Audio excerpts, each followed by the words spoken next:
Warte kurz, ich muss hier aufmachen.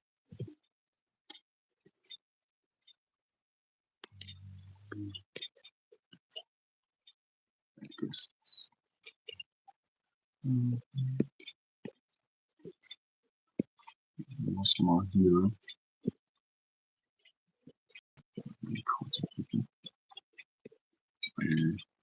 WhatsApp.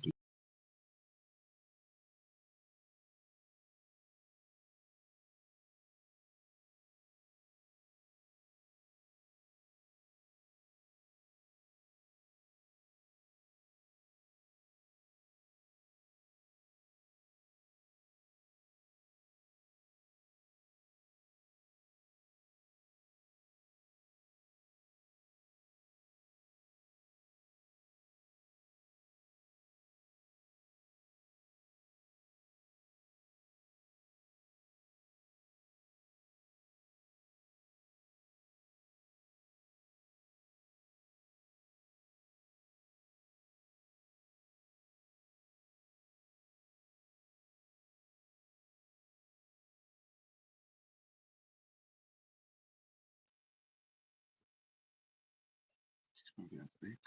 Weiter. Hoffe ich zumindest.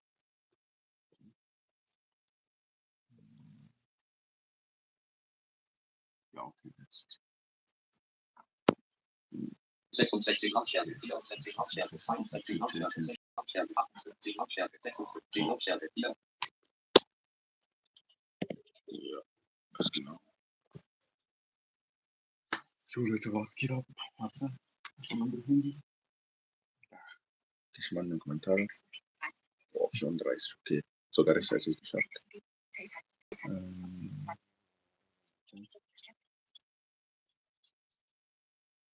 Ja. Das gucken wir uns auf jeden Fall gleich an, Leute. Warte mal.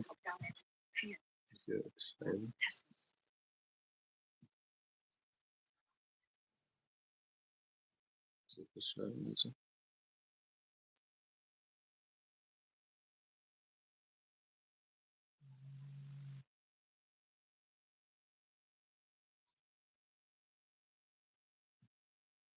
Ja, ich habe dir auf jeden Fall den Link geschickt, also kannst du jederzeit beitreten. Ja, Leute, warte. Geh mal schnell YouTube drehen.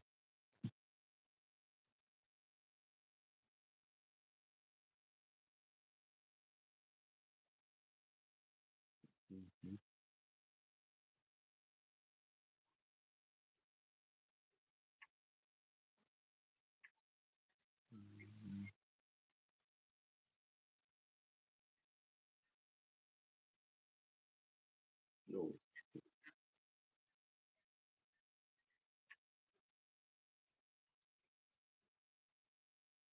Nein.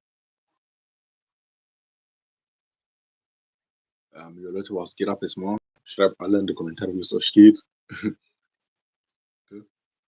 Geh mal schnell in Live drin.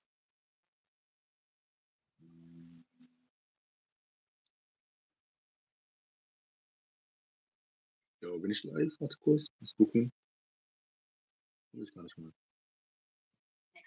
Hallo? Taste. Doch, bin ich bin live, ich bin live. Live. Aha. Ja, Leute, liken auf jeden Fall nicht vergessen.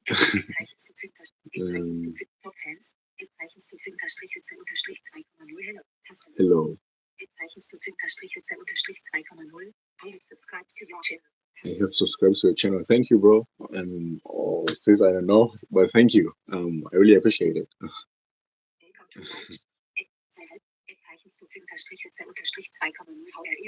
How are you? I'm doing great, and you?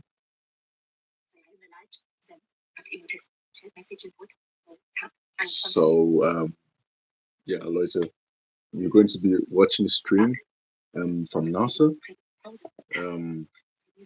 The lunar flyby. Bro.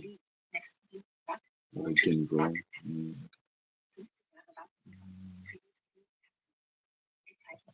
Okay. 2,0 Hello. Taste. Hello.2,0 Z-Teil. Welcome Hi. to live chat. The live chat. Okay. So I'm going to wait, prepare the light real quick. I have to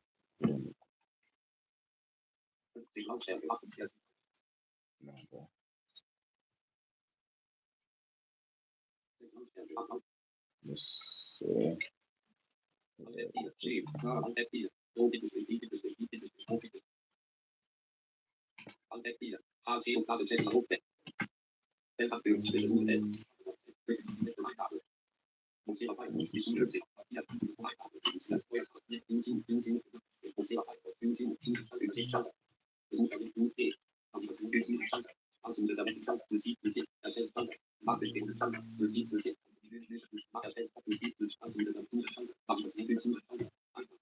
let me just look for the stream real quick, right?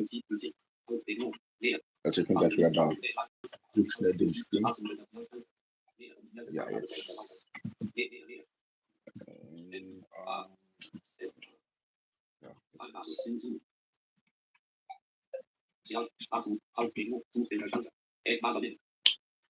Ja, nice.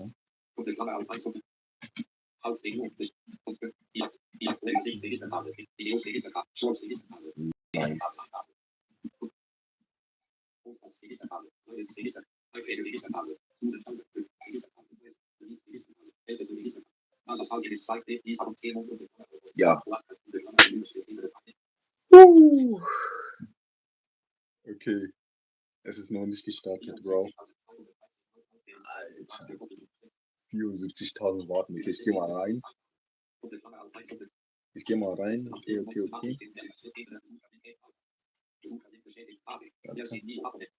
Oh, Alter.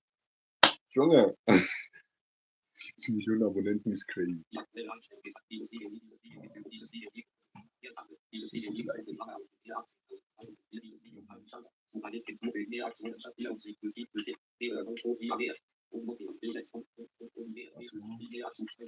kann man nochmal ein bisschen.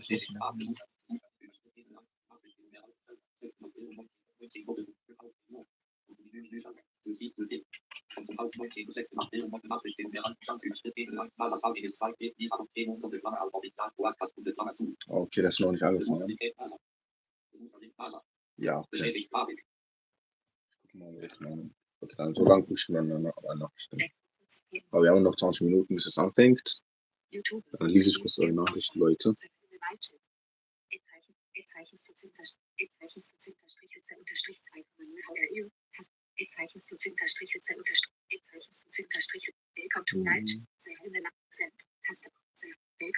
Ja.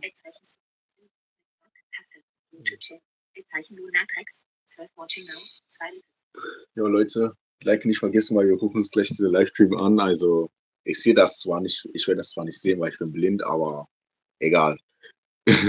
Ich habe dieses Stream schon bei den ersten Tag geguckt, also den NASA-Stream. Und durch Erklärung von dem Crew und hier die ganzen Leute da, konnte ich wenigstens mir etwas darunter vorstellen und ich hoffe, es wird auch hier genauso. Also ich streame auch sehr lange, also ich denke, ich streame schon bis 0 Uhr oder so, weil da sollte dann diese spannende Moment kommen, wo die dann hinter dem Mond verschwinden und was soll ich sagen, diese Funkkontakt dann verlieren. Ja. Also das ist für mich schon das ist für mich schon die spannendste Teil. Aber ich bin nicht alleine. Ich habe die ganze Zeit mit mir geredet. Crazy. Welcome to live chat. Welcome to live chat. Remember to add your purpose. Ja. Taste. Welcome to say hi in the live. Send. Taste. Ja, Leute. Next block. To chin. Lunatrix. I'm watching now. Warte mal, schreiben mal hier.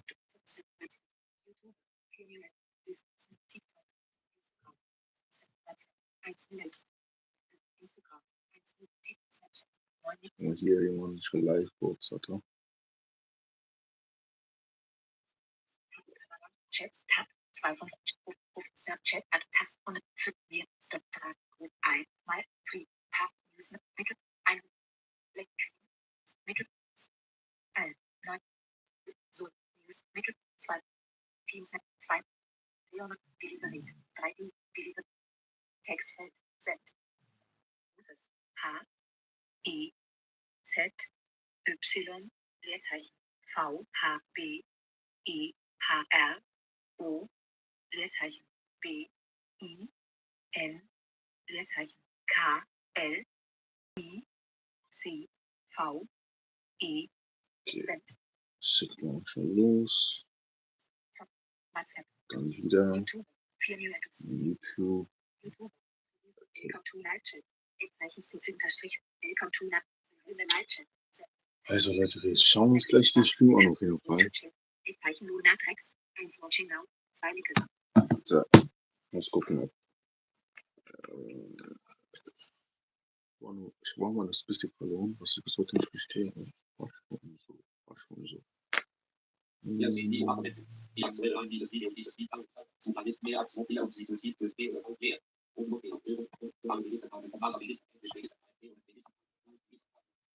Okay, man kann noch nicht.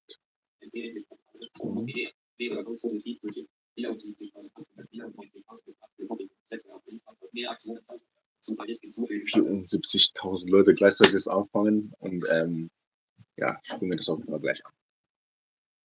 Auch wenn ich alleine bin. Zeichen Lunatrix 2 Watching Now 2 Likes Ja, Leute, was geht auf jeden Fall ab? Ne? Also, wie gesagt, ich habe schon die ganze Zeit diese NASA-Stream geguckt. Jo, mein Akku ist leer, warum? Nicht in diesem Moment. Also schreibt mal in die Kommentare, war die auch dabei? Hat die auch geguckt? Zeichen Lunatrix 1 Watching Now 2 Likes Was ist heute los, Alter? Welcome to Ich Live das Chat ziemlich. Send Taste Welcome to Zeichen unterstrich 2 Taste Send Zeichen unterstrich 2,0 bei bis you have more than 9,000 Subscriber Taste Bye bye, I wish you have more oder more. Zeichen you have Uses What do you say? No problem, bro. Yeah, we'll get there. With the 1,000 subscribers, we'll get there. Was geht? Nichts. Und bei dir so? Was geht bei dir ab?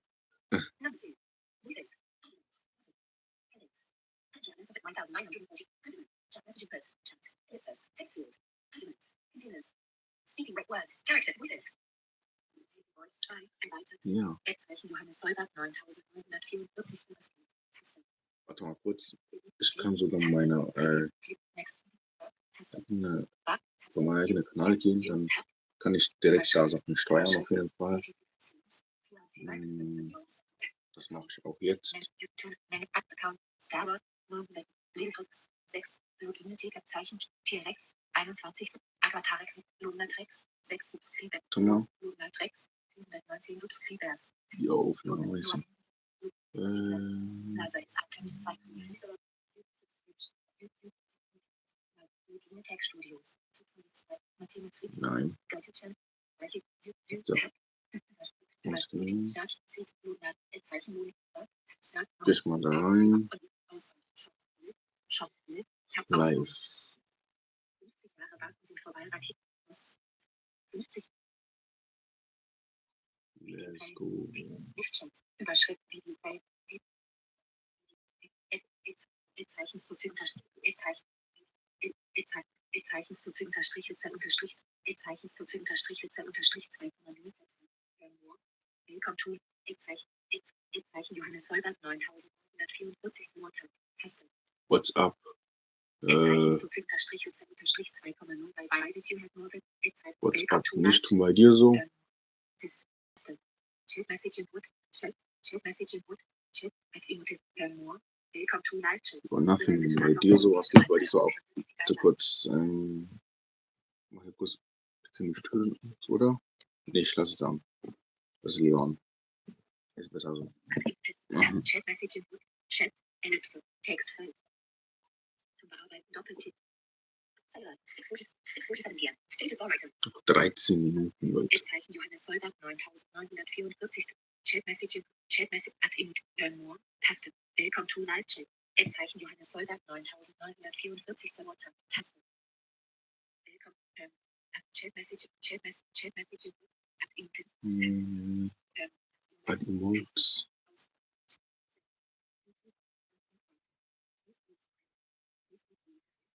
Okay.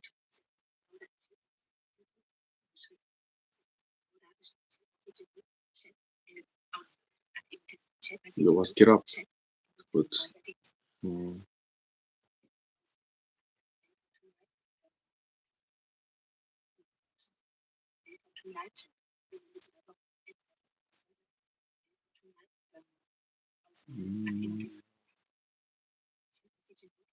Das ist schon nichts Besonderes.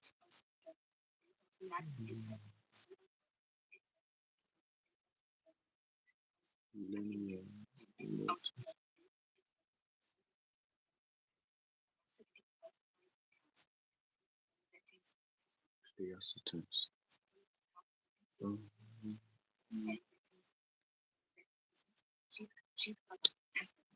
Jo, Leute, was geht ab alle, Bro? Was geht ab alle? Also schreibt mal, wenn ihr auch bei dieser NASA-Stream dabei seid. Also ich habe mich gerade eingeloggt. Oder was heißt eingeloggt? Ich habe mich gerade da reingejoint und bin dann gleich bereit, es zu gucken mit euch gemeinsam auf jeden Fall.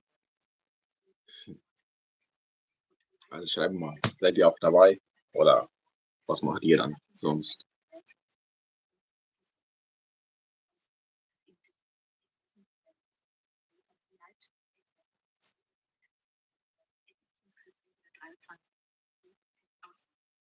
Auf meinen Punkt. So.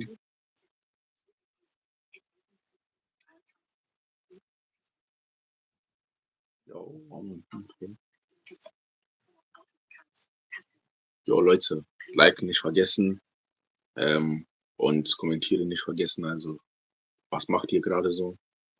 Ja. Sag mal. Gleich geht's ab.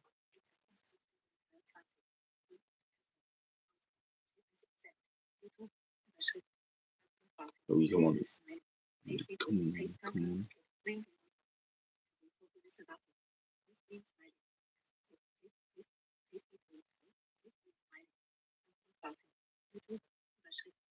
Du konntest es nicht schließen.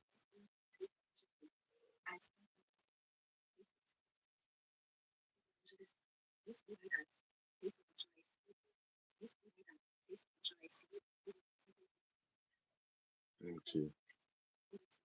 Oder Keyboard Input.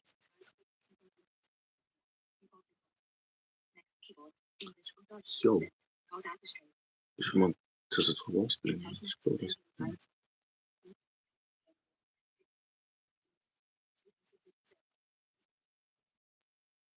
Könnt ihr kommentieren? Könnt ihr auch schreiben?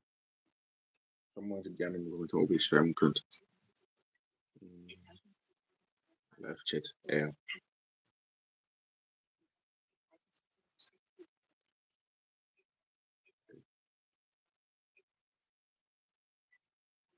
Warum kann ich nicht? Ja.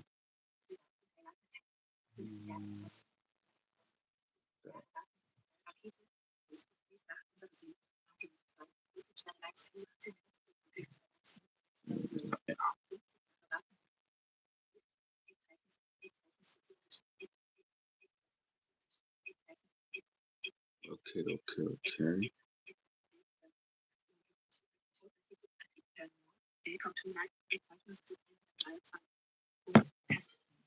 Ja, Leute, was macht ihr dann sonst so gleich oder also seid ihr überhaupt bei diesem Stream dabei? Und könnt ihr überhaupt kommentieren, weil irgendwie keine Ahnung.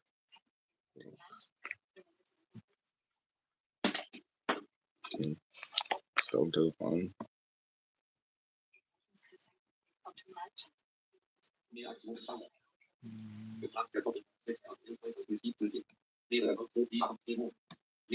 Ja, ich weiß. Okay.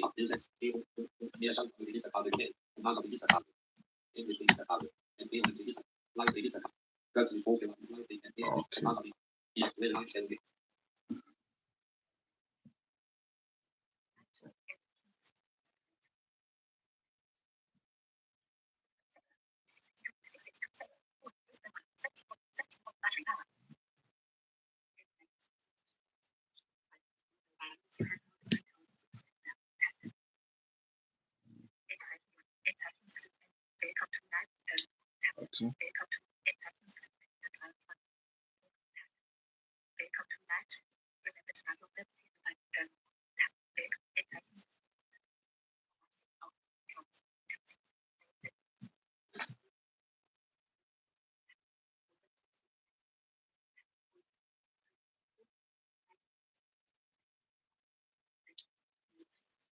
Oh, warte. Hm, 6:53 Uhr. Was kann man in 7 Minuten machen? Ja, gleich können wir. Warte mal, gleich können wir sogar auf unser Video spielen.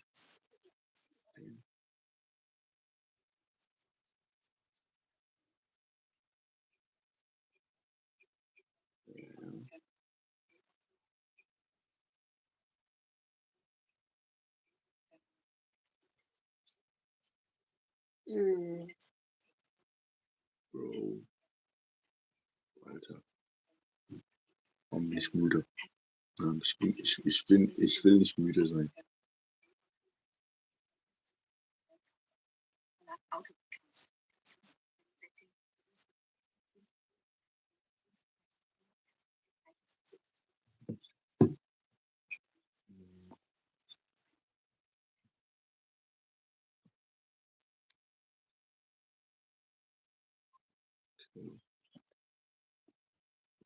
Ich mache meine Sache aus.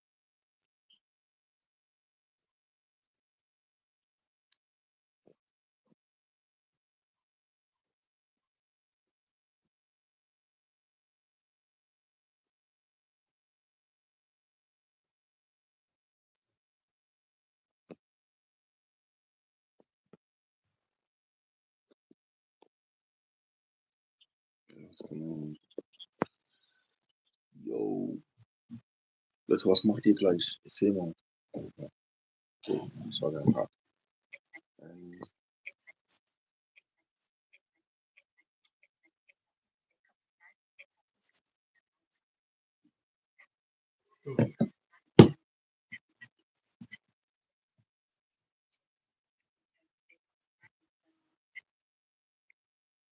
Ja. Mal gucken jetzt. So, muss hier abschnitten. Ähm,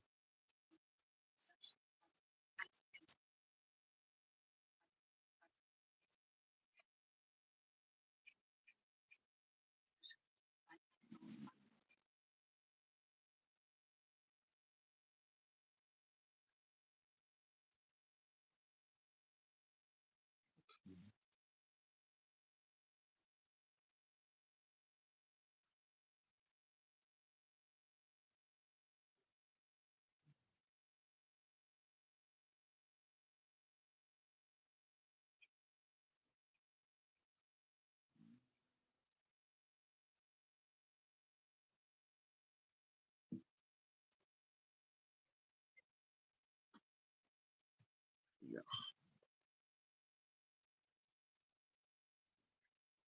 es ist 6 Uhr. Es ist 6 Uhr. 56 oder 57 oder so. Ich werde gleich einfach die Kamera umdrehen und dann, ja, kann ich auf jeden Fall live gucken. Weil ich will mich nur auf meine Höhen dann verlassen. Und auch Sachen waren und so.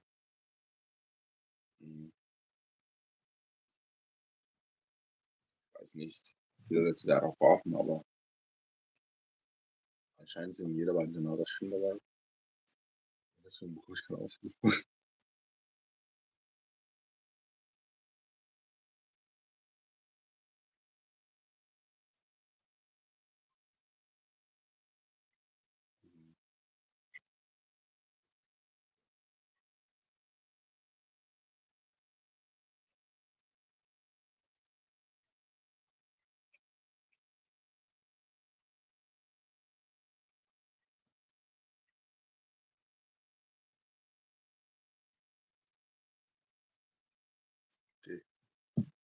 58, warte mal. Ich nehme mal mein Mikrofon und stelle das mal hier hin, weil der ist gleich sehr, sehr wichtig. Warte mal. Ein Lautsprecherbrot da. Stelle ich mal da hin, weil die werden gleich sehr, sehr wichtig sein. Gut darauf.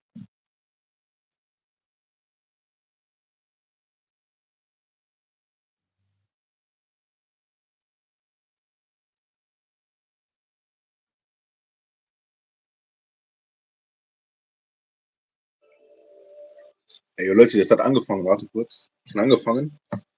Ich kommentiere mit euch, ich rede einfach mit euch dann in die Kommentare einfach. Naja, wir machen das so.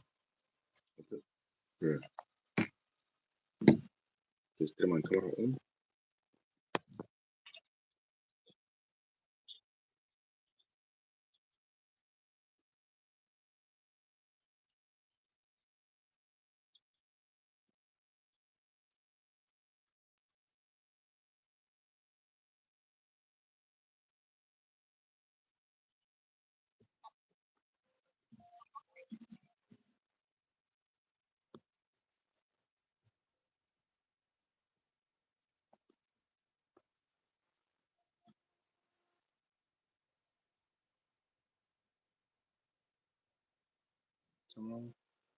Oder das Ding auf Vollbildschirm.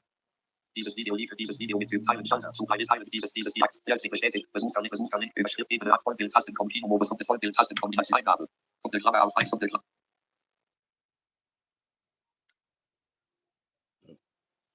Ja, Leute, ja wissen, ich muss ja mein Handy aufladen.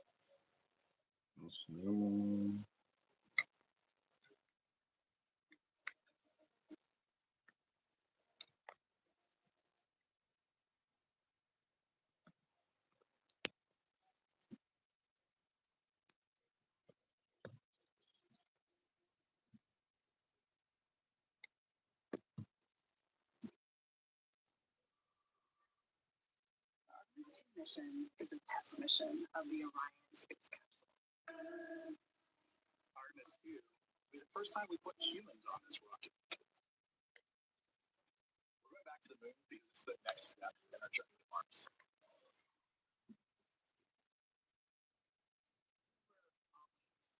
Pushing ourselves to explore is just it's a part of making humans.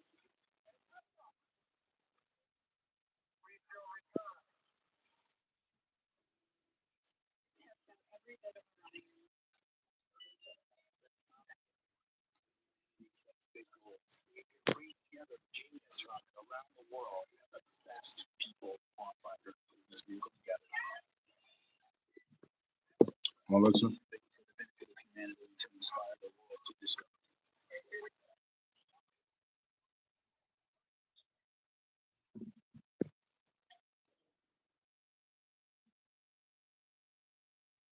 Welcome to Artemis Mission Control here at Johnson Space Center in Houston, Texas. I'm Leah Cheshire Mustachio. Right now, the Artemis II crew and Mission Control are preparing to support today's lunar flyby, the first time we've sent humans around the moon in over 50 years. In Deputy, you can see OEs and your HHP camera for the milestone words of the Apollo 13 record distance. You'll notice that we pause every time we hear communications to and from the crew. They are the stars for today. This afternoon, the crew will have their approach to the moon the records. That record just mentioned of the furthest humans have ever flown, set by the Apollo 13 astronauts in 1970.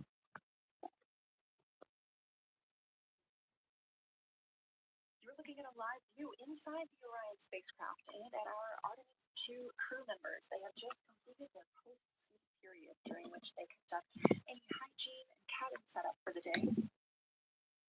They also had a chance to eat breakfast before we got into our daily planning conference. The flight control team here in Mission Control Houston collecting information from all consoles around the room that we could relay up to the crew ahead of the monumental day. As you can see on your right, NASA astronaut Christina Cook taking a video of NASA astronaut Victor Glover.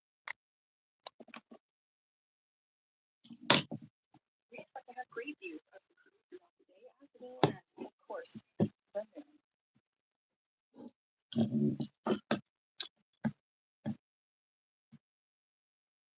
to surpass the follow distance record in 55 minutes and 50 seconds.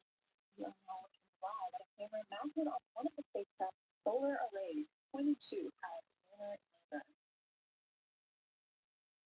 We are currently just 14,200. 32 Lautstärke, 34 Lautstärke. 247,600. Null-Leertaste. Nein. Scheiße. Hauptregion. Komponentenmenü Schalter. Zustieg.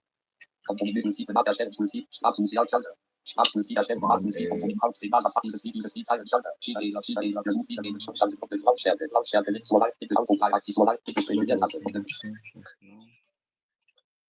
Log aus. Leertaste. Lade auf Abruf. Genau, das wollte ich ausmachen.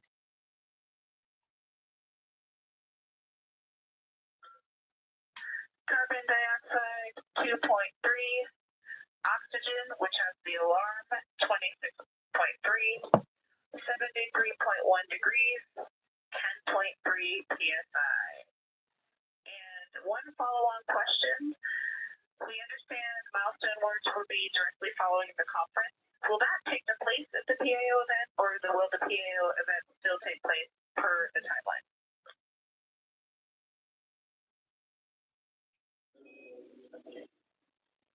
Good question, Christina. The milestone words that we exchange at the record distance at the end of the conference will take the place of the PAO timelined activity. So that'll be our moment to talk about this occasion, and after that, there will be no more expected PAO words, and you can get straight into your flyby. Copy all ATA.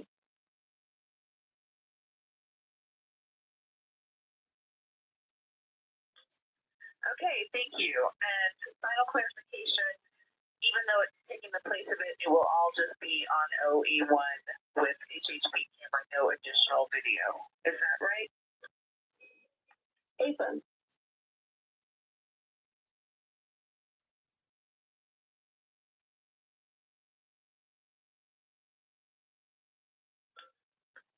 Okay, thank you. Yes, some of us had already heard that. Sorry about this. The second question, we appreciate it. Talk to you soon. No problem.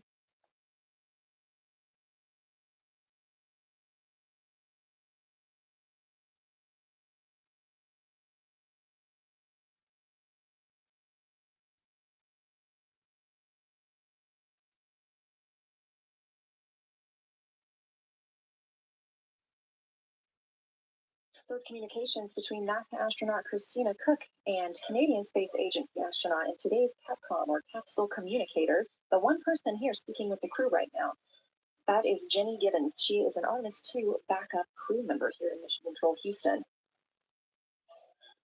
We are now 4 days, 18 hours, and 30 minutes into the flight of Orion for Artemis II. The Artemis II crew inside Orion lifted off atop the Space Launch System rocket on Wednesday, April 1st from NASA's Kennedy Space Center in Florida. Those 4 crew members are the first to live and work inside the Orion spacecraft, which they have named Integrity, and have been busy conducting meticulously timelined events. It was a beautiful ascent from Kennedy Space Center. One of those early events was the proximity operations demonstration, during which NASA astronaut Victor Glover, the Artemis II pilot, manually flew Orion after having just detached from the interim cryogenic propulsion stage as if they intended to dock. This was practice for future Artemis missions, during which astronauts in Orion will dock with the lunar landers that will take them to the surface of the moon. About 24 hours after launch, 25 hours actually, Orion then conducted TLI, the translunar injection burn. This 5-minute, 50-second burn committed Orion to departing high Earth orbit and set us up for today's flyby. That translunar injection burn also served as the spacecraft's deorbit burn. It slingshots Orion around the moon and sends the crew on a free return trajectory, with splashdown approximately 7:07 p.m. Central on Friday, April 10th. Last night on Flight Day 5, the crew entered the lunar sphere of influence, the point at which the pull of the moon's gravity will become stronger than the pull of Earth's. We've also been getting some great views inside the cabin of the crew members living daily life, from working out to eating, taking photos, and making memories together. They've also been taking some beautiful views of our home planet and of the moon, and we expect many, many more of those following today's activities.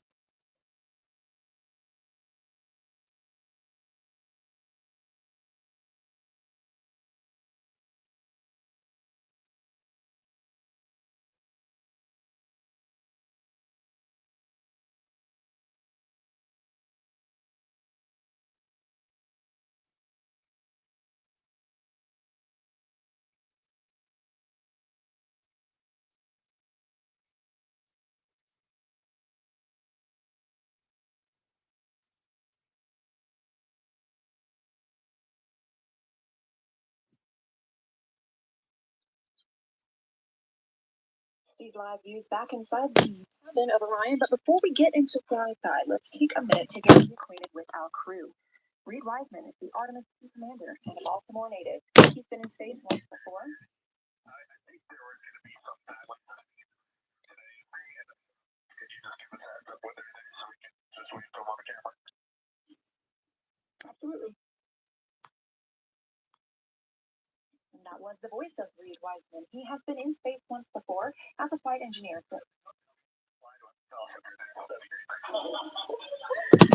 We'll keep that in mind too. And I'm sure they'll be here. Wiseman also has a great sense of humor.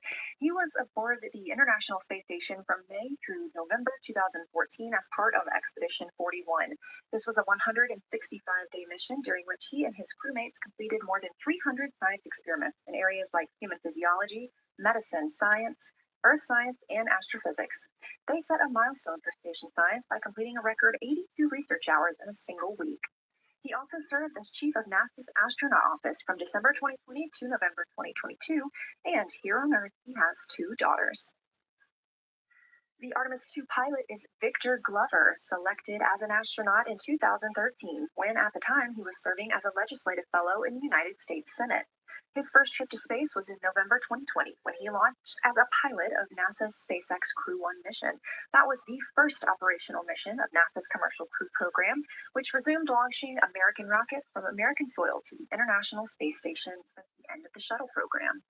Victor is a U.S. Navy captain and naval aviator who served as a test pilot, racking up more than 3,500 flight hours in more than 40 different aircraft. He also became the first person to pilot Orion the other day when we saw the Prox-Ops demonstration shortly after launch. He and his wife have 4 children. Mission specialist Christina Cook is a native of Grand Rapids, Michigan. She was selected to the Astronaut Corps in 2013, the same class as Victor Glover. She served as flight engineer on the International Space Station from March 2019 to February 2020. During that time, Cook set a record for the longest single spaceflight by a woman with a total of 328 consecutive days in space. She also participated in the first ever all-female spacewalk with her friend and colleague, Jessica Meir, now living and working aboard the International Space Station yet again. Before becoming an astronaut, Christina helped to build space science instruments and led scientific fieldwork in some of the most remote environments on the planet. Her hobbies include surfing, rock climbing, community service, yoga, travel, and photography. She is certainly getting a chance to do that. First-time flyer Canadian Space Agency astronaut Jeremy Hansen is flying to the moon as a mission specialist on the Artemis II mission. The London, Ontario native was selected as an astronaut in 2009. After that, he worked as Capcom at NASA's Mission Control Center here in Houston. Capcom stands for Capsule Communicator and is the single direct voice communicating with the astronauts in space. He also participated in training exercises like living on the ocean floor off the coast of Florida. Space exploration for 7 days. In 2017, he became the first Canadian to lead a NASA astronaut class, and he also enjoys getting out on a sailboat, rock climbing, and mountain biking. And he and his wife have 3 children.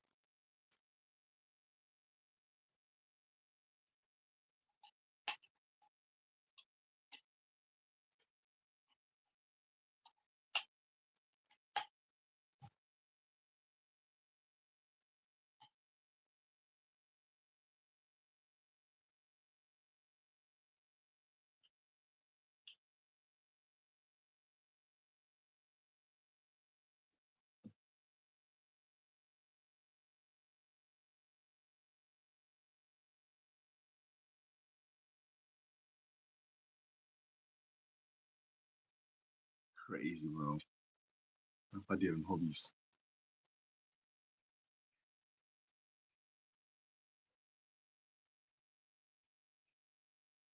As you can see, the crew members have dimmed the cabin lights inside Orion.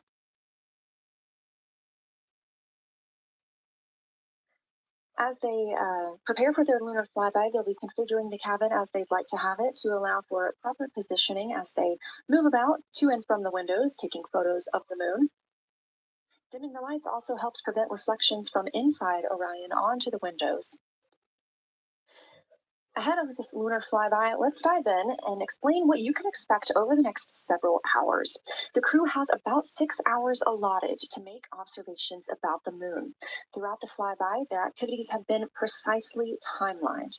There are five blocks of time during which the crew will be observing the moon from Orion's windows. At any time, 2 members will be at the windows working in a pair. One crew member will be taking photos from window 2 with a blue shroud over the window. This can help prevent that glare or reflection from inside Orion. They have an 80 to 400 millimeter zoom lens to use. The other astronaut will be in window 3 using their portable computing device. You'll hear that referred to as PCD, to make annotations. Both of these crew members will make audio recordings of what they are seeing, and they'll wear headsets connected to those PCDs.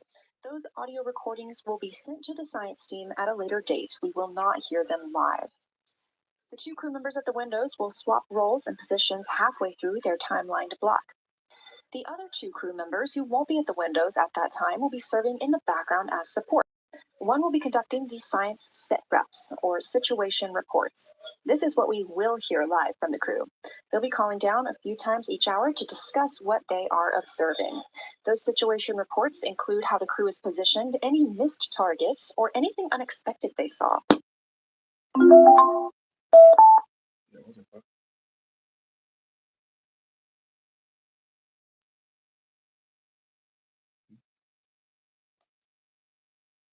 Okay.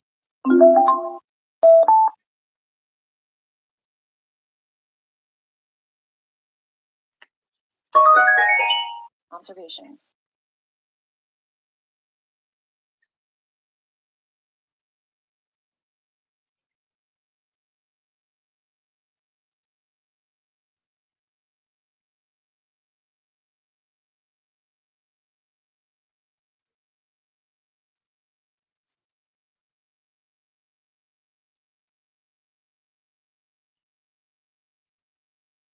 Two views, both coming from Orion. There on the left, the inside of the spacecraft, and on the right, a view of our moon, the destination for today. Als ob man schon den Mond sehen kann. Crazy.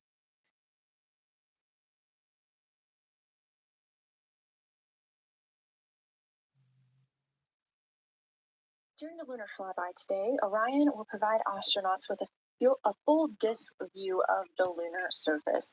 They'll have a higher vantage point, much farther than Apollo's lunar orbits on average. These astronauts can observe both the holes and large-scale geologic features in a single view. And due to our April 1st launch date and current illumination conditions, the Artemis II astronauts have become the first humans to directly observe certain far-side regions of the moon with unaided eyes.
Is it? Okay, is it on?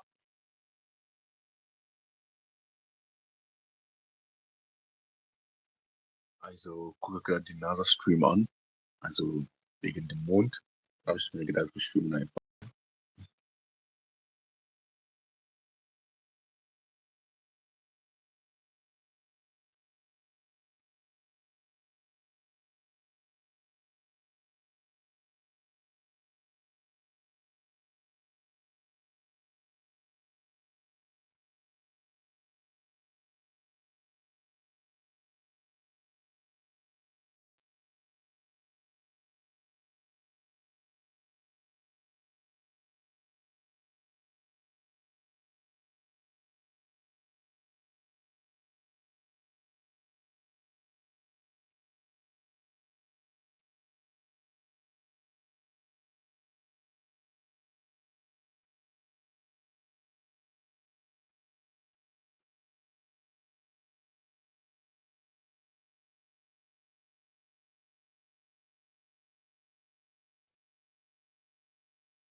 We are now 36 minutes until we see the Integrity crew pass the Apollo 13 distance record. And joining me on console, I have Julian Gross, the Artemis curation lead. Thanks for joining me today.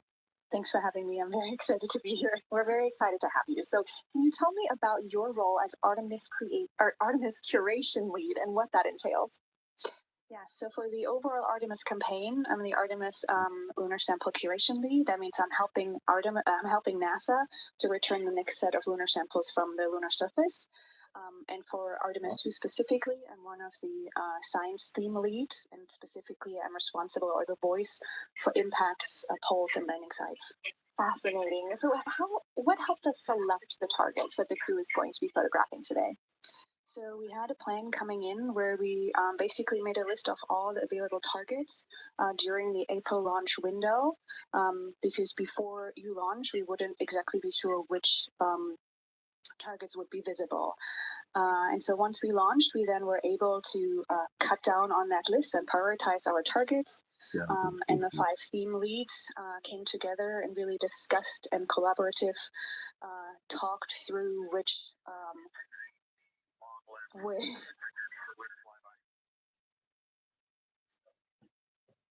targets we could then see and prioritize. And so that made it into our plan. We worked then with timeline to make sure that all the targets are visible.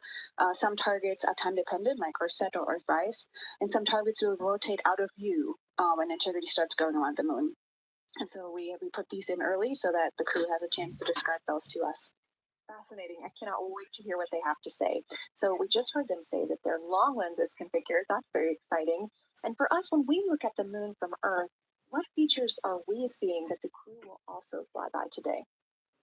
Yeah, so I really hope that people on Earth who are in nighttime will look up into the moon tonight.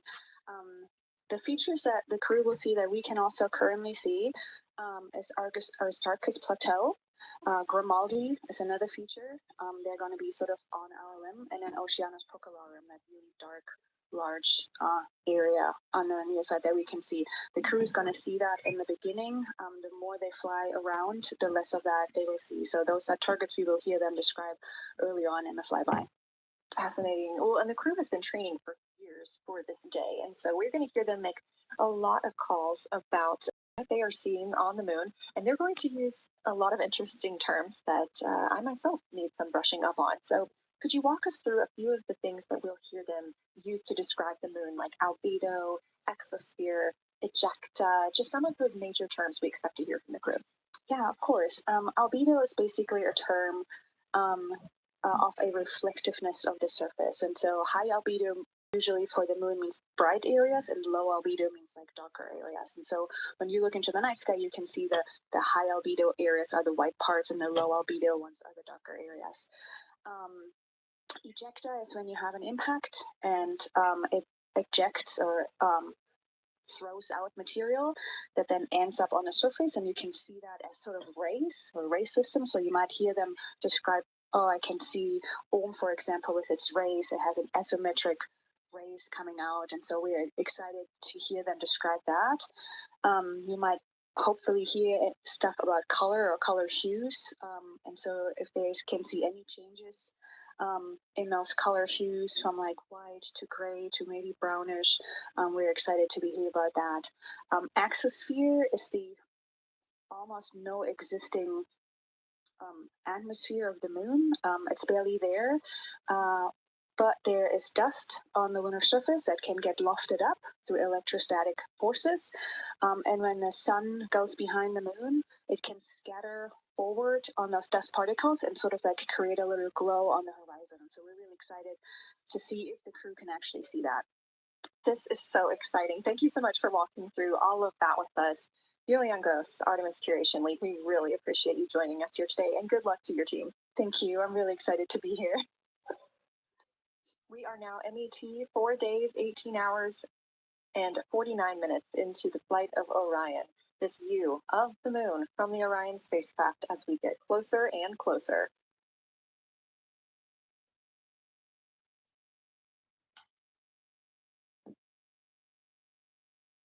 Bro, ganz ehrlich, ne? Das ist krass. Ich habe gerade nichts verstanden, aber war schon so. Auf jeden Fall. Ich habe nichts verstanden, aber war schon so. Also ein paar Sachen habe ich verstanden, aber nicht alles. Aber nicht, weil ich kein Englisch kann, sondern zu komplex. Weil ich kann sehr gut Englisch.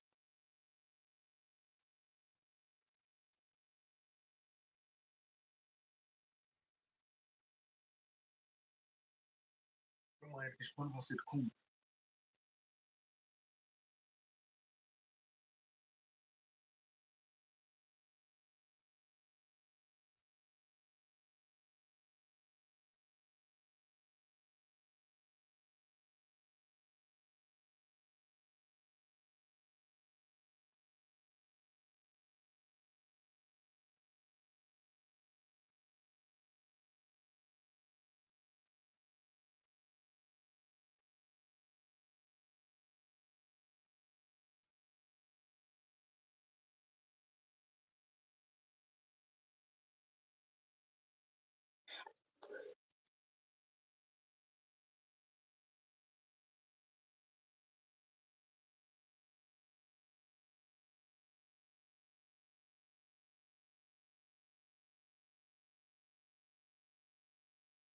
We're live here in Artemis Mission Control at Johnson Space Center in Houston, Texas, just about 32 minutes away until the crew surpasses the record set by Apollo 13 as the farthest astronauts to ever leave Earth.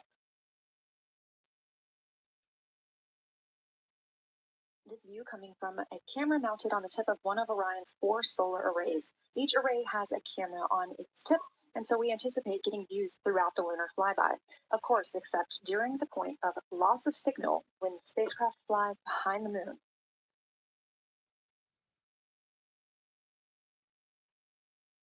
Inside the cabin, crew are configuring the inside of Orion for today's flyby, making sure they have everything just where they want it to help them take the pictures that they are aiming for the science team here on the ground. Coming up in just a few minutes, we will have a pre-lunar flyby conference. During that lunar flyby science crew conference, our science officer here on console, Kelsey Young, will be speaking directly with the crew members about their targets, about their goals for today, what they expect to see, and what we are hoping to hear from them.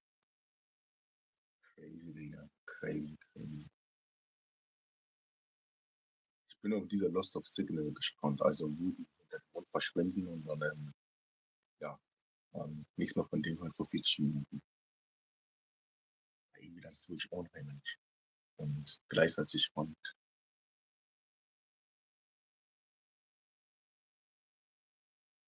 Man sieht das auf jeden Fall. Sonst habe ich. Das ist halt auf jeden Fall ein Fail. Aber We have a lot of milestones coming up today, so make sure you don't miss them. The first coming up again at 1:56 p.m. Eastern Time, the crew will pass the distance from Earth record set by Apollo 13 in 1970. At 2:45 p.m., lunar flyby officially begins. The crew will have that time on their schedules to begin photographing and providing audio recordings of what they are seeing on the moon. At 7:02 p.m., Orion will make its closest approach to the moon, approximately 4,070 miles away. Of course, all of these numbers are going to have to be confirmed following the flyby. These are estimates, and we are working with orbital mechanics. At 7:07 p.m., Orion reaches its maximum distance from Earth, approximately 252,760 miles away from us all. At 8:35 p.m., the spacecraft will enter a solar eclipse. The crew will become the first to see a solar eclipse from the moon. Einfach krass. Die brechen gleich einfach Rekord, Bro. Die blechen einfach. Die blechen gleich Rekord. Ahead of the official beginning of flyby today, Kelsey Young, Artemis Science Flight Operations Lead, will be conducting a pre-lunar flyby crew conference. She will give information on camera setup, remind the crew of their intended targets, answer questions from the astronauts, and more. Young will help the crew set their targeting timeline, which counts down the time they have to reach each target and what they'll be capturing next. She'll also remind them that the ground team will be calling for science sit-reps, also known as situation reports. Those are essentially call-downs to report what they've been observing. They'll continue to do this even through their LOS, their loss of signal, as those communications will come down later on after they reconnect with us on Earth. Boah, krass, einfach gleich Rekordbrechen und dann das Solar Eclipse. Ich weiß nicht, wie das auf Sonnenfinsternis ist, glaube ich, aber wegen der Erde. Und dann, was war da nochmal? Ja, das vergessen. Also ich werde auf jeden Fall bis 0 Uhr spielen. Das ist gerade. This view in the cabin, you can see the crew members are already using their cameras, getting set up, and they have dimmed the cabin lights to allow them better visibility outside of the windows and fewer reflections. Now, 28 minutes until they become humans to travel farthest from our planet. 28 Minuten haben die Rekord gebraucht. Integrity, we are ready for the conference on your call. Bro, was geht da eigentlich? Houston is ready for the conference, passing you over to science. Krass. Good morning, crew. This is science. We couldn't be more excited for a full day of lunar and planetary observations today, the first one in over 54 years. How do you hear me? Hey Leute, achte mal in die Kommentare. Ich schreibe einfach dann mit euch einfach. Ne? Ich schreibe einfach. We hear you loud and clear, and Kelsey, you just gotta know you're pulling us away from the moon right now, so let's go. Message received. I will keep it tight here. I did just want to start with a thank you on behalf of the Lunar Science team and the entire lunar and planetary science community, of which you are absolutely a part, for what you've already done in this mission and what you're going to do today to inspire the next generation of scientists. I have to say Moonjoy is the new term that's already become our team's new motto, so thanks for that. In this conference, we'll cover hardware and config reminders, and then I'll just briefly, as you said, cover today's science plan. I'm assuming you already have your LTPs up. Confirm that, and I'll jump quickly into the cabin config reminders.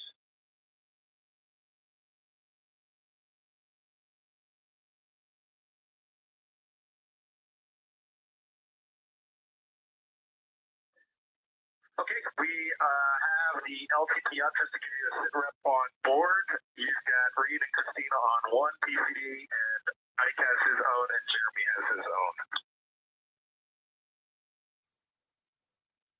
Copy that. That was going to be one of my questions for you, and I'll ask the question back if that's a config that you and Christina plan to carry throughout the day for PCD use.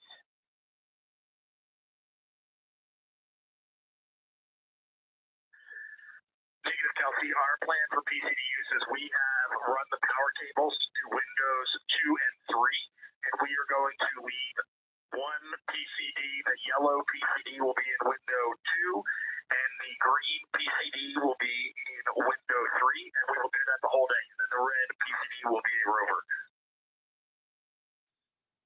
Understood. Super helpful. Recommend when you guys switch in and out of PCDs to add your initials to your OneNote annotations, just so we can keep track of who's is who.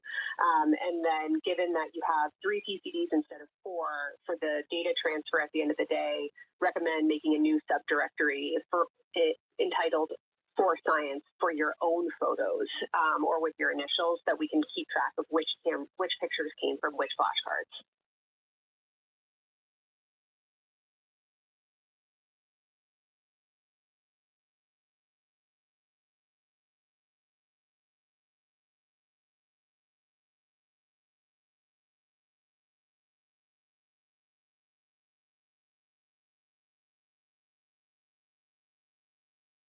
This view. So, Kelsey, I just want to here's what we're doing. We have community cards in all cameras on board, and then when each astronaut approaches their camera, the intent is that they will put their card into that camera for photos, and then put the community card back in at the end of the session. But just know it is harder to manage cards than we thought, and we don't want to miss science, so it might end up a bit more disorganized. Understood. Thanks for that essay. Just read the flashcard numbers down when you get a chance, and we'll follow your lead on the best thing to do operationally during the flyby. With that, I'll move on to Windows. So the window characterization DSTO you guys did a few days ago confirmed that window 2 is IT for imaging, so no change to config of photographer in window 2, observer in window 3, and science reps in window 1.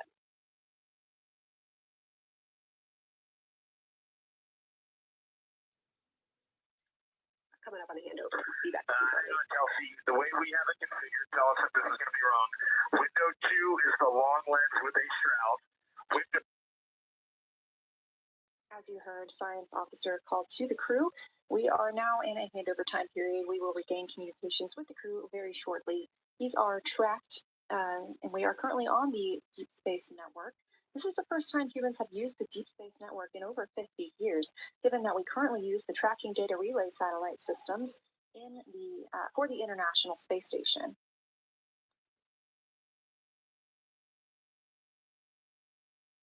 This view from Artemis Mission Control on the right is Kelsey Young. That's who you hear speaking with the crew. Young is the Artemis Science Flight Operations Lead, and we also look forward to speaking with her here today.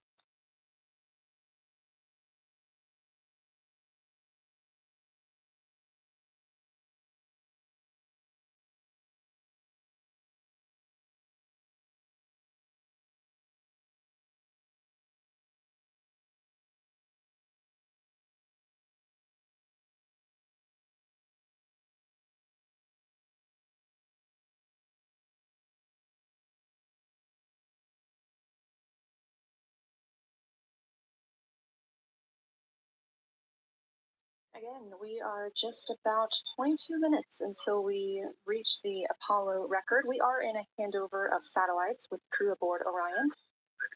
T-shirt shroud for the Z9 and solar, and then window 3 will be for visual observations, and window 4 is for floater.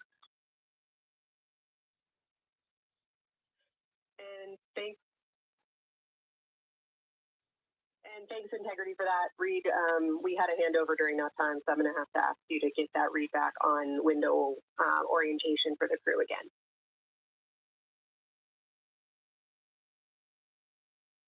Okay, we are happy to change it, but the way we have it configured right now is window 1 has a T-shirt shroud for the Z9 for solar. Window 2 has the shroud for the long lens for both lunar and solar. Window 3 is for visual observations. Window 4 is for floater. And then the docking hatch window has had a great view, so we've done a lot of mapping through that as well.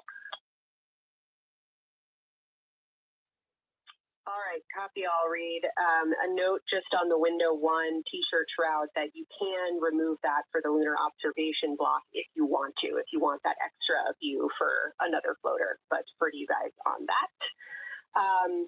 You are go to use the full 400 millimeter zoom on the long lens, but where possible, try to keep the end of the lens flush with the window to prevent imaging through the multiple window panes at an angle. And if you have to take an image at an angle, recommend you limit the max focal length to 200 millimeters or simply acquire the images at multiple focal lengths.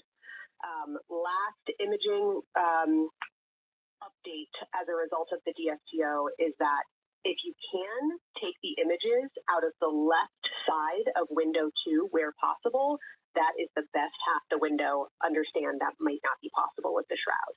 Any other imaging questions from you?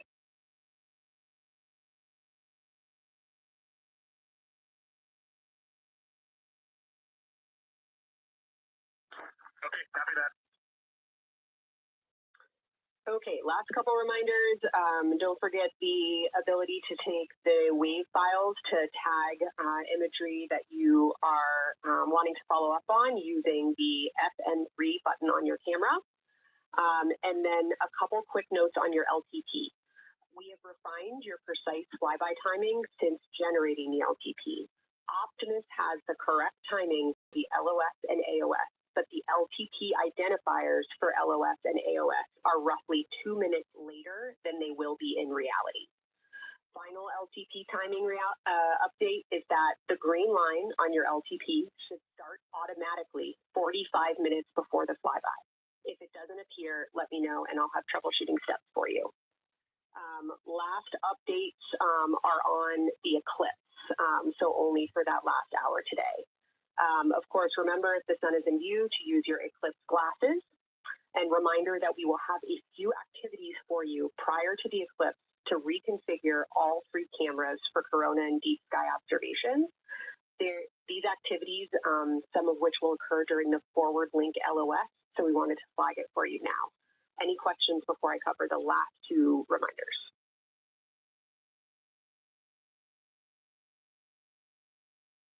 No, we have no questions on that. Last couple eclipse reminders, the sunset period and the first roughly 23 minutes of the eclipse will fall during that forward link LOS, but we'll still have a return link and we're still looking forward to your science sit reps and observations during that time. And I do have a reminder for you on your preferred starting config for the eclipse in terms of role responsibility. Let me know if you want me to read that up or if you guys have that in your minds already. And if no other questions on config, I'll give you a few science-focused reminders.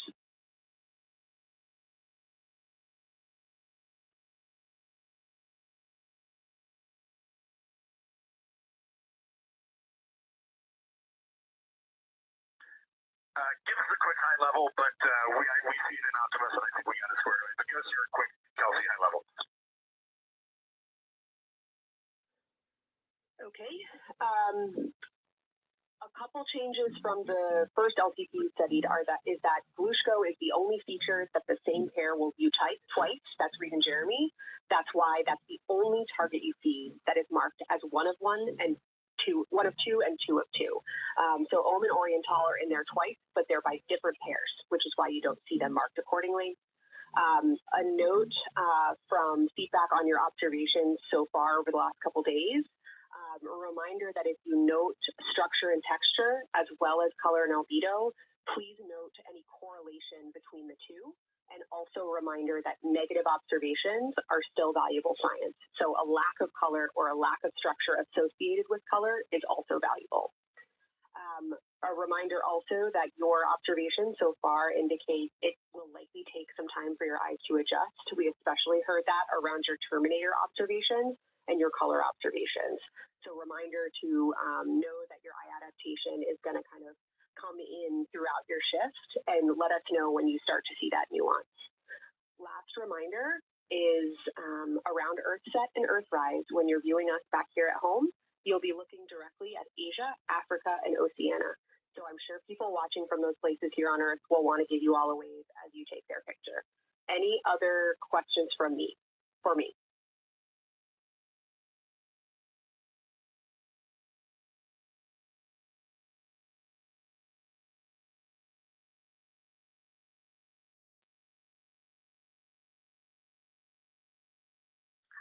And Kelsey, hey, when you're talking window 2 left and right side, just can you say towards window 1 or towards window 3, and then we'll know that we are talking the same language?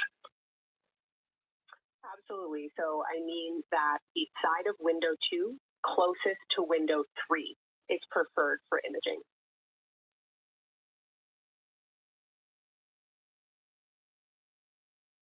Okay, the side of window 2 closest to window 3 is preferred for recording. Stand by, we'll talk to group.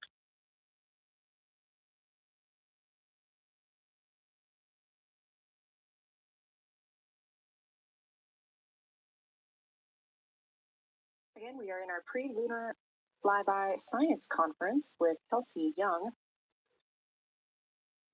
Kelsey Young is the Artemis Science Flight Operations Lead, speaking with the crew aboard Orion.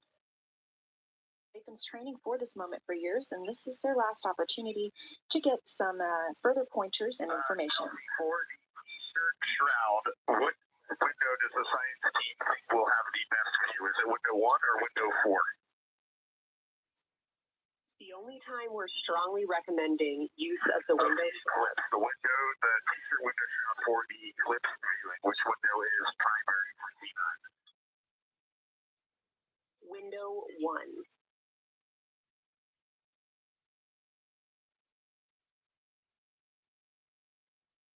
Okay, awesome. So we have got that all set up. And just to be 100% sure, window 1 is the most important window by the food warmer. Window 2 is right in front of C1. Window 3 is right in front of C2. And window 4 is on the starboard side by the side hatch. Do you agree with all that? We agree on the ground. Good feedback.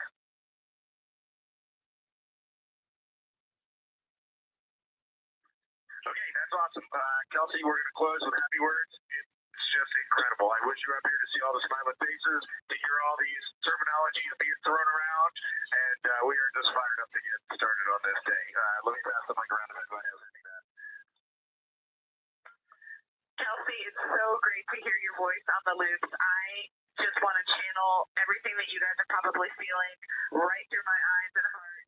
It is awesome to see the side of the moon. You guys made us excited for this day, and we couldn't appreciate it anymore. And we are ready to hopefully deliver on all the awesome training you guys have provided us. How does that, Kelsey? It is blowing my mind what you can see with the naked eye on the moon right now. It is just unbelievable. Kelsey, and to the whole Lunar Science team, all of you, all the work you put into this, we're just grateful. Can't wait to keep going. And thank you for the tipper, for Carol Crater, and for Integrity. We can see them, and we've imaged them, and even see with the naked eye. Quite impressive. Thank you so much. Beautiful words, you guys. Thanks so much. And I got video of the science team right now, and they are all absolutely buzzing. Looking forward to today.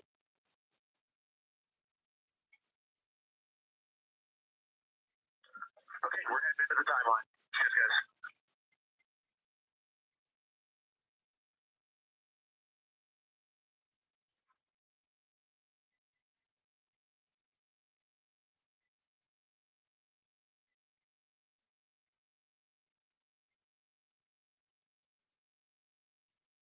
Of the pre-lunar flyby science conference with Dr. Kelsey Young. Young has served as the Artemis Science Flight Operations Lead, getting the crew.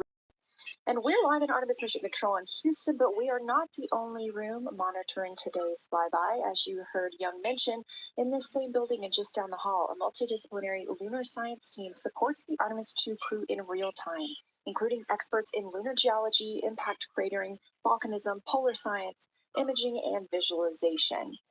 There are two integrated facilities, and the first is the SIR, which is what you have right here. That's the Science Evaluation Room. They are embedded within Mission Control to provide science input during live operations like what we see today. Additionally, and not pictured, we have the Science Mission Operations Room, a back room that processes data, evaluates imagery, and supports rapid analysis. Our science officer on console in Mission Control Houston serves as the primary interface between the science team and the flight controllers, ensuring science priorities are represented during mission execution. Again, today, that's Dr. Kelsey Young, who will be speaking with the crew during the time they're behind the moon. We will be speaking with her once the crew is behind the moon and out of communication with Earth.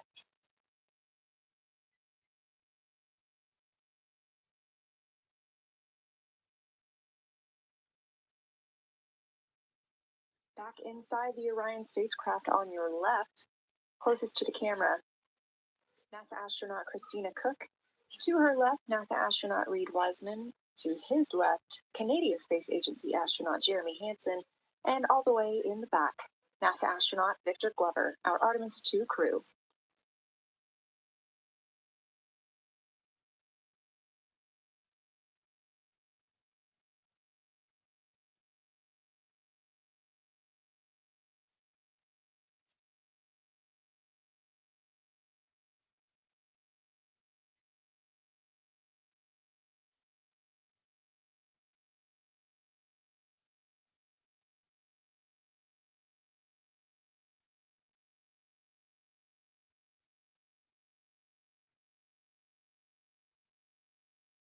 We are now approaching 8 minutes until the crew surpasses the Apollo 13 record. Currently 12,599 miles away from the moon, 248,507 miles away from Earth.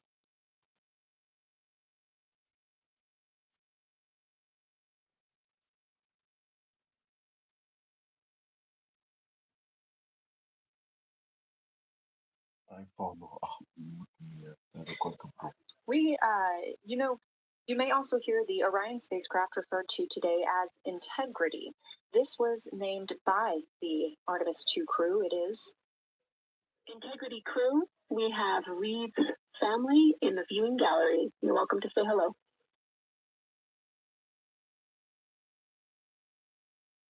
Krass auf jeden Fall. Ich kann das zwar nicht sehen, aber ich spüre es. Well, whether you're being serious or you're kidding around, that is awesome to hear. Thanks, Jenny. And hello to Ellie and Katie. I don't know who else is in there, but it's great to know that you're in mission control right now, following along. We are having a blast up here, and the view of the moon is absolutely amazing.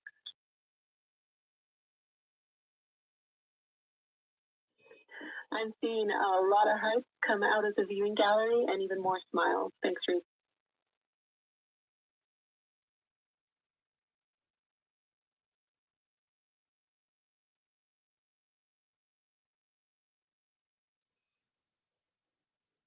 Copy heart, copy bracelet.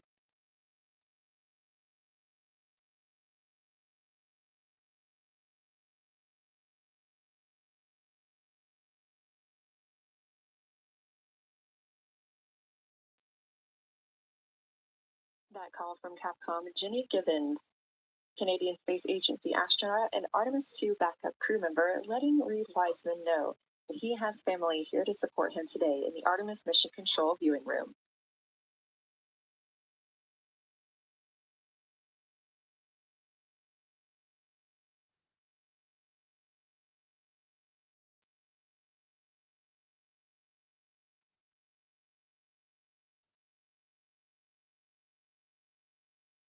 As I was mentioning, we have the Orion spacecraft flying today. However, the Artemis crew members named their Orion spacecraft Integrity, so you will hear calls to this entire crew with the name Integrity. They say that the name Integrity embodies the foundation of trust, respect, candor, and humility across the crew and the many engineers, technicians, scientists, planners, and dreamers required for mission success.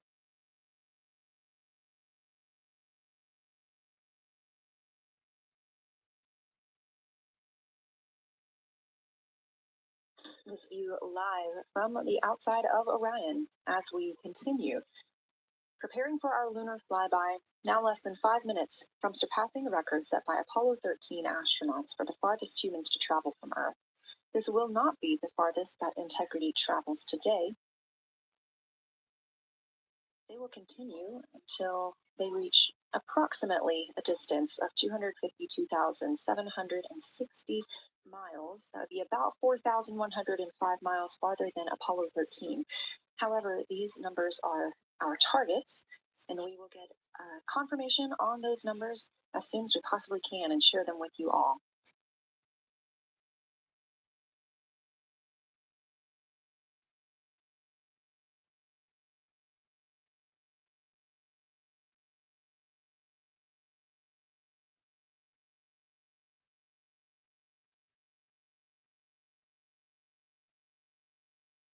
We talked a little bit about what to expect from the crew, whether that's taking photos or making audio recordings.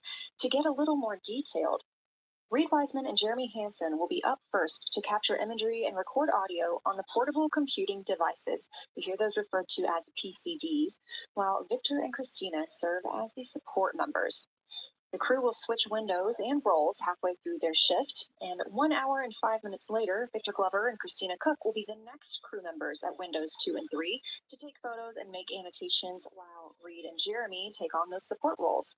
There are 5 viewing blocks, and the crew will swap out with each one. During 2 of the blocks, the 2 support members will also be able to enjoy their midday meal.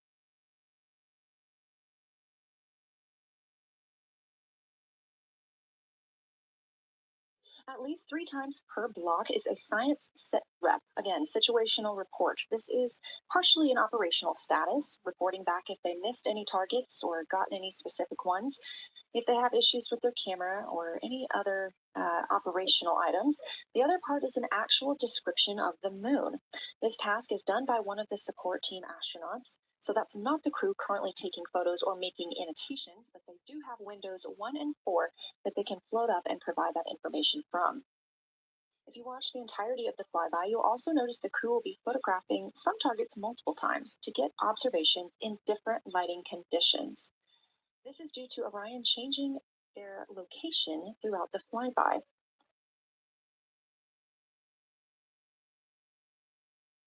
What this crew will be able to capture in a couple of hours of the same targets in different lighting would take orbiters years to do because of solar and spacecraft positioning. This crew has studied the moon extensively, and they're also familiar with what the science team calls the Big 15.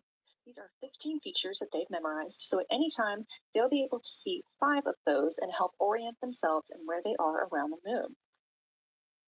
Those targets are diverse and complex in their geologic history, and observations of them could help answer some big picture science questions.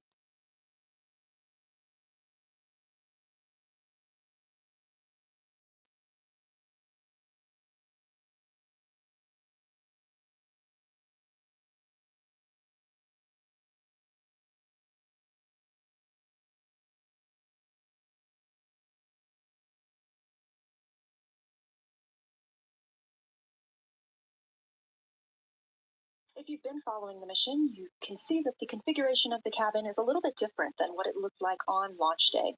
After ascent, the crew were allowed to reconfigure their spacecraft, and you can see that they've taken down seats. They have also taken away footrests. This gives them more opportunity to move about the spacecraft.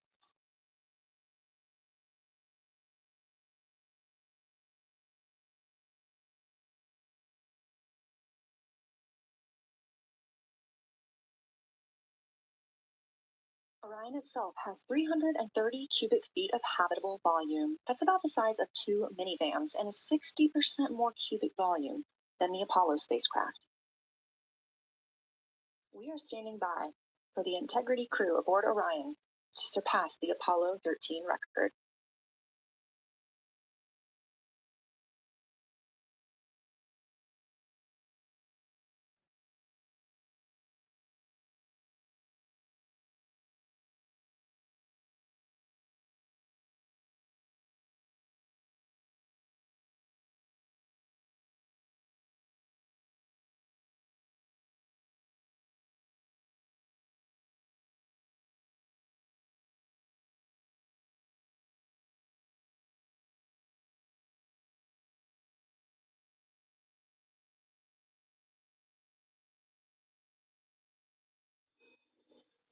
Integrity crew. On April 15, 1970, during the Apollo 13 mission, 3 explorers set the record for the farthest distance humans have ever traveled from our home planet. At that time, over 55 years ago, Lovell, Swigert, and Hayes flew 248,655 statute miles away from Earth. Today, for all humanity, you're pushing beyond that frontier. Integrity, over to you.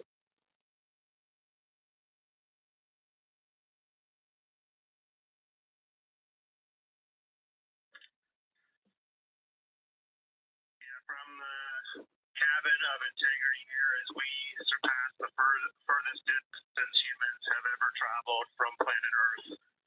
We do so in honoring the extraordinary efforts and feats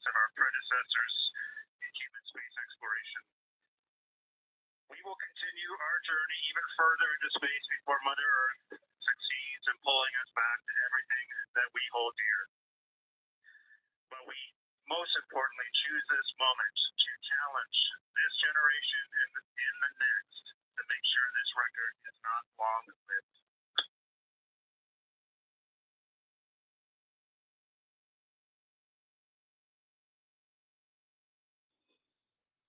Thank you, Integrity, and congratulations to you and the rest of the Artemis II team.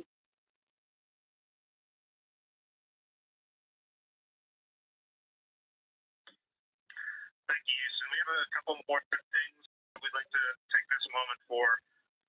Our science team helped us out with a couple of relatively fresh craters on the moon that have not been previously named, and our crew would like to propose a couple of potential names for those items or those areas.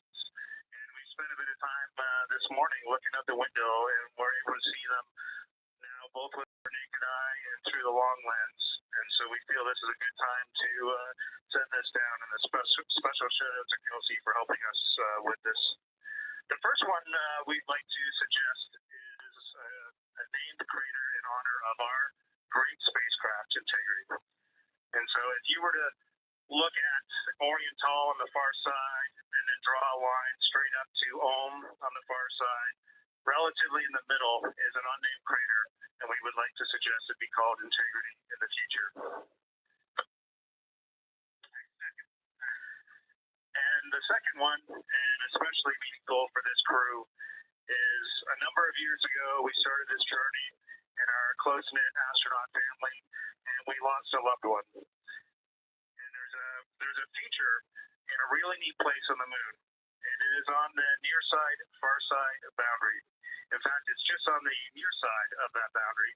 And so at certain times of the moon's transit around Earth, we will be able to see this from Earth. And so we lost a loved one. Her name was Carol, the spouse of Reed, the mother of Katie and Ellie. And if you want to find this one, you look at Glushko,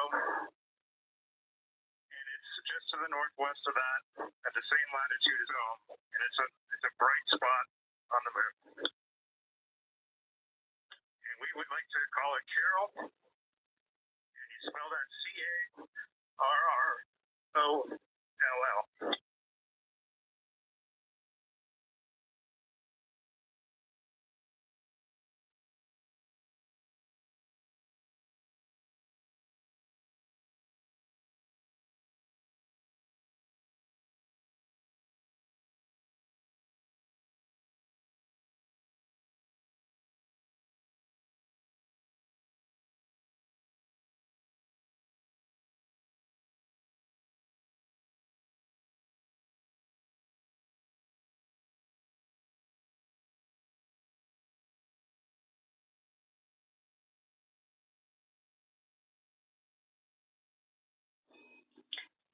Integrity and Carroll Crater, loud and clear.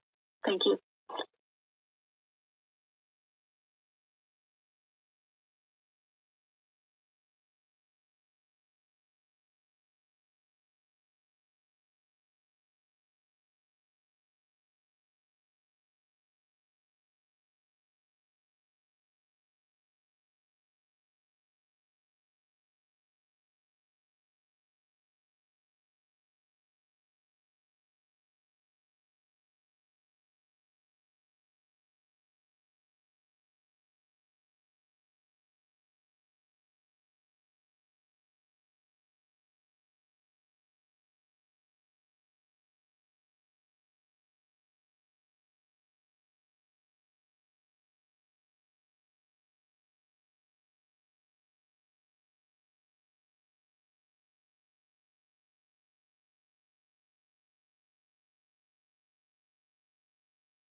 As the Artemis II crew passed the record set by Apollo 13 for the farthest humans to ever fly from Earth at 12:57 p.m. Central Time, 1:57 p.m. Eastern Time, Canadian Space Agency astronaut Jeremy Hansen shared. We're getting ourselves all put back together now, and we are going to dim the cabin lights and prepare for our science objectives ahead. Thank you. Sounds good. We're doing the same down here, and you are maneuvering to your observation attitude.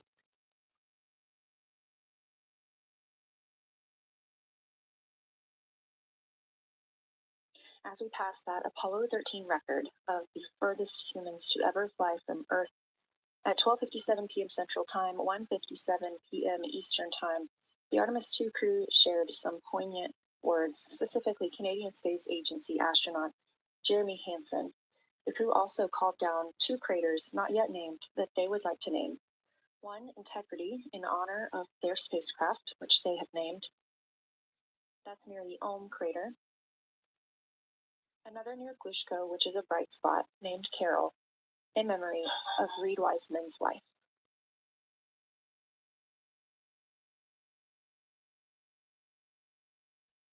There was a moment of silence here in Mission Control Houston. And now the team and the Artemis II crew are ready to begin their lunar flyby.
We are 4 days, 19 hours, 31 minutes mission elapsed time of the flight of Artemis II, our 4 astronauts aboard Orion.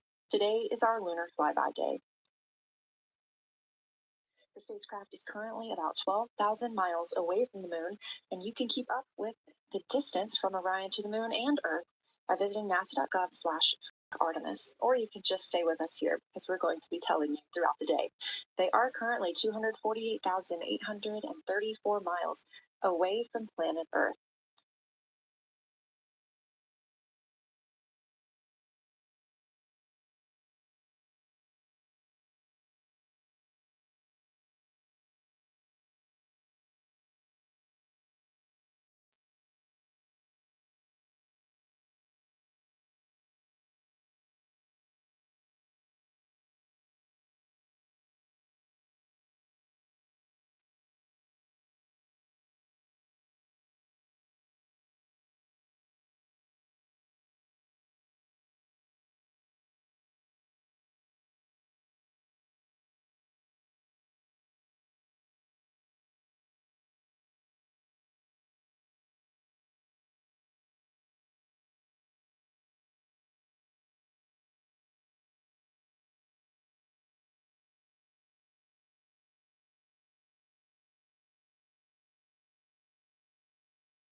Coming up next on the crew's timeline today will be their cabin configuration portion.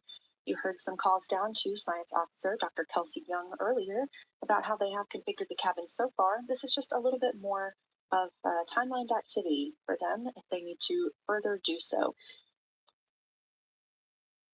On flight day 3, the crew had time on their schedule allotted for configuring the spacecraft cabin for how they intended to arrange it today. Of course, they had to take down that configuration for another test yesterday of their Orion Crew Survival System suits, but configuring it on flight day 3 allows them the opportunity to get a chance to see what works for them now that they are in the microgravity environment.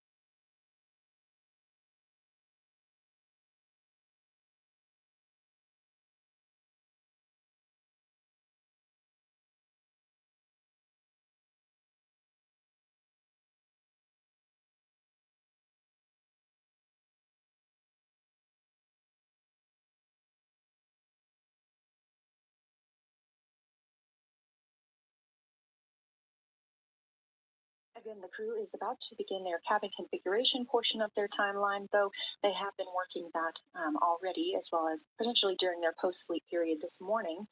The official lunar flyby observations are slated to begin in just about 40 minutes. That's when we'll have the crew at the windows photographing the moon, as well as making calls down about what they are seeing.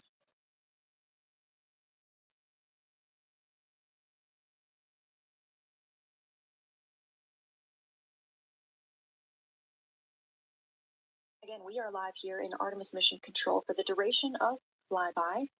Currently, the Orbit 1 flight control team is on console. This room is staffed 24/7 from the time before the astronauts step foot on the rocket until the time they splash down and are safely recovered in the Pacific Ocean on flight day 10.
Again, this is Artemis Mission Control here in Houston. We are now 11,777 miles away from the moon. We did pass the Apollo 13 record of farthest humans away from Earth at 12:57 p.m. Central Time, 1:57 p.m. Eastern Time. That distance, 248,655 statute miles from the Earth, continuing to be exceeded by the crew. They will reach their farthest distance from the Earth around 6:07 p.m. Central Time. At that time, they will be in an LOS, or a loss of signal, with us on Earth, as they'll be flying behind the moon.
As gets into their cabin configuration preparations, we are joined by Dr. Sarah Noble, the Artemis Lunar Science Lead. Thanks for joining us here today. Yeah, it's quite a day.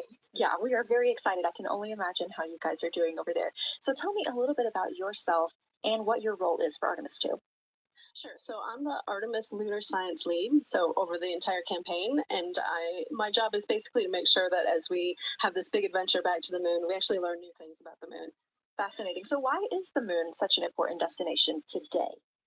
Yeah, so the moon is a pretty amazing place. It is a great place to learn about basic fundamental processes that happen on like all the planets, like cratering and volcanology.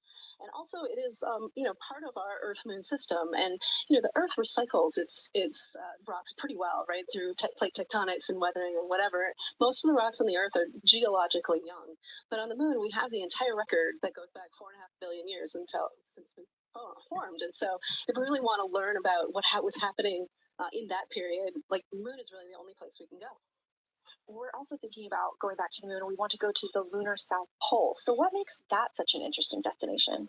Yeah, South Pole is cool, right? It's far away from the places we went during Apollo. It's different kinds of rocks there, some of the oldest rocks on the moon. It's also a place where we think there might be resources like water. There are craters that really never can see the sun because of the low sun angles there, and they get very cold. And we think that water and other things can build up in those craters, and so we're very interested to see what that might do for us. I'm very interested as well. So for some of our viewers who might be new to this, what does lunar science look like during an Artemis mission? Yeah, it's pretty exciting for us as we have like sort of built this from scratch to try to understand how we can best use the crew to support our science. And so, we've developed a system. We've got a team in place. We've got a back room here in this building called the SIR, the Science Evaluation Room. And there's a back room to that back room over in another building here at Johnson Space Center where we've got our teams of scientists working really hard. They're actually speaking to this room through our science officer. This is now the first time we've ever had a science officer in flight control room. So we're pretty excited about that. So we have a really voice out and up to the crew. I know, it's been so exciting to hear Dr. Kelsey Young speaking directly with the crew today now, so close to the moon. And we have a live view here of the science operation or the science evaluation room. So this is where the majority of your team is today. Is that right? Yeah, that's right. This is a big chunk of our scientists. You can see them in there now working hard, trying to get ready for the day. And then again, there's a second room where we have a lot of our data folks, where the data will first come down and they'll sort of sift through the data and get ready for this team to take. What's the mood like right now in this SIR? It is, I would say, giddy. I think we've worked very hard for this. They have done simulation after simulation. They have worked really hard over the last couple of years to get ready for this moment, and I think everybody's just really excited to see. Even already we've had some descriptions from the crew coming down, and it's so great to see their joy and our joy, our love for the moon come through. Yes, we are in for a real treat today. It's been anything like their observations the past couple of days. So how are the lunar science teams using this test flight to prepare for future missions to the moon? Yeah, absolutely. This is the way that we are building our foundation for the future, from everything from, how do you train a crew to be a geologist, right? And so, working through that, getting them classroom training, field training, building the science team, building these physical rooms that we are in, designing software that the teams are using, and then figuring out what happens to that data. They're going to take this data and it's going to come down, and how do we get it out to not only our team but out to the world and the rest of the science community. Yeah, that's a great point, because when you hear these crew members talk, you would never know that they're not geologists. Your team has trained them so well. They have been very good students. Who can blame them? It's a pretty great talk. One more question for you. How does the science that we're doing on Artemis help support long-term exploration and including our sustained presence on the moon? Yeah, you know what? We have a saying in the Science Mission Directorate that science enables exploration and exploration enables science, right? So you need the scientists because we are the ones who are the experts in, landing site and doing analysis of landing site and making sure we can find a good place to land, to like understanding the properties of the soil so we can, design our systems to manage that, understanding the radiation environment, keeping our astronauts safe, all of these things, right? But, in return, you provide us with opportunities where now we're going to be able to collect this data and collect samples and deploy our instruments and all of that. So it's a symbiotic relationship. That makes perfect sense. Well, Dr. Sarah Noble, Artemis Lunar Science Lead, thank you so much for joining us here today. Best of luck to you and your team, and I hope that you get to enjoy today too. Thank you so much. We are now getting closer and closer to our lunar neighbor, this live view coming from the Orion spacecraft and a camera mounted on one of its solar array wings.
Houston integrity for camera serial numbers.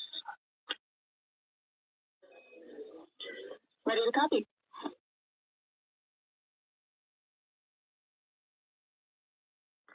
Hey Jenny, these are card numbers for the various positions. For the long lens on the D5, we will have individual cards. Victor's 1008, Jeremy 1019, Reed 1012, myself 1015. For the Z9, we will have one card that is dedicated for today, serial number 1007. For the cabin camera D5, we will have one dedicated card for today, serial number 1022.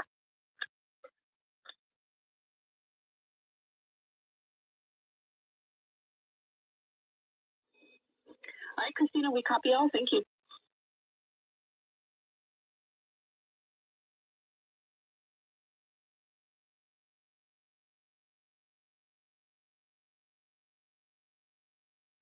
We just realized that we have Earth out window 1 and Moon out window 2, and Earth out window 4 and Moon out window 3, and it gives you the best idea of scale we have had yet. The Moon is about 3 to 4 times the size of the Earth, and it is almost full, and the Earth is just a small crescent out there. It's magnificent. I got a picture of it with the wide lens. Such a majestic view out here. Amazed. Thank you, Reed.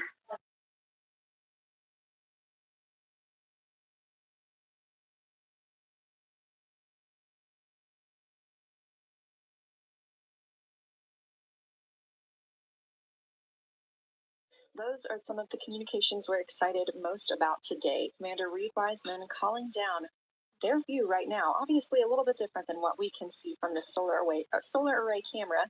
They are looking through the windows of the Orion spacecraft, able to see at the same time Earth and the Moon. You also heard NASA astronaut Christina Cook calling down some of the cameras that they will be using today. The crew is in that cabin configuration portion, and we expect the lunar flyby observation period to start just about 20 minutes.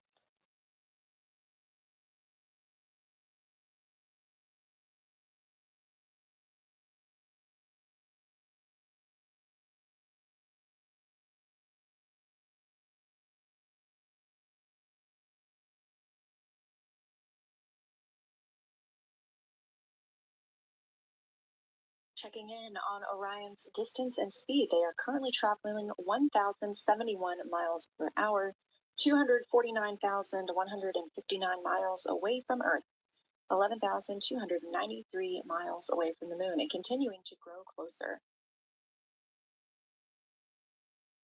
At closest approach to the Moon today, the spacecraft will be just about 4,070 miles away from the lunar surface. This will be during our loss of signal with the crew as they travel behind the Moon, and we will await their return to get the official number for you for how close they come to our lunar neighbor.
Inside the cabin today, the lunar targeting package is the primary tool guiding the crew observations and consists of two key components. The lunar geography review helped the astronauts study major lunar features in advance and help learn how to orient themselves during the flyby. Because, of course, the Moon is not actually labeled like it appears here when we look at this map. The lunar targeting plan provides a detailed timeline of observation targets, background science context, and specific instructions for the pictures the crew should take, as well as the verbal descriptions that will be helpful to the science team reviewing them later. This is a screenshot from their lunar targeting package, and a screenshot specifically of that lunar.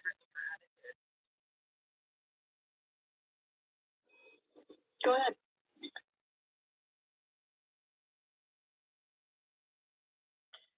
Hey, Jenny. Understanding we are in final attitude now for the lunar flyby, would it be possible to pitch the vehicle down 5 degrees? That would allow us to get the D5 long lens flush and have the least amount of window distortion.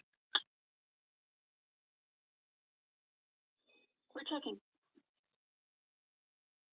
That call from Christina Cook, NASA astronaut and mission specialist on Artemis II. Copy. The Orion spacecraft is positioned in a specific attitude to allow the crew to best see the Moon outside their windows today for this imaging opportunity. That call was a request for a potential attitude shift just slightly, another 5 degrees, to give them a better view and to give them a better opportunity to use their long lens camera. They'll also be using that lunar targeting package we were discussing. I am following along with that real time, so I'll be able to share with you exactly what targets the crew is looking at and when.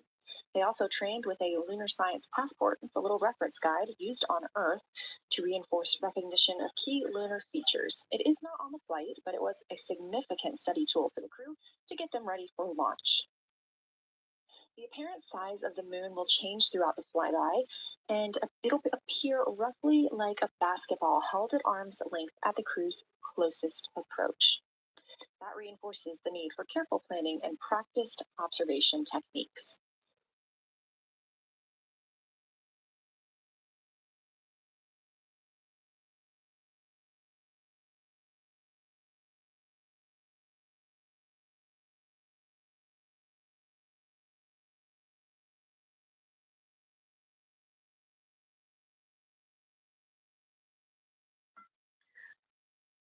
Houston, integrity for timeline. Good.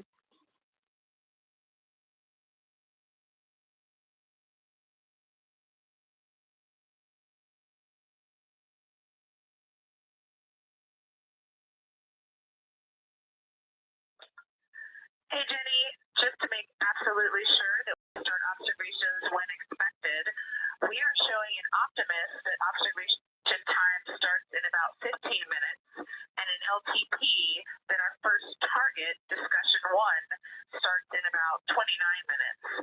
Can you confirm you'd like us to start discussion 1 in 29 minutes at 1900 GMT?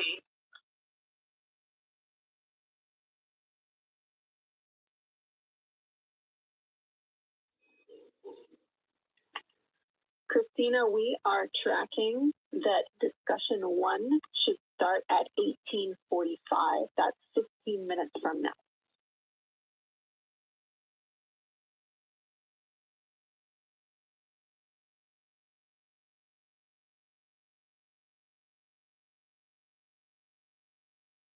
Okay, copy all. It may be a granularity issue with LTP, but understand that we start that observation in 15 minutes, and I bet when we get there, the green line in LTP will match the start of the white band for discussion 1. I think it's just a matter of the labeling and the granularity. Thanks for confirming. Copy, and we'll look into that a little bit more on our side as well.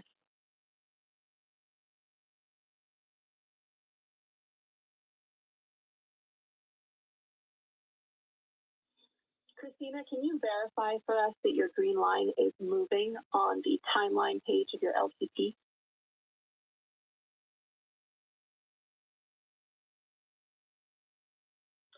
Affirm.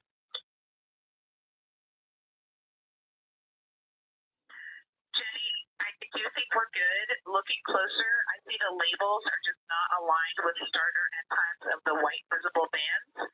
It fully makes sense now, so I think we are all set. We'll look forward to starting some observations in about 13 minutes. Copy. Thanks, Christina.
As you heard discussed, we are expecting the crew's observation time period to start in about 10 minutes. First, they'll be conducting a warm-up, warming up to their science observations of the moon. They'll be discussing with each other, helping each other orient using the major landmarks that they've studied, asking what is familiar. We roll left, port 5 degrees. That would get the moon closer to the left side of window 2.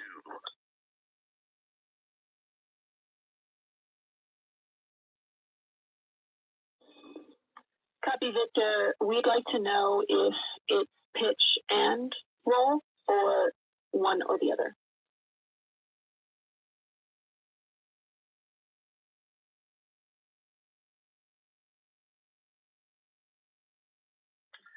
Jenny, we actually thought you already put the pitch in.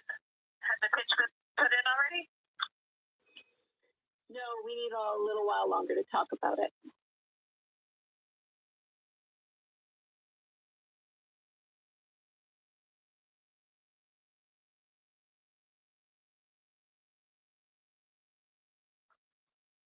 So, Jenny, I guess what's happening is just as our orbit's changing, where it is in the window is changing. So maybe these fancy little adjustments aren't worth it. It's going to continue to move in the window. Or is the spacecraft going to keep the moon at the same point of the window if we adjust the attitude? I assume the previous.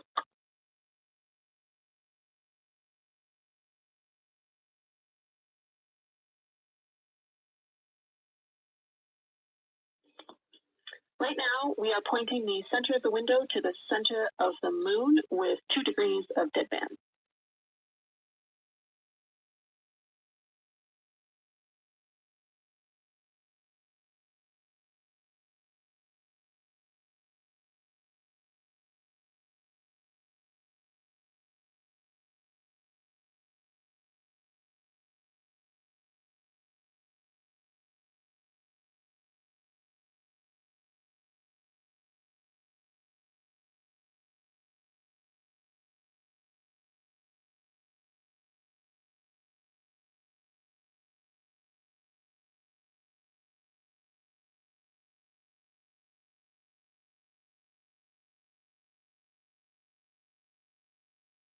The conversation you hear happening now between the astronauts aboard Orion and Artemis Mission Control here at Johnson Space Center in Houston, Texas. They're in the center of your screen, seated at the CAPCOM, or Capsule Communicator Console. That's Jenny Gibbons, Canadian Space Agency astronaut, and Artemis II backup. She was also the lead Capcom for Expedition 63 aboard the International Space Station.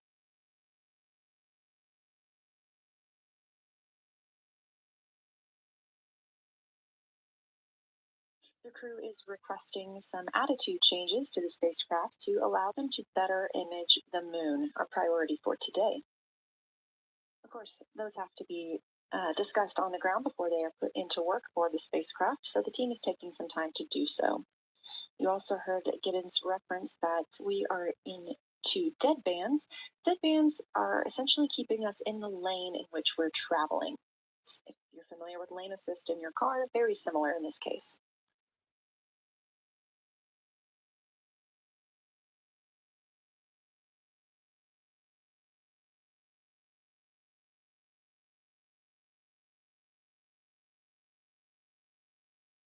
We are now 10,870 miles away from the moon, traveling 1,066 miles per hour and 249,390 miles away from Earth. Again, we recently surpassed the Apollo 13 distance record of farthest humans have ever traveled. And upon calling down some words during that milestone, Canadian Space Agency astronaut Jeremy Hansen noting that he hopes that this record that they are setting today is soon broken by future explorers.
This is Artemis Mission Control. We are standing by for the beginning of lunar flyby.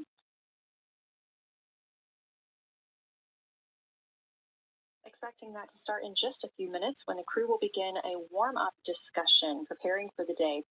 They will be capturing images along while discussing what they find familiar about the moon and what looks unexpected to them.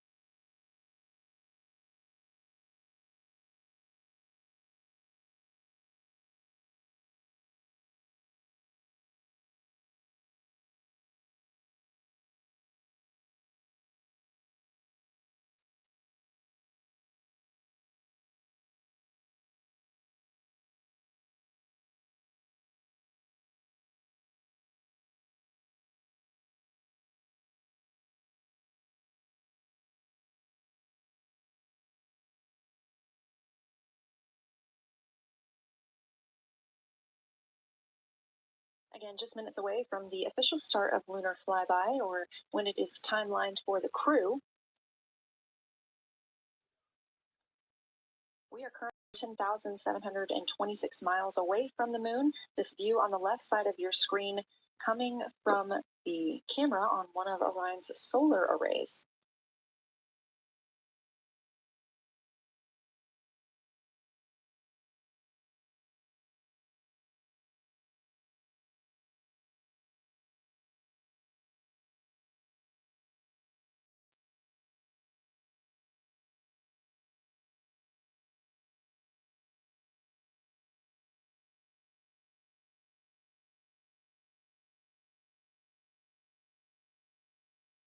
Other conversation points while the crew are getting ready for their flyby today. They'll be looking to orient themselves using major landmarks and annotating their observations along with their discussion. They'll have 10 minutes for that warm-up discussion.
Houston integrity. We have two folks at the window deep in discussion talking about all of the awesome features that they're seeing. We just had a huge moment realizing that Hertzsprung is about the same size as our incredible Oriental. We're really excited about this target that's kind of new to us. We're orienting on things like how we talk about albedo, finding some of the prevalent things that we're used to from all of our training, and just overall taking in this view. We also are noticing that the moon is still still getting noticeably bigger as we go, even when you're watching it continuously. It's great to see these two guys get warmed up. We love the report, Christina. Thanks. And you nailed it on why we added Hertzsprung. As you'll see in the prompts, we're looking for comparisons to the comparatively much older Hertzsprung compared to the younger Oriental. Great words.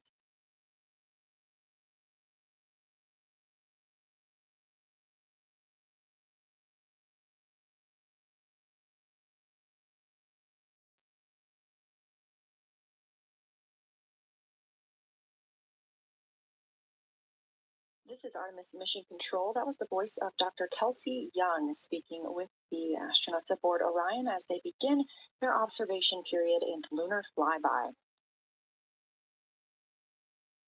NASA astronaut Christina Cook reporting their view of Hertzsprung Basin. The team here is looking for centered images of the basin at a full zoom, and they're hoping that the astronauts can image and describe the inner and outer rings.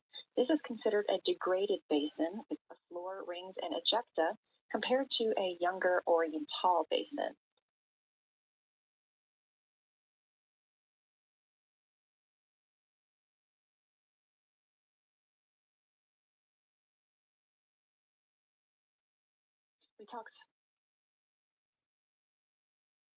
We spoke earlier with Julian Gross, the Artemis curation lead, about some of the terms we will hear the crew use today.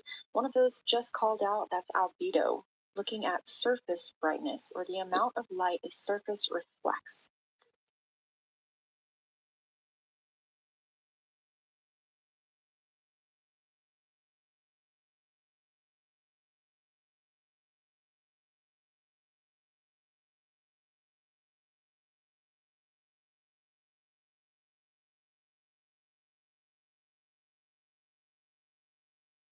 A few more terms that we hope to hear today during the crew's sit reps or situation reports include embaying. This refers to one feature that surrounds another, that usually is a higher relief feature. Use and integrity, one report from the crew at the windows. We can actually see the moon and Earth at the same time right now. It's interesting because the Earth looks way brighter, so the Earth itself seems to have a much higher albedo than the moon. We think this is independent of our eyes focusing, because of course the Earth is much smaller than the moon in our view, so you could think that your eyes focus for the darker sky, and that means that it only has apparent brightness more than the moon, but since we're seeing both in the same view, we do think that this can be inferred as the Earth as a whole has a higher albedo.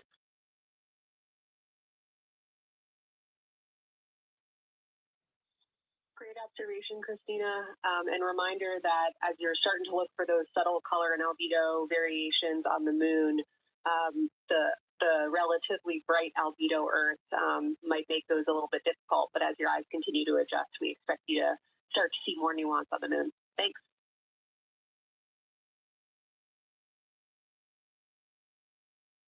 Great call. Thanks for the reminder. We're all going to be experts in lunar terminology by the end of the day. Another one we expect to hear is mare. These are dark regions paved or filled by volcanic deposits. You also can hear them called seas, oceans, lakes, or marshes, or other bodies of water.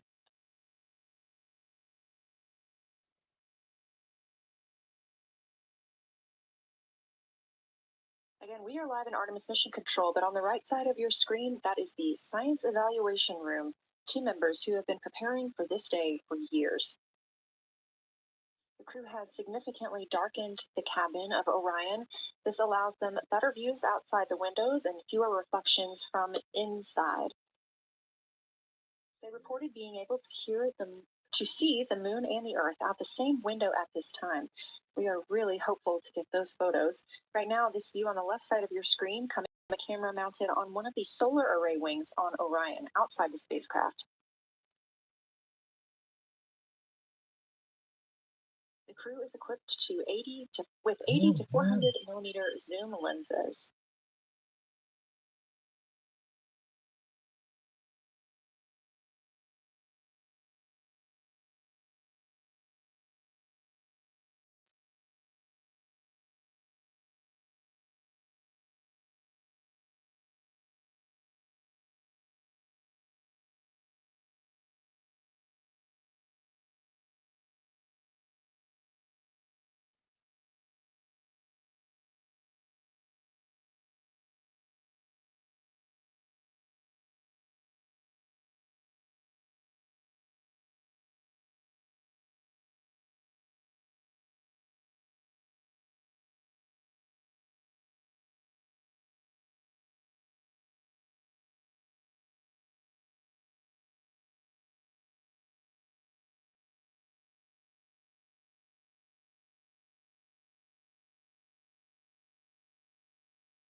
The team continues their warm-up discussion. I should say the crew members aboard Orion continue their warm-up discussion.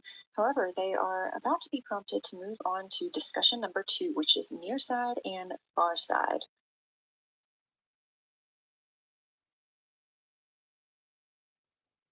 Some of the things that they are looking to capture, the ground has prompted them to photograph anything that stands out to them and to compare the near side versus the far side mare in color, albedo, topography, and texture. They also want the crew to compare the appearance of rayed craters in the near side mare versus in the far side highlands. Of course, a reminder that some of the items that the crew, or some of the landmarks the crew are seeing today, is the first time that humans have ever laid eyes on those portions of the moon.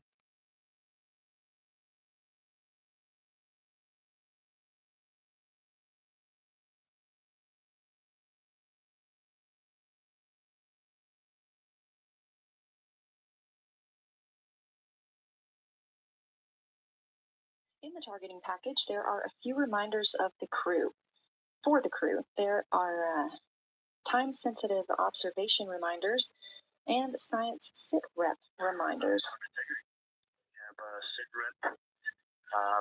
The targets that are being discussed right now is the far side, near side comparison, and hearing some great discussion of browns and greens in the Aristarchus Plateau and how those disappear as you go toward the North Pole, and then over to the far side, you lose the color. You've got Jeremy in window 2, Reed in window 1, having a great discussion. Christina's under window, I'm sorry, Reed is in window 3.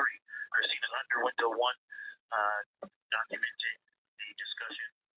And we've got the lights completely off. And there are some LEDs that we cannot put out that do provide some light scatter. But we have all of the internal lights off and are letting our eyes adjust as best we can. With the window 4 view, you only get about a third of the moon. Tycho is going to go over the horizon soon, and you can see Aristarchus, and then you start to lose the view as you go to the west in Oceanus and Procellarum. So far, the team is on the plan, and the long lens is being put to good use, and recordings are being made, and internal documentation of the configuration and the observations is ongoing. Science, do you have any questions for us at this time? Integrity Science. Victor, very glad that you provided the first formal science sit rep, as these were indeed your idea. One follow-up question, any relationship between those browns and greens you described? Do you see them blending into one another, and do you see any topography associated with either color?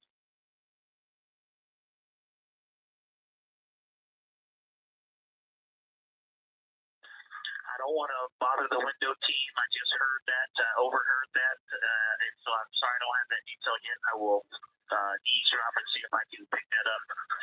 I will try to answer that at some point. I also heard a comparison of the albedo in Aristarchus, that crater, the very high albedo spot you can see on the near side. There is a feature called, I believe, Burgess Alpha, that is equally or maybe higher albedo.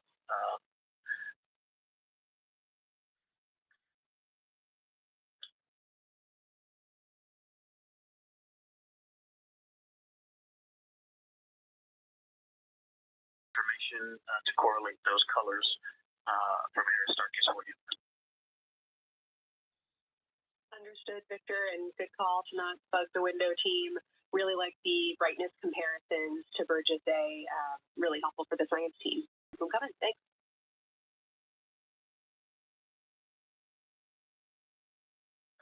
I also heard a discussion about the albedo of Grimaldi being a 10, and how many of us, when we were a little further away, saw that as the darkest albedo, and then the bigger Mari off to the west, sorry, to the east was still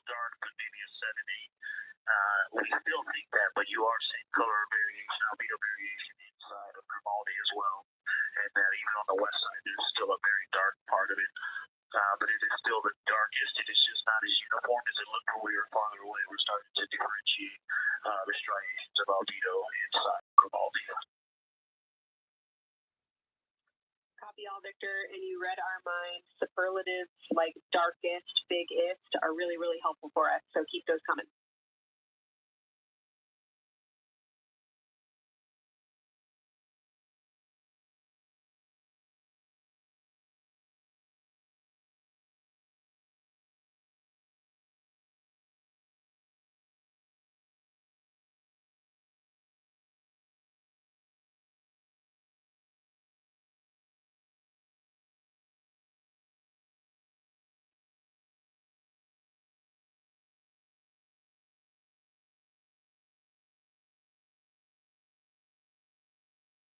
As we were just mentioning, the crew is slated to perform these science sit reps. They are prompted to do so by an icon in their lunar targeting button. That one coming down from NASA astronaut and pilot of Artemis II, Victor Glover.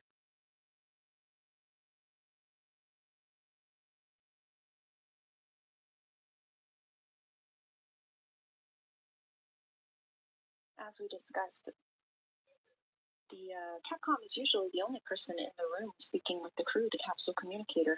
For today, the science officer, Dr. Kelsey Young, she is the Artemis Science Flight Operations Lead, is speaking with the crew during the flyby to ask any questions that the team may have. To her right is Trevor Graff. He is one of 3 science officers. Those would be Kelsey Young, Trevor Graff, and Angela Garcia, who will also join us later for an interview.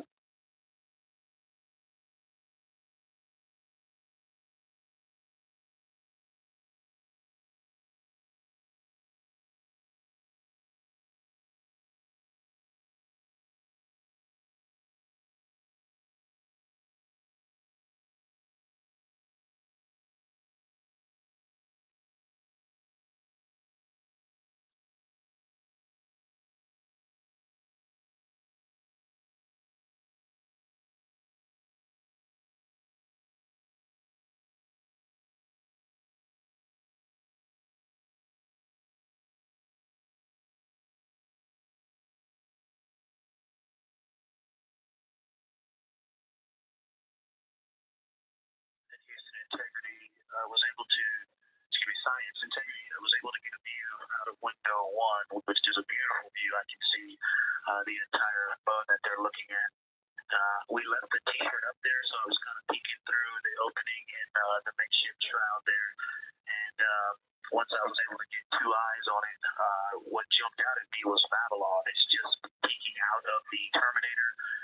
It's clear of the Terminator now, but it just really jumps out because it's still got the low light, the low sun angle. And so where the, Babylon has that impact over the top of another crater, where the 2 craters intersect on the eastern edge. So on the side closest to Oriental, where the 2 crater rings intersect, the shadow there is the highest peak in the interior of Babylon, and so you can see that terrain is there's some real variation in the terrain there. That there's a nice peak where those peaks intersect. Where those rings intersect, and we'll get a picture of that. Love the description, Victor, especially the comparison and relationships you just described about topography. And if it's easier for your observations, do feel free to remove the t-shirt shroud from window 1.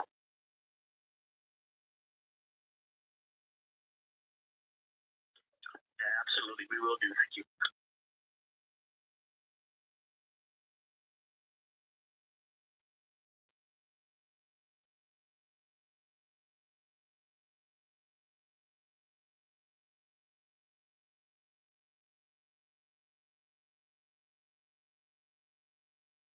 Those calls coming from NASA astronaut Victor Glover. As we discussed, the crew is working in pairs at the windows. Right now, taking photos are Commander Reed Wiseman and Mission Specialist Jeremy Hansen. Serving as their support team are pilot Victor Glover and Mission Specialist Christina Cook. You're hearing those calls from Victor Glover as he is on that support team, and he is tasked with providing the science sit reps, while the crew photographing and making annotations of the moon in Windows 2 and 3. Windows 1 and 4 are available for the support crew to fly up to, obviously look at the moon themselves, and provide these science situational reports. The view on your screen is part of the lunar targeting package, and it's something that the crew can reference as they are flying by, but this is an animation.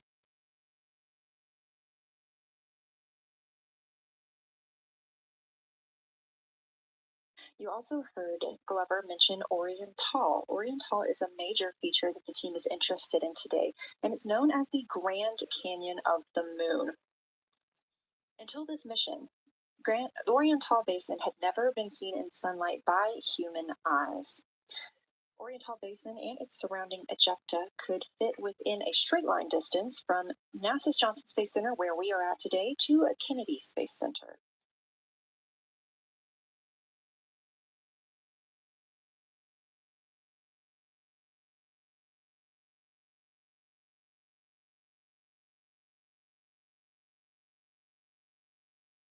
This a live view in Artemis Mission Control in Houston, Texas, where the teams are monitoring all systems, not just for today's flyby, but on the spacecraft themselves. Again, this is a test flight, our very first flight of humans on the Orion spacecraft.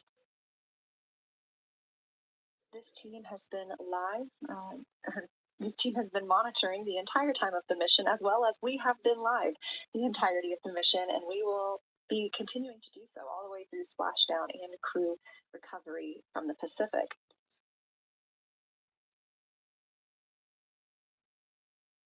This is a visualization from ARROW, the Artemis Real-Time Orbit website that you can also access at any time by visiting nasa.gov/track-Artemis, showing us that we are now under 10,000 miles from the moon, 9,948 to be specific, and continuing to count down.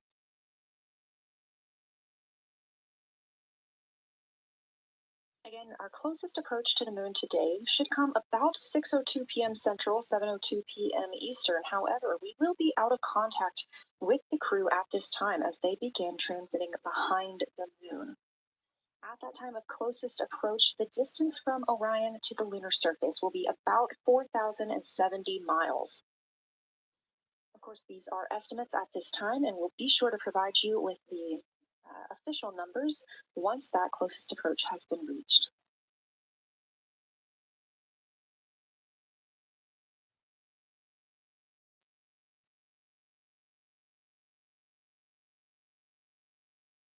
This shot live inside the Orion spacecraft, where our 4 crew members are continuing with their lunar flyby activities. They have just begun those activities really about 20 minutes ago, so we've got several hours of moon view opportunities. This is still a live view inside that capsule. However, you can see just how dark they have turned down the lights. Actually, they've turned them all the way off. There are a few LEDs that they cannot power off, but turning down these lights gives them better views outside of the spacecraft's windows while they photograph the moon. This also prevents any reflections from inside the spacecraft bouncing up on the windows and interfering with their photography.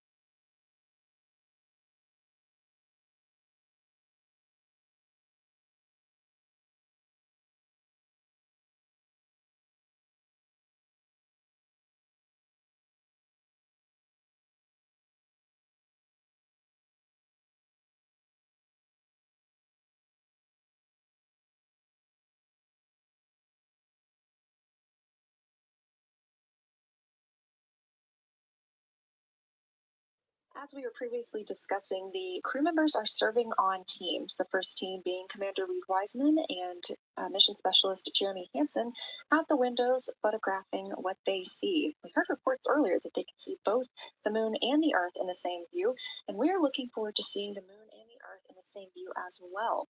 That Earth set coming up in just a few hours. While Wiseman and Hansen are at the windows photographing, Glover and Cook are serving as support crew. They are able to assist with cameras. They are also providing those situation reports, letting us know how the team is working inside the spacecraft, what they're seeing, and how they're feeling about it. Those first blocks of teams will last about an hour, and the crew members are approaching the halfway point into their first observation block. A reminder, we have 5 of those blocks today. So they're approaching this halfway point, during which the crew at the window will switch roles. One will begin taking pictures, and the other will be making annotations on their PCD, that's portable computing device. Both of those crew members at the windows are recording audio of what they see. They are putting on headsets and recording audio into their portable computing devices. Obviously, we are not hearing this right now. This is going to be sent down to the science team, and they will be able to analyze that at a later time. What we are hearing, though, and will continue to hear, are those science sit reps a few times every block. Once this block is complete, about 40 minutes from now, we will have the teams switch. That means pilot Victor Glover and... looking at a window 1, I think just reported earlier saying that it was Tycho going over the horizon. That was Copernicus I was referring to.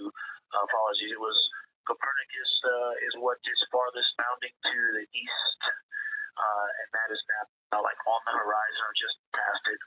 And the Korolev is now a few degrees from going over the horizon. And then, next it'll be Aristarchus Plateau. So on the west, we are getting a much better view of the Terminator. Looks like we have about 80% illumination of the moon.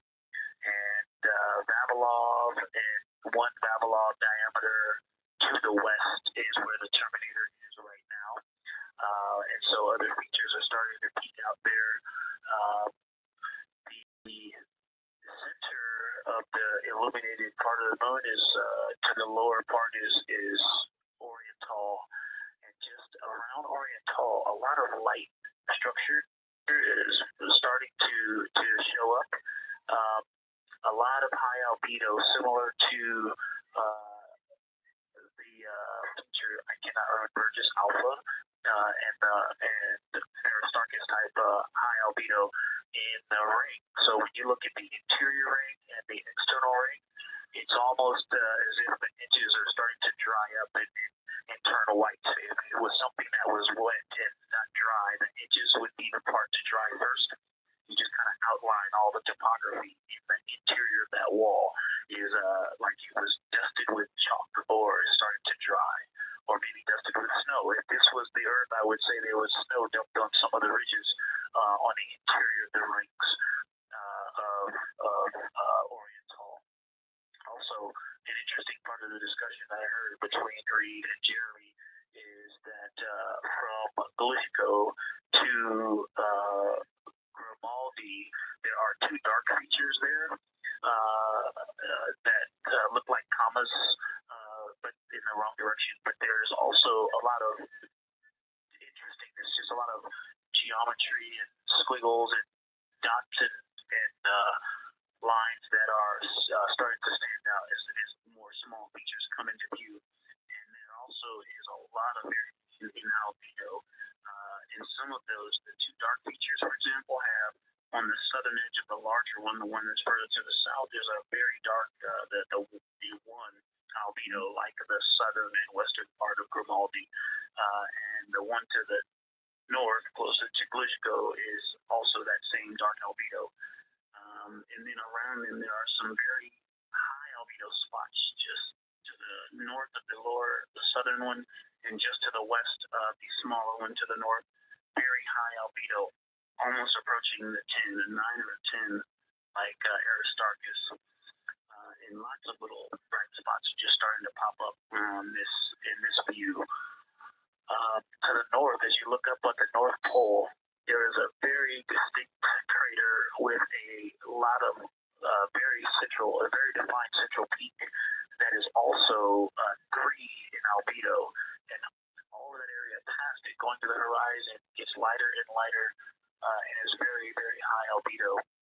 And I will go look and find the name of that feature if I can look that up.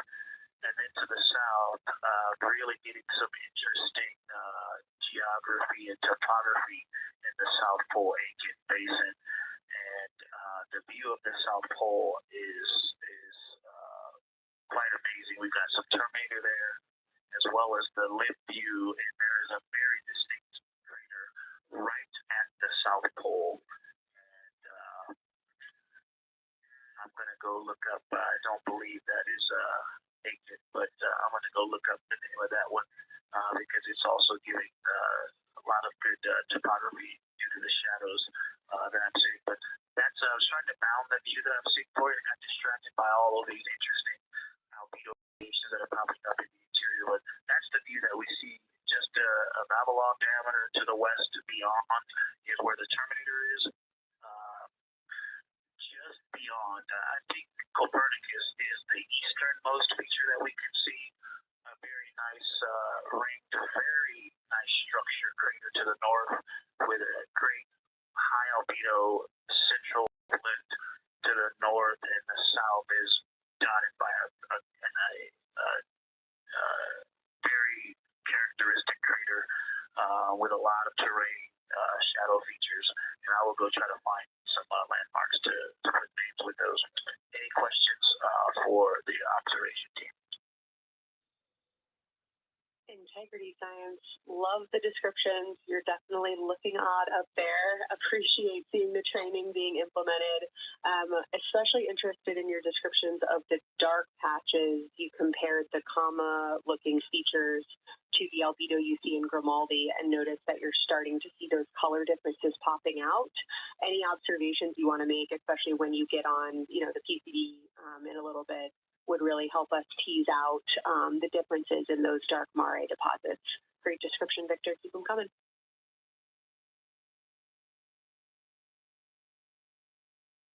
Absolutely will do, and I know you've got descriptions on both of the window observers right now as well. Keep them coming.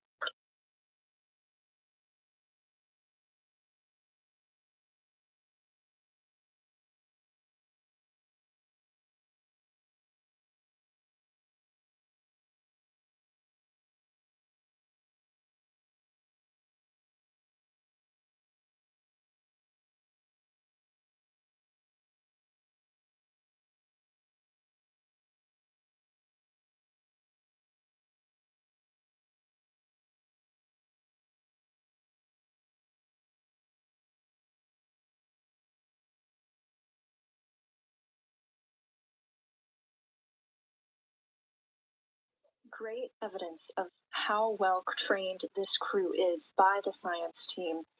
NASA astronaut and pilot of the Artemis II mission, Victor Glover, calling down a situation report, noting several different features on the moon in such descriptions, even saying that it looks like snow on some of the peaks. Obviously, we do not expect that to be snow, but referencing that as some of the lighting on how it looks to the Artemis II crew from their current position.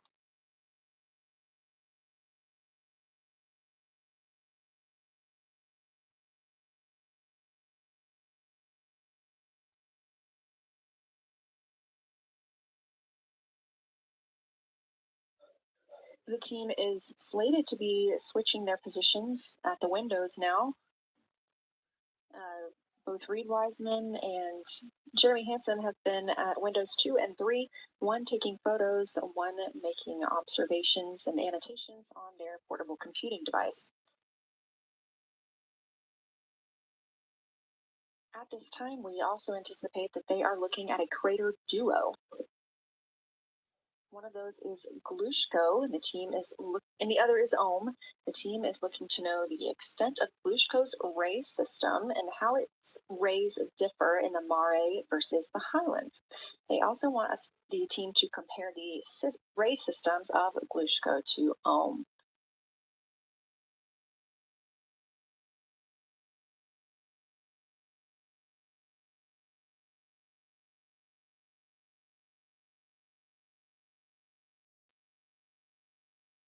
Ohm is considered a young crater.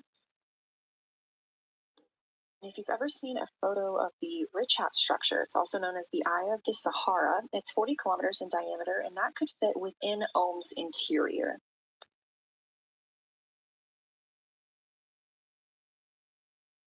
The team is specifically interested in descriptions of that ray visibility, including the color, albedo. Remember, albedo is the brightness or the surface reflection, and the reach.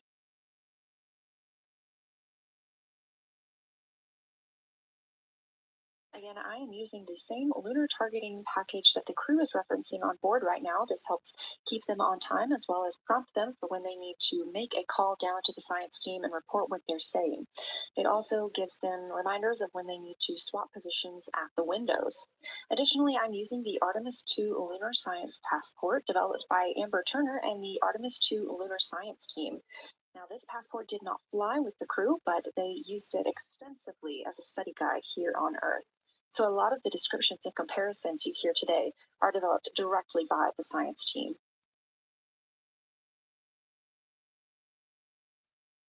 We are now 4 days, 20 hours, and 43 minutes. Science integrity, that crater to the north, that is, it's like we've got one in the north that looks like just a textbook crater, and one on the South Pole as well. The one on the north, I think, is Pythagoras. And what I wanted to highlight about that is it is either a very distinct central uplift or just a very defined area of high albedo. If a majority of the crater, especially the floor of the crater, is, say, an albedo of 5, this center, and only a tenth of the diameter of Pythagoras is an albedo of 2, maybe 3, but it is very bright and it stands out. And then between that crater and the actual what is the horizon from here, there seems to be another crater right on the horizon, and right on the edge of that is another patch of that albedo. It seems to be between the two craters. It's hard to tell from this grazing angle, but there is another spot just further north beyond Pythagoras. Between the two, I can draw a picture of this one and show you where that very high albedo, again, another 2 albedo surrounded by 5, and most of the area surrounding it.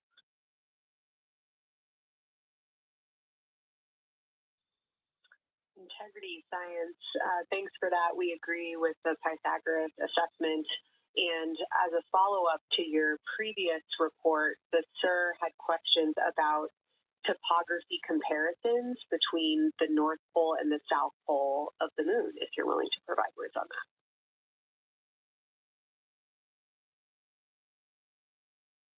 Topography comparisons, absolutely. And if you have any idea what, if you draw a line between Pythagoras and the western edge of the outer defined ring of Oriental, it intersects a beautiful textbook crater on the south. I would love to know the name of that. The topography differences, now the South Pole has a little bit of a benefit that it has more of the terminator, and I can see a little more shadowing there, but there's a nice crater right at the South Pole, so that's the main thing defining the topography there. Seems to be quite a bit of elevation change. I can see some very jagged shadows at 90 degree just to the west of that crater at the South Pole. I can see a very distinct change in the shadow directions, indicating, I don't know, a very high wall or a very deep canyon just to the west of that. And in the north, it seems to be that from sort of the edge of the Mare that's dark, which is maybe 1 Pythagoras diameter south. If you draw a ring about that, maybe the top 7 degrees of the moon, and just draw a ring around that. The near side is an albedo of 5 and looks quite smooth from here. And then along the same edge of the Mare, the edge of the Mare that kind of Grimaldi's just outside of, Belushko is just outside of, Arrow Crater is just outside of. You start to see the stark differences between the darker 7/8 and the 5s and 6s, the 4s and 5s. If you follow that line up to the north, that line is also where the change in topography happens at the North Pole. The line defining the light and dark on the edge of the mare that you can see from Earth. Draw that line, roughly the midpoint of all that, straight to the North Pole. And on the side facing the Earth, you see smoother topography and dotted by Pythagoras and its next door neighbor crater. And then on the far side, you see a lot more cratering and a lot more topography. Again, the far side has the benefit of a little terminator there, but I am seeing a variation in the topography. It seems to be more jagged and a more challenging place to find a place to land and to even traverse in the south, all around the South Pole. And at the North Pole, it would be more challenging to translate on the far side of the North Pole compared to the near side of the North Pole around Pythagoras. Copy all, Victor. You really help paint a contextual picture of what you're looking at. We really appreciate the way that you're guiding us into the areas you're seeing by drawing comparisons between recognizable features. Thanks for that.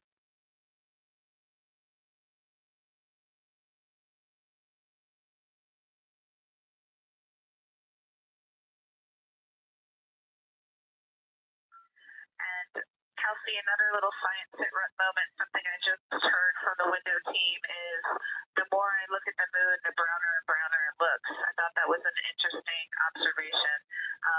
The two observers have been on timeline, no hardware issues. They did start to talk a little bit about another feature that you'll hear more about on the recordings that they call the handprint. That was at the end of their Belushko and before they moved into their current target. They thought that was worth chatting a little bit more about. And they're preparing to switch after this. Houston copies and concurs.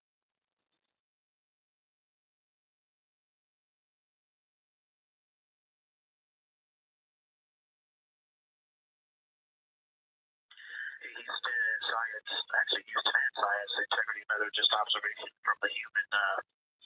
My eyes have shifted a little bit since I've been up here. I've been wearing my reading glasses to look at the PCD. Well, this is a very taxing event on the eyes, looking out the window and seeing the very bright moon, then coming back inside to the dark and trying to work cameras and microphones and logistics and lunch and those kinds of things, and then looking at the PCD, which is dimly lit. It's just been an exercise. It is a difficult thing to manage it. I'm up and down on the glasses and then having to wait as my eyes adjust when I come back in. As soon as I look back into the cabin from looking out the window, I can just feel my eyes adjusting, and I just have to work through it as they adjust. Appreciate that report, Victor, and know that we are prepared to read you up targets from the ground if that would give you the ability to keep your eyes focused on the moon and not having to swap between that and the PCD. Just let us know.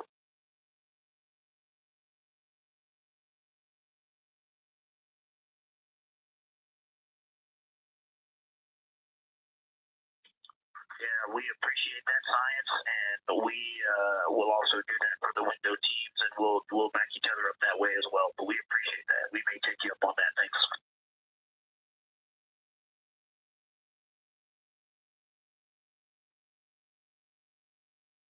Continued detailed descriptions from the Artemis II crew aboard Orion. Again, this is a test flight, the first time we've flown humans aboard this spacecraft. So every detail, even that it's difficult to look outside the window and then back at the PCD, that portable computing device, every single detail is appreciated as we prepare for future missions. Glover also mentioned that he is now wearing his glasses now that he's in space and that his eyes have shifted a bit. This is something that happens when our astronauts go to space. There is a fluid shift from the lower half of your body up into your head, and that can cause changes in your eyes. It's something that we have seen over time for some crew members, especially now that we have been living and working on the International Space Station for over 25 years.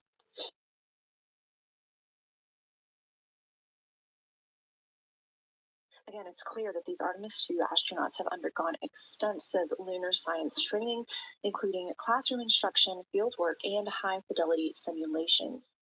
Training expeditions even took place in analog environments like the Icelandic highlands and the Kemasassen impact crater in Labrador, where crews practiced identifying and describing geologic features under varying conditions.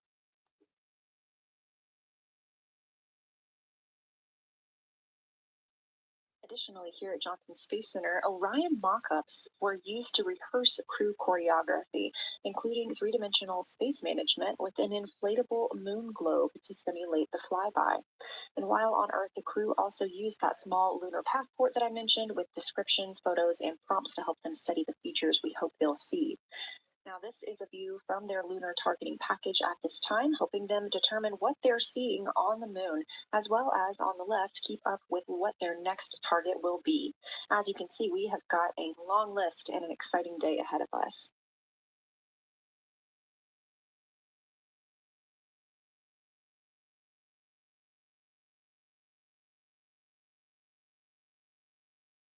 It's now been 4 days, 20 hours, and 53 minutes since Orion launched atop the Space Launch System rocket from Kennedy Space Center in Florida with our 4 crew members aboard: NASA astronauts Reed Wiseman, Victor Glover, and Christina Cook, and Canadian Space Agency astronaut Jeremy Hansen.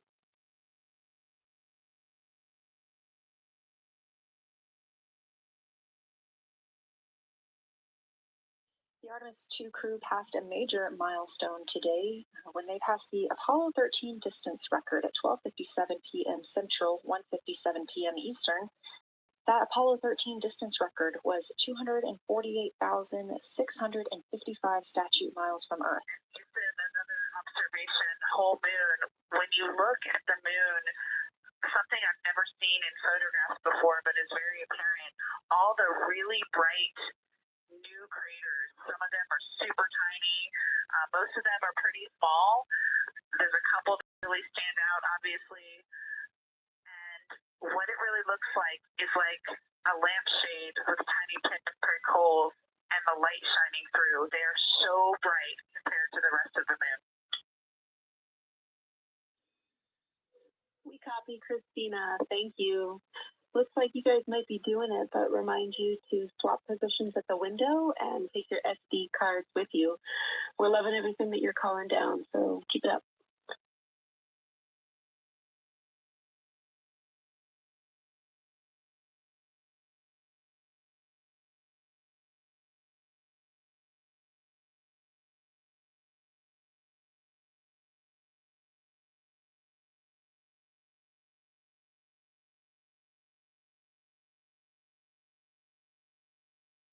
Again, Orion previously surpassed that the Apollo 13 greatest distance from Earth by humans. That was 248,655 statute miles from Earth, and Orion now 250,294 miles away from our home planet.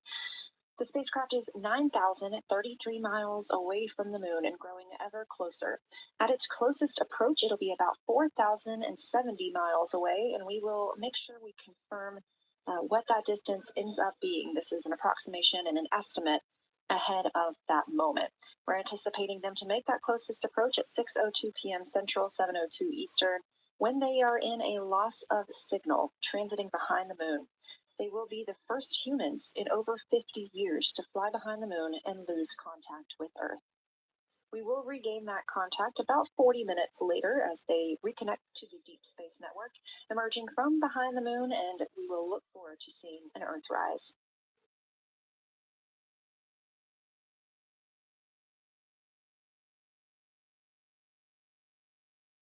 Again, the crew is currently in their position swap portion on their timeline.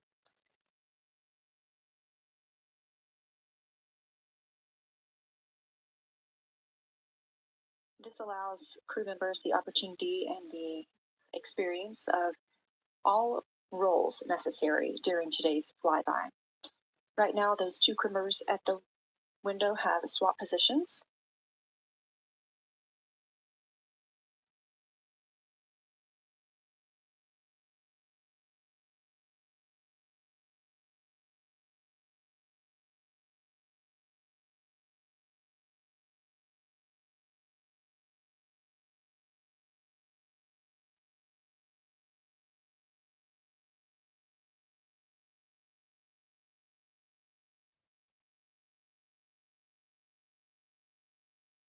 Again, the crew at the windows swapping positions.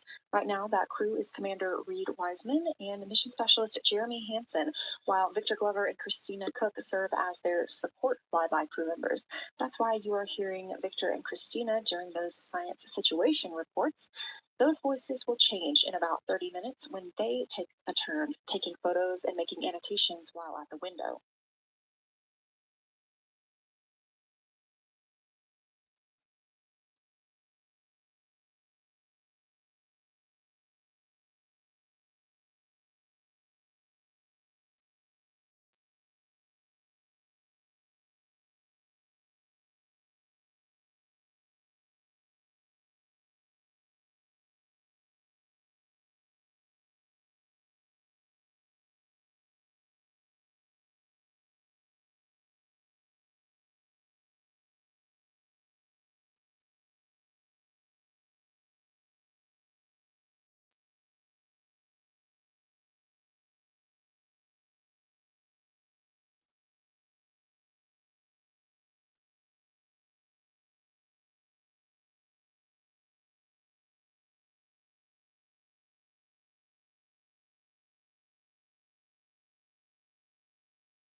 Houston Integrity.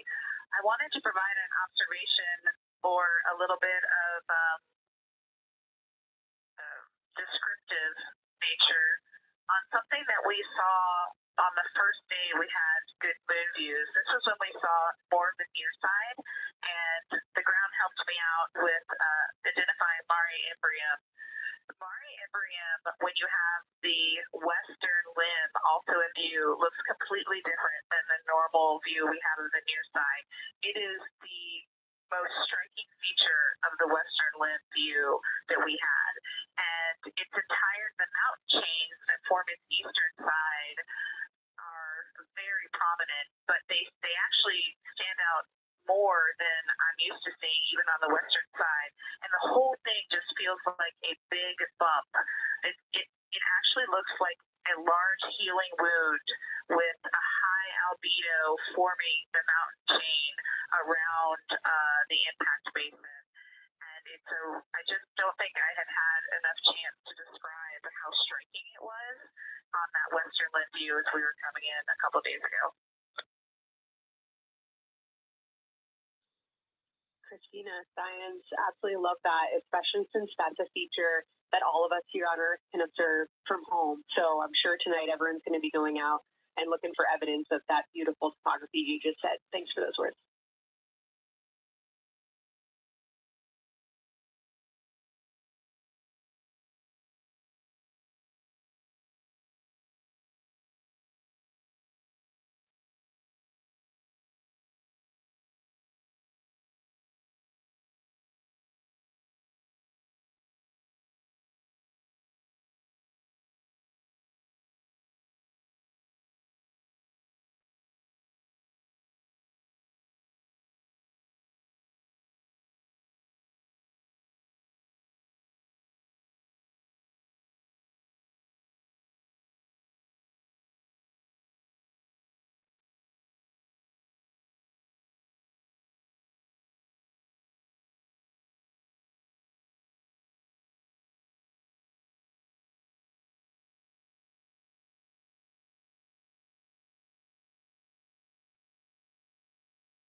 The view on your screen coming from Orion, a camera mounted on the spacecraft's solar array wing.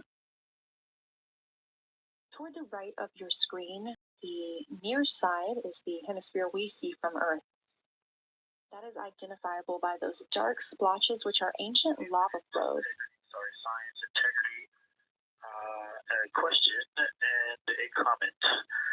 Question is it possible that we're seeing the Schrodinger basin from this vantage point in the Terminator at the South Pole? And the comment is, the rays coming out of Ulm are less distinct. We are not seeing the bright rays coming out of it, but the sort of 9 o'clock wedge that is formed by the change in albedo from the interior portion that is to the northeast to the surrounding lighter mare that's 270 degrees to the west. That 90 is very distinct and interior. You got some great descriptions from the two at the window about the colors in there, but in that darker part in that wedge, you've got some really interesting color, even though the rays, the distinct difference in the albedo almost look like rays, but it's not the rays coming out. It's the just change in that albedo. Integrity science, that is very intriguing. Those color rays coming out of Ulm rather than sort of albedo. And as answer to your question, we do not think you can see Schrodinger. It's in darkness as of now. But thanks for that Ulm description, and it sounds like the pair at the window's got great descriptions that we're definitely going to dive into tonight.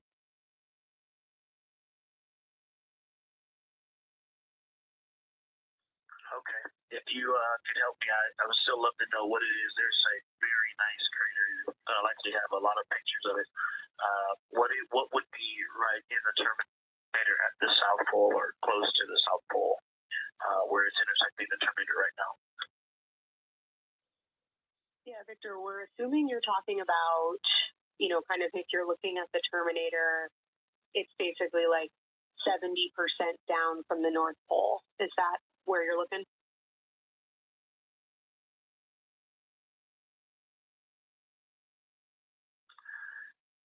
Contact, yes, that is where I'm looking.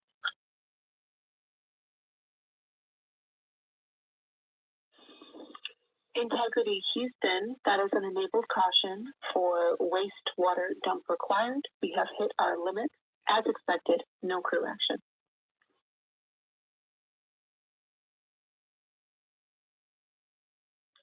Copy, no crew action.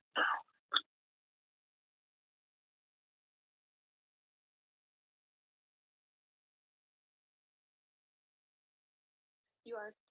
And integrity science, we're trying to figure out what you're looking at there. Is it like right on the Terminator, or is it in the eliminated portion next to the Terminator?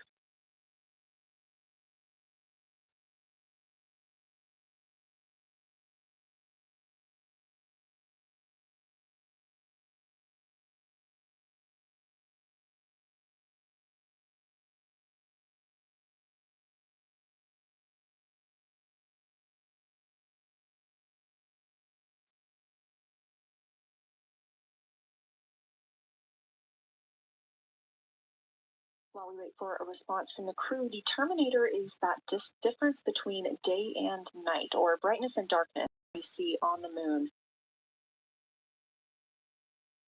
We see this from the International Space Station as well, looking down at Earth.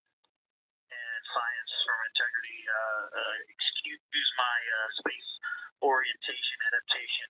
If you draw a line between Glushko through the center of Oriental, and then another line from Glushko through the southern tangent of Oriental, that line would almost perfectly intersect tangentially the crater that I'm talking about, and it is on the Terminator. So yeah, I think I'm not looking at the South Pole. I was a little twisted.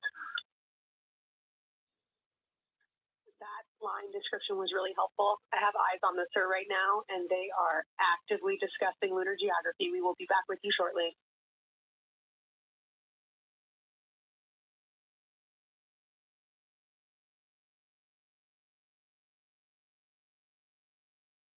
You're hearing a couple of voices today in Mission Control Houston. One of those is Dr. Kelsey Young. Integrity science, we believe that's Demon Crater.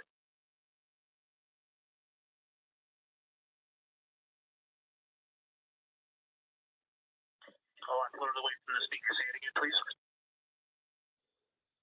We believe that that is Zeeman crater.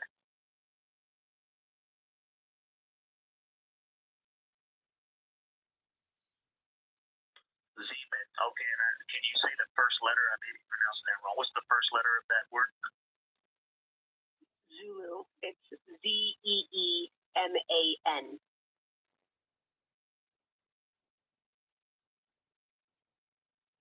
Copy. Thank you for that. Yes, we've got a great view of that. And when I went back to the window just now, the view has completely changed. Our trajectory is taking us to a new view, and I'm looking more into Babylon. I've got a nice, great view into Babylon. I'm actually away from the window right now, so I'm going to go try to give you some bounding words on the view that we're seeing. But I've got to get back to a window in a minute. Understood, Victor. You're defining new views of the moon in more ways than one.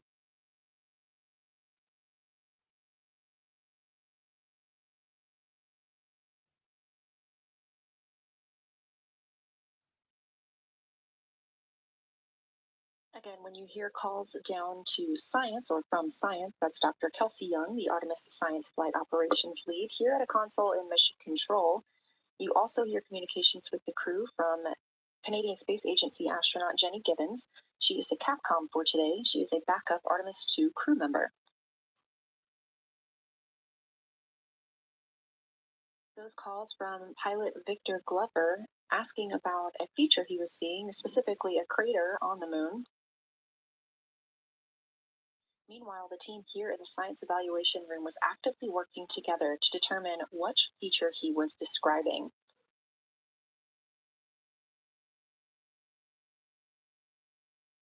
The teams at the window have continued to move through their targets, including Aristarchus Plateau, Reiner Gamma, and we are preparing for the cabin and window teams to swap. That's when we'll hear more from Reed Wiseman and Jeremy Hansen when they take on these support roles, while Christina Cook and Victor Glover are at the windows photographing and annotating.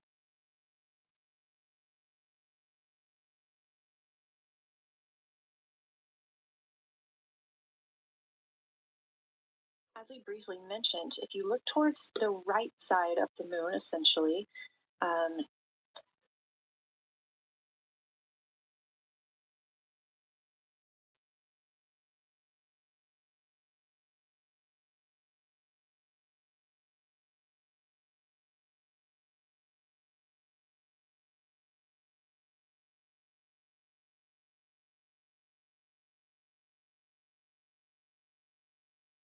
this live view coming from a camera outside the Orion spacecraft, and if you look on the right side of the moon where you see those dark patches. Wow, yeah, I wish I had some more time to just sit here and describe what I'm seeing, but the Terminator right now is just fantastic. It is the most rugged that I've seen it. From a lighting perspective, there are little islands. There are islands of terrain out there that are completely surrounded by darkness, which indicates some real variation in terrain.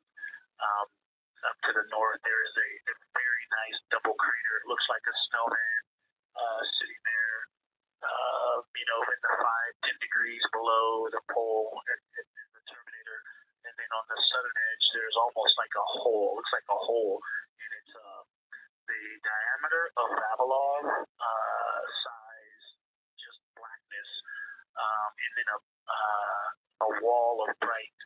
And then it goes back to the black beyond the Terminator. So there's it looks like there's just a gigantic hole right there. One Babylon diameter east of the Terminator. And as you go south, the Terminator is not a nice smooth arc. It's just jagged. There's almost a 110-degree turn in the shadow as opposed to the nice smooth arc, again indicating some really interesting variations. And I'm sure we'll get some photos of that.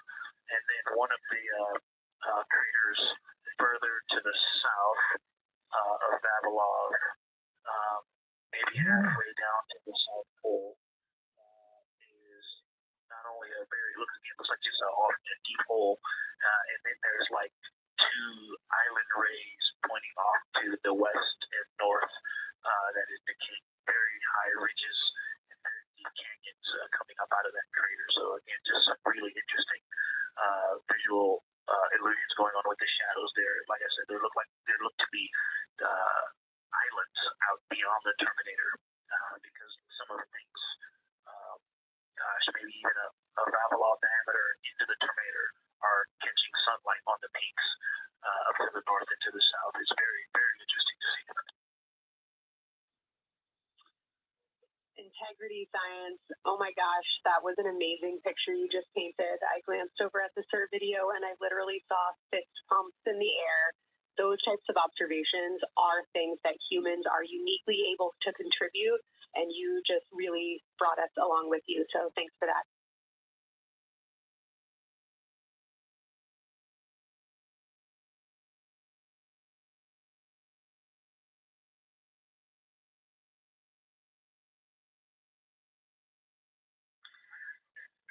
That's awesome, Kelsey.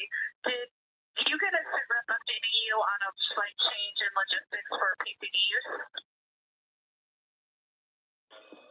Christina, this is Houston. We did not, but we will take it now.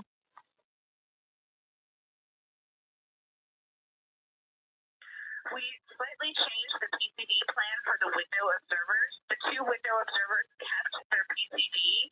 So in other words, the one at window 2 went to window 3, and the one at window 3 went to window 2 when they swapped rather than staying at the window. We'll plan on all observers keeping the same PCD for all observations. Copy, Christina. That makes sense to us, and good plan. We are coming up here on a cabin and window team swap. Let me know when you're ready for a quick vehicle status.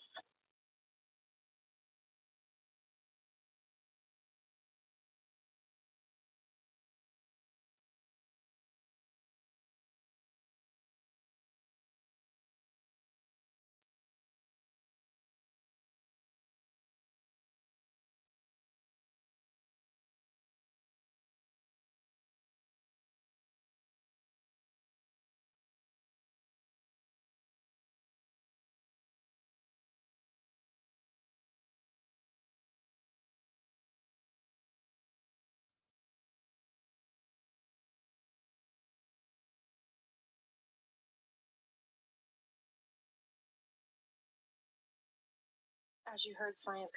Go for the vehicle system update. Howdy, man. We don't have much for you. We just wanted to let you know that toilet right now is no-go for use as we stick with the predetermined limit for now. All crew members, please use CCUs. Otherwise, Orion is looking very good. And you have 15 minutes in this handover time where we expect Victor and Christina to switch to the windows and you and Jeremy to be in the cabin assisting. Let us know if you have any questions.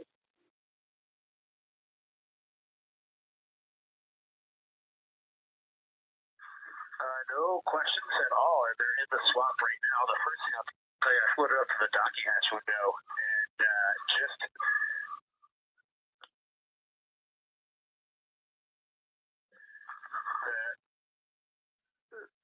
what I'm going to call the Mari around Oriental just looks so different out the docking hatch right now. It's quite a bit darker. It's the same darkness, if not a little darker than Grimaldi. But it's cool after just being at the 400 mil for the last half hour. Looking up close, I got pictures of everything I was just describing on the Terminator. It really is a fascinating Terminator. And then Oriental just looks so dynamic right now. It's very three-dimensional on the docking hatch compared to what I was just looking at through the 400 mil. We love it. We are getting a sneak preview from one of our SAW cameras of what you're looking at, and we see some of what you're describing. We cannot wait to see your photos. Thanks.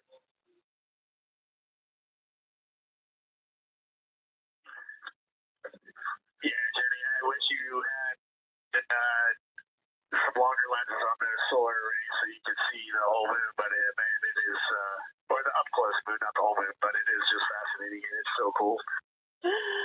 All right, MPO and INCO, take notes. We want a zoom lens on those saws next time. Thanks, Reed.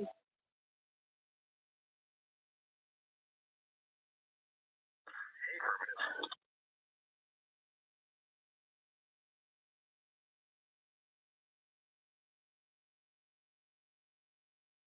As the crew gets ready to switch positions from the window crew going back to the support crew and the support crew flying up to the windows, this view inside the room, Capcom Jenny Gibbons speaking with the crew, Canadian Space Agency astronaut.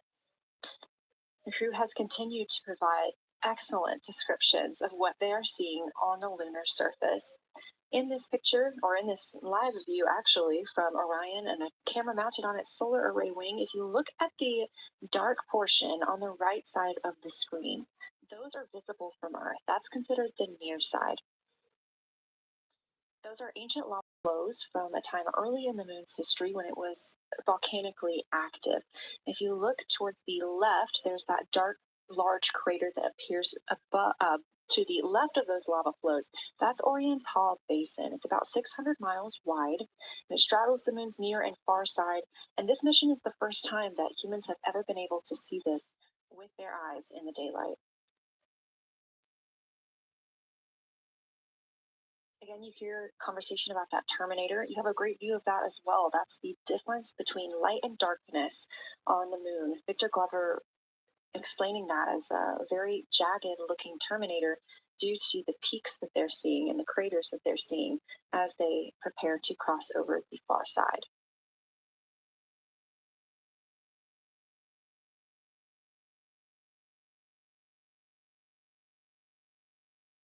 You also heard science officer, the Dr. Kelsey Young, Artemis Science Flight Operations lead, sharing with Victor Glover that his responses are truly something that only human eyes can discern or provide. So we've previously discussed how having humans observing the moon on this mission is being combined with lunar robotic data to help us maximize what we know about the moon. So part of that data comes from the Lunar Reconnaissance Orbiter, or LRO. This orbiter provides the robotic foundation that makes Artemis II lunar science possible. LRO has been orbiting the moon for 17 years, which makes it the longest operated lunar orbiter in history. It's also the only American spacecraft dedicated specifically to lunar science and exploration. Artemis II lunar observations are designed to complement data like the detailed surface images from LRO. So while LRO provides those detailed high-resolution maps of the moon's surface, the Artemis II crew adds human observations that focus on regional context and relationships between features, giving scientists a larger geologic picture. Now, this combination of robotic and human observations strengthens lunar science. LRO delivers precise and repeatable measurements over long periods of time, while the Artemis II crew contributes real-time visual descriptions and context that robotic instruments alone cannot provide. The best description I've heard while preparing for this mission is to compare the difference in looking at the moon with your own eyes on Earth and trying to take a picture with a camera. The camera truly never does it justice, and it's much easier to describe and perceive what you're seeing with your own eyes than to take a photo. These Artemis II astronauts can rapidly scan wide areas and adjust their focus in real time, as well as describe relationships between features. The crew will also observe the same regions multiple times under changing lighting conditions during the flyby and provide perspectives that would take robotic missions years to accumulate. During the Artemis II mission, LRO is also attempting to observe some of the same lunar features the astronauts are studying. Collecting this data simultaneously highlights how different instruments and human eyes provide complementary information about the moon. This LRO data plays a direct role in preparing for future Artemis missions. Its measurements of topography, surface temperature, composition, radiation, and lighting conditions are used to assess hazards, identify safe landing sites, and locate potential resources such as water ice near the lunar South Pole. This mission, Artemis II, represents the point where years of robotic preparation are paired with human exploration for the first time in the Artemis era. So together, LRO, the Lunar Reconnaissance Orbiter, and Artemis II are demonstrating how NASA moved from mapping the moon robotically to exploring it with humans. We are laying the groundwork for future Artemis missions and sustained lunar operations. A check-in with Orion. We are now 4 days, 21 minutes, 4 days, 21 hours, and 22 minutes into the flight of Artemis II, our crew aboard the Orion spacecraft. We are now 8,153 miles away from the moon, 250,742 miles away from Earth. The spacecraft is traveling at 1,030 miles per hour.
The professional science update giver is now in seat 2. That is where Victor is, and Christina is nestling into seat 1 with the long lens, and we're just getting ourselves oriented here.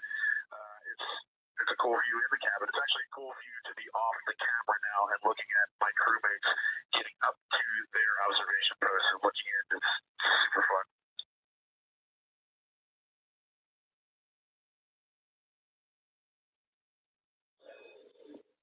Copy all, really like it.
As we heard confirmation from NASA astronaut and commander of Artemis II, Reed Wiseman, they are now switching positions of the support teams and the observation teams.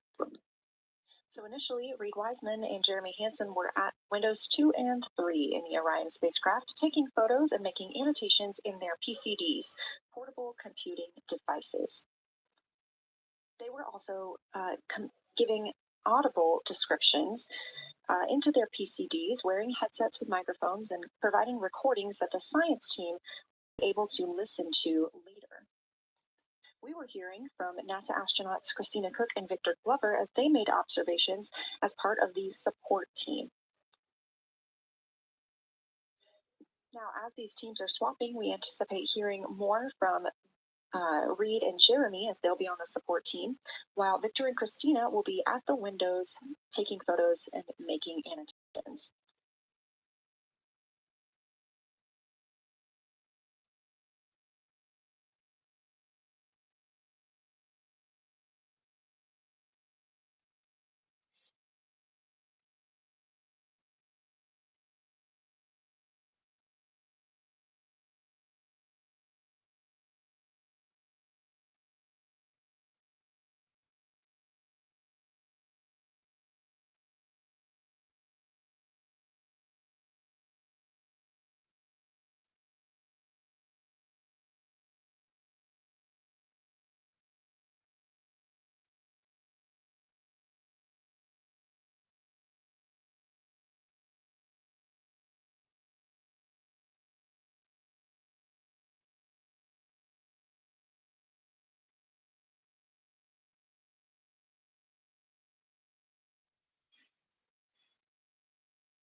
Jenny for the science team, and thank you, Mark.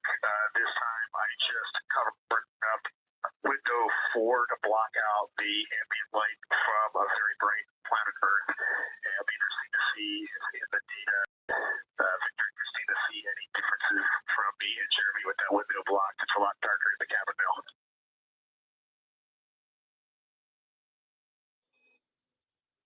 Copy, Reed. We're taking note. We'd be curious too.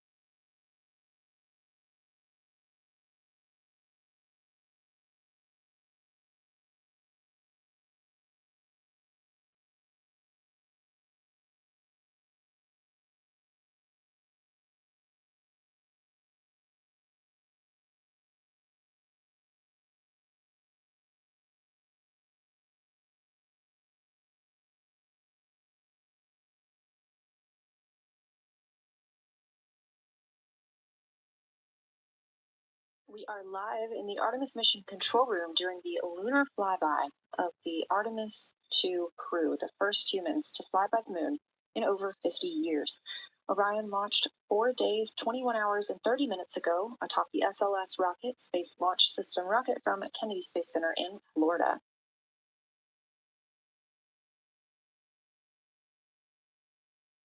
Our 4 crew members inside the spacecraft are transitioning their positions.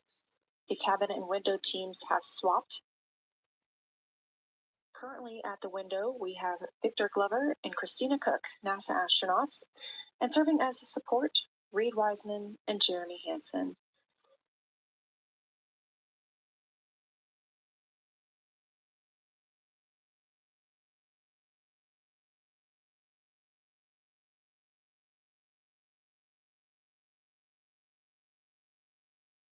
For our crews at the window, they are using handheld Nikons with an 80 to 400 millimeter zoom lens. There are also GoPros on each of the solar arrays on Orion, and that's where this view is coming from right now. We have an interior camera of the crew as well, but they have dimmed the cabin lights. They've actually turned off the cabin lights to allow them to better see outside of the spacecraft.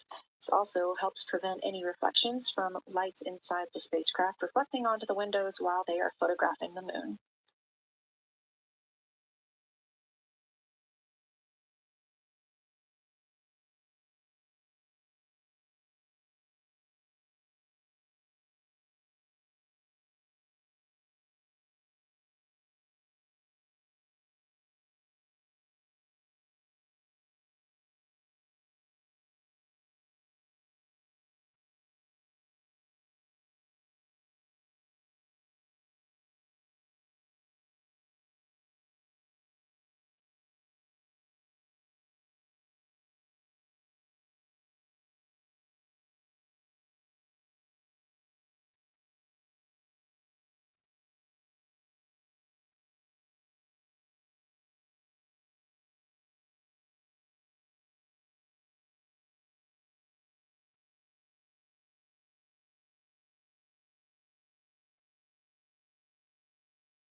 We talked a little bit about the views and the cameras being used on the Orion spacecraft. And again, we do have GoPros on the tip of each solar array wing. Now, the bandwidth is a little bit limited because having a crew on board, we do have to downlink a lot more data. That includes their environmental control and life support system. We are not the only data, this view that you see, coming down from the spacecraft, and so we do rely on sharing some of that with the other flight controllers in mission control. This helps the team monitor all systems aboard the spacecraft and ensure the safety of our astronauts.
We are standing by for a situation report from the crew aboard the spacecraft. They've been imaging the whole moon.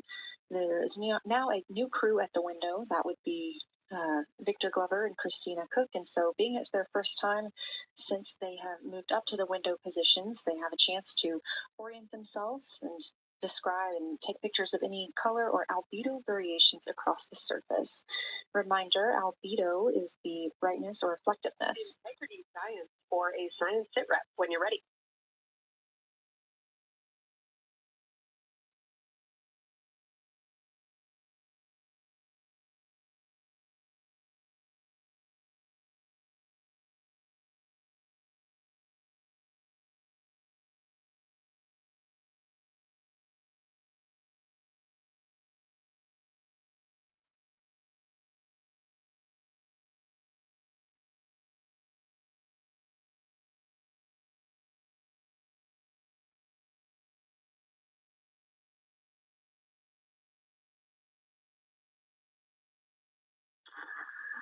Houston Integrity, we have no external view of the moon right now for the floating crew members, so my only science sit rep is that we have Victor in window 3 doing observations and Christina in window 2 with the long lens.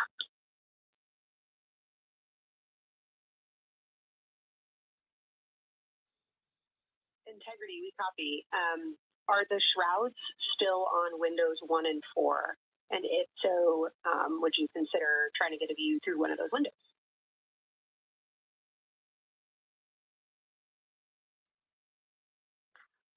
We cannot take the shroud off of 4 because the Earth is too bright that's impacting its peripheral vision. And then I can get a grazing glimpse out the docking hatch window. I could see Oriental south down to the South Pole. And the primary thing that I see from Oriental right now is just the long trenches that come out.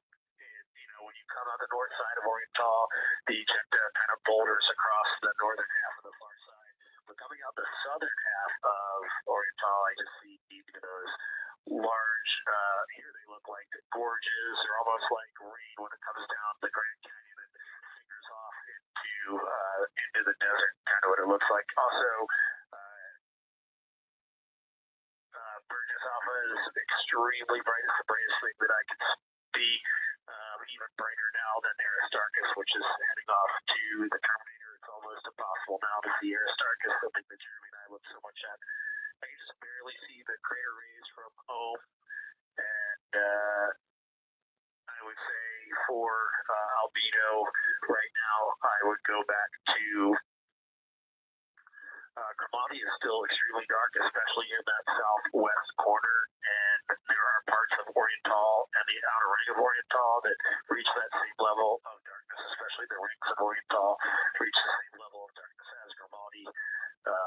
south of Grimani, Jeremy and I were noting a few other just really dark areas of cratering, or I'm sorry, Mare there, and they just have that same darker albedo. But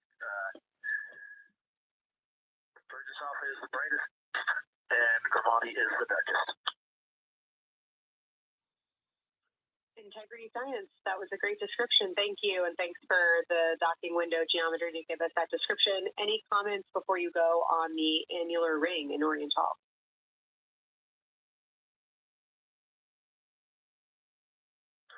The annular ring, which I think everybody kind of describes as like a pair of lips or a kiss on the far side of the moon from here, is very circular in nature. The northern part of it is wider, darker. The southern part is much lighter.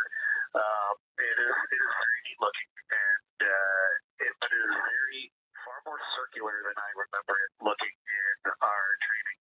The darkness of the northern side of the annular ring is the same darkness from here out this docking hatch window as the center mare in Oriental.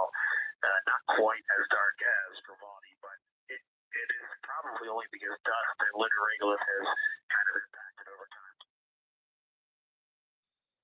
Great, that's exactly what we were looking for. Thanks so much. You have heart hands coming out of the sir.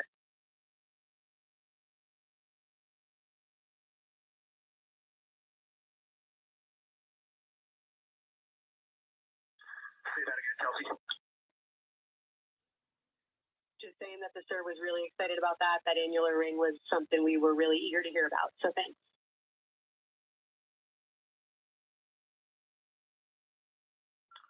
Yep, you bet. And now Victor and Christina are moving on to Oriental. I got them situated over there a little bit late.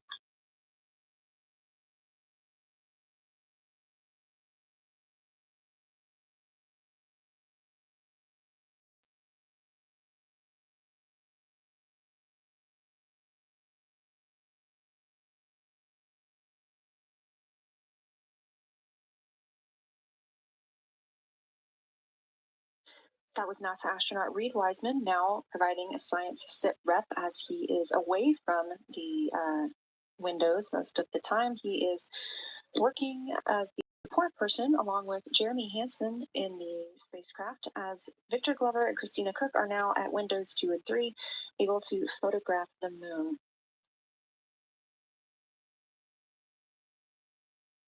Christina and Victor are also providing recorded information to their portable computing devices, that's their PCDs, and the science team will have access to that at a later time.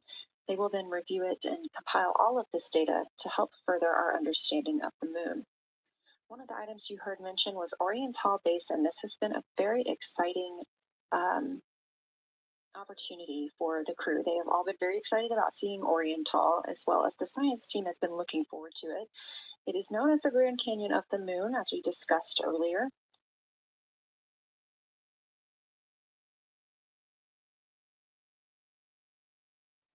From the pictures, the science team is hoping that the crew will take centered images of the entire basin and surrounding craters in a single frame, but also use those 80 to 400 millimeter zoom lenses to create a mosaic entire basin.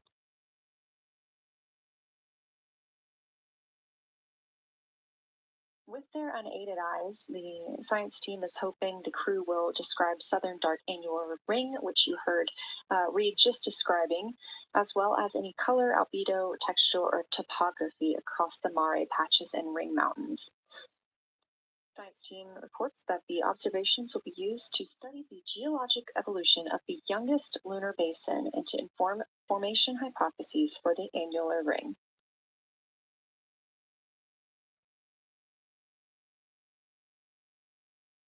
And again, another fun fact about Oriental is the diameter is the same distance between Johnson Space Center, where we are today, and Kennedy Space Center, where the crew launched on April 1st.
This live view from the Orion spacecraft on the Artemis II mission, now 7,373 miles away from the moon, 251,130 miles from Earth.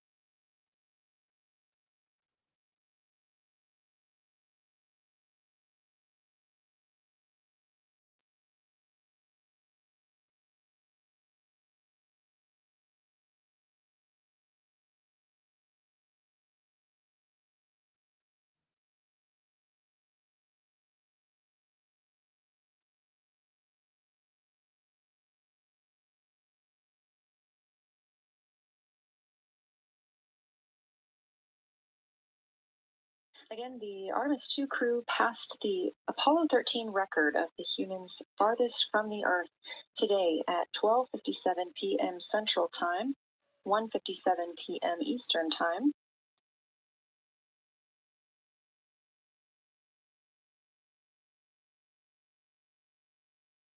That distance set by Apollo 13 was 248,655 statute miles. We've clearly passed that, and we expect to pass that by about 4,105 miles. That will be when the spacecraft reaches its farthest distance from the Earth. It could be around 252,760 miles, but again, these are approximations and our targets, and we will make sure to report back the final numbers once we have them.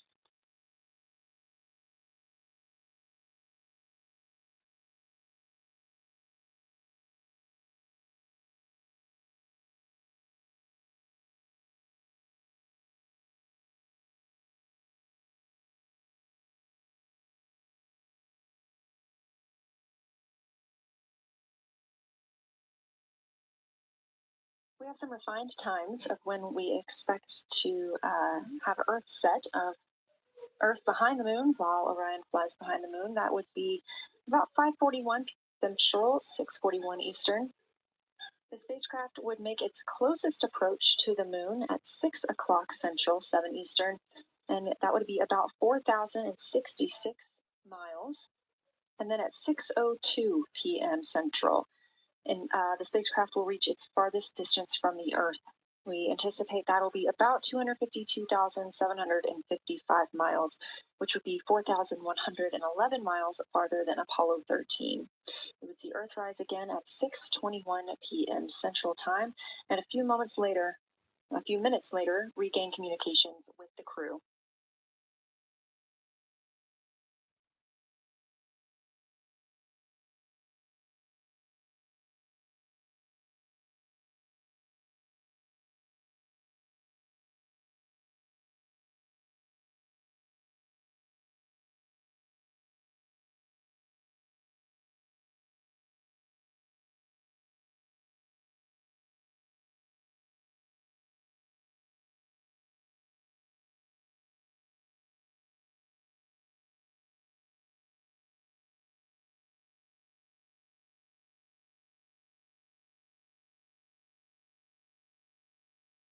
Currently aboard Orion, Victor Glover and Christina Cook are the two team members conducting lunar flyby observations, meaning they are using the Nikon cameras to photograph the moon, and their PCD, or the portable computing device, to conduct annotations. They are both recording information that will be downlinked to the science crew, and tomorrow morning the science team will have a conference with the team while the information is so fresh. They'll be speaking with the crew about their observations and their data collection.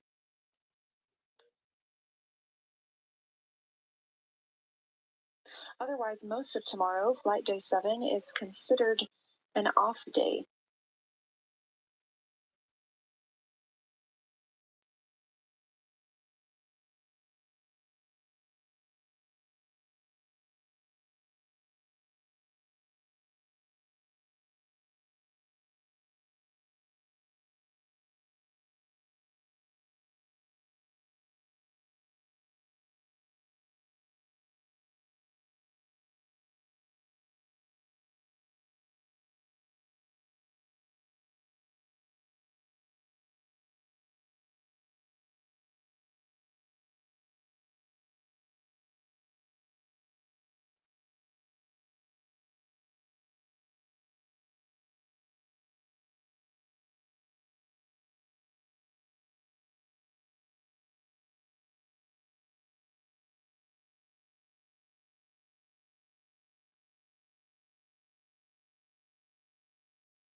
We are on flight day 6 of the Artemis II mission, the first time in more than 50 years that humans will observe the moon directly, providing a critical opportunity to practice how lunar science will be conducted during future Artemis missions.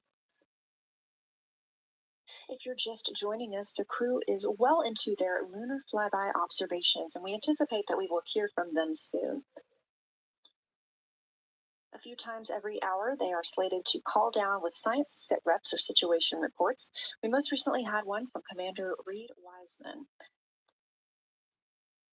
He and Jeremy Hansen, mission specialist, were first at the windows today to photograph and make annotations of what they were seeing. Therefore, we heard more from Victor Glover and Christina Cook earlier in the day during those first blocks. But now that Reed Wiseman and Jeremy Hansen are on the support side, they are the ones calling down what they are seeing from windows 1 and 4. Earlier, we heard that the Earth is so bright in window 4, they have had to temporarily cover it with a t-shirt.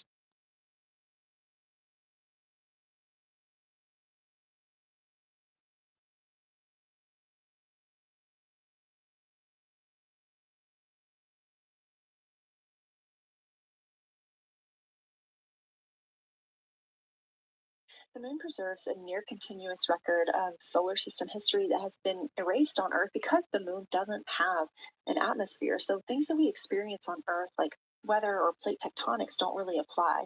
So the lunar surface retains evidence of ancient impacts, volcanism, and solar activity that scientists can study today. And studying the moon helps scientists understand how planets formed and evolved, how the moon influenced our own planet Earth's history, and how the sun shaped conditions across the inner solar system. The moon also serves as a unique platform for studying the broader universe. Artemis science is designed around questions best answered by humans, working alongside robotic systems, combining decades of robotic lunar data with real-time judgment, context, and adaptability that only humans can provide. This mission, Artemis II, is serving as a proving ground for lunar science operations, which allows NASA to test how science is planned, executed, and supported during a crewed deep space mission ahead of our future Artemis flights.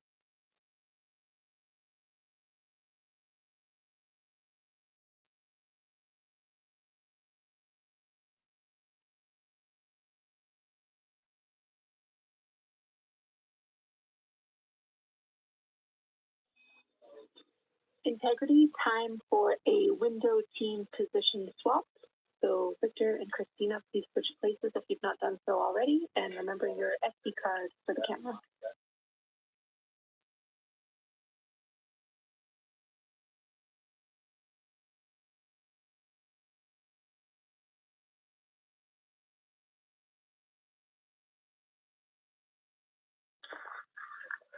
We're in swap right now. They're wrapping up their last comments, and they'll switch over and use cards from the long ones.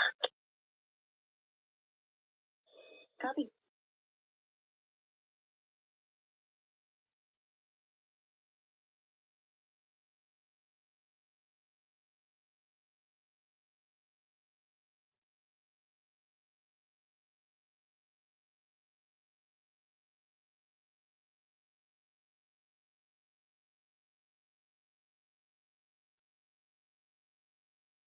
As you heard in that call, it is now time for the team members at the window to swap positions. That means Victor Glover and Christina Cook will be switching roles. One of them has been photographing the moon with a Nikon with an 80 to 400 millimeter zoom lens, while the other was making annotations on their portable computing device. And both are recording audio that the science team will be able to listen to.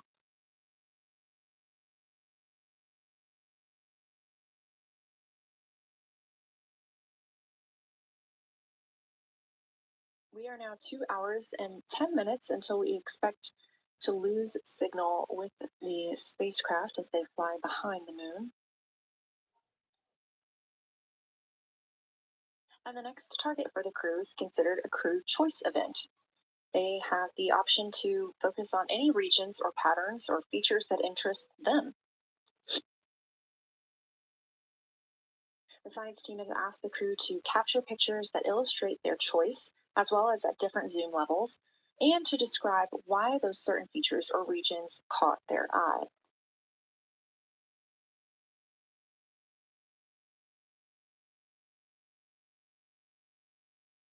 Those recordings are part of what are being saved on their PCDs, portable computing device, that will be sent to the science team for analysis.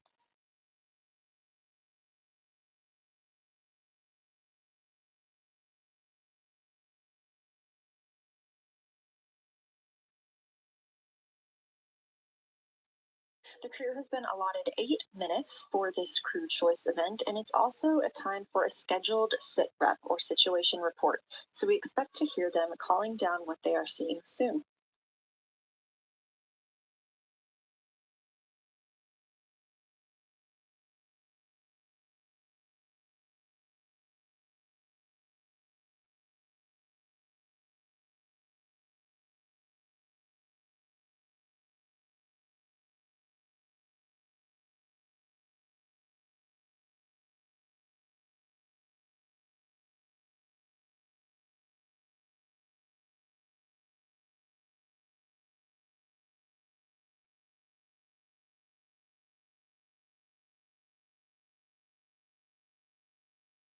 Something that the crew or that the science team has used to help prepare the crew is a cue card. These ask for feature ID if they happen to know the type or name. It is a target. Of course, in this situation, when they have a crew choice, they do not need to, it may or may not be a target. They want to know the location and the observation style. They've also asked for the geometry of what's being captured, the size, shape, boundary, and preservation, as well as the color and shadow. So the color tone, the albedo, that reflection or brightness, and any shadows or illumination. Next, they're interested in structure and texture. That includes slopes, structures, and textures, of course, and geologic relations, like association to other features, any contact to those features, and of course, their thoughts, impressions, or interpretations. They are interested even in emotions and excitement that the crew may be having.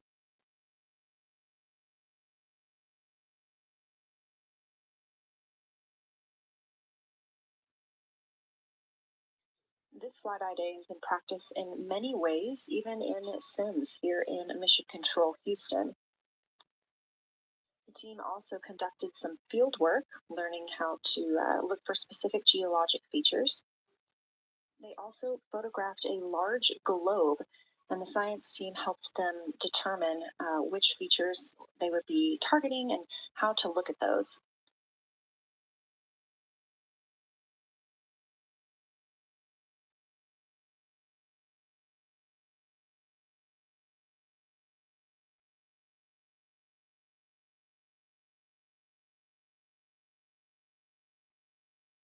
We have a few more minutes that the crew would be photographing their crew choice. Again, this is NASA astronauts Victor Glover and Christina Cook at the windows. They will then move on to another discussion portion. This is for the far side albedo, that reflectiveness, and color that they are seeing. We heard earlier about some browns seen on the moon, which is very interesting, especially here from Earth, where we are just seeing whites, grays, and maybe even black at some points.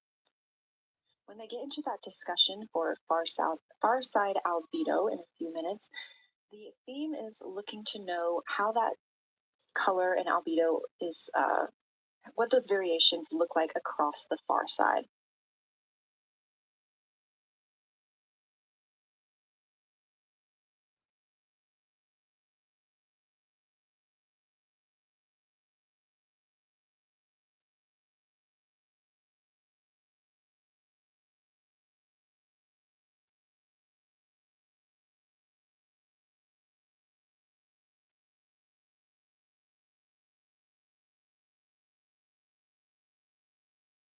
On the right side of your screen, the Science Evaluation Room, or SIR, where team members are looking real time at what the crew is seeing, and even earlier where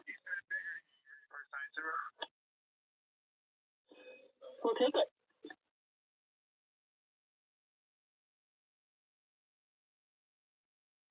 Okay, the crew has swapped positions. They're in their crew choice element.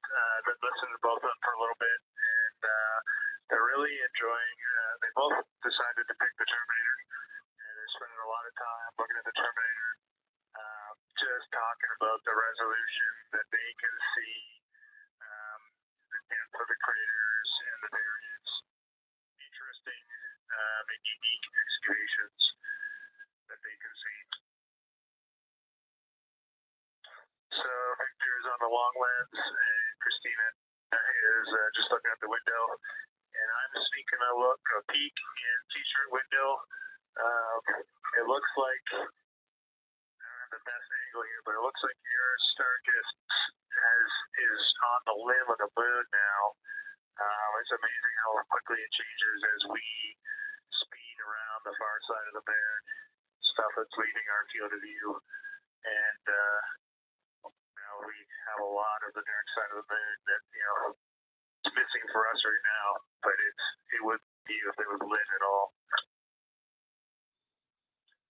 Jeremy, science, thanks for that sit rep. Do have a question. A few times we've heard you and the other crew describe change during the course of your flyby. Would be interested in future descriptions of more verbosity about how it's changing. Thanks for the great sit rep.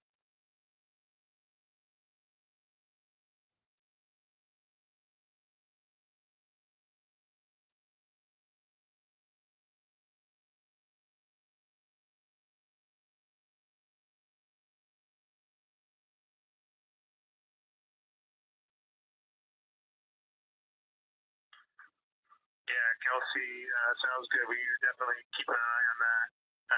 My eyes are just not readjusted. The moon is so bright when you come back to the window. I was just in the interior of the cabin. I've come back to t-shirt window, and it's just overwhelming brightness. And my view angles have been challenging, so I won't be able to give you great observations from this window. But I will talk about something that I was talking a lot about in my recordings earlier, which was we've been talking about some shades, and so we have obviously the dark and the light gray, and then we talked about naming some colors, a brownish hue and a greenish hue. And I'll tell you, like right now, Aristarchus, the plateau is hard for me to see from this window, but that had greenish hues to me. It was I didn't see anything like that anywhere else on this side of the moon. And then I see a lot of these, what I would call brownish hue areas. There's a number of them. And for example, in the northwest corner of the highlands, to me, it looks like the brownish hue is caused by ray or ejected material landing on the highlands. And then we obviously see the ray areas as a lighter albedo, but in between the rays where the deposit would be thinnest, that is what it looks like is causing the brown to me. So I saw that in the northwest side of Aristarchus, that dark area of the highlands, northwest side of the highlands. I saw it in the highlands to the east of Glushko. And then I see those same brownish hues west of Oriental. And I drew a contact there on one note, but that's a huge region, kind of like a piece of pie with the point of the pie pointing at Oriental and then going up towards the northern side of Hertzsprung. And that is an area that just looks like that brownish albedo. That was fantastic, Jeremy. We had heard rumors of the green and brown hues, and so you really read my mind on asking about those. Understand they likely didn't have any contact with each other the way that you described them, but please correct me if I misunderstood that. And then last thing, I'll make the same offer we made to Victor earlier. If it would be helpful for us to verbalize any targets so you can stay at the windows and keep your eyes adjusted to the moon, please let us know.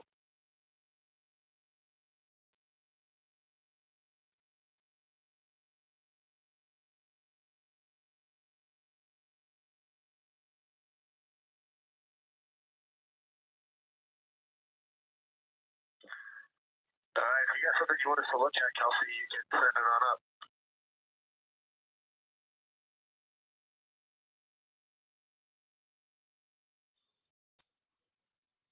definitely not looking to interrupt your flow, Reed and Jeremy, only offering assistance if you guys want to keep your eyes off of the PCDs.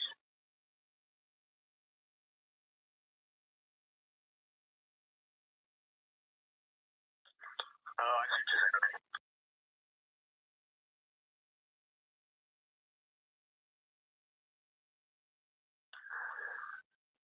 Not really science related, and we definitely learned this in Apollo, but the thing that is just most fascinating, I think, to me, Victor, right now is even as rugged as the far side looks, when you look at Oriental and Home, it's rugged.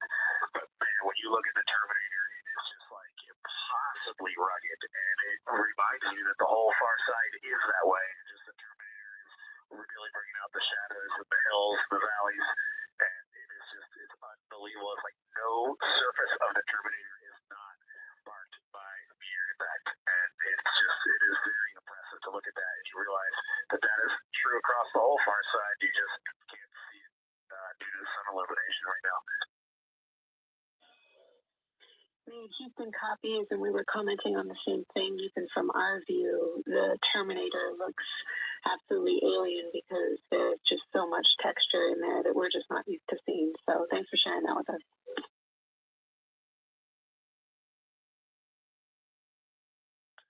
There's also, I don't know the name of it, coming out the southwest of Oriental, right on the southern Terminator, is just a massive crater. I don't know the name of it. Maybe you can look on the solar array link video and tell me it's right. It's the southernmost crater you see on the Terminator right now. We're looking for you.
We're loving that picture. Thanks for showing us.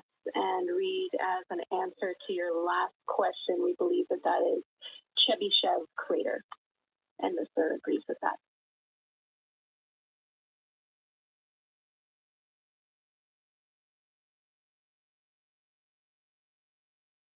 Okay, that picture I was just showing you is an 8X iPhone out the docking hatch for the high grazing angle. It's just amazing. We love it. Thank you.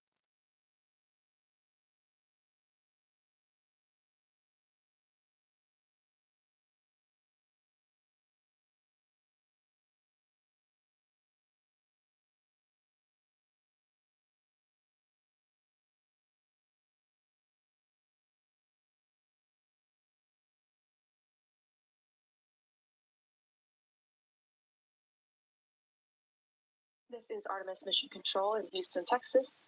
Mission elapsed time, 4 days, 22 hours, 12 minutes into the flight of Orion.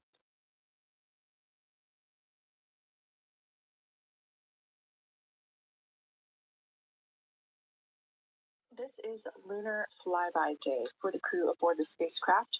Reed Wiseman, Victor Glover, Christina Cook, and Jeremy Hansen are now the farthest people to have ever traveled from Earth.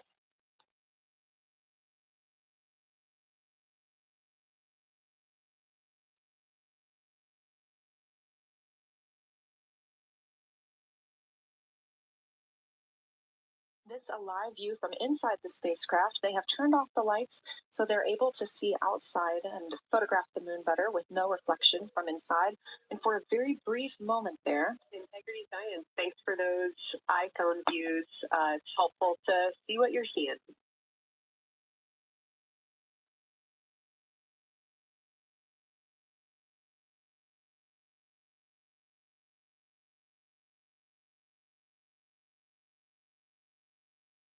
we very briefly saw NASA astronaut Reed Wiseman showing a picture he took on his phone of the moon.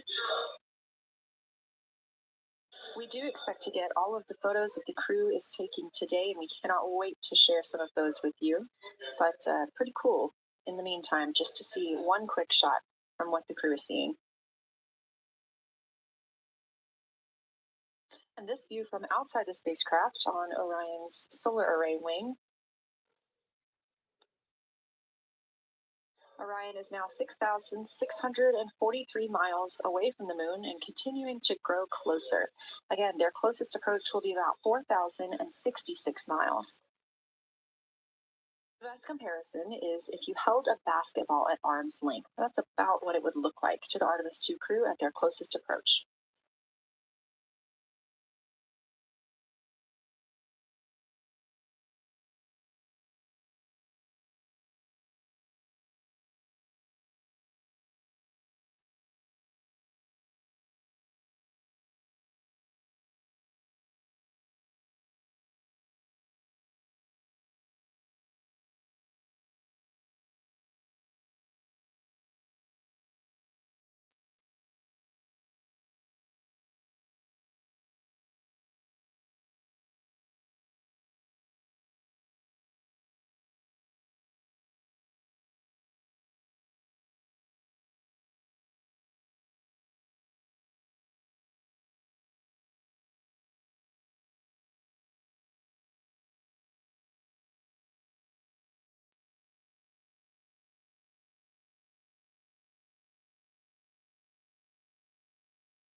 This view showing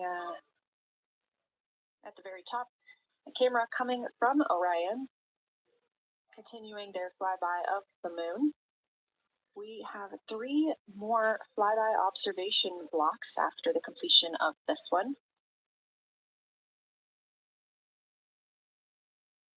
Down on the bottom left of your screen, that's the SIR, the Science Evaluation Room, where team members are continuing to work through all of the targets that the crew is photographing today, and they've helped identify some of the craters and some of the other items that the crew has seen on the moon's surface. Down on the right is Artemis Mission Control here in Houston. Those 2 rooms down at the bottom are just down the hall from each other.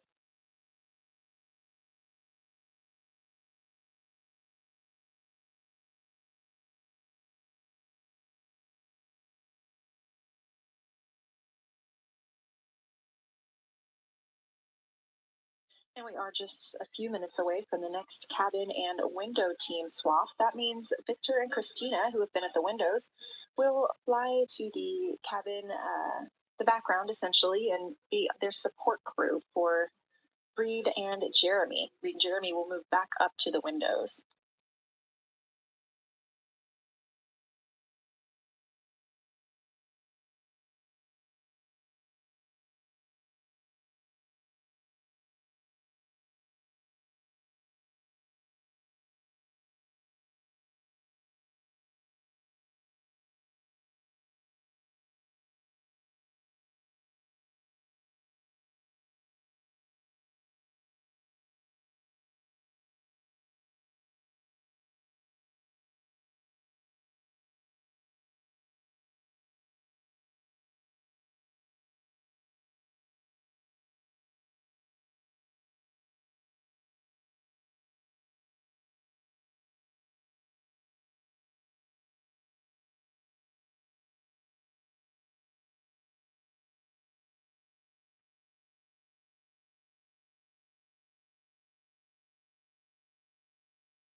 The crew is continuing their discussion portion of the flyby in the lunar targeting package, where it says far side albedo/color. They are looking, the science team looking to get a good understanding of what the crew can see on the far side at this point, and its brightness as well as any colors. We did hear earlier Canadian Space Agency astronaut Jeremy Hansen reporting that they could even see browns and even greens on the moon.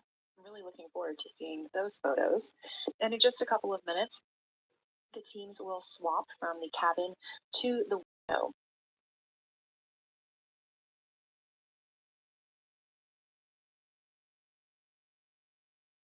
Another rundown of just how this flyby is choreographed inside the spacecraft today. So these activities have been timelined, and there are these 5 blocks of time during which the crew is going to be observing the moon from Orion's windows.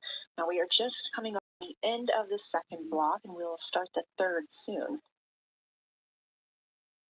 So at any time during those blocks, 2 members are at the windows working in a pair. One is taking photos from window 2 and has a blue shroud over the window to help prevent any reflections from inside the spacecraft. They are also using an 80 to 400 millimeter zoom lens. And the other astronaut on the window team will be in window 3 using their portable computing device to make annotations. Now, again, both of those crew members are making audio recordings of what they are seeing, and we are not hearing that right now. Those are going to be downlinked later to the science team, who will evaluate them and use that data to inform our understanding of the moon.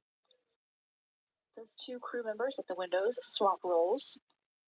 Integrity Houston, it is time for another swap between the cabin and the window team. So we have 15 minutes of handover time, and then we will expect Jeremy and Reed at the windows and Christina and Victor at the cabin. I have no new vehicle updates for you, but I do have a photo location for some photos on PCD, and I want to let you know that Jeremy's family have arrived in the viewing gallery.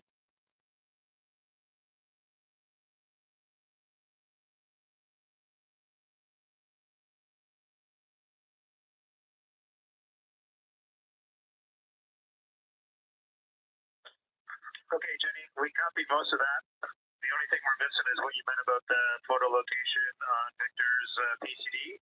And hello to my family. I think that must be Catherine and Devin that are there. And I'm glad they made it to the viewing room. And we copy a cyber crew swap. The A team's coming out of the windows and the B team's going in. Okay, copy. All I meant to pass for Victor's PCD is that there are some late load photos that were requested that are now in his favorite photos folder. And you're exactly right. We have Catherine and Devin here. They give you a big wave, and they're super excited and happy to be part of what you're seeing.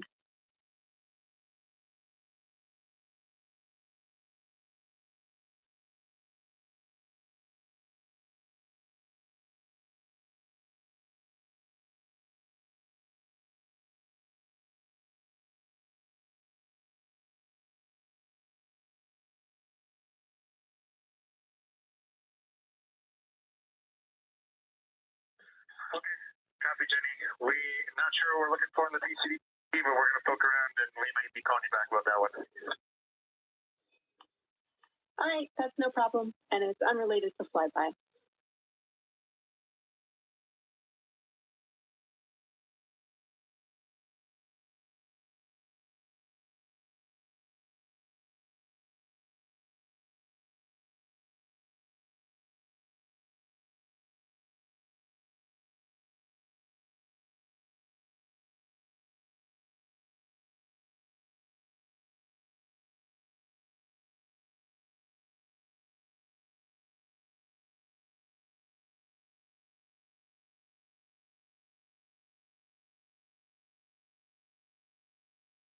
This is Artemis Mission Control here at Johnson Space Center, Houston, Texas. And as you just heard, Capcom, or Capsule Communicator Jenny Gibbons, Canadian Space Agency astronaut and Artemis II crew backup, relaying to the teams in Orion that it is time for a swap from the cabin to the window teams.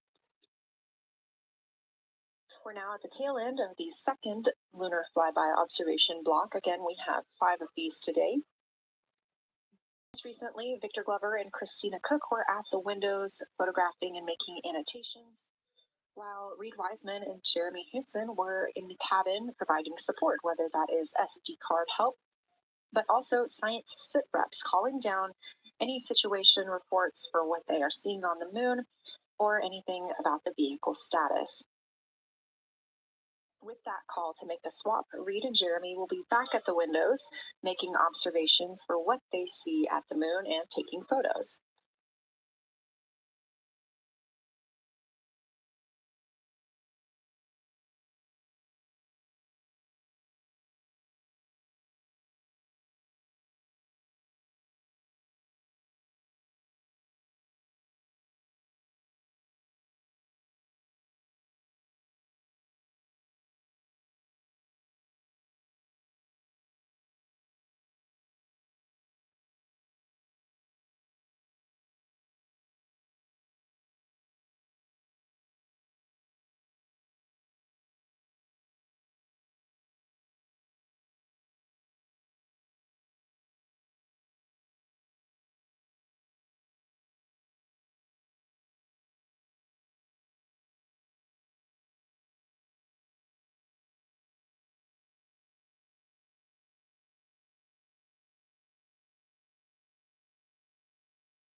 Again, you're watching live coverage of NASA's Artemis II. What's truly awesome up here is we now have the moon and the Earth in window 3 simultaneously, and the moon is a gibbous, and the Earth is a crescent.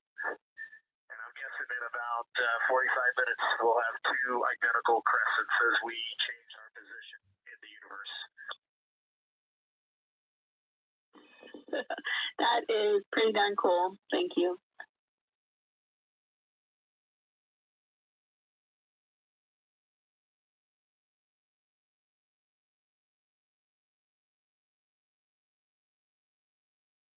That's the Artemis II crew, the first astronauts to fly by the moon in more than 50 years, reporting that when they look out of window 3, one window, they're able to see both the Earth and the moon at the same time now. Now, obviously, our view is from a camera on the solar array wing pointed at the moon. We hope to see that view of both the Earth and the moon soon.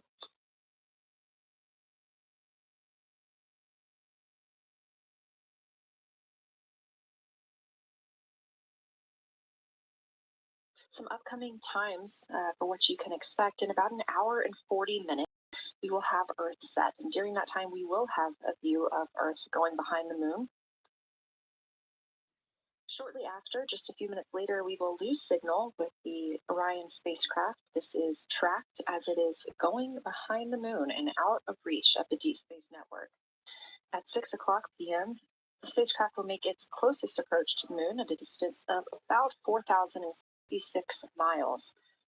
At 6:02 Central, the spacecraft will reach its farthest distance from Earth at about 252,755 miles. Of course, these are approximate, and we will make sure to provide you with the final distances once those are confirmed. At 6:21 p.m., we will have Earthrise from the Orion spacecraft, but we will not have communications with the spacecraft until 6:25 p.m. Central, when we expect to acquire signal with them after they've emerged from behind the moon.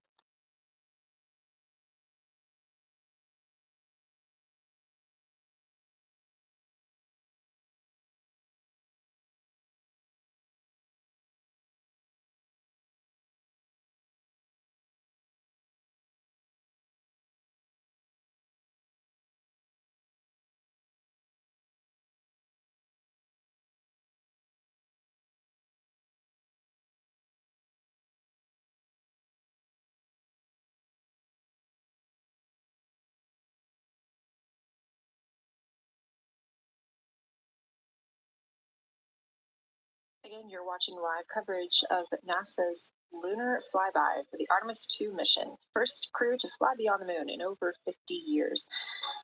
The astronauts inside the spacecraft are switching positions, 2 at the windows and 2 serving in support roles, before they start their third timelined flyby observation for today.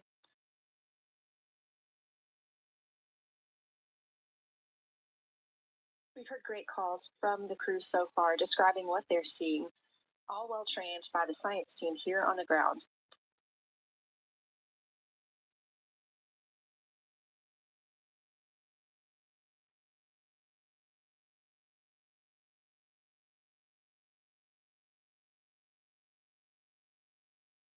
Another major milestone for the crew today will be to experience a solar eclipse from their capsule. No one on Earth will experience this solar eclipse. To the astronauts, this will look a lot like a total solar eclipse on Earth, except the moon will be huge compared to the sun. Whereas if you're standing on Earth and looking at a solar eclipse, the moon and the sun appear to be about the same size in the sky. As the moon begins to cover and then uncover the sun, the astronauts will see a partial solar eclipse, so that's before and after totality. And during that time frame, they will have to wear eclipse glasses so they can safely view this phase.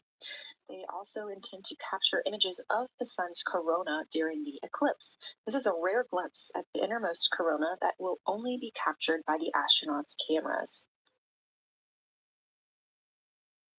During the eclipse, we also look forward to the crew members describing what they will see, which includes unique light features like the shape and size of the corona and potentially even lunar dust.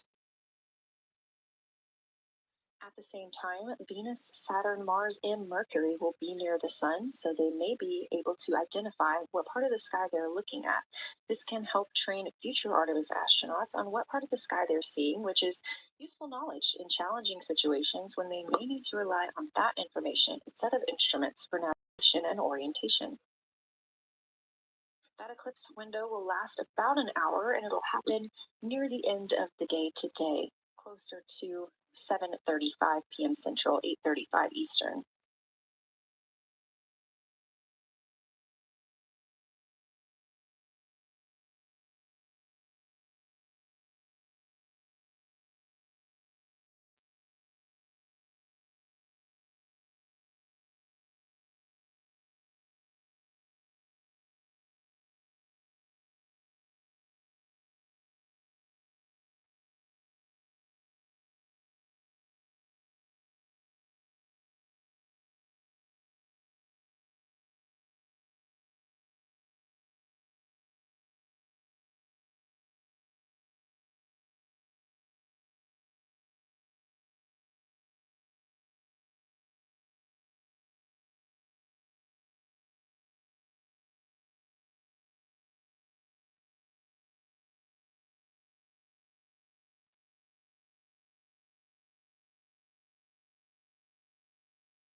As you can see in this live view from Orion, the spacecraft is maneuvering around the moon, and the views of the moon have changed since we started our broadcast. The near side is now very far to the right side of your screen. This is the side that we can see from Earth. That darkened portion are ancient lava flows.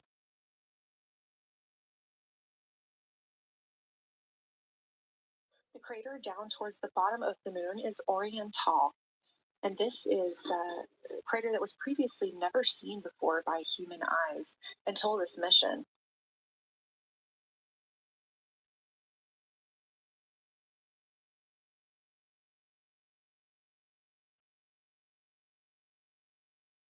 Everything to the left of Oriental is considered the far side.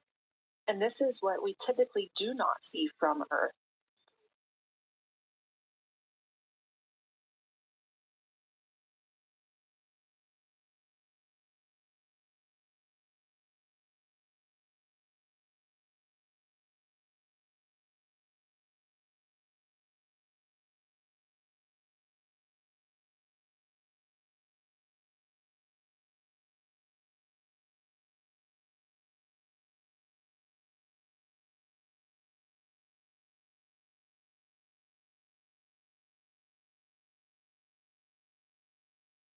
Just a reminder about this view. This is coming from a GoPro camera mounted on the tip of one of Orion's 4 solar arrays.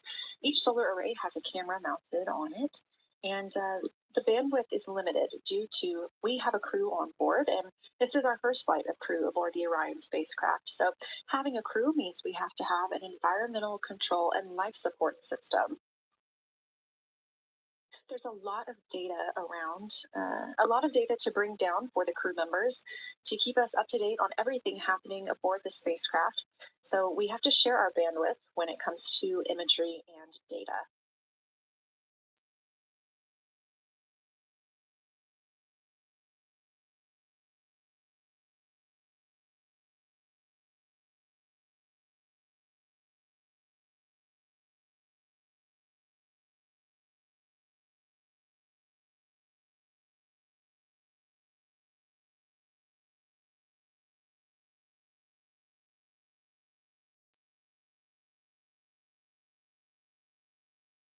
Inside the Orion spacecraft, the astronauts have completed their cabin and window team swap, meaning we have moved into the next block of lunar flyby observations. Jeremy Hansen and Reed Wiseman are now back at the windows, taking photos and making annotations. About halfway through this block, they will switch positions at the windows and will be prompted by the ground to do so.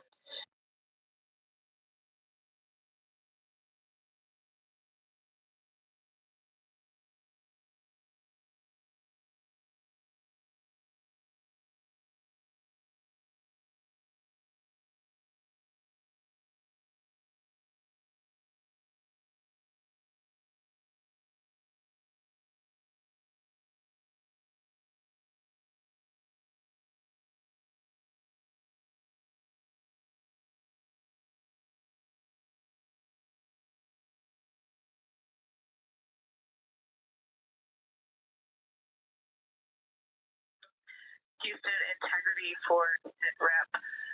First of all, I'll just talk about the experience that I had during Victor and my observation time.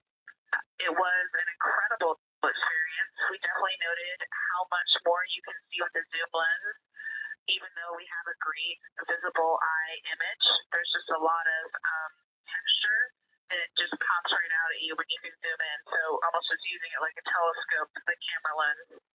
We really enjoyed our discussion time. That was great innovation on the lunar targeting plan. We were both able to describe a lot more kind of with flow, I would say, when we were talking to each other. And it was also, we sort of were able to bounce ideas off of each other and come to new conclusions. We had, I think, a very successful talking through of some contacts between different color areas, both in the mare and in the highlands. And we identified some really unique texture areas as well. At one point, towards the end of the images of my time in window 3, I just had an overwhelming sense of being moved by looking at the moon. It lasted just a second or two, and I actually couldn't even make it happen again. But something just drew me in suddenly to the lunar landscape, and it became real. And the truth is, the moon really is its own body in the universe. It's not just a poster in the sky that goes by. It is a real place. And when we have that perspective and we compare it to our home of the Earth, it just reminds us how much we have in common. Everything we need, the Earth provides, and that in and of itself is somewhat of a miracle, and one that you can't truly know until you've had the perspective of the other. I'll switch into some logistics stuff. The Taltors, both their batteries stopped providing the active listing, but we have verified they're still recording, and so we are able to have discussion time and hear outside our recordings by just moving the ear cup off of the ear. Other than that, everything's working well technically, and we've been able to find all our targets, and we're having a really great time. Thanks, Christina. We copy those logistics for the Taltors, and also thanks for bringing us into the cabin with you with that description.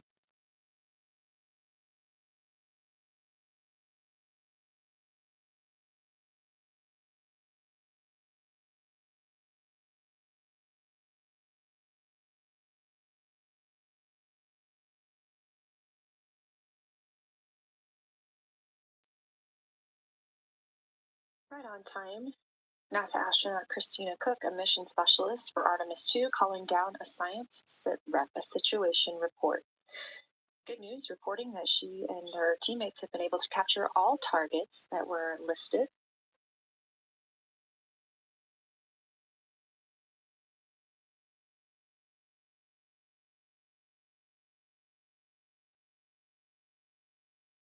Christina also gave a vibrant description of just how it feels to be there and to see the moon up close and not just something passing in our night sky. Currently, the team members at the window are Reed Wiseman and Jeremy Hansen. Meanwhile, Integrity cabin team for window shroud.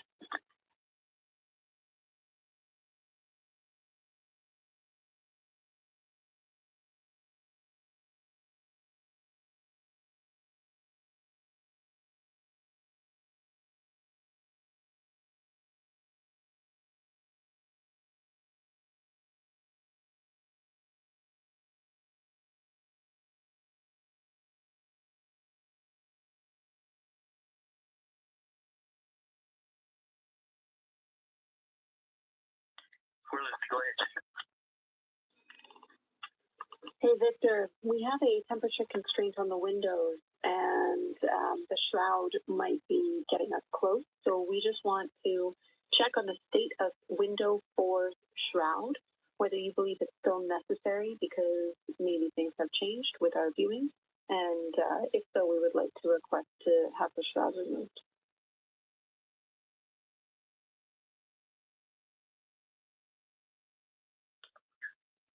We believe it is necessary. We pulled it off just as a corner. It is very bright. It definitely would affect our night vision and maybe comfort. But is there a time? Can you tell us when we would have to take it off by?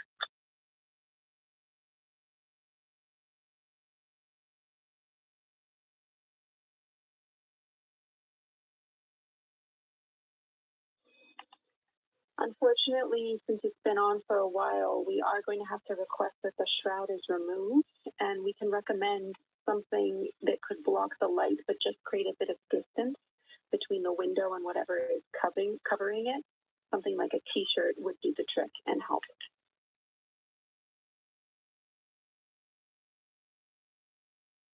Okay, we're removing the shroud, and we'll make it work. Thanks.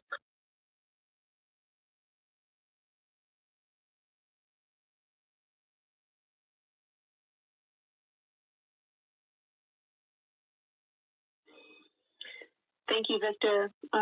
We know it's pretty bright in there now with that window uncovered.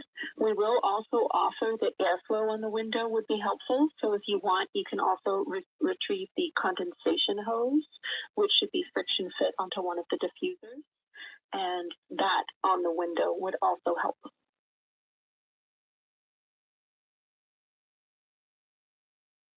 We can easily point a diffuser at the window, so we're going to start with that. And it's pointing at the window now.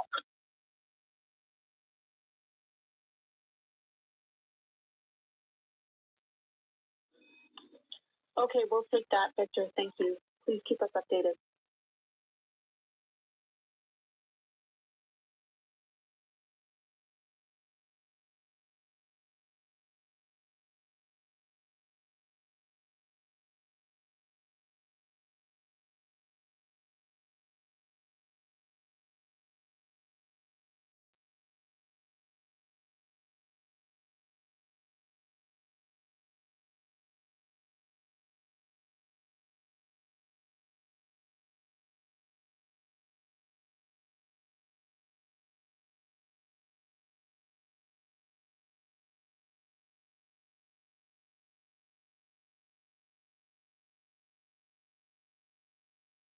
That call from Capcom, Jenny Gibbons, CSA astronaut and Artemis II crew backup to the crew aboard Orion, letting them know that they will need to remove the window shroud they had placed on window 4.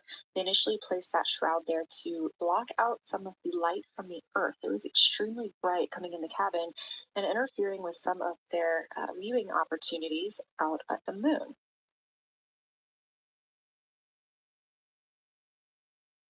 This was a request from ground teams to ensure that they are protecting other systems, and the crew has been offered the opportunity to use something else to cover the window.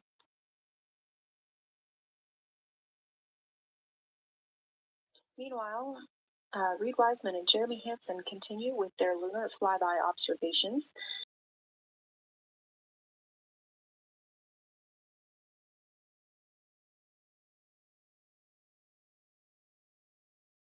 For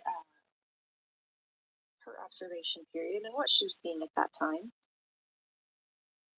The science team asked this crew to take centered images of the entire crater and their ray system in one frame.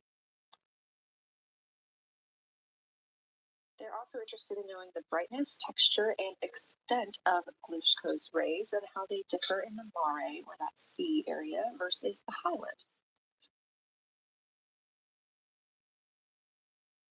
Glushko is considered a young lunar crater, and these observations can help understand material properties of those craters.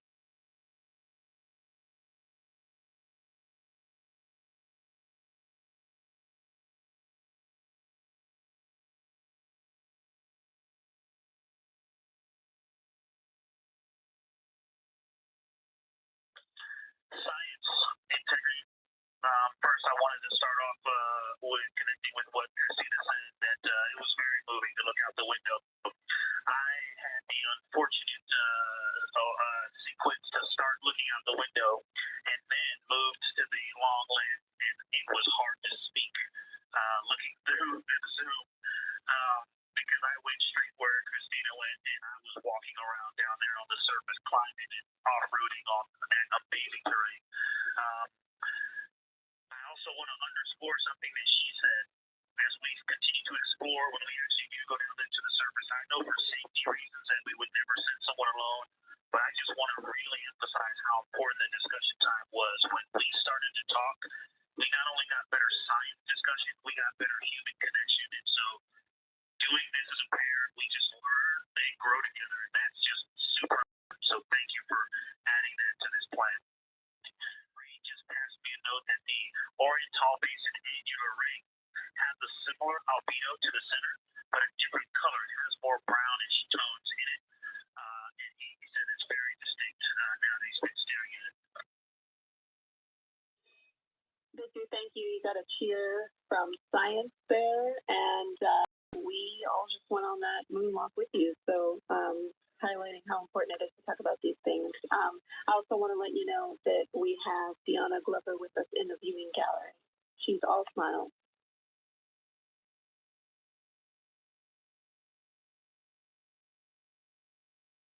Well, you just got a bunch of cheers up here, hey, babe. I love you from the moon. We love that we got a hey babe too, and we also have one of your lovely daughters here watching you guys work.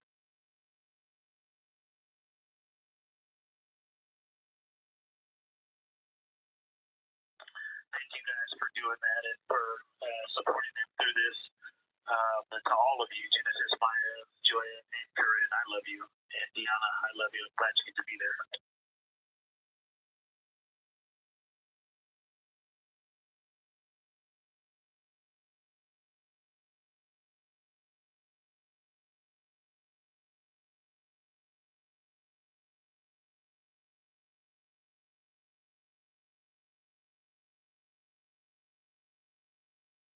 We've had some really sweet words from the crew members aboard Orion today, as their families have been able to filter in and out of the viewing room here at Artemis Mission Control at Johnson Space Center in Houston. Victor Glover also giving a great science sit rep and just a description of how it must feel if you were down on the lunar surface while he was looking through that 80 to 400 millimeter zoom lens. He also expressed how important it was to be able to talk through that real time with Christina Cook and stressed the importance of that on future missions, that it not only made their discussions better, but also more human. Glover and Cook are in the support roles right now, not taking photos or making annotations at the windows, but they are also encouraged to have their midday meal at this time. For lunch today, those two crew members have options of beef ravioli, salmon, butternut squash, sweet and savory kale, pickled beets, cherry blueberry cobbler, tuna noodle casserole, tomatoes and artichokes, broccoli, and chocolate peanut butter bar.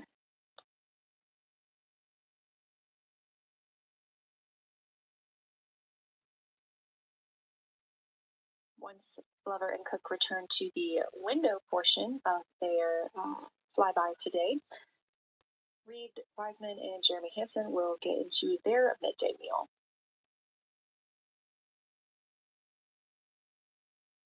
Again, this is the third of 5 scheduled blocks for our lunar viewing today, and if you were watching at the start of the broadcast, you can definitely tell the difference in the distance from the moon. We are now 5,518 miles away from the lunar surface, and again, expecting the crew to get about 4,066 miles away. They are currently 252,050 miles away from Earth, and every mile is a new record, having surpassed the Apollo 13 milestone for furthest distance earlier today.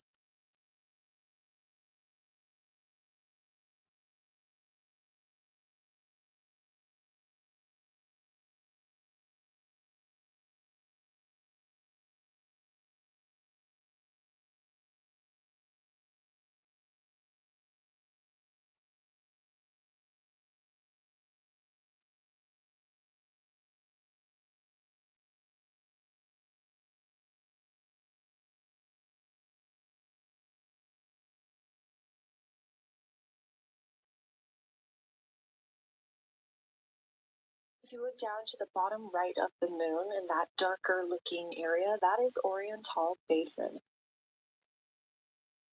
We have continued to lose views of the near side. It is just barely visible over towards the bottom right side of your screen. And then you'll also hear later about that terminator. That's the line between light and darkness while on the moon. It is really exposing some of those craters at this time.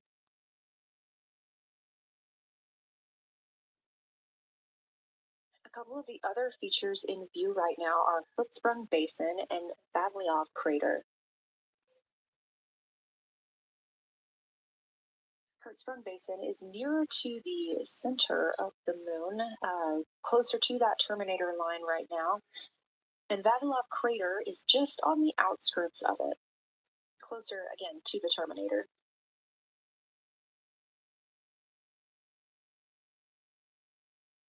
Towards the bottom of the moon and to the left of the terminator line, or currently shadowed in darkness, is Apollo Basin.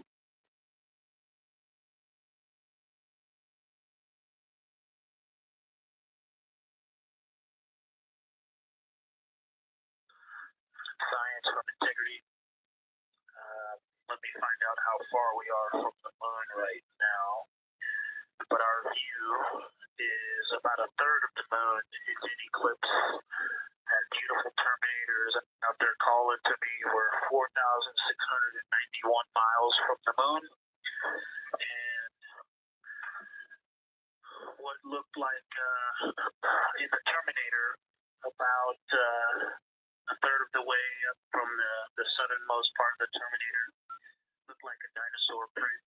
One was running to the northwest.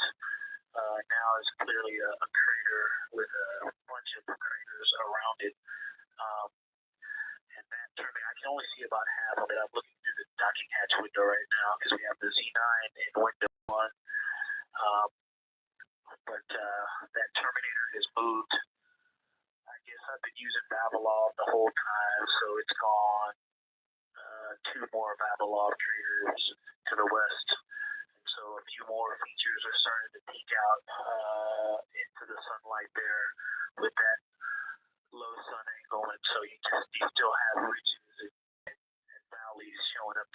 literally a very jagged terminator and a few islands of light out there with some high elevation shining in the sunlight in that darkness.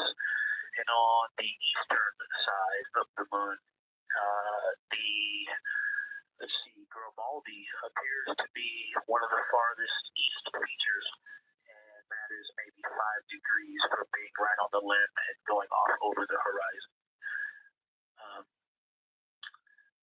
It is interesting, just looking at Oriental, that my first impression of it is all of the dark areas appear lighter, which I think makes sense because it is now facing, well, it's still relatively the same to the sun, but my angle to it is different.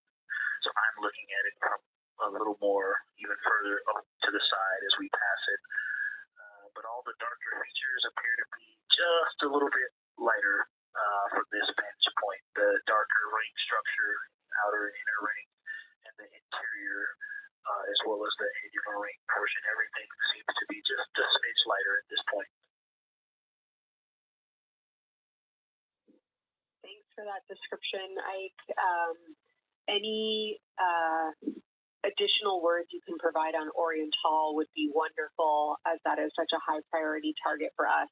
And while I have you, as we get closer to target 15, which is the Terminator target, if you can find Zeeman Crater again that you were looking at earlier, everything to your left of Zeeman would be getting into the South Pelagan area to help you orient yourself.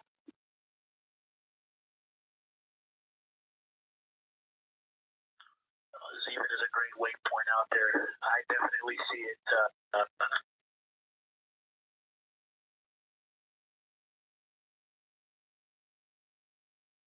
Yeah, Zeeman is very easy to find, and that is awesome. Thank you for pointing that out. Feel free to do that as often as you think of things. Let's see, looking back into Oriental. Okay, another thing, after looking through the zoom camera, man, you guys are smart. You probably did this on purpose, but after looking with my plain eyes and then going to the 400 millimeter zoom, now looking at it, I see the cliff faces. If you're standing in the center, that inner and outer ring have definitely some real terrain to them.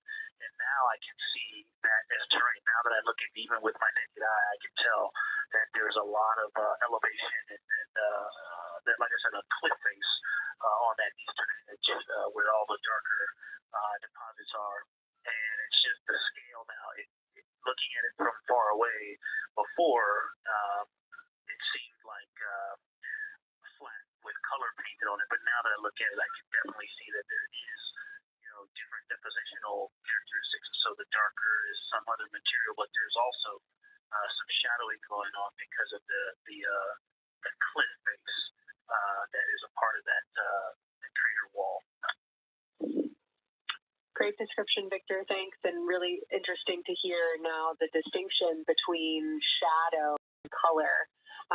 Before I let you go back to other observations, you mentioned that Reed saw a browner hue to the annular ring than the rest of Oriental. Are you seeing that from your vantage point?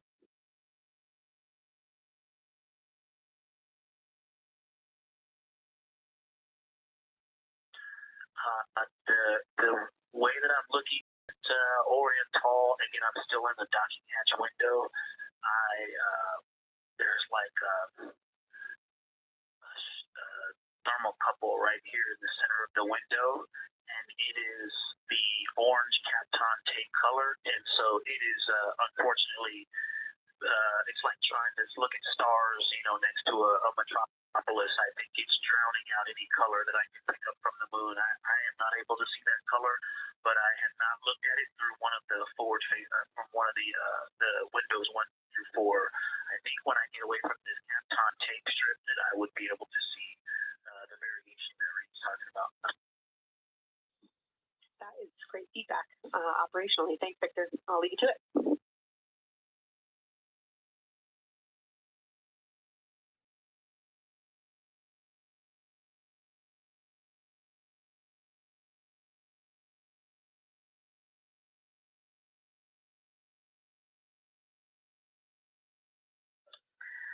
science integrity with a question from the window team. Integrity of science, here with you.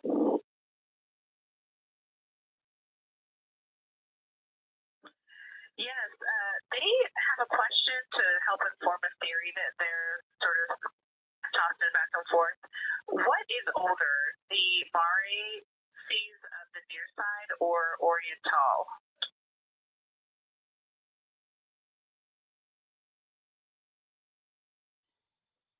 Stand by, Integrity. We're going to get you a little geologic history here.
Integrity Science back with you for some lunar volcanism when you're ready.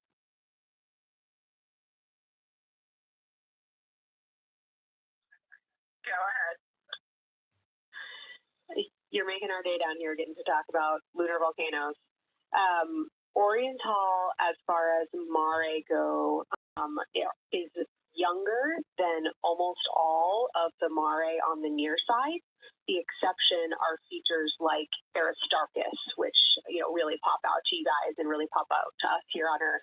That is younger, but other than that, Oriental is pretty young as far as Mare go.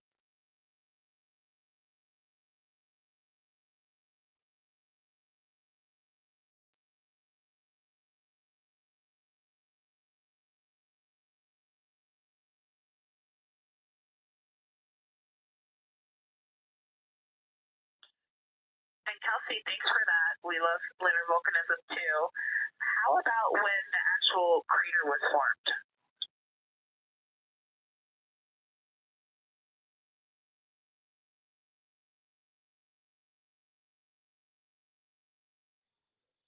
Yeah, we're going to get you an age for Oriental, and while we're getting that, Christina, can you, maybe you've heard the window team talk about the sort of contacts around Oriental, but because that material is so much younger, if anything pops out to you about physical relationship between that and surrounding terrain, we'd love to hear it.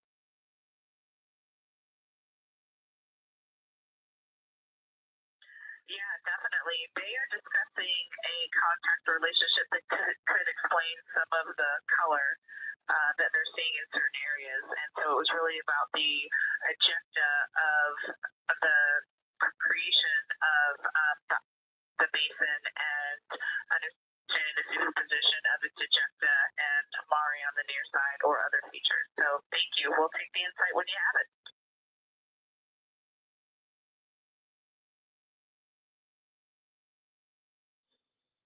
Thank you, Integrity. And I know Jenny wants to get to you with some topics, so I'll leave you with Oriental is 3.8 billion years old.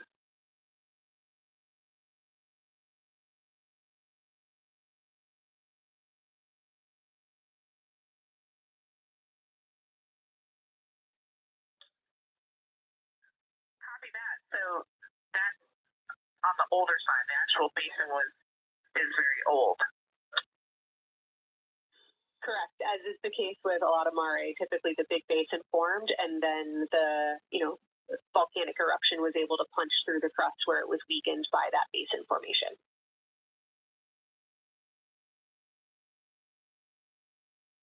Perfect.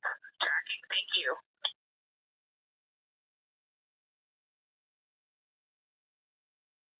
NASA astronaut Christina Cook calling down some questions to the science team on console. The voice you're hearing with those answers is Dr. Kelsey Young. She is joined by Trevor Graff on console today. Christina asking about the age of Oriental, and specifically the Mare regions. Those are those dark regions that you see. They are paved or filled by volcanic deposits.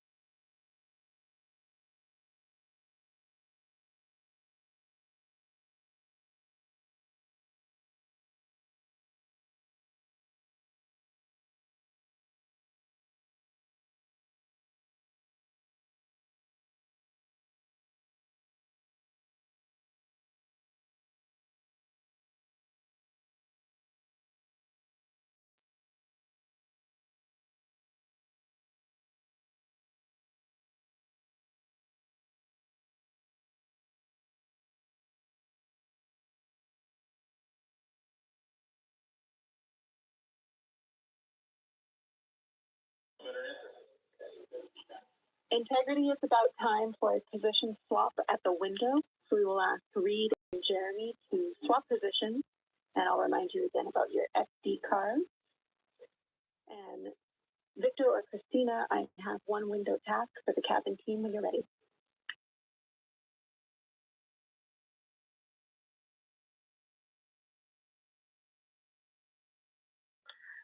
They are swapping and I'm ready. All right, Tina, we found a way that we can reinstall the shroud on the window. We understand it's pretty darn bright compared to everything that you're looking at. So in order to reinstall it, we will ask that you retrieve the condensation hose and you install it on a friction fit on the cabin air outlet port. That's right by one of your diffusers. You're going to point that little condensation hose such that the air is flowing over the window pane. Let me know when you're ready for the stowage location.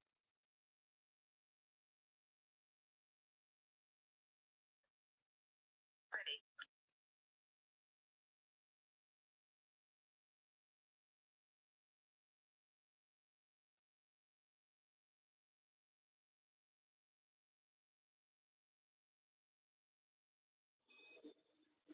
Christina, the hose is in locker A1. Crew has gotten a go to reinstall that window shroud they were using to block some of the earth shine. Happy. This view coming from inside the Orion spacecraft as the crew members are swapping windows, specifically Reed Wiseman and Jeremy Hansen. They've been our crew members at the windows, taking photos, making annotations, and making recordings that'll be downlinked later to the science team for review. The science team will have a conference tomorrow morning with the crew to get any fresh perspectives or things that they learned during the flyby.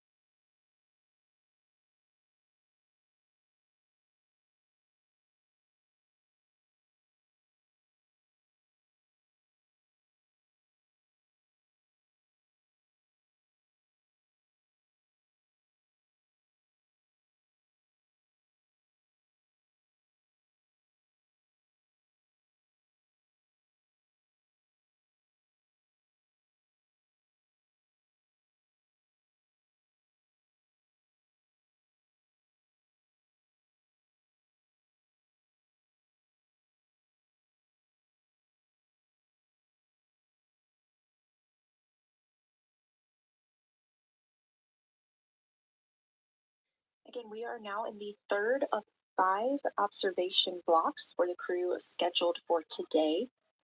During this flyby, Orion is passing around between 4,000 and 6,000 miles from the moon and providing the crew with a full view of the lunar surface.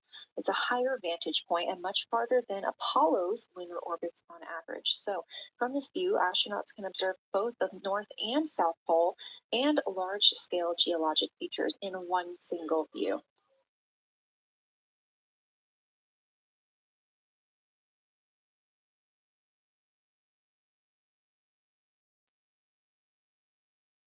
We are now just under an hour until Orion passes behind the moon, and we lose communication with the crew. They will be out of reach with any of our deep space network antennas. That loss of signal will last about 40 minutes, and we expect to regain communications with them once they fly behind the other side of the moon. While they are behind the moon, they will also reach their max Earth altitude as well as their closest approach to the lunar surface.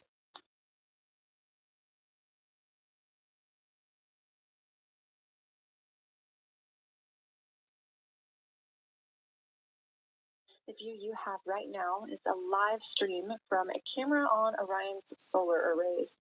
You are looking at a live view of the moon, and 4 people are inside that spacecraft taking pictures of it, telling us everything that they are seeing. The first humans to do so in over 50 years. They'll be sending those pictures down for all of us to enjoy, and of course, especially the science team, who are very excited for what they are learning today.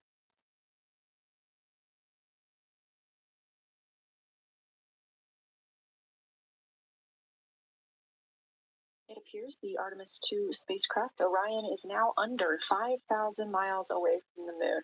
Again, we expect their closest distance to the moon be about 4,066 miles.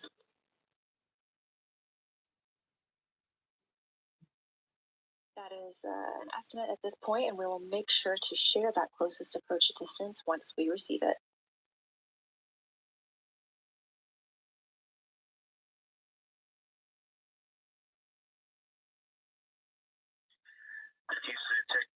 Question, did you just want us to cool the window with the condensation hose, or did you want us to put the shroud back on and cool the window at the same time?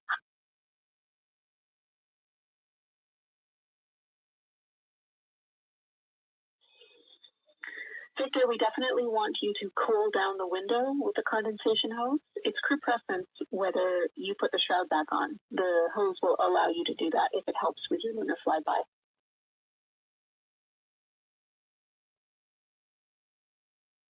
Okay, copy. We're going to do both at the same time. Thank you. Decent copy.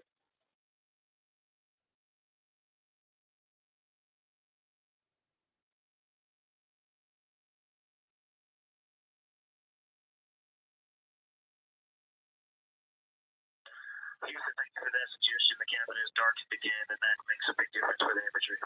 And for the science, we are now seeing a half moon.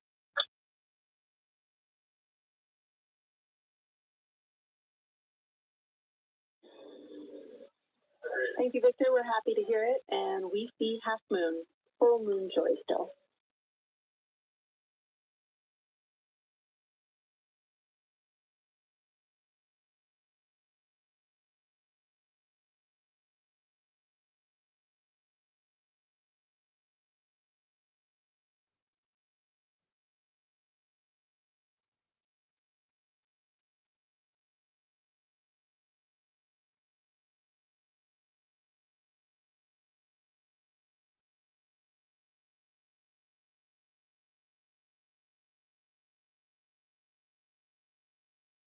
Crew reporting from Orion that they are seeing half the moon, which is about what it looks like here from this view from the spacecraft. However, what has become a little bit of a catchphrase for this mission, everyone is reporting full moon joy.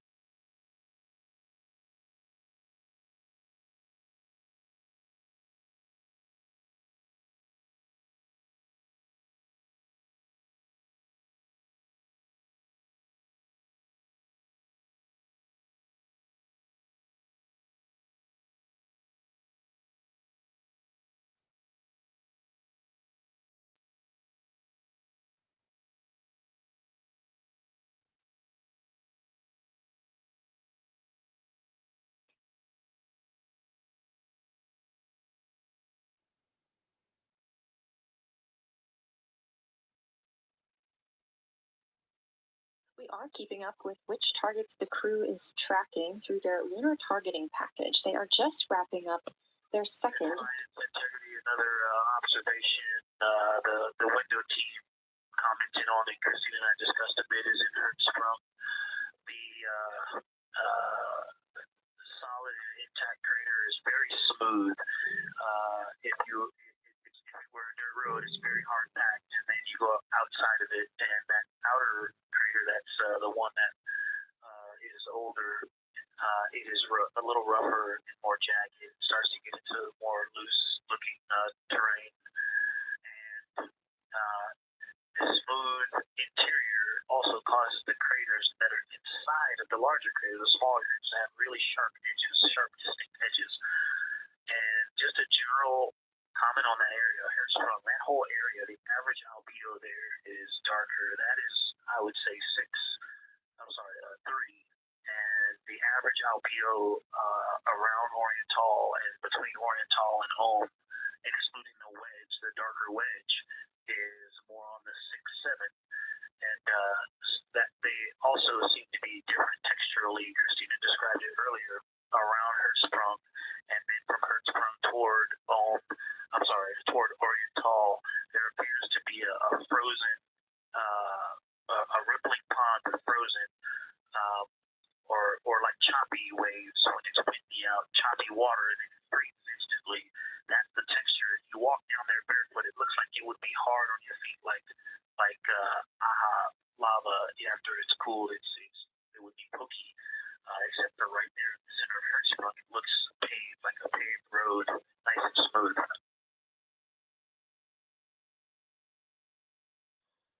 Victor, that's a wonderful description. Going from a paved road to lava reminds us of the Icelandic Highlands. Thanks for that.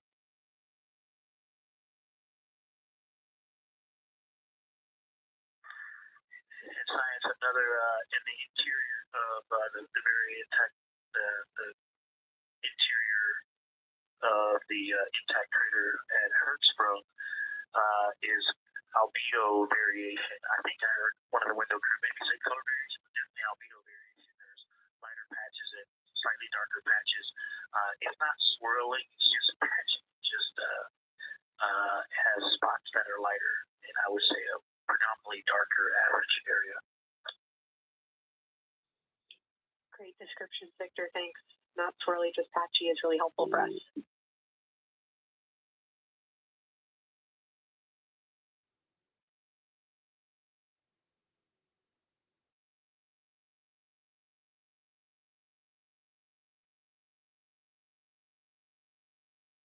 Really great descriptions coming from Science, the window team is hitting all the targets. They're on the plan and starting the discussion of the Terminator. And boy, I'm loving the Terminator. I think I know it's not purely a moon feature, but what it does to the features of the moon, to the terrain, I probably spent the most time describing in my recordings and thinking about it, looking at the Terminator. There's just so much magic in the Terminator. The islands of light, the valleys that would look like holes, you'd fall straight to the center of the moon. If you stepped in some of those, it's just so visually captivating that the Terminator is the most striking thing that I've seen so far. We've been loving your evocative descriptions, Victor. You really are bringing us along with you, and we're following along with visualizations that pale in comparison to your descriptions. Thanks.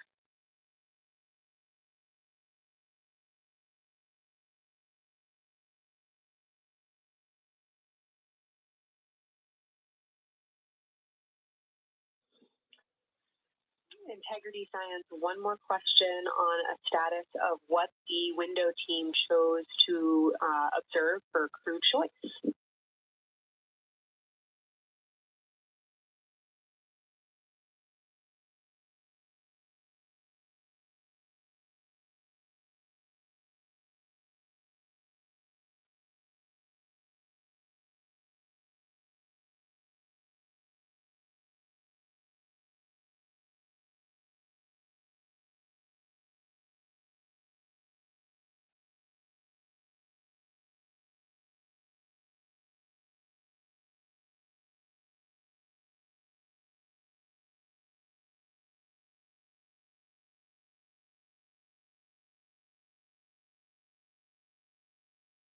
window 2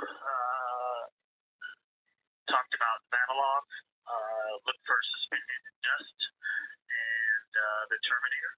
And window 3 about the experience and about the three-dimensionality of the moon this close. Wonderful. And another observation about Oriental, I would say, is the features going off to the southwest, the two large, almost look like scratches in the surface. I don't know if they're rays or canyons or collapsed lava tubes, but two distinct features that are almost parallel going off southwest from Oriental Basin. They are the first things that made me notice parallax of our trajectory looking out at Oriental. That and in the inner walls of the east side of the crater rings, you really get a sense that we're flying over something with elevation and terrain, and they look different from this orientation. Love to hear it, Victor. And you had it that those chains are actually crater rays, secondary craters formed from the formation of Oriental.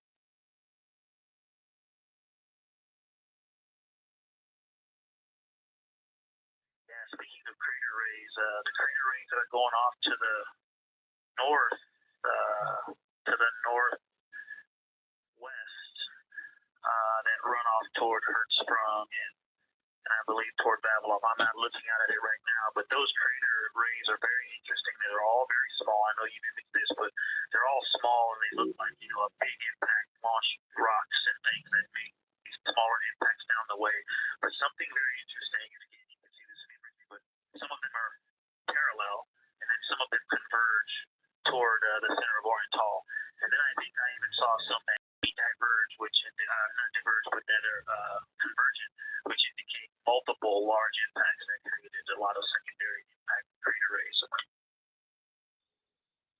Fantastic, Victor. And I'll note that we can infer that you're looking down at your freshly named Integrity crater, which is near the end of one of those beautiful crater rays from Oriental.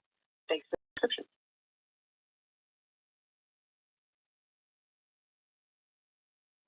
Yeah, you're welcome. And Integrity is easily identifiable with the naked eye from this point.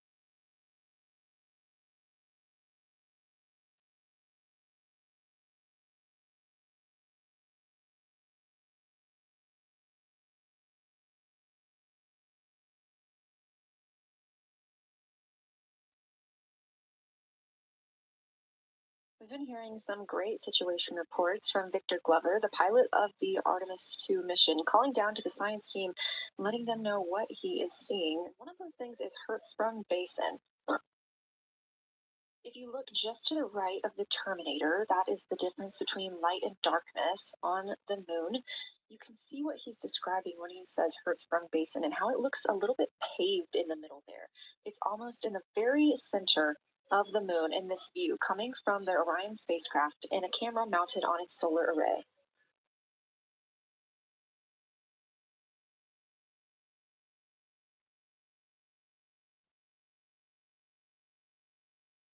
We are now 4 days, 23 hours, and 23 minutes into the flight of Artemis II, and we are standing by for their lunar loss of signal in about 43 minutes. Again, the spacecraft will fly behind the moon, and during that time, we won't have communication with them. They will be out of reach of our deep space network. However, we will regain communication with them approximately 40 minutes later when they come around the other side of the moon.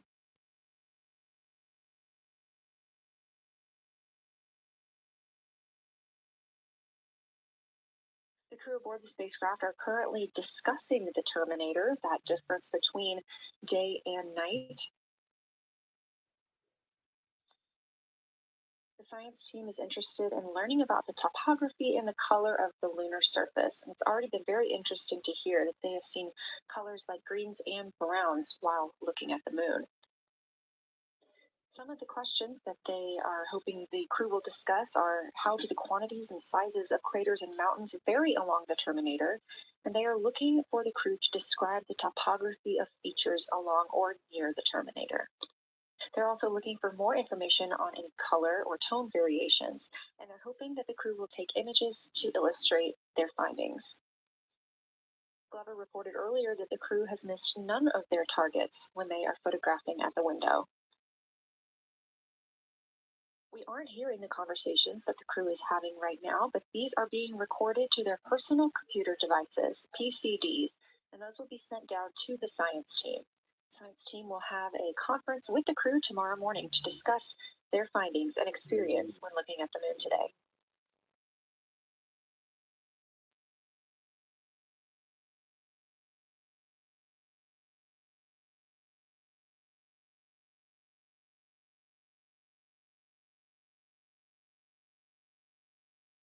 We have a few minutes left while the crew is discussing the terminator.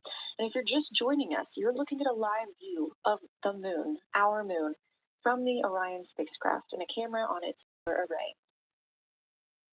Inside that spacecraft, 4 astronauts, Reed Wiseman, Victor Glover, Christina Cook, and Jeremy Hansen, first 4 people to fly around the moon in over 50 years.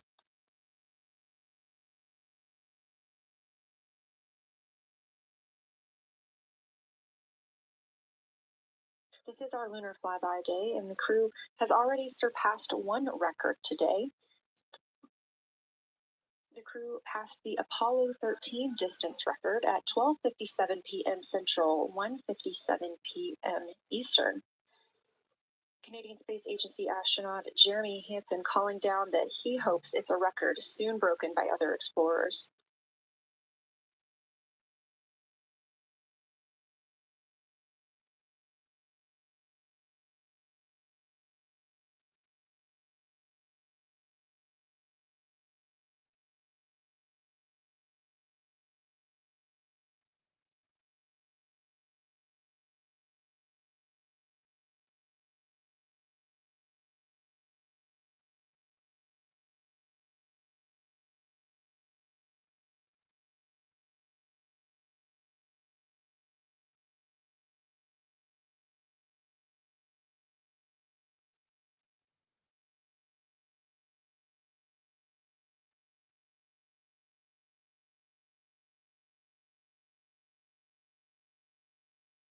We are live in Artemis Mission Control in Houston, Texas, monitoring the flight of Artemis II. All of the flight controllers here, each monitoring a different system aboard the Orion spacecraft. Integrity Houston, we are ready for our cabin and window teams to swap again. We have a 15-minute handover time here, and I have a couple of items I want to read up to you. So we'll require you to write something down on your knee board. So let me know when you're ready.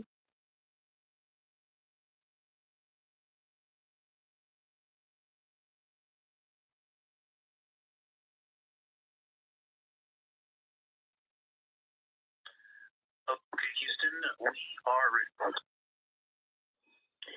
Copy Integrity. First of all, once you start this next shift here, during this lunar observation shift, we will begin our lunar LOS. So you can expect a call from me a few minutes prior reminding you. And second of all, FIDO just sent us updated altitudes and METs for lunar closest approach and max Earth altitude.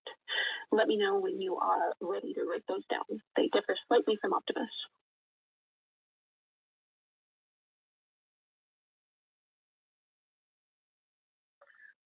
Thanks, Jenny. We are ready to copy. Lunar closest approach will be at MET 5 days, 0 hours, 25 minutes, 34 seconds. And the altitude will be 4,067 statute miles. Maximum Earth altitude will be at MET 5 days, 0 hours, 27 minutes, 39 seconds, with an altitude of 252,756 statute miles.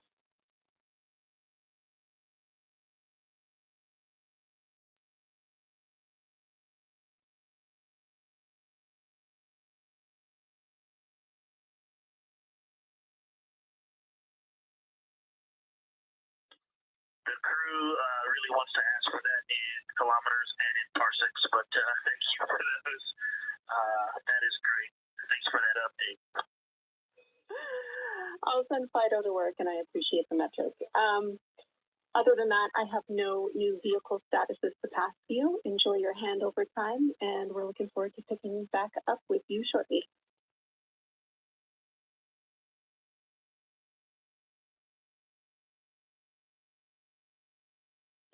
I will talk to you shortly.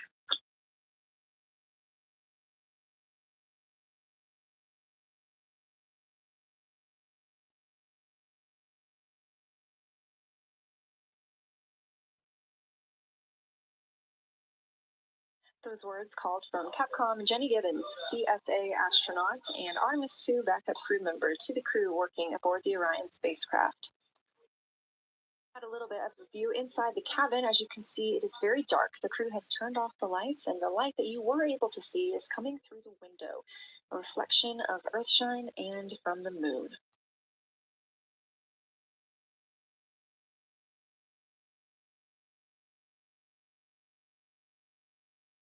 The crew is moving into their next observation block, meaning they are taking time to switch cabin and window teams.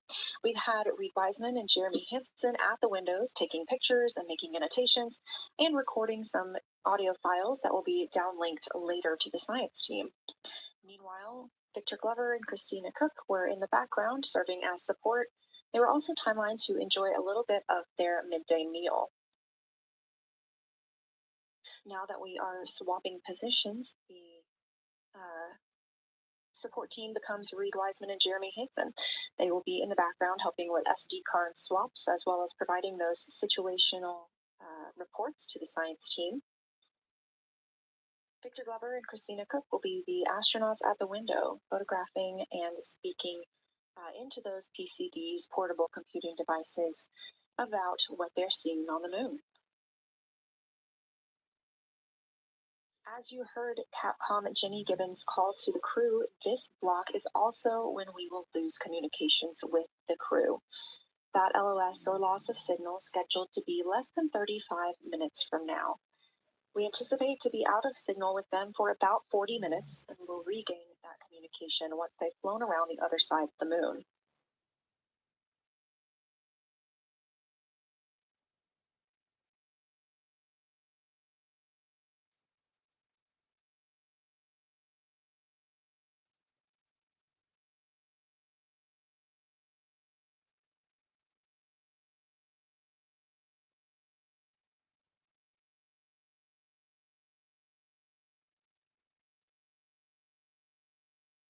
Now, even though the crew will be flying behind the moon, their observation period does not stop. They will still be taking pictures and making annotations of what they are seeing.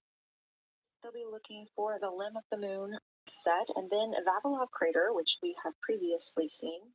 They'll swap positions at the window before moving into a crew choice option. They will get to pick things that are interesting to them on the surface, take pictures, and explain why they find them that way. They'll also be looking for any impact flashes. These are short-lived flashes on the lunar surface caused by impact bombardment.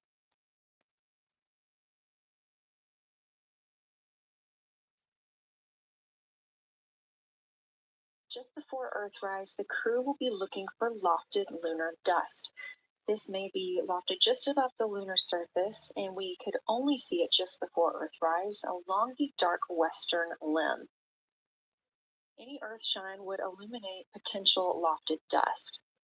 But once the crew is all the way around the Earth, the brightness of the Earth will wash out any of that dust they might be able to see. These were based on observations from Apollo missions and orbital spacecraft. So we're very interested to see if the crew might be able to capture some of that lunar dust today.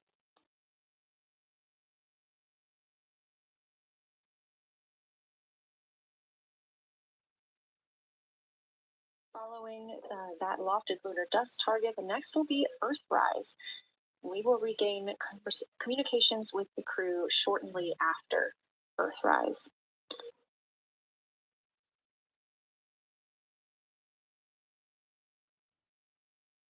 There will be a short observation break period where the moon is not in view. That's because we are also anticipating the crew seeing an eclipse today. The moon won't be in view because the team here in Mission Control Houston will need to change the attitude of the spacecraft and ensure that its solar arrays are gathering light from the sun heading into that eclipse period. So we will have communication with the crew, we just won't be able to see the moon. However, we will have views during that eclipse time frame. During that time, the science team is looking to know it will only be illuminated by Earthshine at that point, so they want to know what the whole moon looks like overall, but they also want the crew to look into deep space and potentially see if they can spot any planets.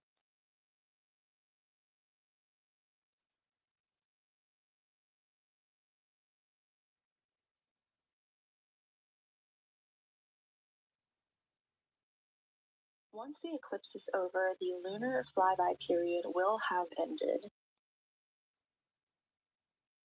We are live through the whole thing, and even once flyby is over today, we remain live 24/7 on NASA's YouTube.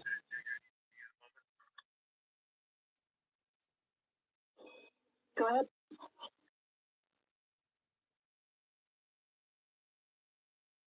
don't know if Catherine and Devin are still there, but if they are, I just wanted to just let them know how much fun we're having out here. It's extraordinary to be on the far side of the moon right now, just hanging out there, looking back at the Earth. And Ashley and Caitlin, I know you're back in Canada, but if you happen to be watching too, just wanted to say hi to all you guys. Love you guys, and we'll be heading back your way shortly.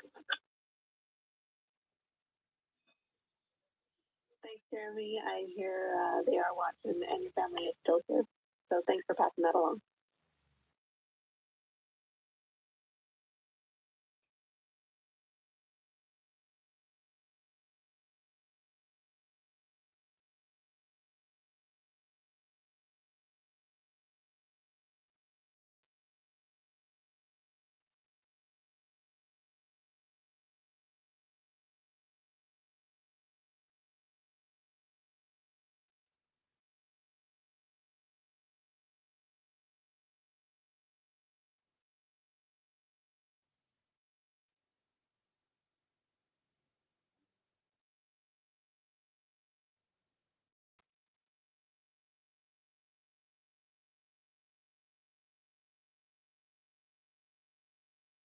This view inside the Orion spacecraft, and it's a little hard to make out, but on the left there, that is Jeremy Hansen just calling down some well wishes to his family, joining us in the viewing room and watching online. Currently in the window are Victor Glover and Christina Cook. They are taking pictures outside of the window as they are now in their flyby observation block. At this time, Reed Wiseman and Jeremy Hansen are serving as support crew members, and they are also going to have an opportunity to enjoy their midday meal at this time.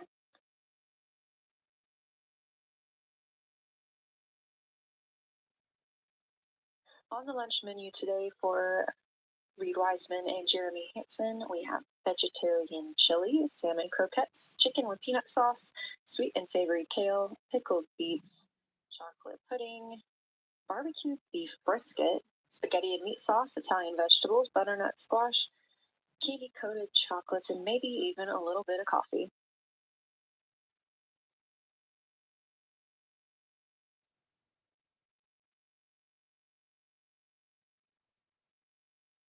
And if you look closely, you can see it looks like they are getting into some of their food for the midday meal. All of the food on the spacecraft is rehydratable. We don't have an option for fresh food as there's not a refrigerated section of the Orion spacecraft. So all of this food can either be rehydrated or eaten straight from the package, just depends on what the food actually is. And for food that needs to be rehydrated, there is information on each package of how much water needs to fill that bag and what temperature it needs to be.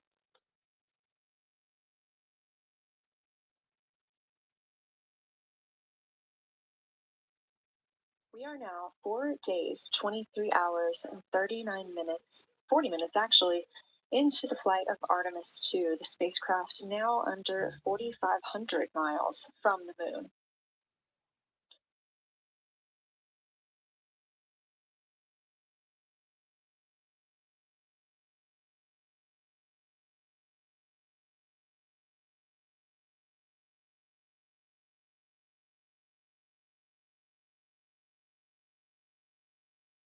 We are now also under 30 minutes away from loss of signal with the astronauts. We will regain that communication about 40 minutes later. They will still be photographing the moon and documenting what they're seeing while they're behind the moon. And we especially look forward to potential Earthset and Earthrise views.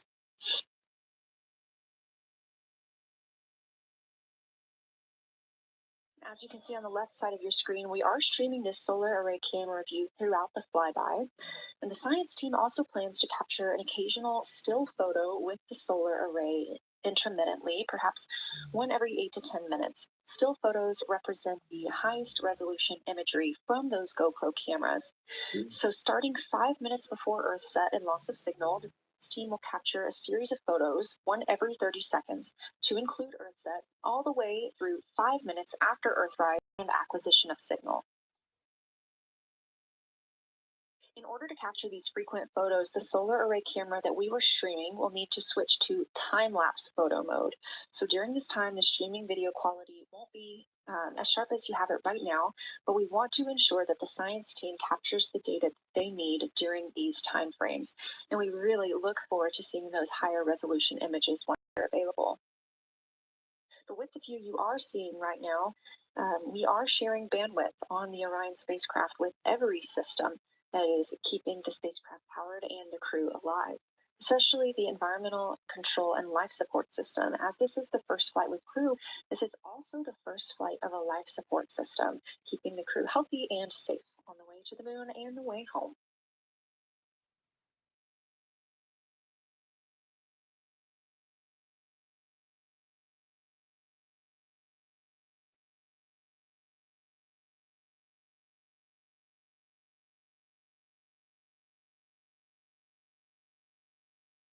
On the timeline, we're getting towards the end of the cabin and window team swap period, but it looks like our astronauts, Victor Glover and Christina Cook, are already photographing the moon outside of those windows. The next target is Ohm Crater. And this is something that they have photographed previously during the flyby. This is a small, complex crater with a prominent ray system. And as referenced earlier, it's the size of the Eye of the Sahara. That Eye of the Sahara is a feature in Mauritania. Seeing this crater more than once throughout the flyby allows the crew to photograph it at different lighting conditions.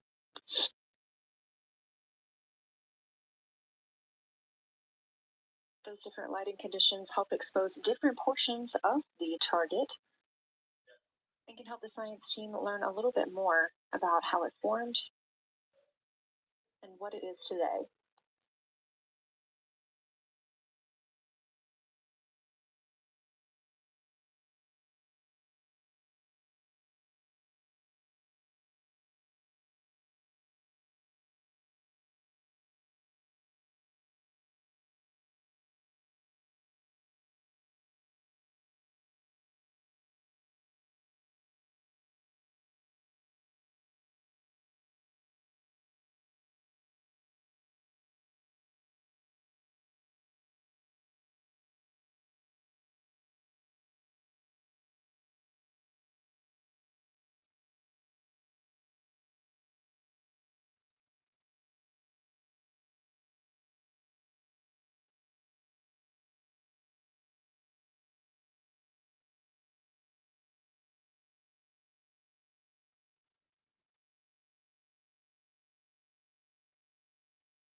Again, this view by the spacecraft as the crew continues photographing the moon outside their windows. They have turned the lights off to allow them to better get photos of the moon, preventing any reflections from coming in from the spacecraft.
We expect the crew to be targeting Crater for another 6 minutes or so before they move into a discussion of the limb. Now, the science team has asked for a science sit rep or situation report during that time, so we hope to hear calls from the crew on what they are observing.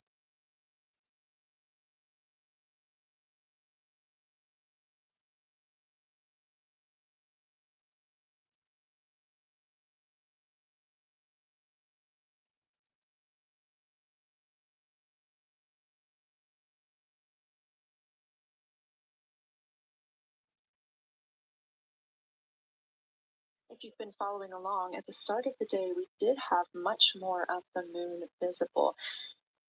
And even just an hour or so ago, we could see about half of the moon. We are now continuing to see more of the far side and that darkness where the moon is not reflecting light from the sun.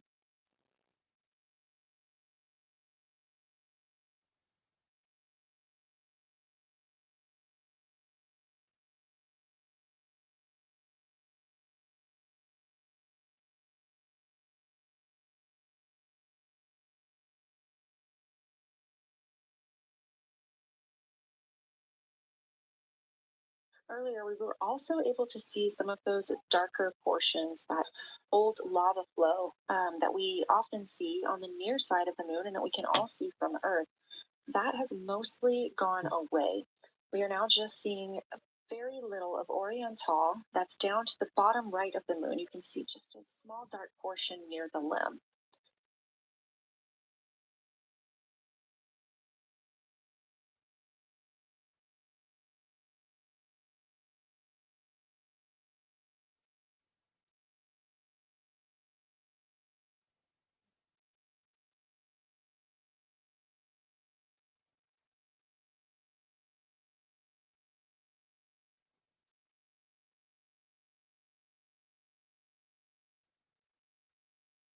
We are now about 18 minutes away from loss of signal with the Orion crew.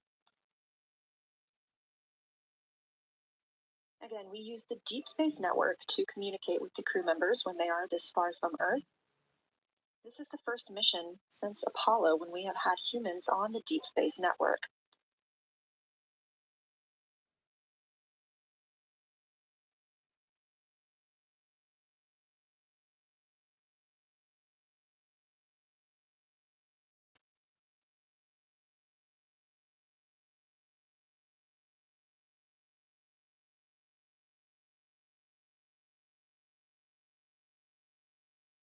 As you recently heard Capcom Jenny Gibbons call to the crew, we expect their closest approach to the moon to be at MET or mission elapsed time of 5 days, 25 minutes, and 34 seconds. At that time, their altitude would be 4,067 statute miles above the Earth's surface. Just over 2 minutes later, they will reach their maximum distance from Earth at mission elapsed time of 5 minutes, 5 days, 27 minutes, and 39 seconds. The altitude at that time would be 252,756 statute miles. These are our latest numbers, and we'll make sure to verify and confirm those once those milestones have been achieved. Obviously, we will be without communication to the spacecraft at that time. So once we regain communication, we will make sure to find out those numbers and report those to you.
Checking in on the lunar targeting package, the crew is now in their discussion of the limb, seeing the limb of the moon, that illuminated part.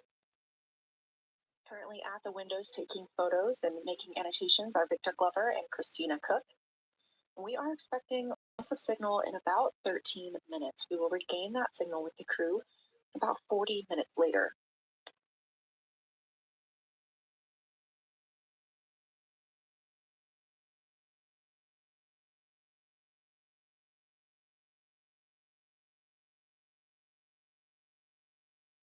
A milestone worth mentioning that this day marks the first time in more than 50 years that humans will observe the moon directly, a critical opportunity to practice how lunar science will be conducted during future Artemis missions.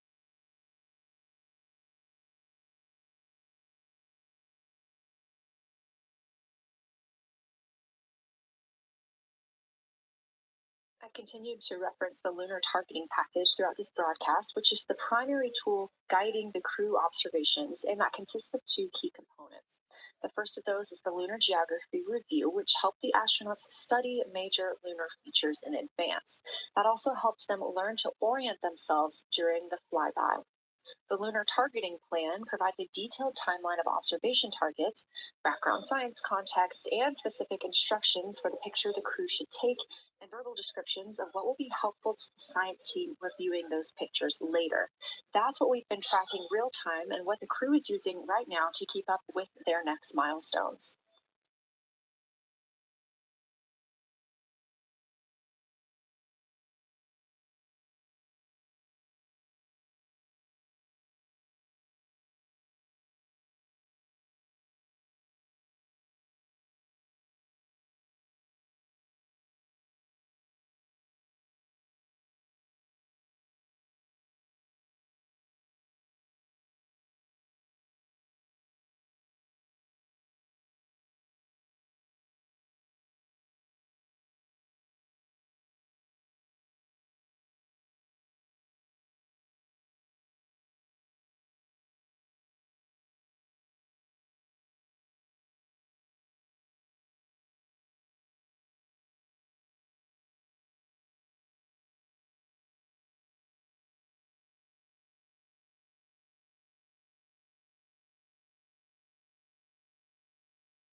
Integrity Houston, 10 minutes till the LOS. We'll take a snappy sit rep from the cabin if you have one.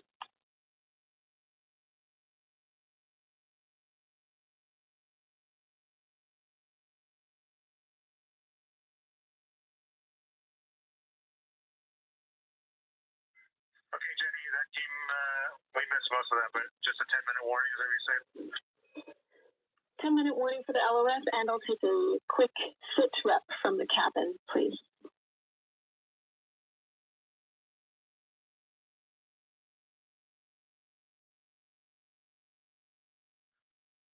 All right, cabin is still full of excitement. We've got Christina in window 2, Ike in Victor in window 3. Reed's actually been trying to get some images out of the docking tunnel. We can see the Earth and the Moon and part of the Moon out of the docking tunnel, which is pretty good. And I'm just grabbing some footage right now with our interior cameras.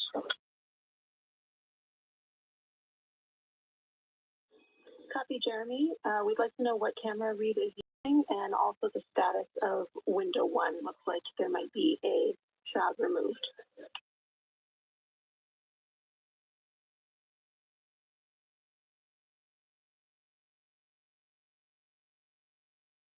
Okay.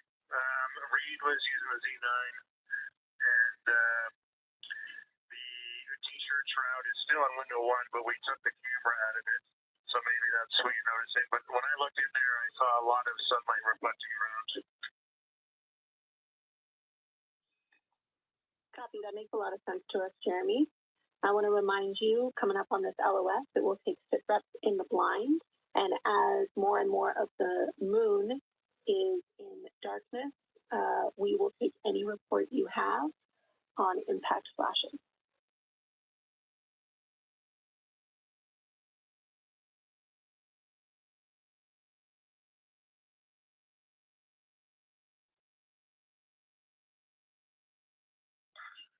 All right, Eddie, you have to say again your last. There's a lot of conversation here, and I was on the other side of the cabin, so I missed all of it. Look out for impact flashes, and we'll take sit reps in the blind.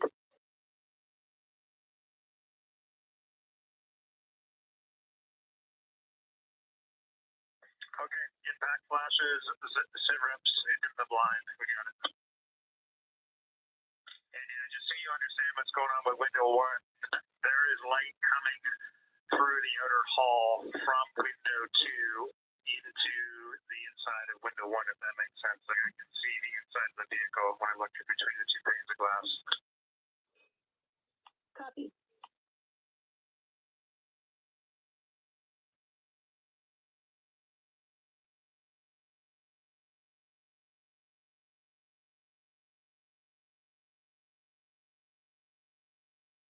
You're getting your first live look at Orion, the moon, and the Earth.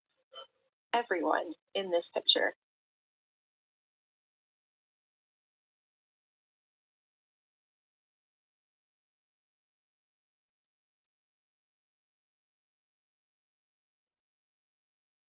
This is a live view from the Orion spacecraft.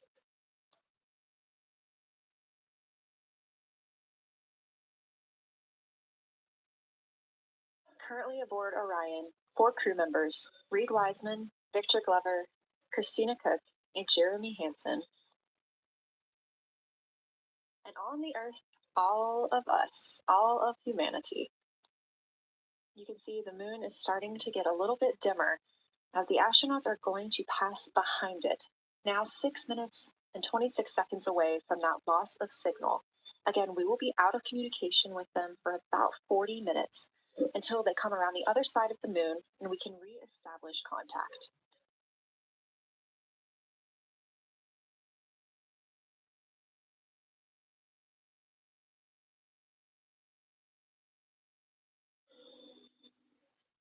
Integrity Houston, you are 6 minutes from your 40-minute lunar flyby LOS.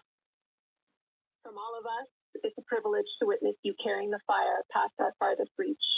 Thank you. Godspeed.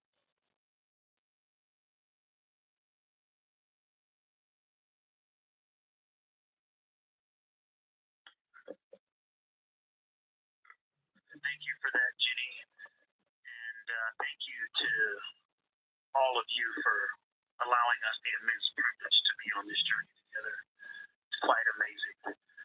And as we go on this journey, thinking about the NASA mission to explore the unknown in air and space, to innovate for the benefit of humanity, and to inspire the world through discovery. And as you've gone along on this journey with us, hopefully we're doing just those things. And as we get close to the nearest point to the moon and farthest point from Earth, as we continue to unlock the mysteries of the cosmos, I would like to remind you of one of the most important mysteries there on Earth, and that's love.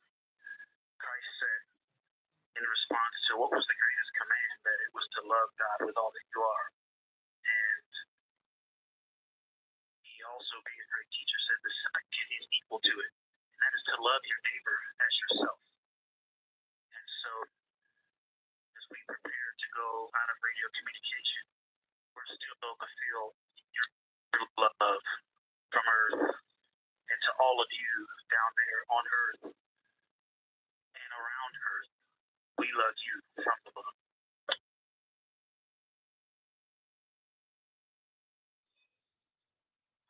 Houston copy. We'll see you on the other side.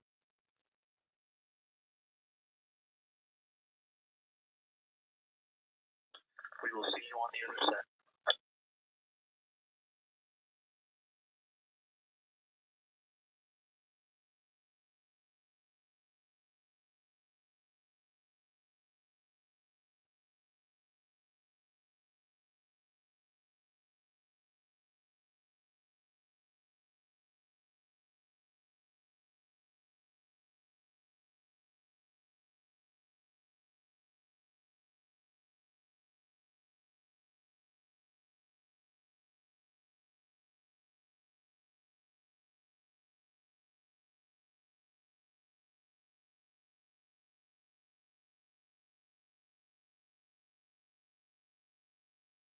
Poignant words from NASA astronaut Victor Glover, and a little bit of a love letter from the other side of the moon all the way to Earth. Glover touching on the teachings of Jesus, including to love your neighbor as yourself. We are now less than 3 minutes away from loss of signal with the Orion astronauts. The Artemis II crew will be out of signal for about 40 minutes as they are on the other side of the moon, continuing their work photographing the lunar surface, and they will reemerge, and we will also get this view on the other side.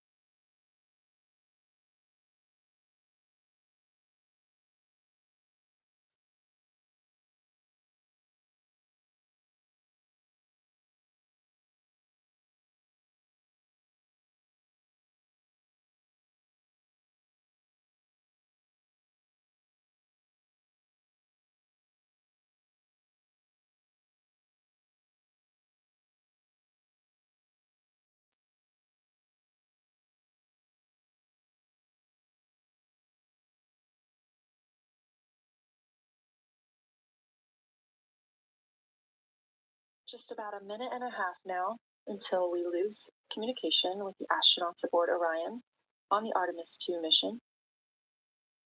Now 5 days and 6 minutes since their launch on April 1st. Again, we'll be out of communication for about 40 minutes. And this really beautiful view of a crescent moon and a crescent Earth. How great thou art.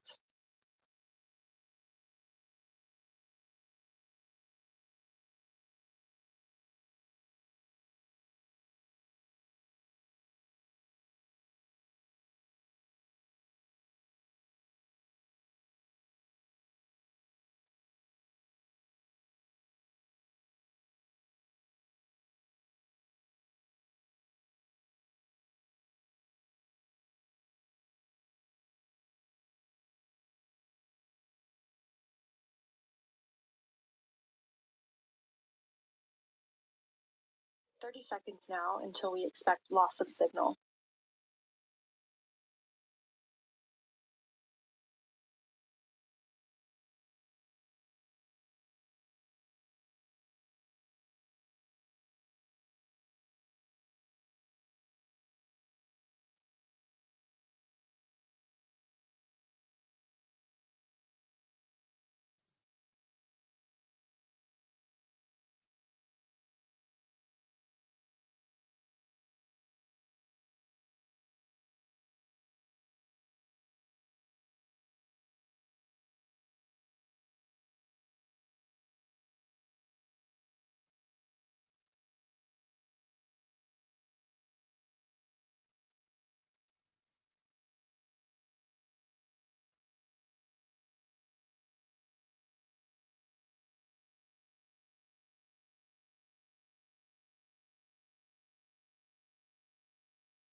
And we have confirmation of loss of signal of the Orion spacecraft as it flies behind the moon. We expect to regain communications with them in another approximately 40 minutes.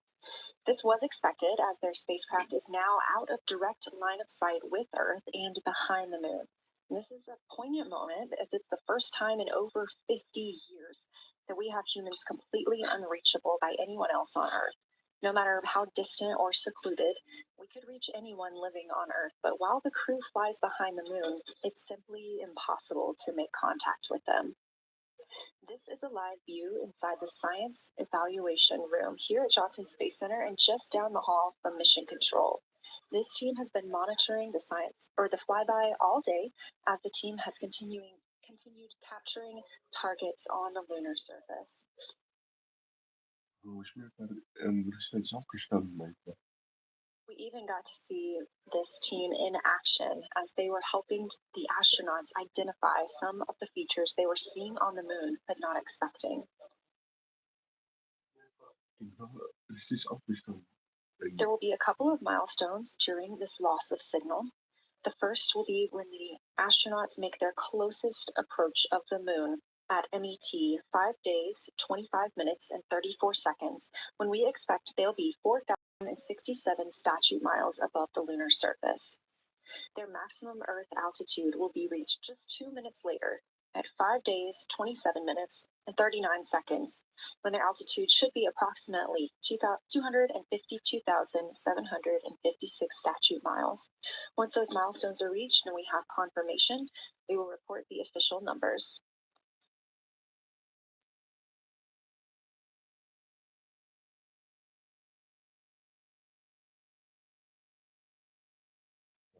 Das ja, ich hab's aber nicht verpasst. Throughout the Artemis II mission, astronaut voice, images, video, and vital mission data must traverse thousands of miles, carried on signals from NASA's powerful communications systems, the Near Space Network and the Deep Space Network. Let's learn a little bit more.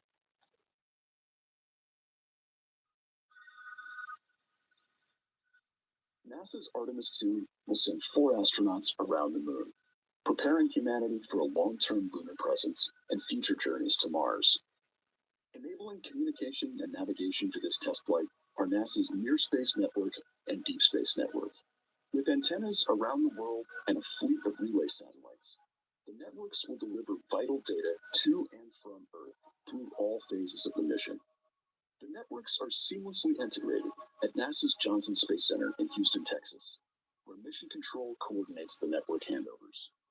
These transfers represent a delicate dance between the two networks, exchanging support as the mission shoots toward the moon. On the launch pad and during their early orbit phases, NASA's Orion spacecraft and Space Launch System rocket will rely on communications and tracking services from the Near Space Network. After its translunar injection burn, the Deep Space Network's global array of antennas will serve as Orion's primary communication support during lunar orbit.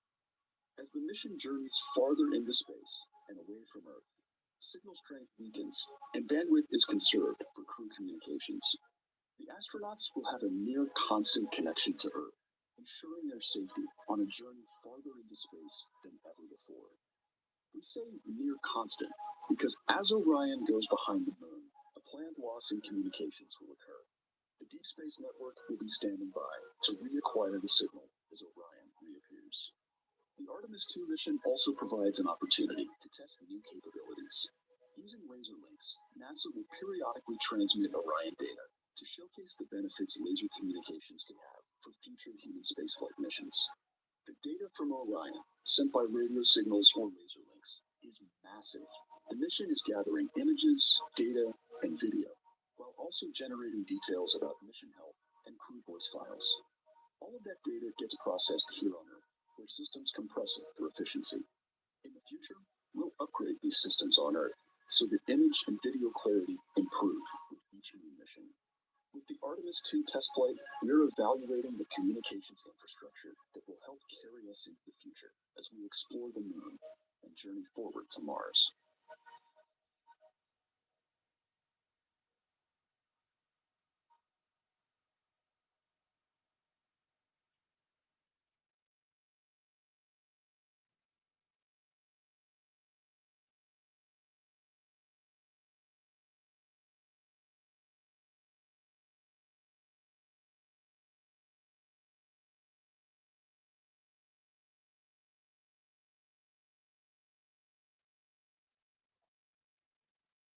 So, ich bin einfach eingeschlafen und einfach jetzt aufgestanden random. Und genau in dieser Punkt ist LOS, also Loss of Signal. Und ja, mal gucken, wie es jetzt weitergeht. Ne? Also, weil das ist für mich die spannendste Teil. Ja, ich hoffe, die werden das auf jeden Fall erklären.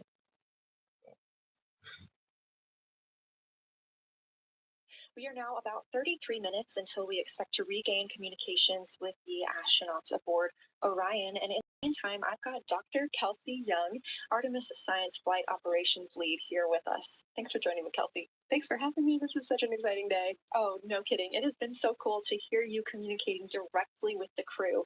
And I know that you have been preparing for this for years, so I'm so excited for you and for your team. So just to get into that background a little bit, tell me about your background and what you've been doing on console. My background is as a field geologist.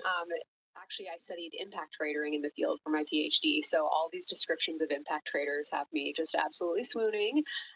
How I got into this, though, is, during my PhD, I got an internship at NASA and ultimately never left to integrate science into flight operations. So we developed the Science Officer Console, for which this is the first mission we're supporting. We developed the Science Evaluation Room that's right upstairs. And so it's so gratifying to see this operation structure come to fruition, especially on a day like today. I would have to imagine so. And we've got a great view of the Science Evaluation Room right now. Is there anything that has stood out to your team so far? Absolutely. So as you might have heard in some of the press briefings and content that, we've been putting out, color and albedo were really exciting targets for us. We've heard several amazing color descriptions so far. Just to highlight maybe one of them, we heard about greenish and brownish hues near Aristarchus, which is actually a feature that we can see here from the near side. And those greenish hues could actually tell us something about the volcanic evolution of that area. So you can bet that the science team is going to be prioritizing downlinking those images and the crew audio that we didn't hear that went into those recordings to learn a little bit more. Wow, that is fascinating. I was hearing those colors and very interested just from a personal standpoint because looking at the moon from, 250,000 miles away, we don't see green or brown. So just hearing that them being so close and getting to see that, fascinating. And I know it's very exciting for you. So what are you expecting to see in the upcoming portion of the flyby? The upcoming portion is actually going to be really exciting. So right now, as we speak, while folks in the room are kind of taking their their stretch breaks and everything, the crew are still hard at work. They still have targets to image and describe during this LOS. But when we come out, the first thing, of course, we're going to hear about is Earthrise. We're really looking forward to hearing about the crew's experience with something that we can connect with, and that Apollo 8 brought us such amazing images from. But then we start to get into describing the Terminator, as well as looking for things like lofted dust, which tell us about the modern lunar environment. Then the vehicle is going to orient away from the moon for an hour and then pivot back for the eclipse observations, which is a whole different set of science observations that we're really looking forward to. Kind of nice that the crew will get a little break in there because they have been hitting it hard today with photos and videos and annotations. What are you hoping that the crew sees coming up? Is it that lunar dust? Oh my goodness, that's a hard question to answer. I mean, we've already gotten such great descriptions. I mean, the Terminator seems to just be like one of their favorite things to look at and describe. So I feel like, that was something we were looking forward to. I feel like we really got some great descriptions. So absolutely, I'm looking to the human moment of Earthrise. Lofted dust is an exciting one, and lofted dust will be a target for them in the right around the time of Earthrise, but again in the eclipse period. So I'm really looking forward to seeing. I mean, they've already highlighted just in the course of their flyby so far how the moon has changed, and this is going to be a more dramatic change to go from their end of this kind of lunar illuminated piece of the flyby into the eclipse time frame. And I can tell you they're going to be experiencing a very different moon during that time, and I can't wait to hear what their observations are.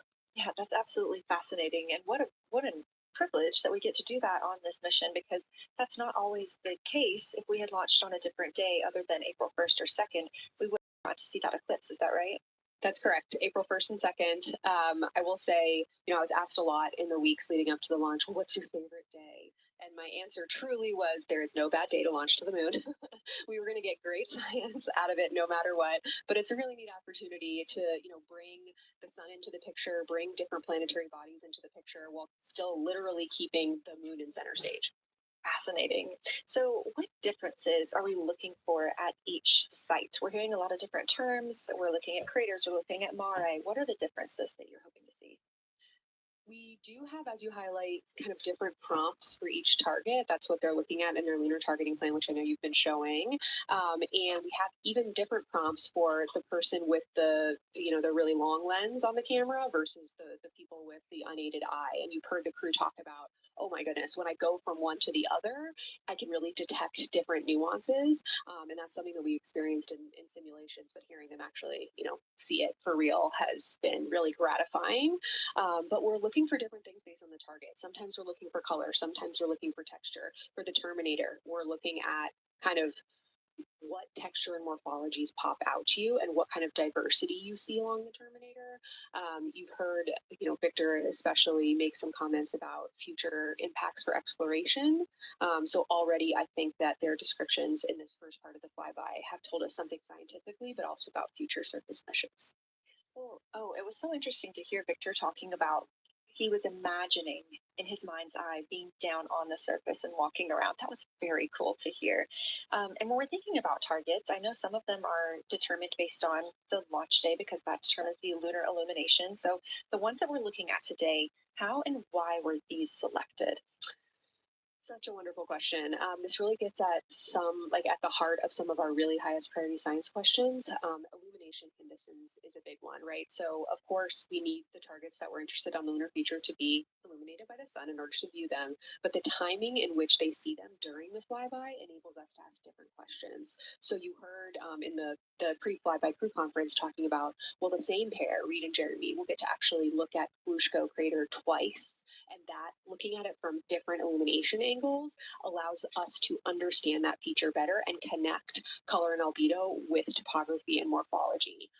Then you have other craters where you want to look at it with the sun shining on it obliquely versus straight on, and that tells you something different about the scientific objective that drove the target being on the targeting plan in the first place. We've talked a little bit with the viewers today about how what the crew is able to capture in this short time frame of those craters in different lighting conditions could take years for something robotic to be able to do based on attitude maneuvers and where the sun is at. So can you just talk a little bit about the importance of having both the robotic operation and having the crew? Absolutely. We definitely don't want to minimize the impact of orbiting spacecraft. Lunar Reconnaissance Orbiter is the one that's often referenced. Data from LRO and its payloads have really been instrumental in getting us, frankly, to this point for Artemis II and future missions. But the human experience, the crew observations that we've already been hearing about, it is such a perfect complement to the orbiting spacecraft data because they are able to have this unique perspective. They are far enough away where they can make these actual observations. You've already heard it. How many times have we heard the crew and their science sit reps say, if I track this feature from all the way up here in the northern hemisphere down to the southern hemisphere, here are comparisons I can make. That right there is not something we had the ability to do with the Apollo missions, and it allows just literally in the blink of an eye to synthesize observations that it would take, a really significant effort to coordinate with different orbiting platforms, and they're making it like that. Wow, it has been very, very exciting to hear all of their calls so far. And so I've heard they were able to capture every single target so far too. Is that correct? I think that's correct. And I think it's important also to remember that, and I know the science team is anxiously awaiting this. We've been hearing from the crew members who are not at the forward windows, right? Those crew who are, really in the thick of the observations, they are recording minutes-long observations per target on their crew tablets. We will be getting those down starting here in a couple hours, and that's going to contain really meaty science information that we haven't heard live yet, and that's going to form the basis of my conversation with them tomorrow morning, where we're going to have a really deep dive into the science and absolutely nerd out about what they were able to do today. One of the most gratifying things for me today is hearing multiple crew members say, thank you for putting the discussion times in the targeting plan, because when we have had the ability to put multiple brains on a problem, we have elevated each other. And I'm looking forward to them, sleeping on it overnight and then us actually being able to really truly have an elevated science discourse tomorrow. Well, we're looking forward to it too. And I cannot wait to hear everything that you guys get to learn overnight from some of those audio recordings and just everything that they'll be able to share tomorrow. So Kelsey, I know you are very busy. You've done a great job today, and thank you so much for joining us for this interview. Thanks for having me. It's such an exciting day. We are now expecting acquisition of signal in about 24 minutes. As a reminder, the Orion spacecraft has flown around the other side of the moon, where they are out of contact with our deep space network. Das ist einfach nur crazy, Digga. Ich bin einfach eingeschlafen und rechtzeitig aufgestanden. Also in 24 Minuten kommen ja die Signal wieder. Und mal gucken, was die dann alles so gemacht haben.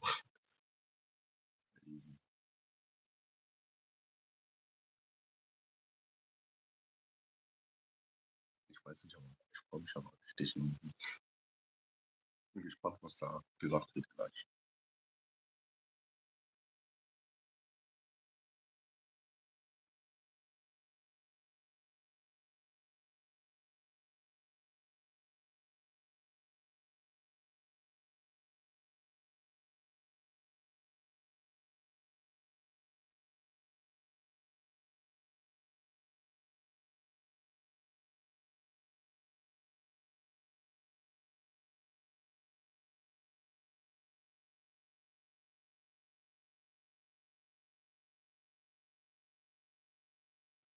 Ich wollte mich einfach ein bisschen ausruhen, 20 Minuten.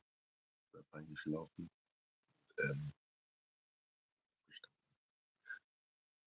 Ich muss heute wieder zurück in die Schule gehen. In die Schule. Also die Schule, sondern so.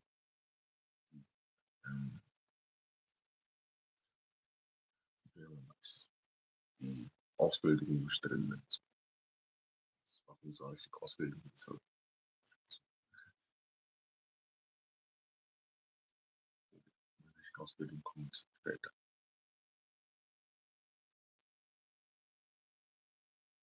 And And we just heard confirmation here in Mission Control Houston that we have reached the closest point of our destination to the moon at MET 5 days, 25 minutes, and 34 seconds. And we anticipate the spacecraft's altitude is approximately 4,067 statute miles above the moon. Statue miles. Ich brauche my Gemini.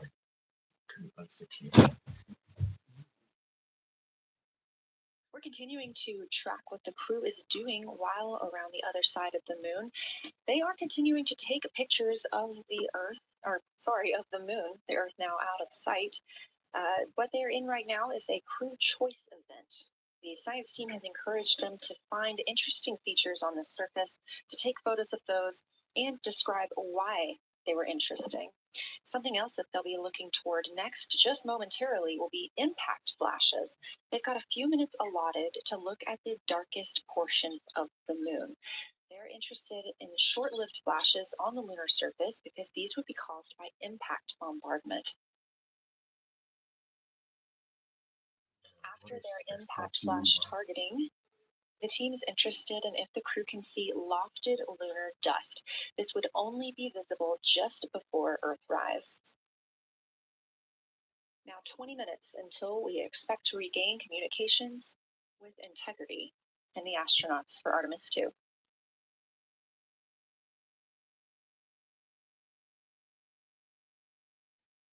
Gemini is 2 miles.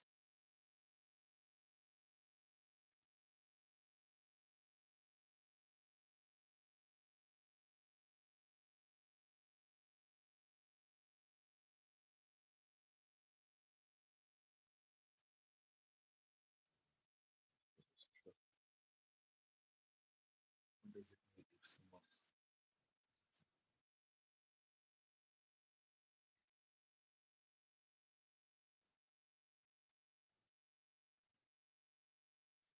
We're live in Mission Control Houston at NASA's Johnson Space Center, but there's a team over 750 miles away also monitoring today's operations. And of course, just like us, they are in LOS, or loss of signal, with the spacecraft. This is LUCA, the Lunar Utilization Control Area. And it's joined by LISA, the Lander Engineering Support Area, which are twin control rooms that will support missions and operations in lunar orbit or on the moon's surface in real time at NASA's Marshall Space Flight Center in Huntsville, Alabama. The LUCA and LISA are right next to each other and just a short walk away from the SLS Engineering Support Center, which is used during launch, and the POIC, where science on the International Space Station is monitored. LUCA primarily supports Artemis science operations, while LISA will provide engineering support for landing astronauts on the moon. During this mission, Artemis II, teams in LUCA will use the facility to support first-of-its-kind science operations to better understand the deep space effects of microgravity and radiation on the crew's physiology, immune systems, and ability to complete various tasks. The data from these science operations will inform future crewed flights to the moon. For future crewed missions to the moon, members of the NASA Human Landing System Mission Insights Support Team, a group of engineers, safety leads, flight operations experts, and technical authorities will work in the LISA. There, they will monitor lander systems in real time and be involved in key decision-making processes throughout the mission. Teams are using the LISA during Artemis II to observe mission operations and using the opportunity to inform and prepare for future crewed landings to the moon's surface.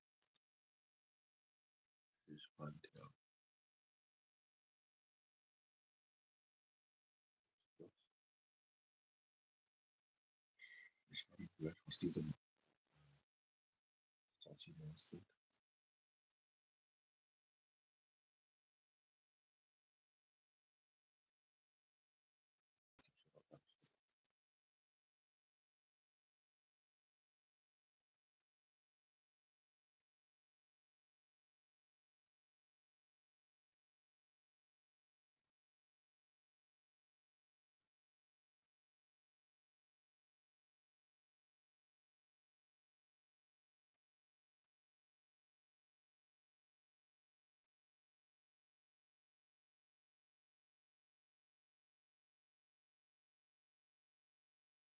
We now expect to regain communications with the astronauts aboard Orion in about 17 minutes. In the meantime, a little overview of how our crew members flying by the lunar far side at an altitude of between 4,000 and 9,000 miles are testing the capabilities of the Orion capsule. Artemis II visualization lead Ernie Wright has simulated views of the flyby using detailed topographic maps of the lunar terrain and photorealistic lighting scenarios. The Artemis II crew members have been using these visualizations to prepare for this historic mission, which is paving the way for future exploration of the moon's surface and beyond. So the most exciting thing to me about Artemis II is just the return to the moon. We haven't been there in 50 years. Human eyes are going to see parts of the moon that haven't been seen by anyone before. It also recommits us to exploring the solar system in a way that we haven't in a long time. And I think it provides an opportunity for younger generations to understand the excitement of doing that kind of exploration. Artemis is our return to the moon after 50 years. The emphasis of Artemis is going to be, first of all, science, but second of all, learning to sustain presence on another world, first on the moon, but we're hoping that that's a stepping stone to Mars and other destinations in the solar system eventually. Artemis II will be a flyby mission. It's not going to land. We're testing all of the technology that we've created for flying to the moon since Apollo. A lot of systems have been modernized, and we need to make sure that all of those work. The astronauts will be looking out the window at parts of the moon that have never been seen by human eyes before. They will be flying by the moon at an altitude that's much higher than Apollo's orbits. And so they will see the entire disk of the moon, including areas that are closer to both the North and South Pole that astronauts from Apollo never saw. All of that depends on the lighting, which we really won't know until launch day, but we can practice with different lighting scenarios. It's hard for people to sort of picture that in their mind. If you can make a visualization of it, show them a movie, that helps everybody choose the targets and also practice aiming at those targets. The astronauts have actually been looking at these visualizations through the lens of the camera and practicing aiming at the various targets. This is a map of the surface of the moon, obviously, but it shows what the Apollo astronauts could see in sunlight while they were in orbit. The brighter parts are the parts that they could see. The darker parts, like this entire area here and places that are farther north and south, are places that they couldn't see in sunlight, either because it was nighttime there or because it was beyond the horizon of the astronauts. All of the Apollo flights orbited the moon at a distance of about 110 kilometers. Because the astronauts were flying at such a low altitude, their horizon was actually quite close, and they couldn't see the North and South poles. And this whole area over here was not in sunlight at the time. And it includes this amazing impact feature here called Oriental. Oriental is a very large impact feature. It's about 650 kilometers wide. It's got multiple rings. These are rings that form like ripples in a pond from the impact, but of course it's on a huge scale. The middle of Oriental has that sort of dark basalt lava covering it, like the dark spots that we see on the near side. It's one of the biggest ones that's more on the far side than near. So seeing it with human eyes and sort of picking out features that maybe you don't even see in robotic cameras is an important goal for the mission.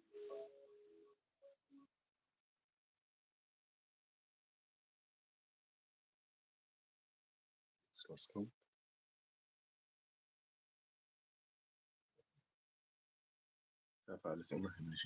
This live view in the Science Evaluation Room, or the SIR, here at Johnson Space Center in Houston, Texas, just down the hall from where we're at in the Artemis Mission Control Room.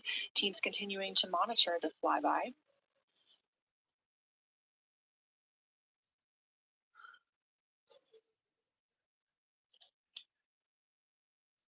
The crew continues their observations of the moon, even though they are out of touch with Earth. We expect to hear from them in 12 minutes and 26 seconds. Again, this is approximately 40 minutes loss of signal while they are out of reach of the Deep Space Network.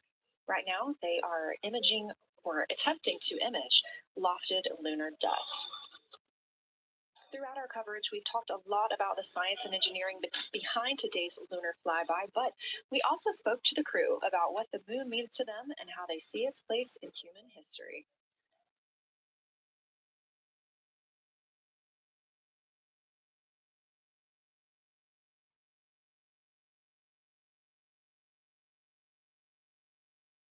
I remember being a little kid lying in bed at night and just looking out at the moon in whatever phase it was in. I was thinking, man, my friends that live like 20 miles away, they can probably look out and see that same exact moon. And then when I was in the Navy and I would look out at the moon and I'd be halfway around the planet, I would think, man, my brother can see that moon where he is and he's halfway around the planet from where I am. And it's a connection of life on Earth. We can all look up and see that moon. It represents history. It is a witness plate. Everything that's ever happened to the moon is still written on the moon. There's no processes of wind or change in the Earth, geologic processes like we have here that change it. And something that's been telling and can read out the story of its own evolution, there's something beautiful about that.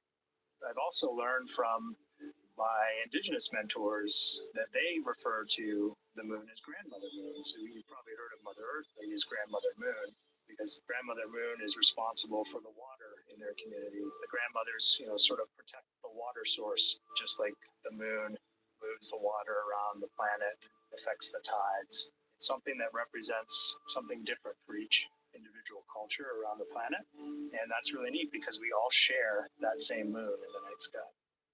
We all have seen the same side of the moon in different lighting conditions our whole lives. And so it seems very familiar to us, but it's also kind of unknown. When we get up close, some of the imagery that we'll get to describe and to share with people will be very unique.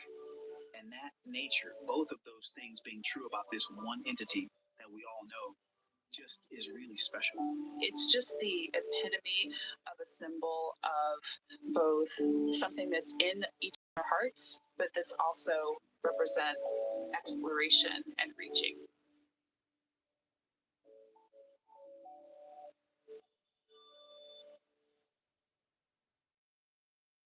Fading.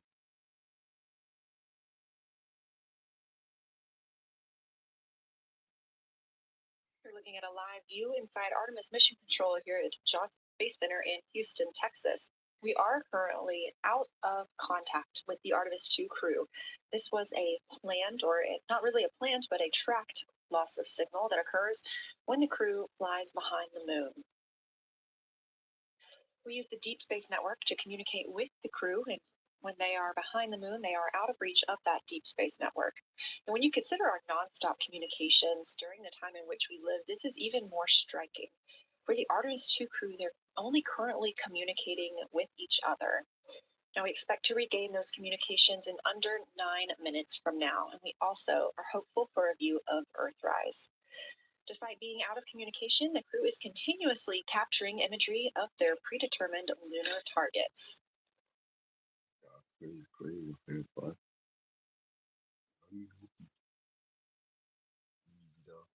Also, wenn die wieder auftauchen.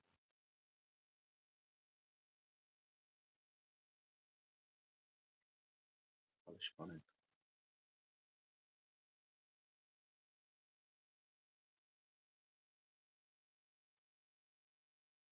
So eine Webstunde gespielt, Alter.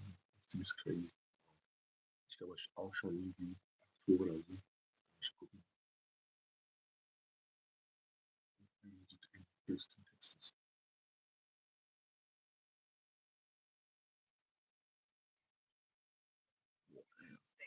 Okay, wir haben noch lange. 6:15 Uhr. Also 18:15 Uhr in Houston, Texas.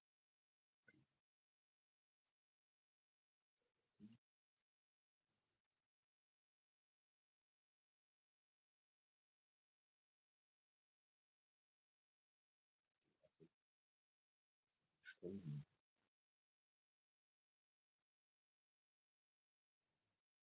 Das ist gerade 10 Uhr da.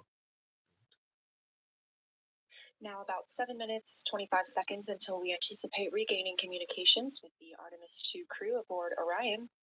In the meantime, Artemis II Lunar Science Deputy Lead Marie Henderson is training trained these astronauts to capture and document their views of the lunar surface for all of us to enjoy back here on Earth.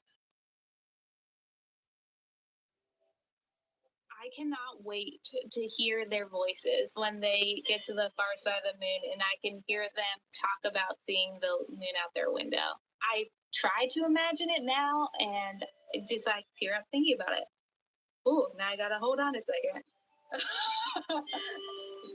We have human eyeballs connected to wonderfully smart brains our astronaut friends have. They are going to be able to observe the moon in multiple different ways. They can use their eyes, they'll look through their camera and snap pictures, and just looking out the window, getting that human experience. But during Apollo, the astronauts were so much closer to the lunar surface. Our astronauts are going to be doing a flyby at a higher altitude, so they're going to be able to see the whole moon as a lunar disk on the lunar far side. That's a brand new, unique perspective that humans haven't been able to look at before. We are doing a lot of lunar geography training with them. They have study sessions and quizzes they can do that are assigned to them. You know, even if you're an astronaut, you still get homework. We actually get in the mock-up. In that enclosed physical space, we have to think through the hardware that they have, the cameras, the computers, their microphones to make these observations. There's 4 windows up front. Through one of those windows, one of our astronauts will be using a Nikon D5 camera with an 80 to 400 millimeter lens. So something that allows them to zoom in really far and actually take more detailed observations of the surface. It's almost like looking through a pair of binoculars. It's just like being a geologist out in the field. They're telling us what they're seeing, looking for colors, textures, different morphologies, and comparing the region that we're having them look at to the regions that are around them. We have a science team that is planning the targets that are going to be observed, putting them all on the timeline of how they're going to be observed, and then taking the first look at the data when it comes down. The Apollo astronauts were only on the moon for 300 hours total, and they only went to the equator. That's like going to places that were safer landing sites, and they only saw so little, 300 hours total. And so we have so much more to explore and so much more to learn. And we are the beginning of the next generation that gets to start being a part of these discoveries. Spannend.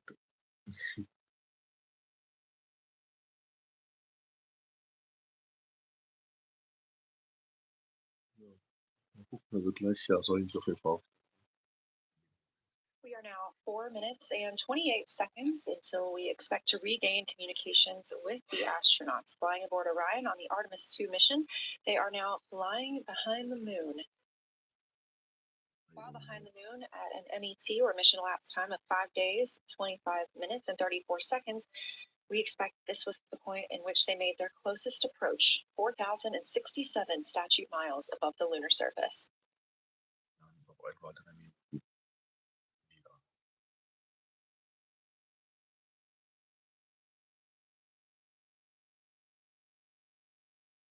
Oder dann fliegen die um den Mond herum und dann werden die wieder in Richtung Erde geworfen. Und dann dauert das wieder 4 Tage, bis die Erde erreichen.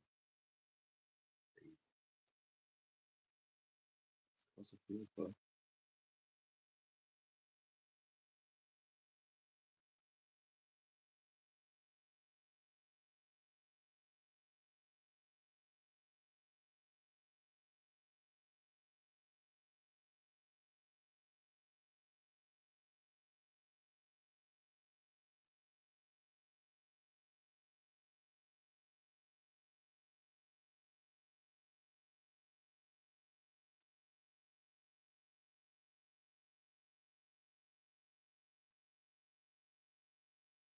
We're live in the Artemis Mission Control Room in Houston, but we are not the only room monitoring today's flyby. As you can see, this is the SIR, the Science Evaluation Room. It's in the same building and just down the hall. It's a multidisciplinary science team supporting the Artemis II crew in real time, including experts in lunar geology, impact cratering, volcanism, polar science, imaging, and visualization. You can see the SIR here. That's the Science Evaluation Room. It's embedded within Mission Control to provide science input during live operations like what we see today. But additionally, the Science Mission Operations Room is a back room that processes data, evaluates imagery, and supports rapid analysis. We also have our science officer, Kelsey Young, here on console today. She's serving as the primary interface between the science team and the flight controllers, ensuring science priorities are represented during mission execution.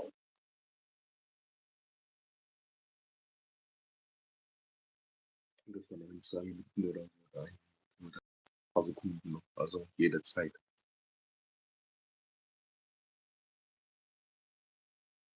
Jeden Moment sollen die jetzt jedes Signal haben. Ich bin gespannt, was die Coming up on 1 minute and 36 seconds until we contact Orion. Ja, hier 1 Minute noch. Meanwhile, aboard the spacecraft, the crew has continued executing their lunar flyby tasks. As we discussed earlier today, these activities have been precisely timelined, and this is the 4th of 5 blocks of time during which the crew will be observing the moon from Orion's windows.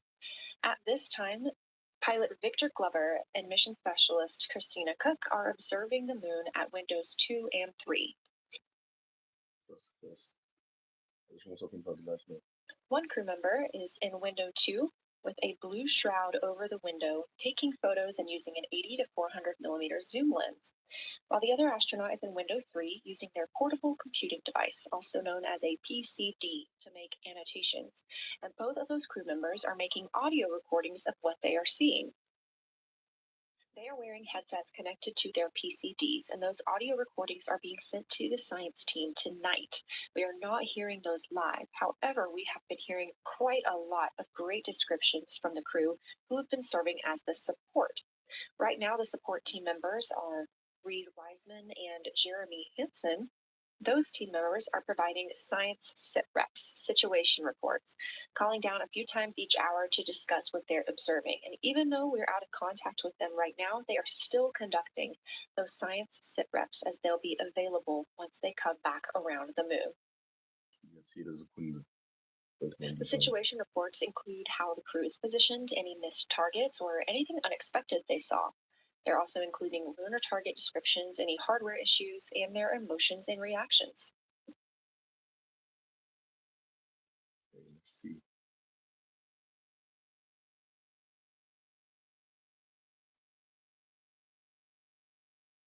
Again, we are standing by to acquire signal from the Orion spacecraft. Okay. Mein Herz klopft da einfach. Ich weiß nicht warum.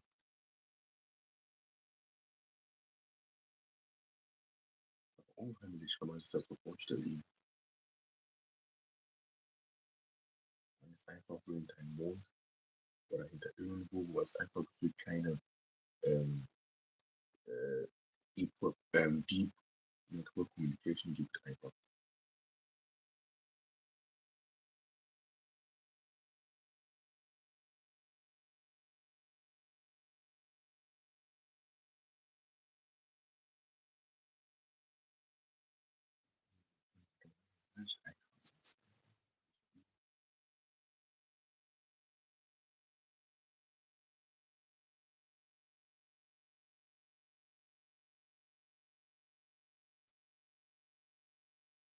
We're in the Artemis mission control room at Johnson Space Center, getting our preliminary contact with Orion, that acquisition of signal coming after a 40-minute loss of signal, during which the crew was flying behind the moon, out of contact with anyone on Earth.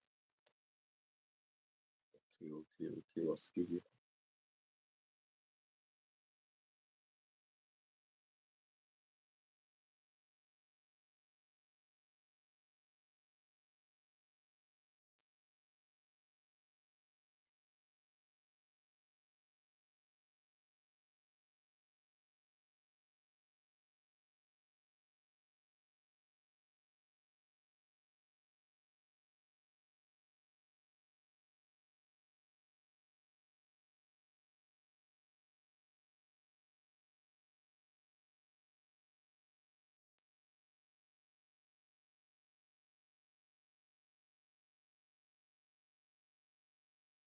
We are getting our first views from Orion after the loss of signal. Orion has come back around the other side of the moon, and that little crescent that you see is Earth, over 252,000 miles away.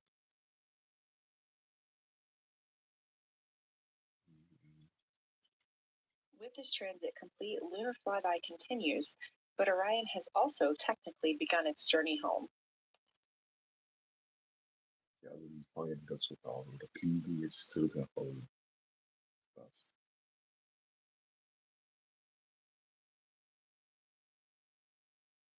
Right now, the crew are getting a few moments to enjoy and take photos of Earthrise for themselves, and we expect to contact them shortly. But we do have good signal coming from Orion. Ja, so gute Signale, aber die machen noch Fotos von die Erde.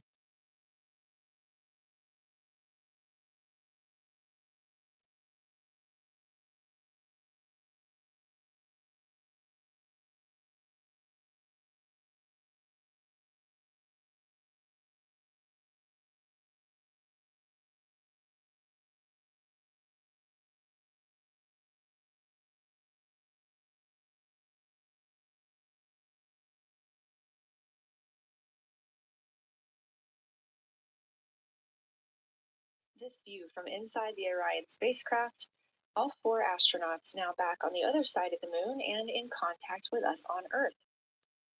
Their tasks for lunar flyby did not stop as they went behind the moon and out of contact with us.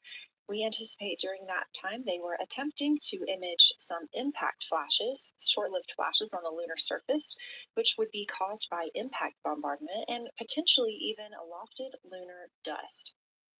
Right now, of course, they are getting pictures of Earthrise.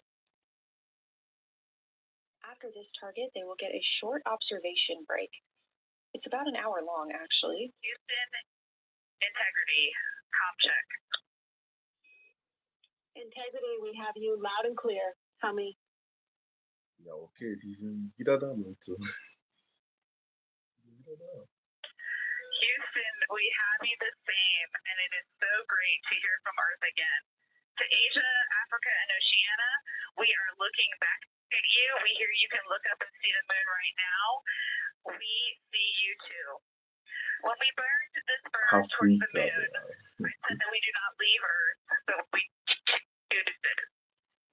And that is true. We will explore, we will build ships, we will visit again. We will construct science outposts, we will drive rovers, we will do radio astronomy, we will found companies, we will bolster industry, we will inspire. But ultimately, we will always choose Earth. We will always choose each other. Integrity from Earth, our single system, fragile and interconnected. We copy. Those of us that can are looking back.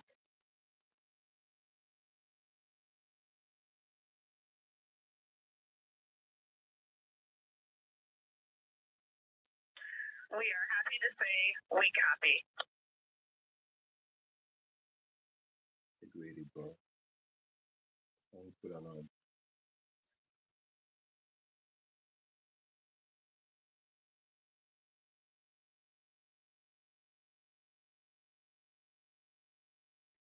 Einfach, Leute, machen sich einfach auf den Weg zu Hause. Und die sind da bis zum 10. April unterwegs. Also ich muss mir auch gleich mal den Dings sagen, wann die Namen ist. Ich hoffe, dass es nicht. Those first communications back with the astronauts aboard Orion. Christina Cook calling back to what she said just before translunar injection burn. With this burn, we do not leave Earth, we choose it. The translunar injection burn served as not only what put them on this trajectory to fly around the moon, but what also committed them to splashing down in the Pacific Ocean on flight day 10. Ich hoffe auf jeden Fall, dass es nicht morgen ist. Dann kann ich auch so allein werden.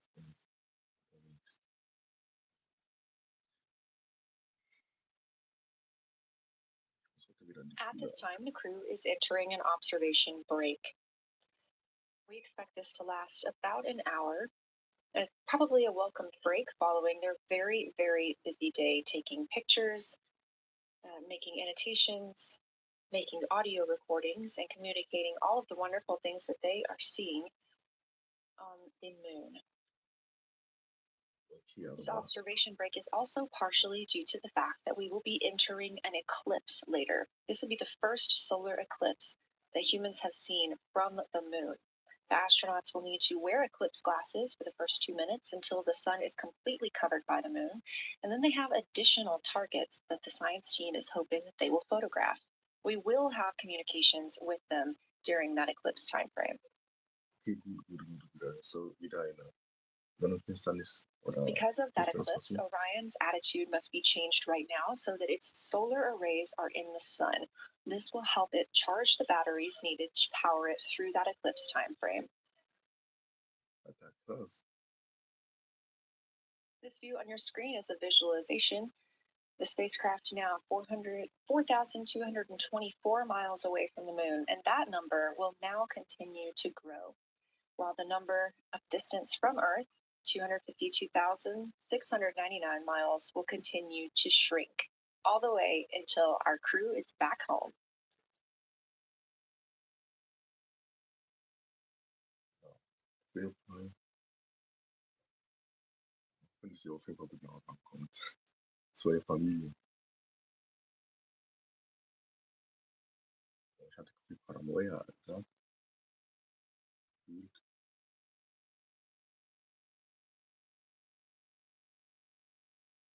Zum Glück ist ja nichts passiert. Warte kurz.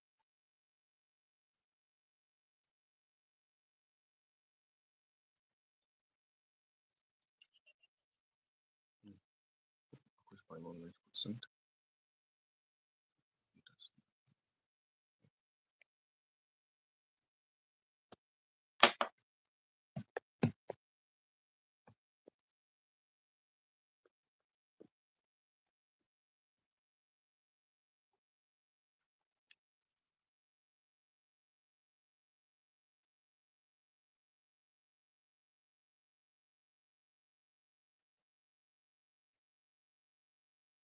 Again, we are MET, mission elapsed time 5 days and 58 since the launch of Artemis II.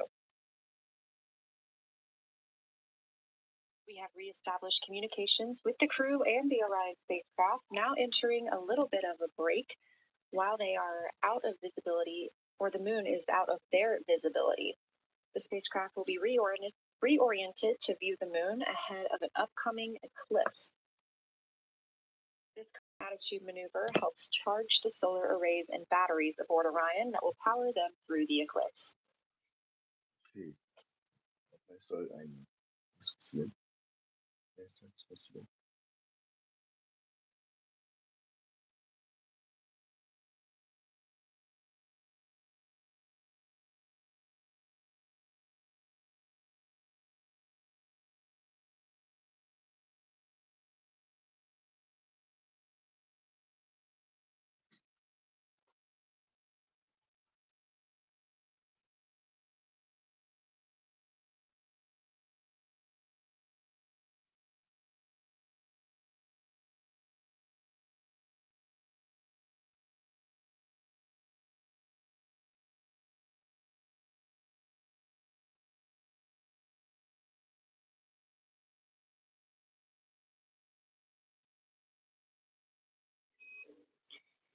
Integrity, Houston.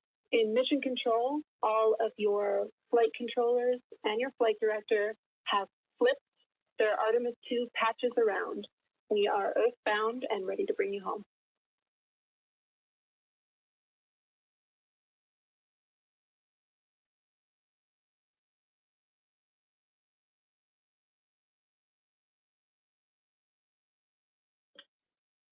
That's great.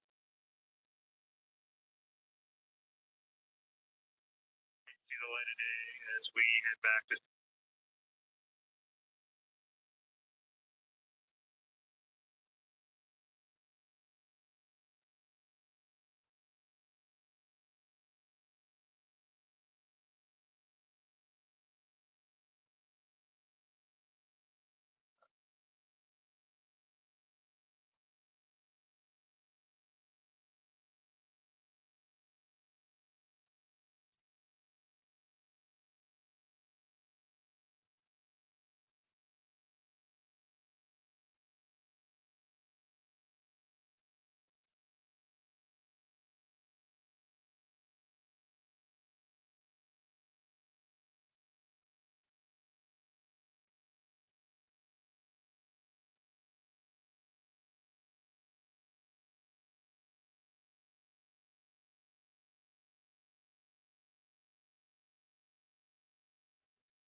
Also wir fahren diesmal wieder Finsternis.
A very special moment just now in mission control ahead of the crew's flight to Kennedy Space Center, and during one of their last sims or simulations here, they visited the mission control team in Artemis Mission Control in Houston and brought us each a patch.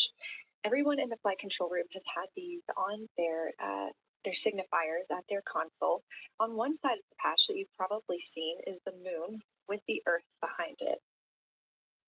Now that we've passed behind the moon and we are returning home, the flight control team has instructed everyone in the room to switch their patch around so that the Earth is closer and the moon is behind us. We are really looking forward to seeing the Artemis II crew, and the Capcom Jenny Gibbons did call that update up to the crew that the flight control team here has turned their patches around as was instructed by the crew during that last sim, and we are counting down the days until they get home. They are now 5 days, 1 hour, and 3 minutes mission elapsed time into the Artemis II mission.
Joining me here in the room, Artemis Mission Control, I have Angela Garcia, Artemis II Science Officer. Thanks for being here, Angela. It is an honor to be here. What a day. Everyone's been buzzing. I can't contain myself. So it's been a really awesome day. So you're sitting on console at the science console now. Have you been in the SIR earlier today? There's a lot going on. So I went here first, then I'm going to go there after.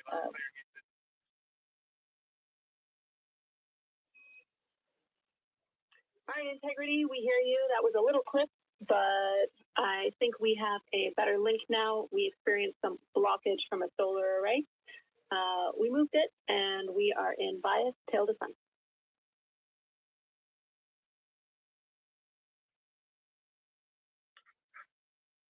Okay, Houston, you're coming in loud and clear, and copy, we're in bias tail to sun now.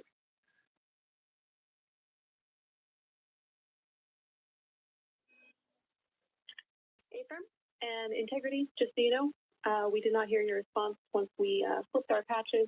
Jeremy, we heard you call down, but you were clipped, and then we briefly lost comms. Glad we're back.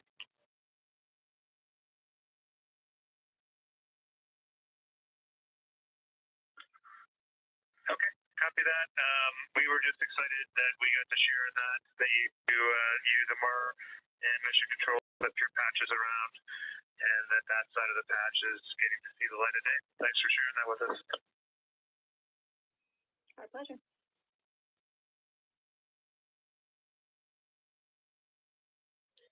Okay, Angela, so can you tell me a little bit about your role supporting Artemis II and the science preparation for the mission? Yes, so I'm one of the 3 science officers. So Kelsey's been on console all day. I'll take over kind of closer to the end of the day. And then Trevor Graff is on the planning shift. And so it's the 3 of us in this 24-hour cycle supporting the mission.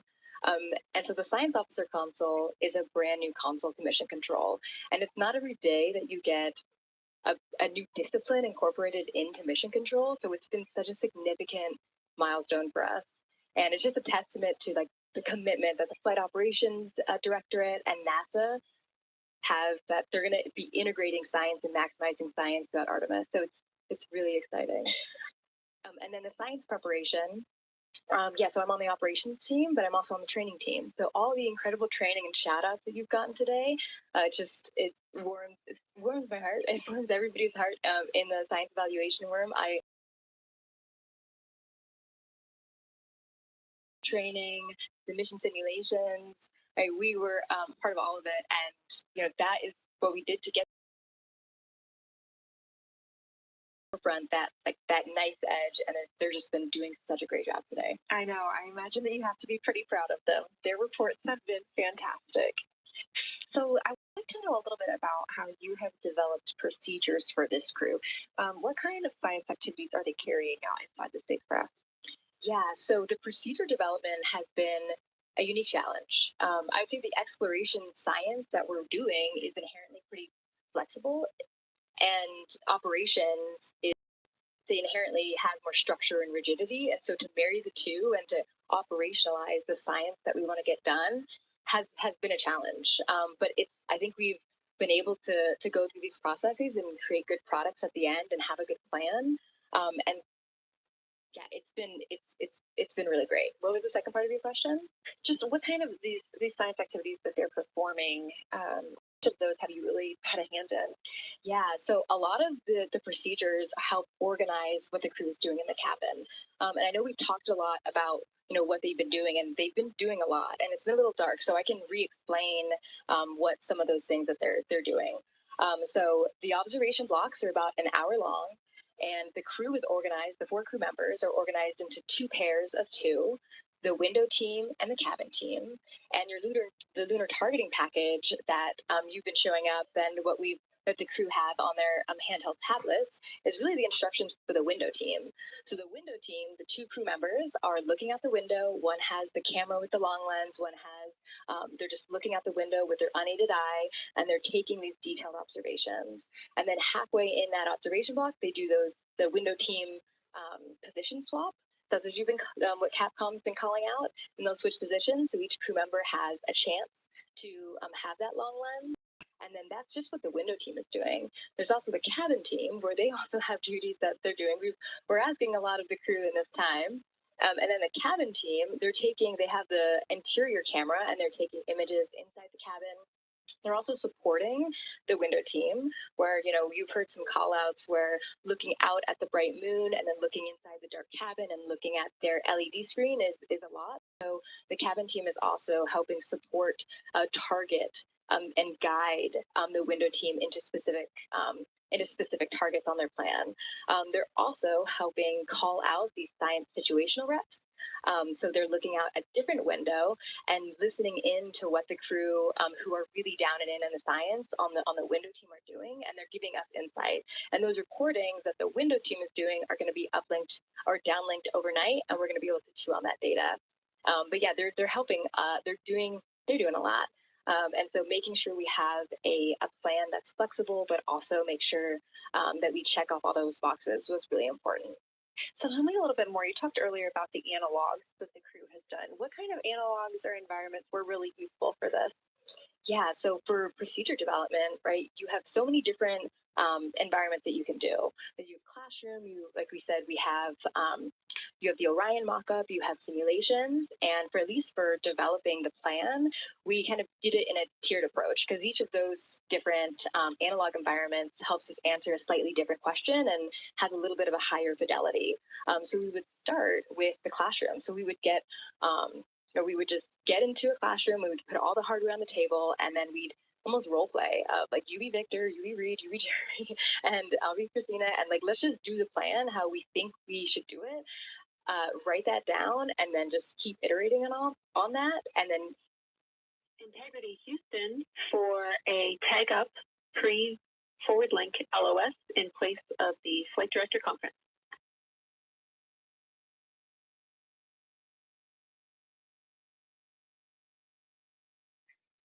Okay, Jenny, we're ready.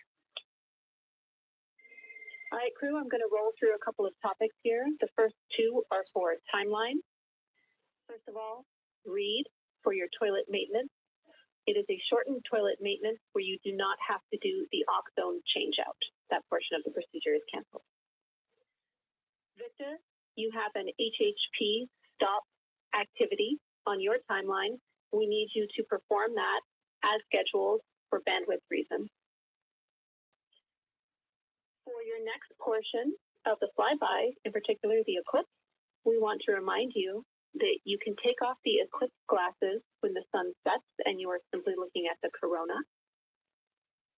And then finally, for the D5 with the long or zoom lens, which is set for solar corona, we want to remind you that when you are capturing Earth shine, you will likely have to adjust the exposure. That's all I have for you. Let me know if you have anything for us.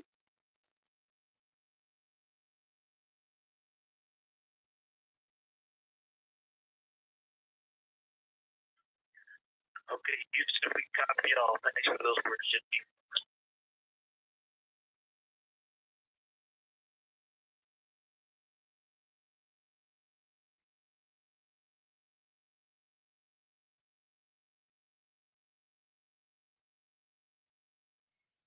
All right, just a quick call up to the crew ahead of a forward link LOS, meaning that we won't be communicating with them, but we will be receiving their communications and data during that time frame. So Angela, we were talking about analog environments. You were telling me about the classroom and getting in there and pretending who's Victor, who's Reed. Tell me more about it. Yeah, it works pretty well. So you're going to do the plan how you expect it to be, and then once we finalize that plan, we'll give it to a completely new group of people and have them practice it, and then they'll be like, these steps don't make sense, and we'll reiterate on it over and over. Then we'll take it to a higher fidelity environment like the Orion mock-up, and we'll do the same thing because that volume is smaller, the window placement, their seating, what things have we forgotten with this addition of this environment. And then once we reiterate on that, we'll take it, then we'll give it to the crew and have them execute off of it during mission simulations. That's the highest fidelity that we can do before we send it to space. So this is the first time we've had to do this because we're a brand new console. And it just sparks so many neurons of like, how are we going to do this for service missions and integrate this in so many different ways. So excited to have kicked off this process, but there's so much more to come. Fascinating. And I think it was really well thought out too, because each crew member gets an opportunity to do each task. And so you're getting different perspectives and different insights from each crew member, maybe even about the same target, but something that one person sees could be completely different than something another person notices. So we also know that Artemis II has traveled. They're now on their way home, but they traveled farther from the moon than the Apollo missions did. So what makes that vantage point scientifically interesting? Yeah, observations are so fundamental in the scientific toolkit, particularly observations from different perspectives, different scales, and different techniques. Yeah. And so for this, we really tried to make the plan to optimize those. There's pros and cons for all those things for this mission. So we really just focused the plan to have all those pros. So in terms of scale, this zoomed out scale, you can learn different things. This different perspectives. So their perspective, as Kelsey talked about, photometry around when they orbit the moon. And then also just their different the different things they're able to observe. So yeah, let me talk a little bit about scale, because I think observations at different scales, you can gain a lot of different information. So like, for example, if you were an astronaut on the surface looking at a rock, and you describe at this micro scale. So in training, we kind of talk about observations from micro to macro, or from outcrop to orbit. So looking at, a rock at this scale, you can describe its components, you can describe what it's made of and its colors and its minerals. And you're like, okay, and this rock came from this boulder, and it's this part of this boulder. And these are the different things that I'm observing around. It gives me context to this sample. And then you zoom out a little bit more and you're like, okay, well, I can see that this boulder came from, it rolled from this mountain ridge, or this high ridge feature.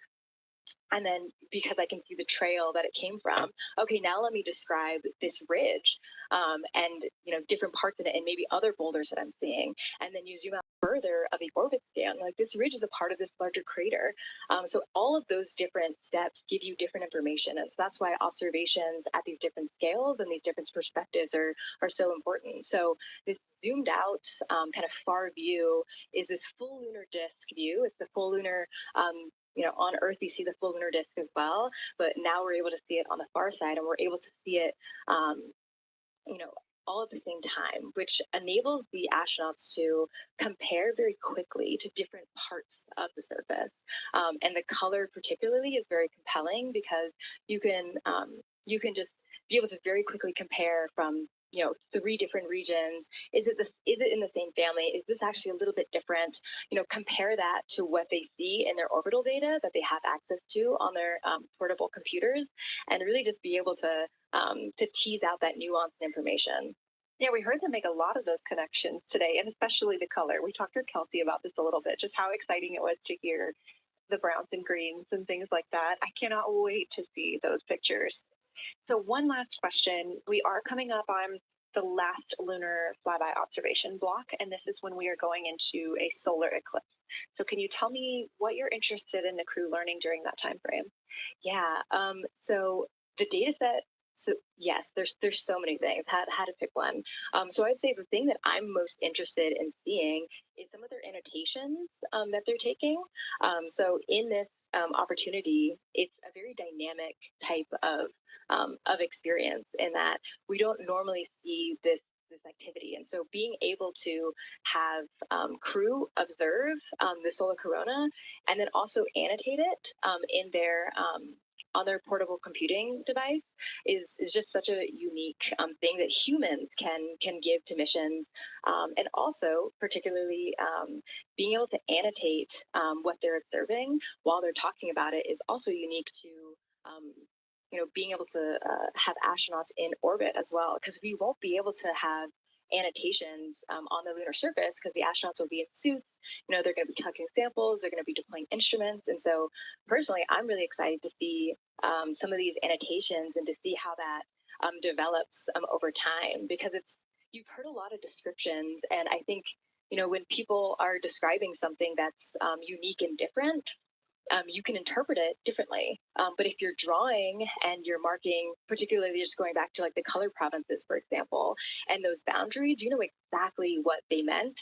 And really, I'm just very excited about those annotations. There's been some famous annotations that the Apollo crew have made, particularly about solar coronas and the structures that have, and lofted dust that have given a lot of debate within the scientific community of, they're observing this phenomenon, and now it's our job to hypothesize of like, why are they observing this? Like, what is going on? So I think that's just a really cool part of exploration and science, and this beautiful thing that we're about to do. Well, now you've got me excited about the annotations too. I mean, I've been excited about the pictures and the audio, but now don't sleep on the annotations. I am very excited to see these little sketches that they're able to draw out. And we have pictures that they can just draw right on. It's like, this particular thing is different than what we've seen. So I'm excited about that. I'm excited too. Angela Garcia, thank you so much for joining us today, and have a great time tonight on Consult. Thank you. And you've been doing a great job, and so excited to see where we go from here. Thank you so much.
Integrity Houston, you have 3 minutes until we go into a forward link LOS.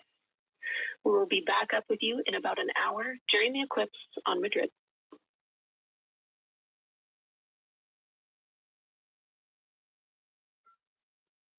Thanks for the heads up. Look forward to seeing you on the other side. Likewise.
We're live in Artemis Mission Control at Johnson Space Center in Houston, Texas. This is a live view from the Orion spacecraft with our Artemis II crew inside. That's Reed Wiseman, Victor Glover, Christina Cook, and Jeremy Hansen. We are still live for our lunar flyby coverage. The crew is in a short break while the spacecraft is pivoted away from the moon. We are going to be going into a solar eclipse. This is the first time anyone has ever seen a solar eclipse from the moon. So it's going to be a unique vantage point for our crew. But ahead of heading into that solar eclipse, we need to charge the batteries on the Orion spacecraft. Therefore, we have positioned the solar arrays into the sunlight to allow time for those batteries to charge. We will get back pointed at the moon just in time for that solar eclipse. We are also in a forward link LOS. What that means is essentially we cannot send calls or commands to the crew right now from the ground. However, we clearly get all of their data and communications. The spacecraft is now 4,632 miles away from the moon, and that number will only continue to grow as the distance from Earth shrinks, now 252,523 miles away. Our closest approach to the moon today was approximately 4,067 statute miles in altitude. Our maximum distance from the Earth is suspected to be 252,756 statute miles.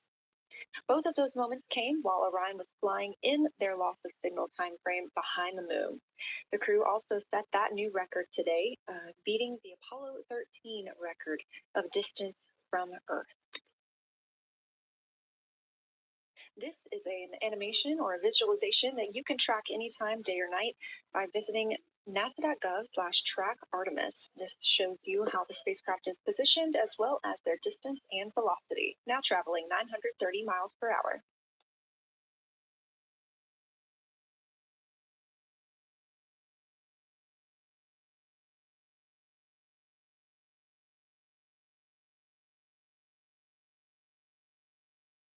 During this break in their time today, the crew is working on a couple of other tasks.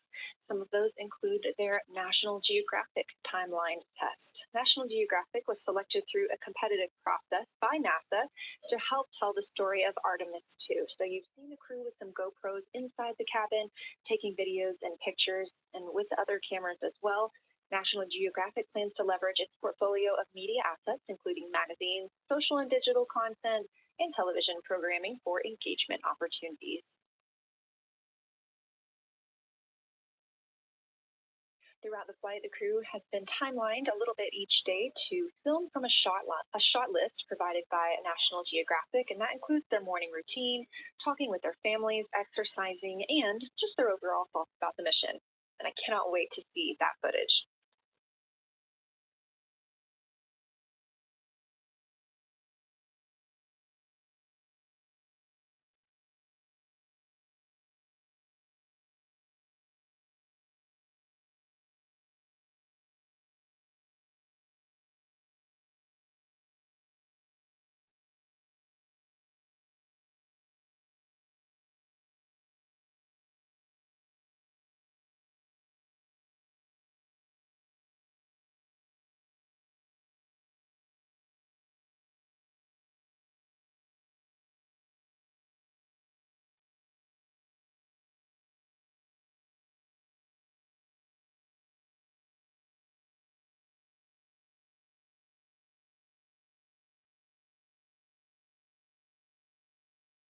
Teams on a reporting that the spacecraft is looking good and that the power aboard is good as well, all setting us up in a proper position before eclipse.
The crew is in a little break during our flyby coverage for today. They will resume their flyby momentarily in about 30 minutes once they get into their observations during that solar eclipse.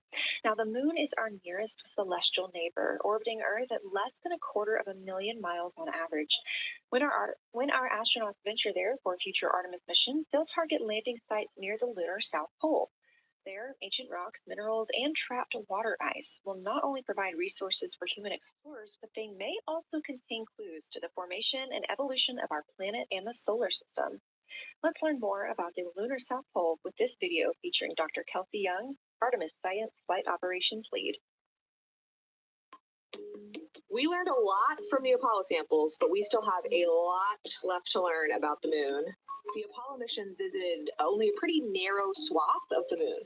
All the missions were concentrated near the near side equator. Really interesting and really critical insights were unlocked with the Apollo samples, but we have so many questions still to answer about the moon and the evolution of the moon. And liftoff of Artemis 1. We rise together, back to the moon and beyond. NASA's Artemis missions are NASA's plan to send people to the surface of the moon. We'll be sending people and roving assets and scientific equipment to, among other things, answer a lot of really compelling science questions. Scientists have a lot to learn about the moon. It's our nearest celestial neighbor here to Earth. So what the moon has experienced, we've experienced. Except here on Earth, we have things like plate tectonics, oceans, forests, people that erase the rock record. Whereas on the moon, that whole record of our planet's history, of the moon's history, is just kind of waiting there at the surface for us to explore. The South Pole, which is where Artemis missions are going to target, is specifically interesting for a couple key reasons. We think there are volatiles at the South Pole of the moon that are not present near the equator. Things like water and water ice that are trapped in the lunar regolith, which basically just means lunar soil, that can easily become untrapped from that lunar regolith, and scientists can scoop up and study for return. The lunar South Pole is a really exciting scientific target, and it also comes with some challenges for operating. For example, the lighting environment will change drastically within the course of one mission, and even over sometimes the course of one spacewalk. So preparing the crew members, preparing the hardware that we're sending to the moon, and preparing the mission control teams is really, really important. The South Pole Aitken Basin is particularly exciting. We think it's one of the oldest and largest impact basins in the solar system. And if we can get the right rock from the South Pole Aitken Basin and bring it back to our labs here on Earth, we can use that sample to constrain the entire evolution of our solar system and really understand the timing of how the moon and our planet and the entire solar system evolved.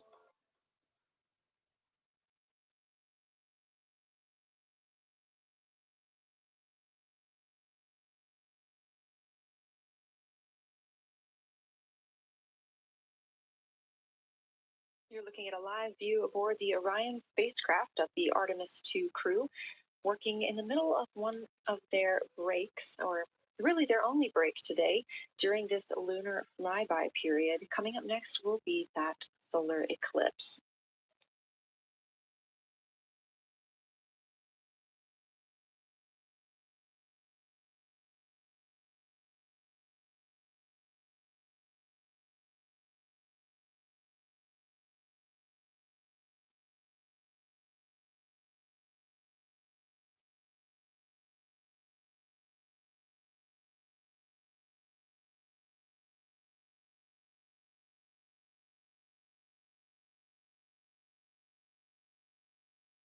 Throughout the Artemis II mission, and of course throughout today, you've likely heard the crew being called with the name Integrity.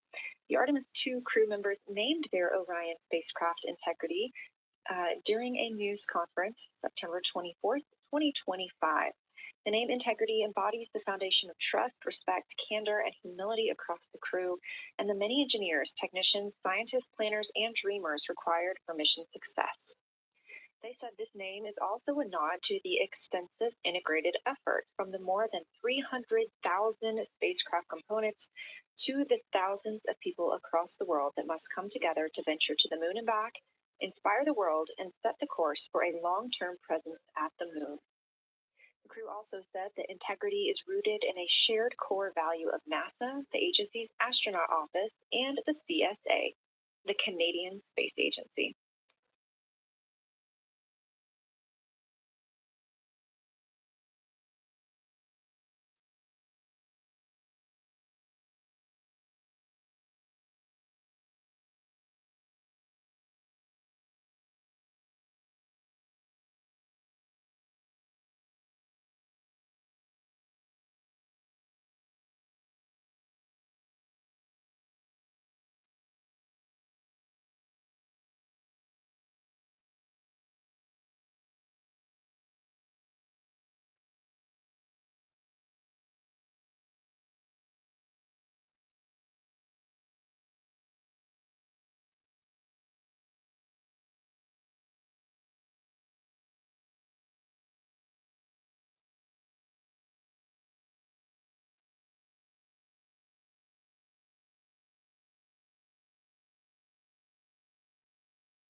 We are 5 days, 1 hour, and 38 minutes mission elapsed time into Artemis II. In this view on the screen, you can see the crew starting to even look through some photos that they may have captured today. We really look forward to sharing these photos with you as soon as we possibly can. And the best way to keep up with those is to follow NASA on social media. You can do so at NASA, and for this mission specifically, at NASA Artemis.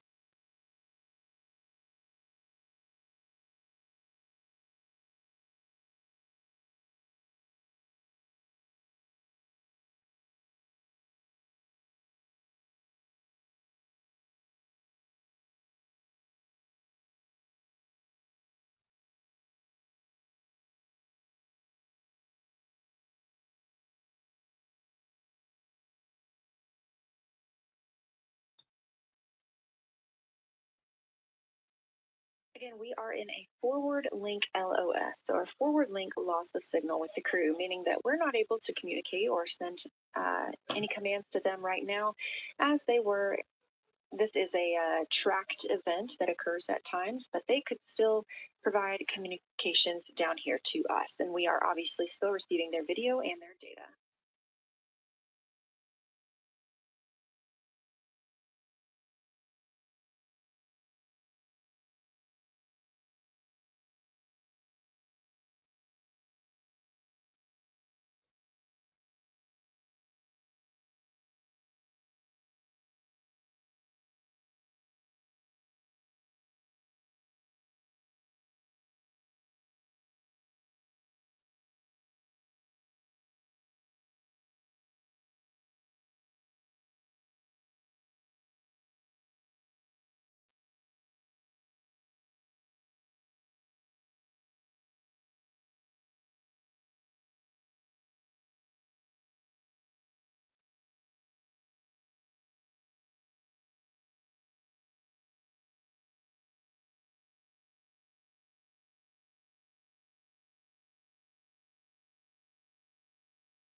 Houston integrity in the blind. High priority PAO activities on Reed's timeline are on PCD1 in a folder imagery for downlink, and then high priority standby imagery for downlink, and then lunar flyby for PAO, and then high priority PAO. Thank you.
This is Artemis Mission Control. You heard Reed Wiseman, commander of the Artemis II mission aboard Orion, make a call in the blind. This means he knows we cannot call back and that he knows we may not receive his call. However, we have good communications with the spacecraft.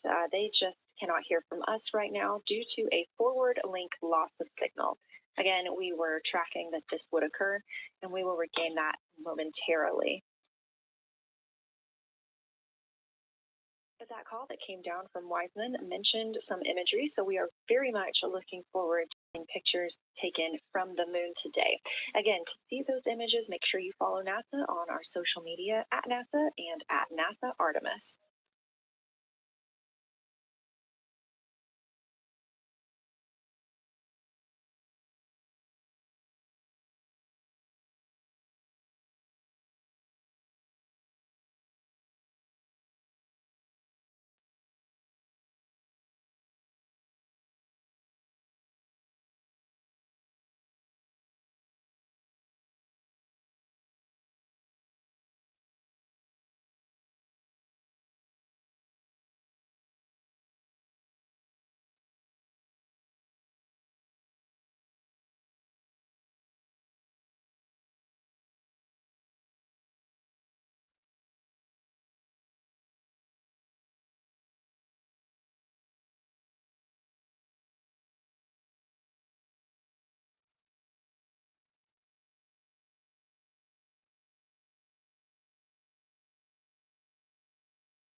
The view on your screen right now is an animation.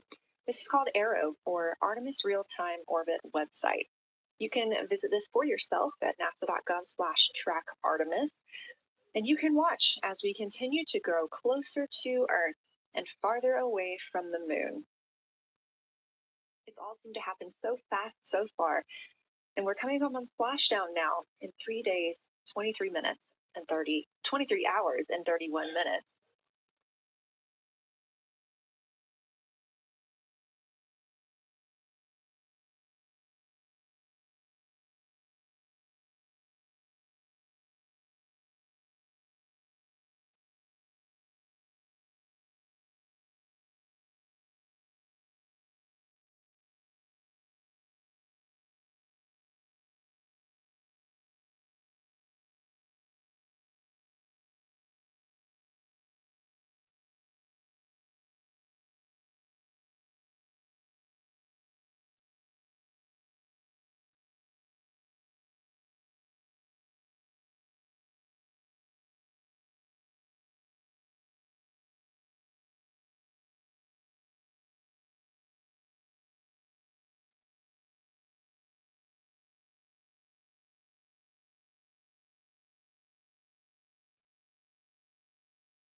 This is Artemis Mission Control. We are in a forward link LOS with the spacecraft. We're not able to send commands or communications to them right now. However, they could send them to us, and we do get spacecraft data.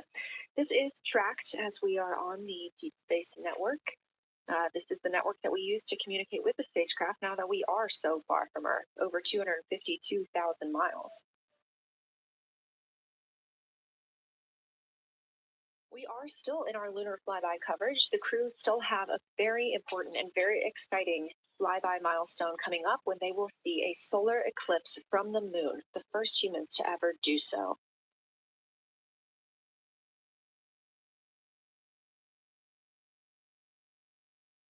Something that we also have to consider when it comes to our missions and launches is space weather.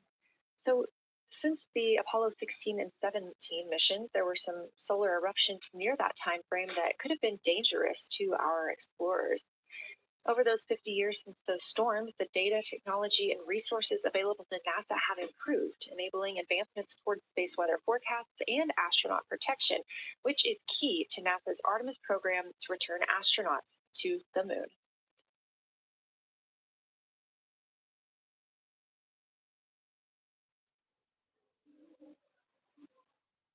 Across our planet, billions of people depend on the invisible networks that connect us to space. Every day, those networks are at the mercy of our temperamental sun and the space weather that it unleashes across our solar system. That's why NASA's space weather program tracks solar storms from the moment they erupt, modeling their paths, anticipating their impacts, and leading the research that the world's industries rely on. NASA's space weather research and modeling is driven by the needs of society. It enables critical decision-making that equips pilots to reroute around high radiation areas, farmers to adjust GPS-based precision planting and harvesting plans, and power grid operators to mitigate the impacts of potential surges. For those exploring other worlds, NASA provides 24/7 space weather monitoring for Artemis crews at the moon and future Mars astronauts who may be exposed to dangerous levels of radiation during solar storms.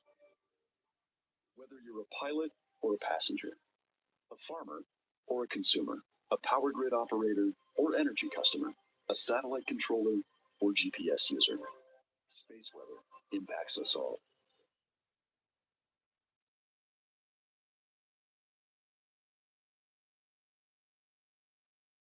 This is a live view from the Orion spacecraft on the Artemis II mission. It's now been 5 days, 1 hour, and 54 minutes since we launched.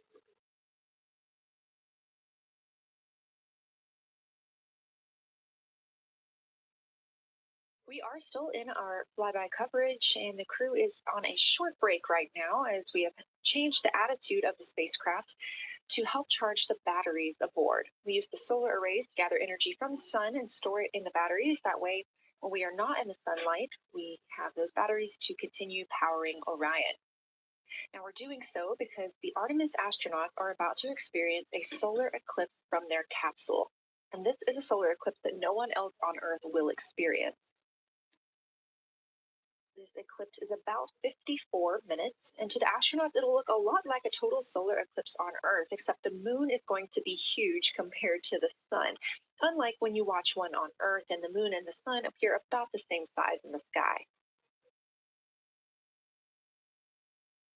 We're interested to learn if they see the outer corona when the sun is fully obscured by the moon. And because of how big the moon will be from their perspective, the total phase of the eclipse will last nearly an hour. The astronauts will see a partial solar eclipse as the moon covers and uncovers the sun, which is before and after totality. So, much like us on Earth, they will have eclipse glasses so they can safely view that portion. The astronauts will also be using cameras to capture images of the corona during the eclipse.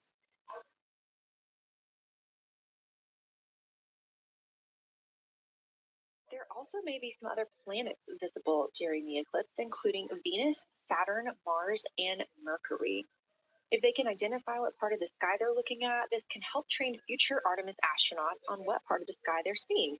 This provides useful knowledge in challenging situations when they may need to rely on that information instead of instruments for navigation and orientation.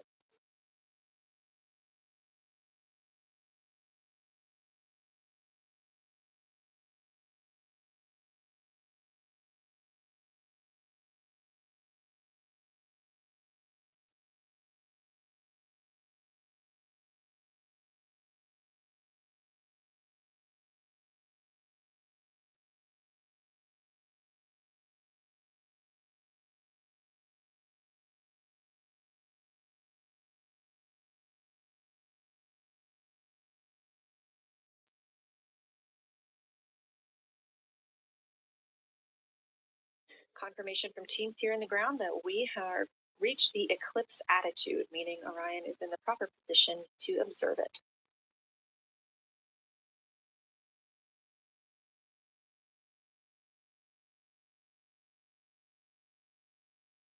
The astronauts' break during this observation period is now over, and we are resuming their lunar flyby observation. The first of these is sunset. This is the solar corona that we'll be looking for, the outer atmosphere of the sun.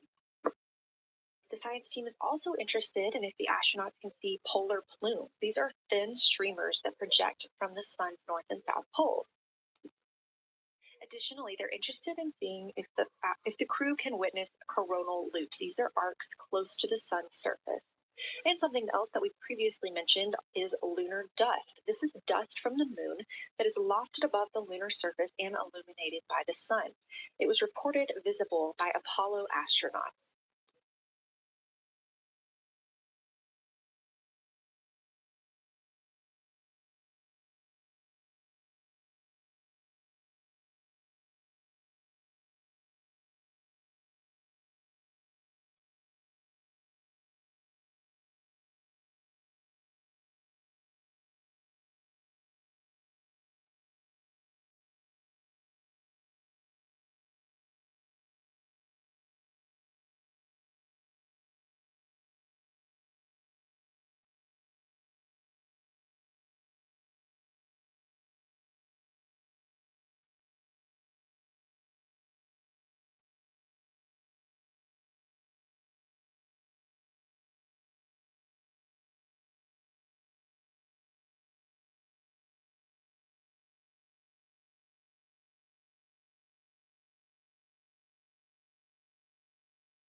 You're getting a live look from Orion as the crew observes a solar eclipse from the moon.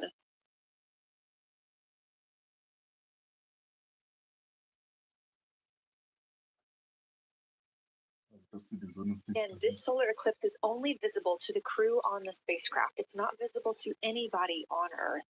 The science team is interested in several different targets for them during this time frame. And we're personally looking forward to getting those images as well. Again, during the beginning portion of this eclipse, the astronauts will need to use eclipse glasses just like we do from Earth to safely view it. Once the moon has completely covered the sun, they'll be able to take off those glasses for almost an hour. Totality on Earth during a solar eclipse lasts only a couple of minutes. So this opportunity gives them a chance to look out into deep space and to look into see if there are other planets nearby. Man sieht einfach, die Sonne ist ja nicht auf die crazy.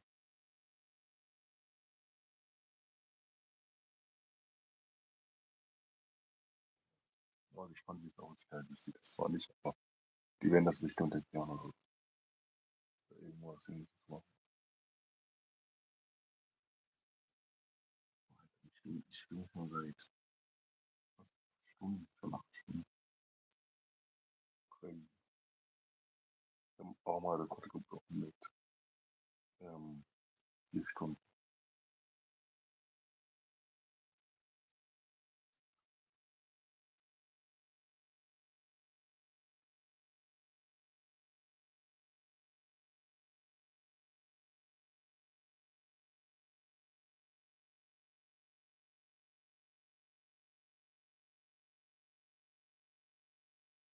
What you're seeing right now is the solar corona. That's the outer atmosphere of the sun. And the science team is very interested in any images that the crew can capture of this. They're hoping that they'll take pictures and describe the visibility, color, and shape of the solar corona as a whole and its substructures, those plumes and streamers.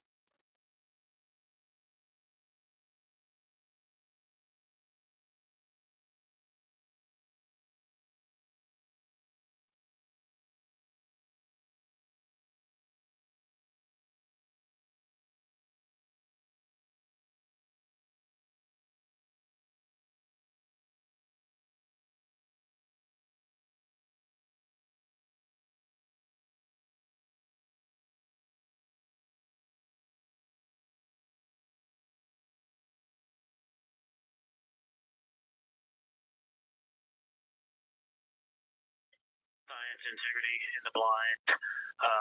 This is continues to be unreal. The sun has gone behind the moon, and the corona is still visible, and it's bright, and it creates a halo almost around the entire moon.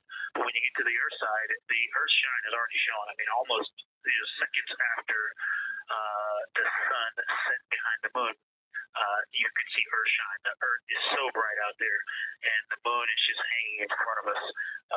This black orb out in front of us, in front of now, not the blackness, but the gray that blends and drifts into the blackness. We can see stars and the planets behind it.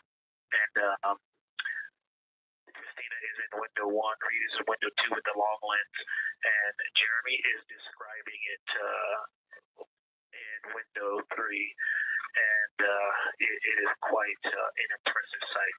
You can still see the horizon lit up brighter where the sun sets on that side of the moon. It is bright, and the earth shine is very distinct, and it creates quite an impressive visual illusion. Wow, it's amazing.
Again, you're looking at a live view from the Orion spacecraft on the Artemis II mission.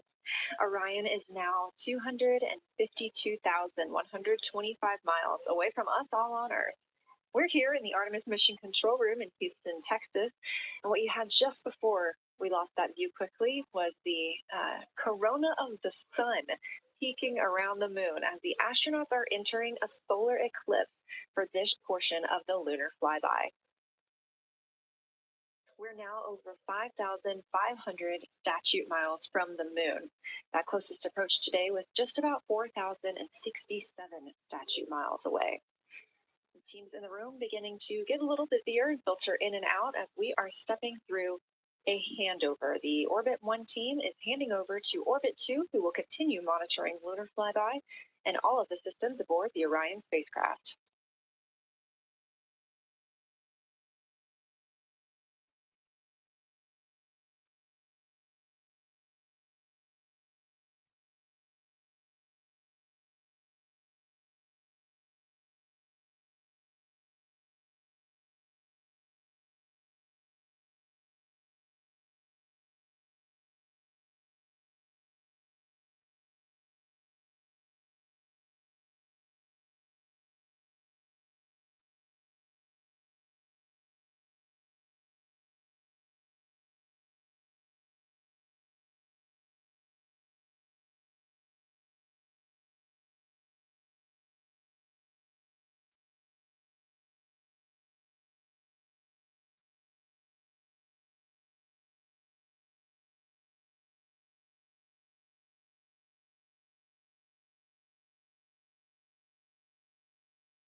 You're getting your last few views of the solar corona as the moon begins to take center stage and completely cover the sun.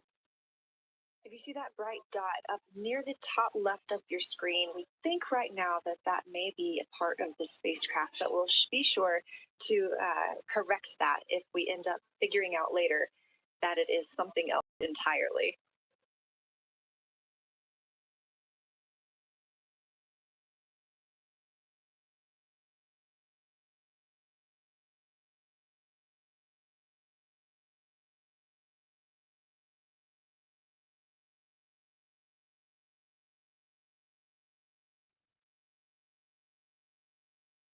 It has been an absolute honor to join you here today for the lunar flyby of Artemis II, the first time humans have flown by the moon in over 50 years.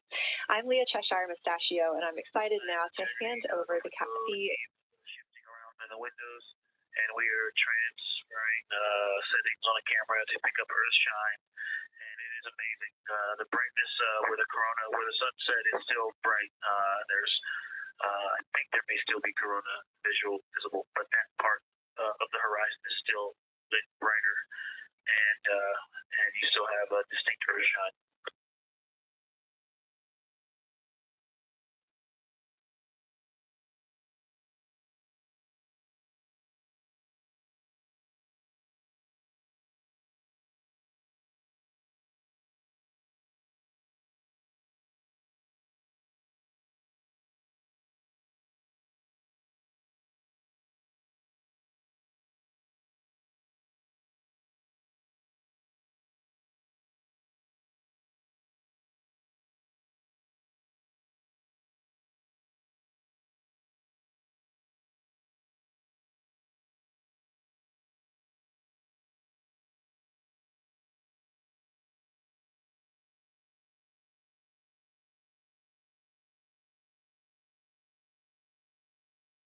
You know our rules that we don't talk when the crew is talking, so wanted to give Victor Glover a moment there to call down what he was seeing now that the moon is covering the sun.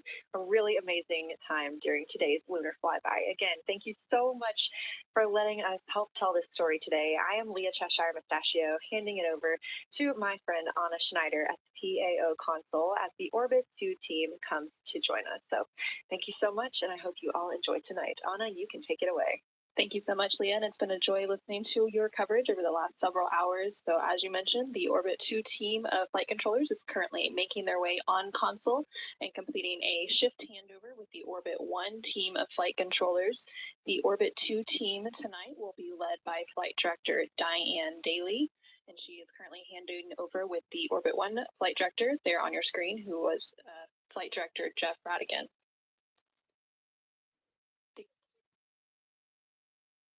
The Artemis II crew currently on board the Orion spacecraft. It continues to observe the eclipse that they are witnessing. There's about 43 minutes remaining in that eclipse period.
This is Artemis Mission Control.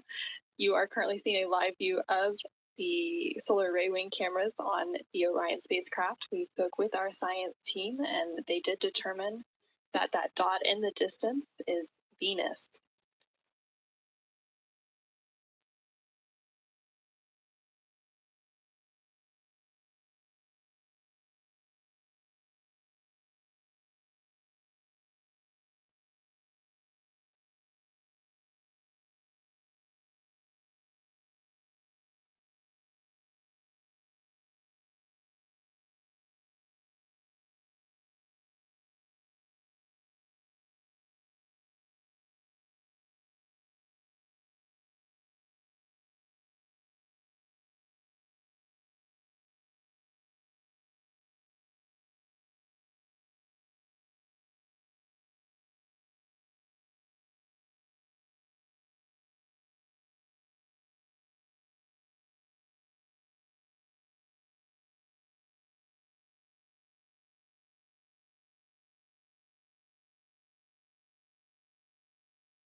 Science integrity. Let's see, not a huge change in here, just an update. The camera settings for Earthshine are challenging. This was challenging to capture. What we're seeing, we're just not picking up on the cameras. And after all of the amazing sights that we saw earlier, we just went sci-fi. This has, it just looks unreal. You can see the surface of the moon between, I guess, the Earthshine. I guess Earthshine. You can actually see a majority of the moon. It is the strangest looking thing that you can see so much on the surface.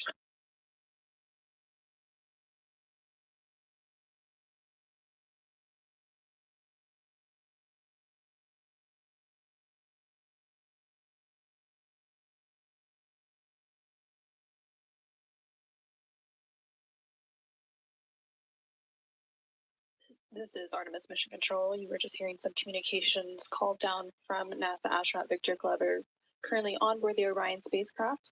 They are currently observing an eclipse. There's about 39 minutes remaining in that eclipse period. Currently, we are in a forward link LOS, or loss of signal, so the crew can communicate down with SIND 2 meteors science.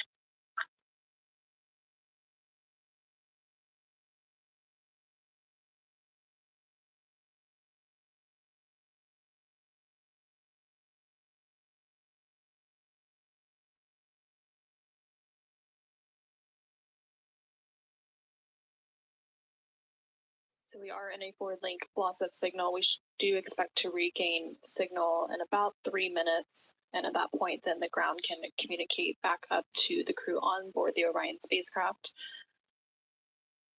In the meantime, the crew can continue to communicate down to the ground. The ground is just able to respond. So they are continuing to provide some science observations during this eclipse period. They've made some comments about Earth shine, which is the sunlight reflected from Earth when they come around towards the moon's near side late in this flyby window.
integrity in the blind. The glow around the moon is beginning to become a little bit more even. It's not so much distinct just where the sun's set on the moon's horizon.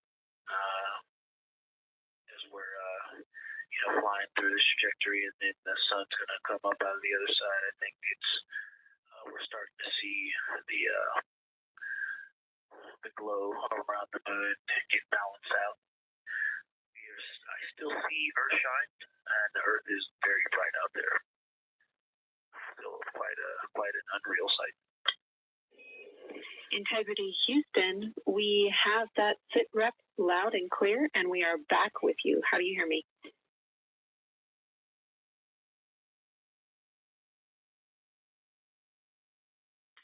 Hey, Jenny, we have you loud and clear. Thanks. Copy. Victor, we're handing you over to Science for some critical questions. Thanks for your report.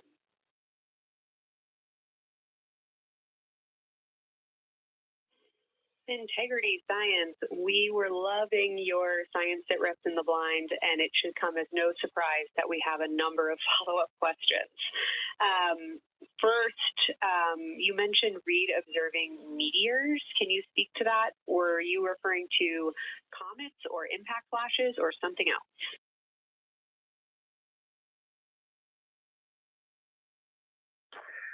Yeah, there was a little bit of giddiness. We have seen 3 impact flashes so far. I saw 2, and Jeremy has seen 1. Undoubtedly, Jeremy saw 2, so that's 4 total. Undoubtedly, quick impact flashes. It was not sun glint off of particulate from the thrusters or the purge tanks. It was definitely impact flashes on the moon. And Jeremy just saw another one. Go ahead with your next question. Amazing news. I literally just looked over at the SIR and they were jumping up and down literally. If you could describe where on the moon you saw them, please.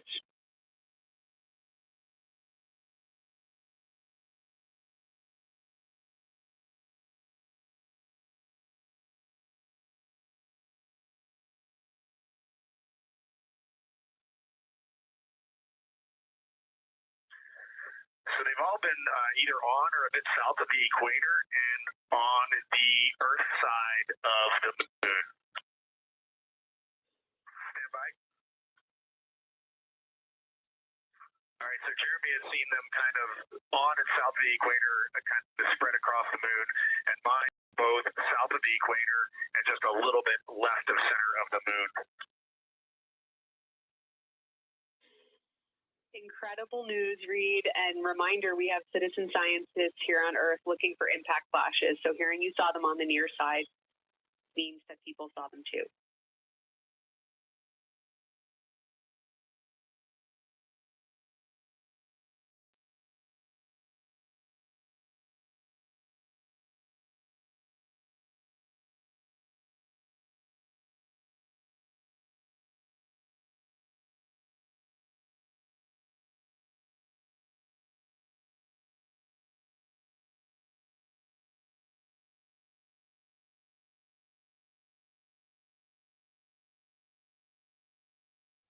This is Artemis Mission Control. We have regained that signal, so the team here in Mission Control was able to call back up to the crew on board the Orion spacecraft as they continue their lunar flyby. Specifically, they are now in that eclipse period. So the science team here in Mission Control was able to ask some questions about some of the situational reports they were providing during that loss of signal. Specifically, they were interested in some of the meteors that they mentioned seeing and those impact flashes, and they did provide confirmation that they did see at least 4 impact flashes during that lost signal. Are you still with us, Houston, or do we lose vision? Integrity, I hear you loud and clear. How do you hear me?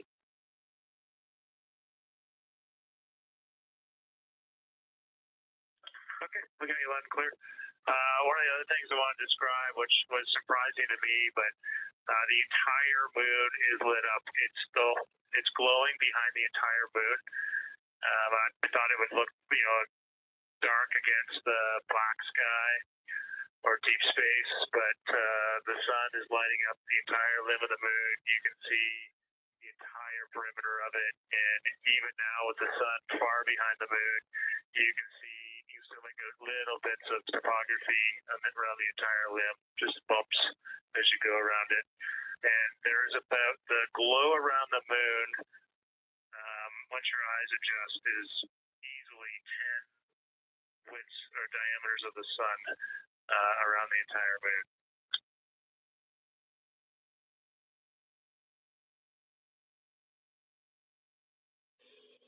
Incredible to hear, Jeremy.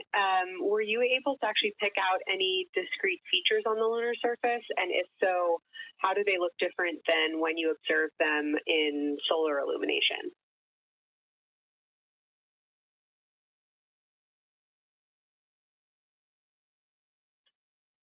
We really haven't been able to identify features on the lunar surface yet. We just see, the topography on the limb.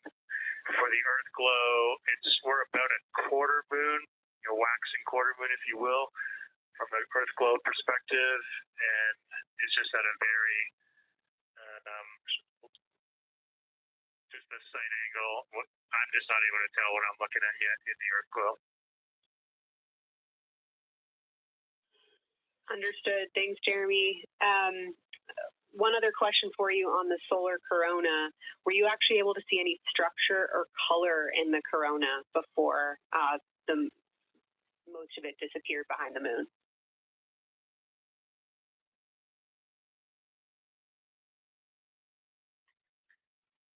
Yeah, I didn't pick out any color, but definitely structure.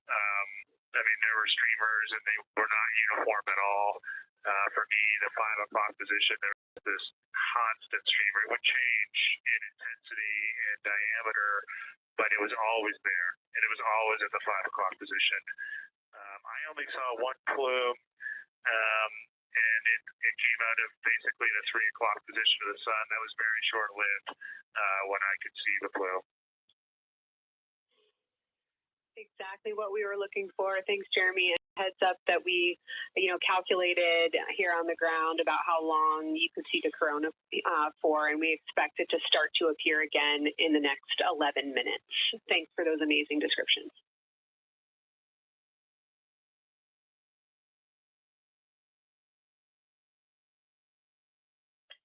Okay, we're excited to see it all again. Integrity Houston, we're following along as well. That was outstanding. If you haven't already, just reminding you to swap positions at the windows. And that brief LOS we had previously was due to a data rate change expected.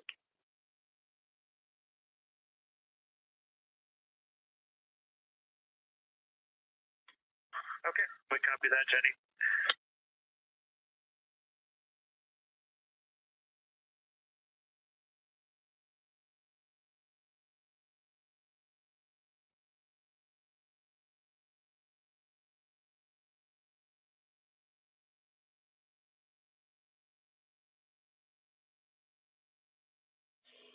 Integrity Science, one more request for you. While it's still fresh in your mind, any annotations or sketches you want to make of what you're seeing either around the corona structures you just mentioned or even on Earthshine would be so appreciated.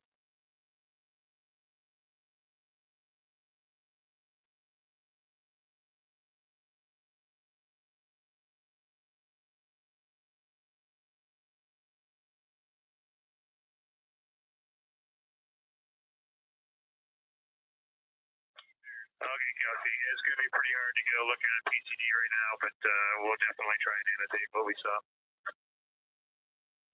And if the annotations come in the next block where you're cleaning up your documentation, that sounds like a good plan to me.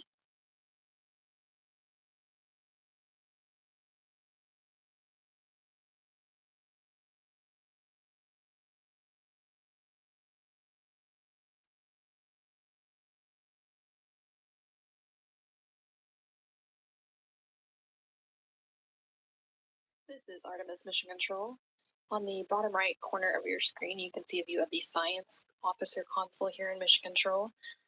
And we've been hearing that communication between the Science Officer, the Orbit 1 Science Officer is Kelsey Young, and she's been asking questions to the crew, specifically CSA astronaut Jeremy Hansen. based on the observations they've been making during this eclipse period. And then in the upper left-hand corner of your screen, you can see a view of the Artemis real-time orbit website, which provides updates on the velocity and the distance from Earth and the Moon of the Orion spacecraft as it continues to make its way back to Earth. The distance from the Moon will continue to increase at this point. So right now, Orion and its crew are about 6,300 miles away from the Moon and about 251,000 miles away from the Earth.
Okay, science, we're getting set up for sunrise. The window teams are, Christina is supporting, and also Z9 in window 1. Jeremy's got the long lens in window 2, and the short lens in window 2. And Reed is in window 3, and he has started recordings and is set up to see Corona.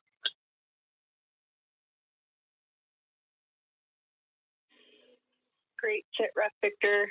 That sounds like a good config, and we're showing coronal effects start to appear on your video camera. So in the next few minutes, we should start to hear your observations.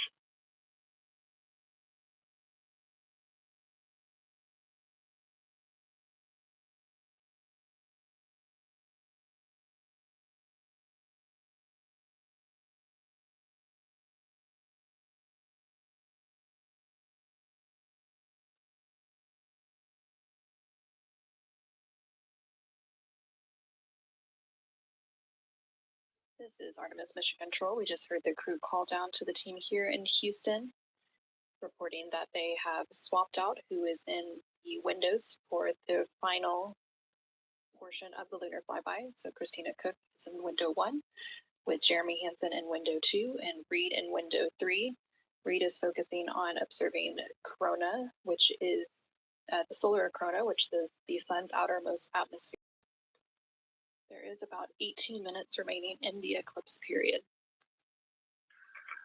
Science and Houston integrity. I know this observation won't be of any scientific value, but I'm really glad we launched on April 1st because humans probably have not evolved to see what we're seeing. It is truly hard to describe. It is amazing.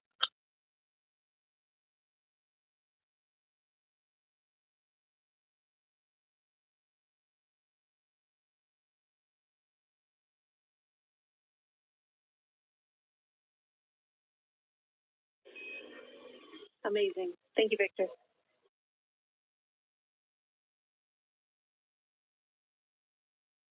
And just one more logistics note, we have gone as dark as we can in the cabin.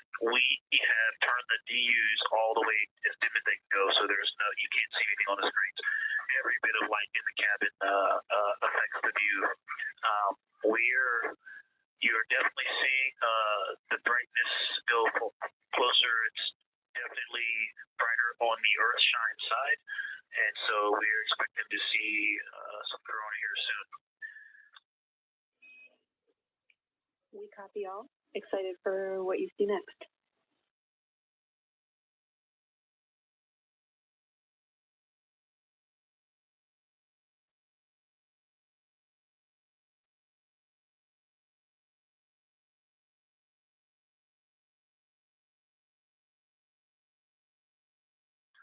I'm not sure if we talked much about the star field, but we've got lots of stars. You've got the nice glow around the moon, but right off the we're upside down now, but from upside down 4 o'clock, right off the edge of the moon, looks like a planet, that line of planets. There's something a moon diameter to the left and something right off the limb of the moon to the right, and then something orange. It looks orange to the right of that, about half the moon diameter. So, but anyway, there are definitely stars. I think some of those planets that you said we might see, we're seeing. And so, in unreal view, yeah, the moon in the foreground is one of the darkest things we see out the window, and now its face behind it is kind of dark blue, like it looks from Earth, but we can also still see stars. It's quite a wicked view. Victor's science. Like just doing the best job, and I'm not going to try to add on to what he's doing. It's just it's indescribable. No matter how long we look at this, our brains are not processing this image in front of us. It is absolutely spectacular, surreal. There's no adjective. I'm going to need to invent some new ones to describe what we are looking at out this window. This is just absolutely beautiful and inspiring to hear. And Victor, we suspect what you're seeing is Saturn and Mars. That reddish object is likely Mars. Good opportunity to look to the future of where we're going.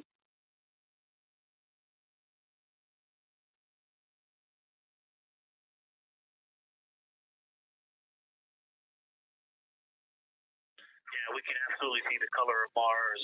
That's awesome.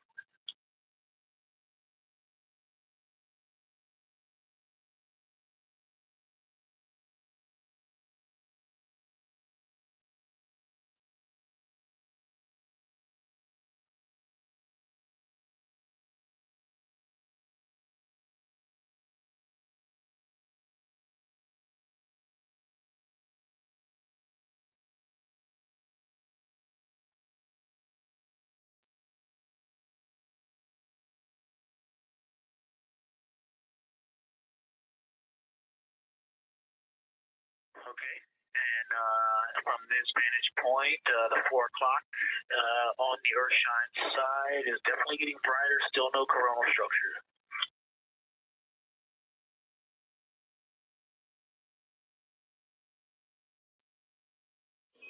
Houston copies.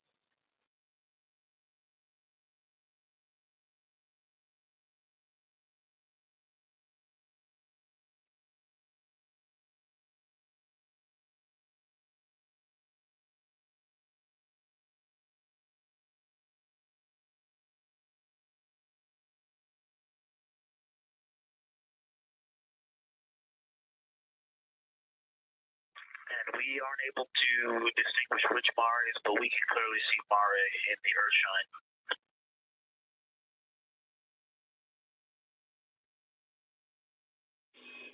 We copy.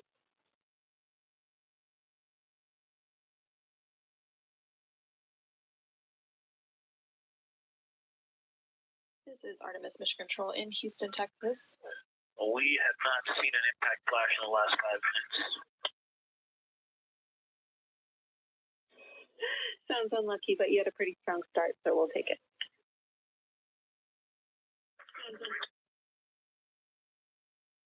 Actually, right after I said that, right at the South Pole, near the South Pole on the Terminator, Reed just saw one. Amazing.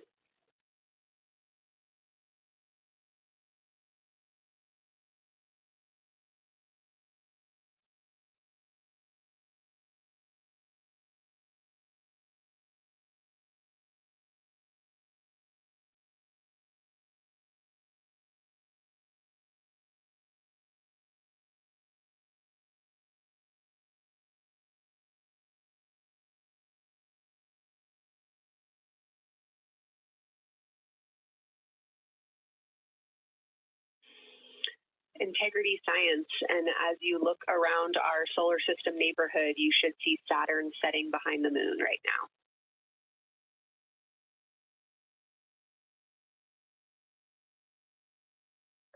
We do. We've been watching it track close to the horizon, and it's right tangential to the moon at this moment.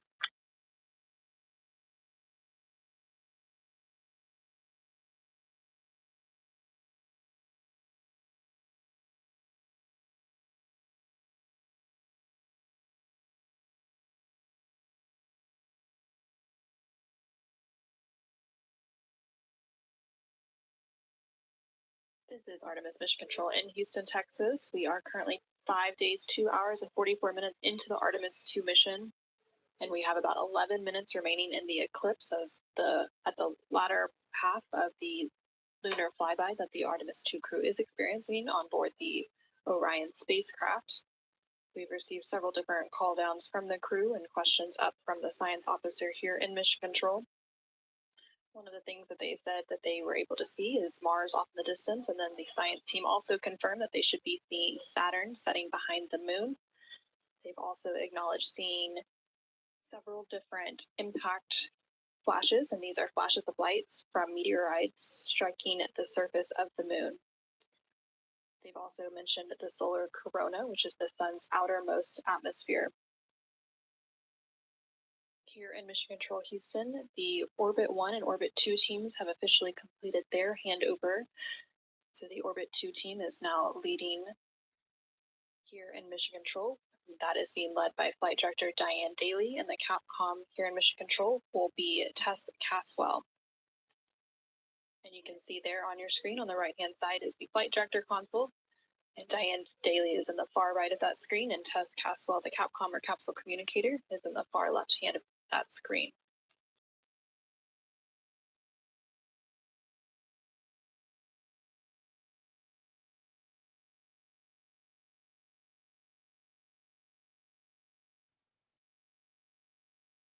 Okay, the light is continuing to grow in intensity. About the 4 o'clock position on the, about the 8 o'clock position on the Earth-shine side. Saturn has set. Mars is tracking towards the moon's horizon.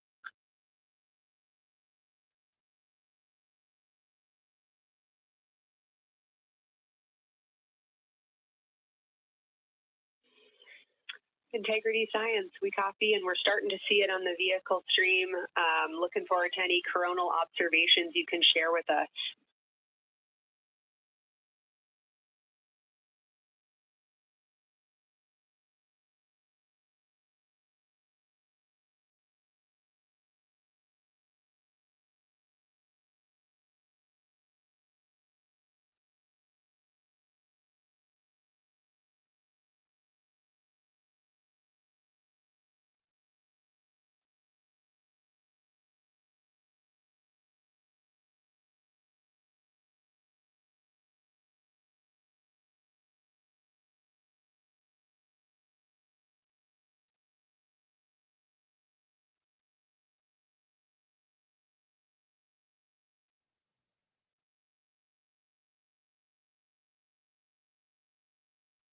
This is Artemis Mission Control. That view you're seeing on your screen is coming from the solar array wing cameras outside of the Orion spacecraft. And you can see the light starting to come into view as the solar eclipse period is starting to end. Still no coronal structure at this time, just continue to grow in intensity.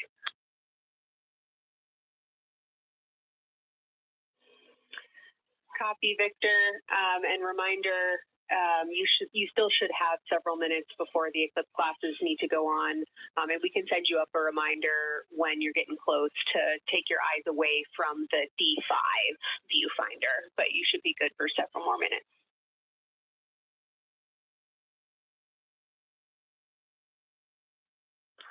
Copy, thank you, and yes, please send up the reminder. Thank you.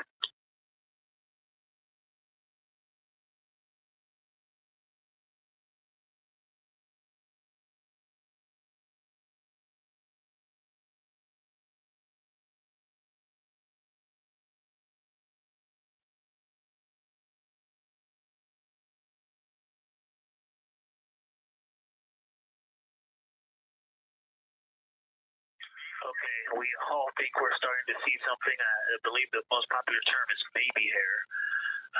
As the light grows in intensity and the horizon on this side becomes very distinct. You can still see Earth shine, even though the sun's brightness is definitely growing in intensity.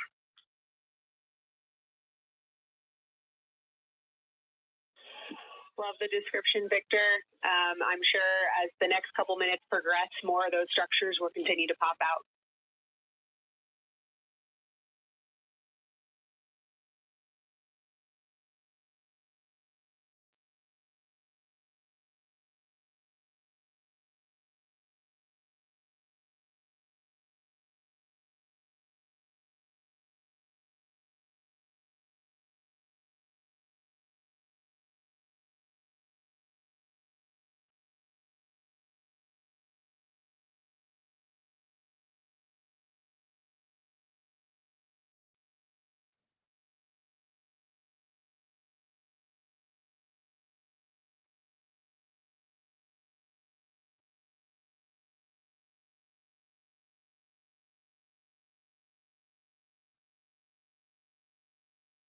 This is Artemis Mission Control in Houston, Texas. The Artemis II astronauts on board the Orion spacecraft are currently observing an eclipse.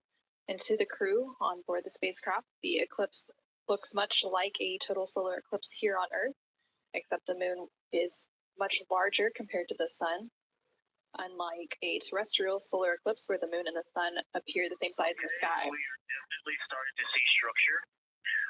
That baby hair is rapidly growing out toward the 9 o'clock and the 8 o'clock.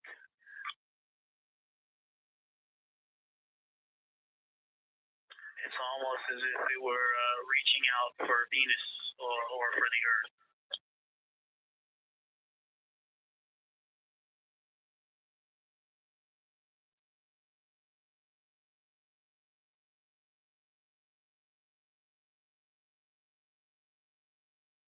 If you've ever seen the spotlight off the top of the Luxor at night in Las Vegas, this looks like what that wants to be when it grows up.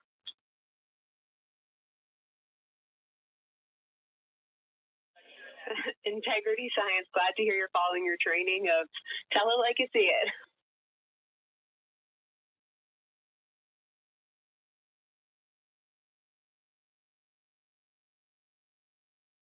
So far, it's pretty symmetrical. There are 2 or 3 streamers that are growing in intensity and in magnitude, and it's slowly starting to widen, starting to spread out across the horizon. Pretty amazing view.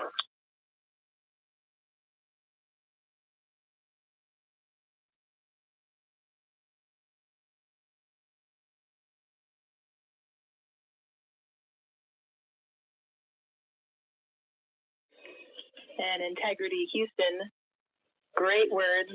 Reminder for you, we are approaching the brightness level at which you should no longer be using the viewfinder on the D5.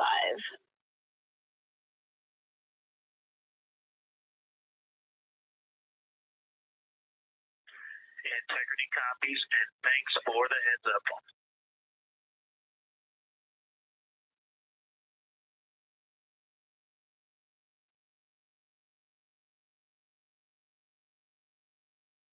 This is Artemis Mission Control. And I think we're seeing some directionality. Some of it is going in different directions because it appears to be moving and combining and recombining as it moves. It's pointing in different directions, and so it appears to be going like down toward the south pole of the moon, but it's and then coming back together and going out towards Venus and the Earth. And depending on how I stare at it, it looks like one large structure, but then it definitely has wisps that you can see 3 or 4 structures inside of it. It's like watching a flame. It's looking at a flame. And stand by. And so it has some inherent movement. Now there's a very bright spot. There's a very bright spot in the center of it. There's a towering light of. There's a towering light, and then there were like 2 streamers that were going 30 degrees out from it, and now it is just extremely bright.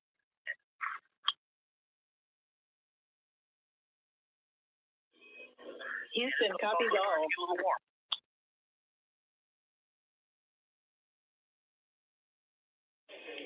And we copied all. We wanted to remind you at this point on the eclipse glasses. Should be about time for those.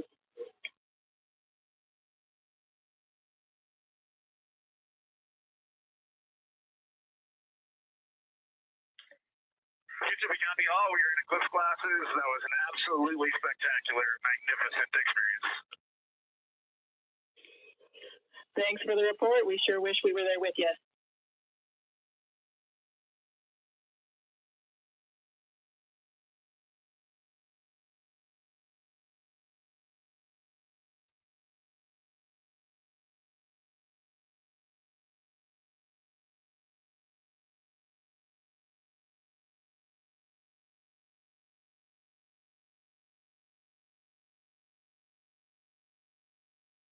This is Artemis Mission Control. The eclipse period is coming to an end, and we did hear that call up that the crew now has to put on those eclipse glasses to be able to protect their eyes for this final portion of the eclipse. And these views coming to you from the solar array wing cameras on the Orion spacecraft. If you could give me about 20 new superlatives in the mission summary for tomorrow, that'll help my vocabulary out a bit. Thank you. We will solicit input from the team.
This is Artemis Mission Control. There on your screen, you can see a live look inside of the SIR, or the Science Evaluation Room, here in Mission Control Houston, just down the hallway from the Artemis Flight Control Room. Integrity Houston, back with you after a data rate change. Regarding the SAW-3 camera T low caution, no action for you. It got a little cool during the eclipse.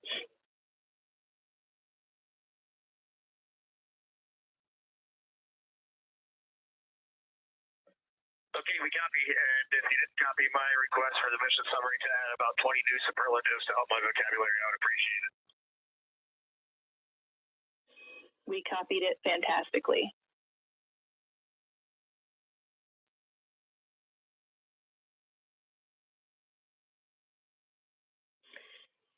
In integrity science, this is basically wrapping up your fly-by-day observations. I can't say enough how much science we've already learned and how much inspiration you've provided to our entire team, the lunar science community, and the entire world with what you were able to bring today. You really brought the moon closer for us today, and we cannot say thank you enough. And science signing off, and can't wait to talk to you tomorrow morning.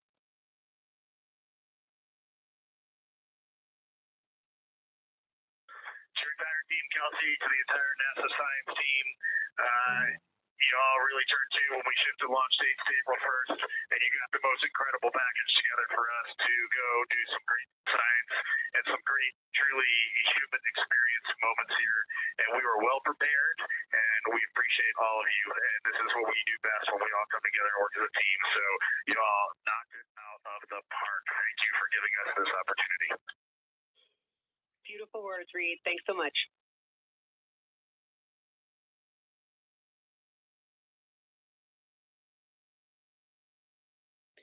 And this is Artemis Mission Control. The lunar flyby observation period is starting to come to a close following that eclipse. And there on your screen, you can see a look into the Science Evaluation Room, or the SIR, which is embedded within Mission Control to provide science input. And they provided that input throughout the live flyby operations today. They also have a back room called the Science Mission Operations Room that processes data, evaluates imagery, and supports rapid analysis. And then, of course, we have the science officer on console here in the Artemis Flight Control Room, which you can see a view there on the bottom right-hand corner of your screen. The science officer throughout the flyby operations today has been Kelsey Young, who is the Artemis Science Flight Operations Lead. And then to her left is Angela Garcia, who will be the science officer taking over for Orbit 2.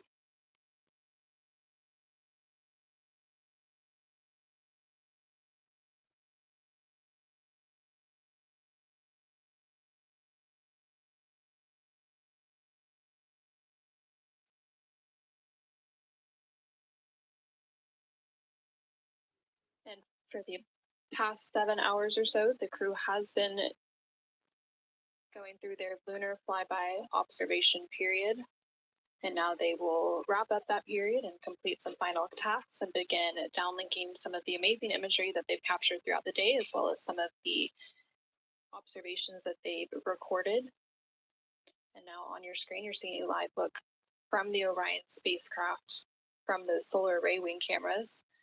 The solar eclipse period ended just a few minutes ago, and during this eclipse, towards the end of the flyby window, it lasted about an hour, and it was when the sun was hidden from view behind the opposite side of the moon from the perspective of the Orion spacecraft and its crew.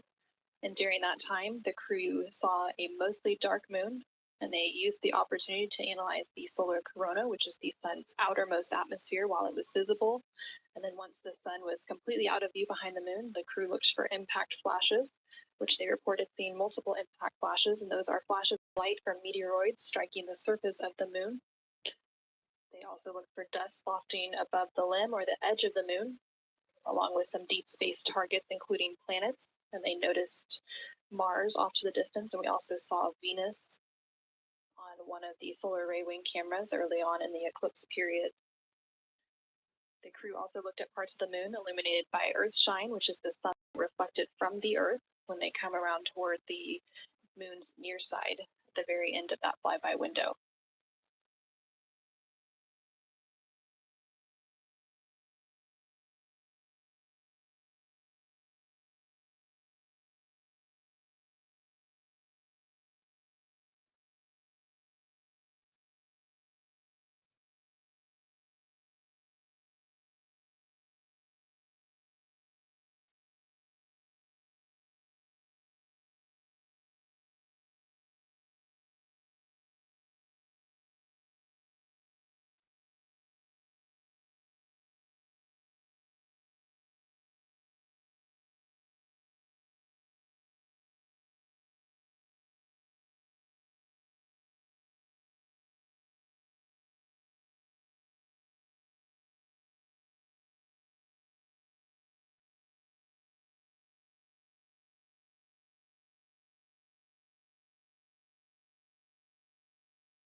Integrity Houston, understand that you are still reflecting upon and consolidating your lunar observations. At your convenience, I have 2 items related to the upcoming VIP event.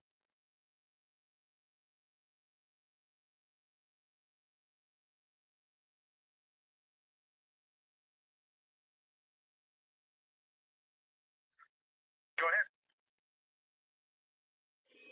All right, first we wanted to let you know that the message for that upcoming event is on board for review at your convenience. That's message 3.06.04. The second item is that we've seen a couple of video blips in previous events. So during the HDTAO setup activity, we're wondering if Jeremy could please confirm for us that the TS rate is set to 1300 when you get to step 10.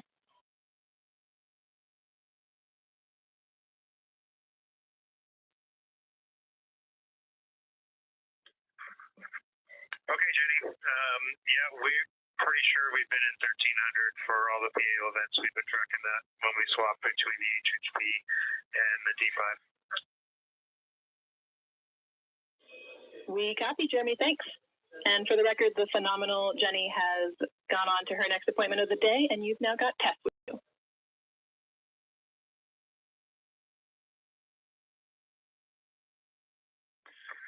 I'm sorry, Tess. Great to have you on board Integrity.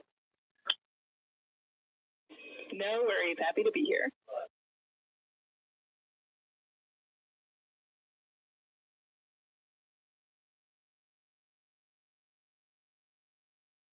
This is Artemis Mission Control. We heard some communication there between the Capcom or capsule communicator here in Mission Control, which for Orbit 2 is Tess Caswell, and the CSA or Canadian Space Agency astronaut on board the Orion spacecraft, Jeremy Hansen.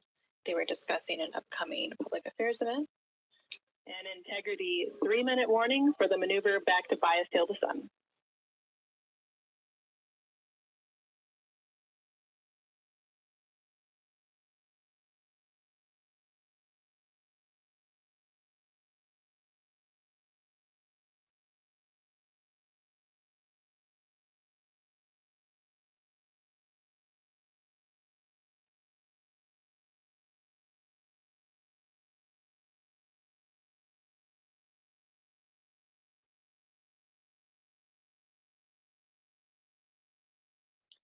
The crew on board the Orion spacecraft recently completed their lunar observation period. It was an approximately 7-hour period of time in which they were focused on several different targets identified by the science team here on the ground that they studied and prepared for ahead of time. And then they also were referencing a lunar targeting package that was uplinked about a day ago with those final targets.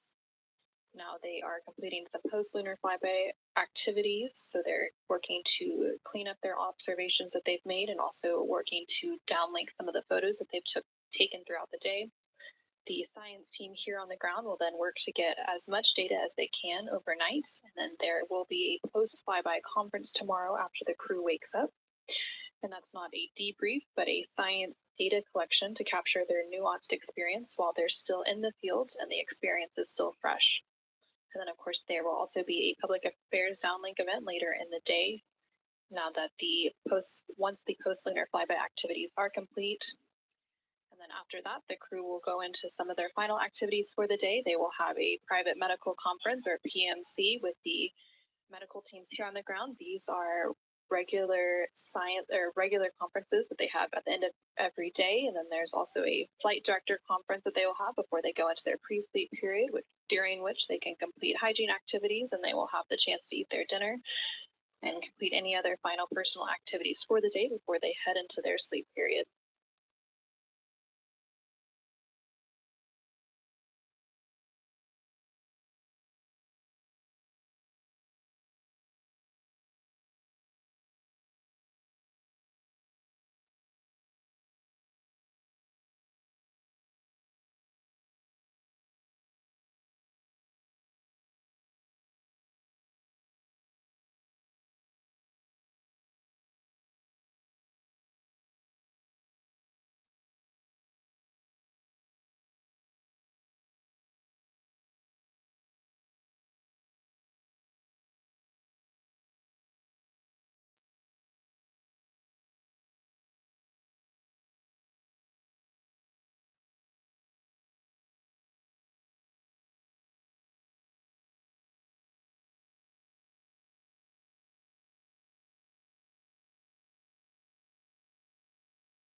Houston Integrity, we're curious if you're ready for us to start the stream a bit early to test the scene and voice.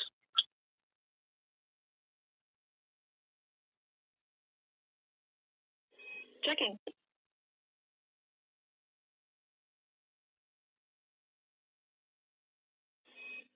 And Integrity, affirm. We are go to start the stream.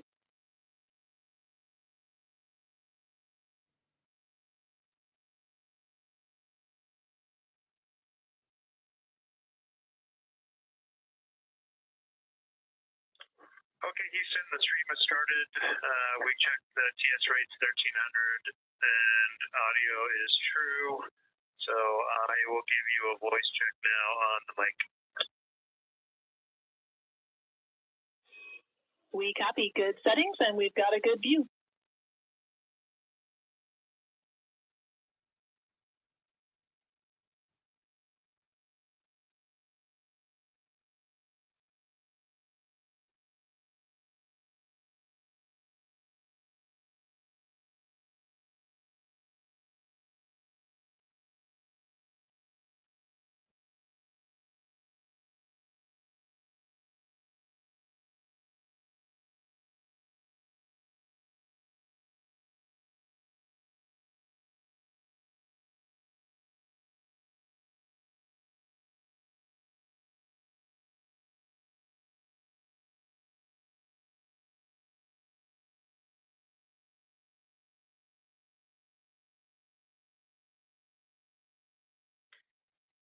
Test, I sent an audio check down on the handheld mic. Did you get it? Sorry for the delay, Jeremy. We were talking that a bit, but it was a bit broken, so please repeat for us.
Integrity Houston, we like the scene.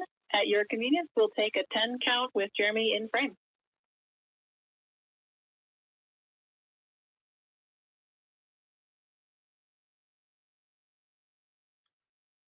Okay, copy that. Give us 2 minutes and or 1 minute, we'll do that. Copy.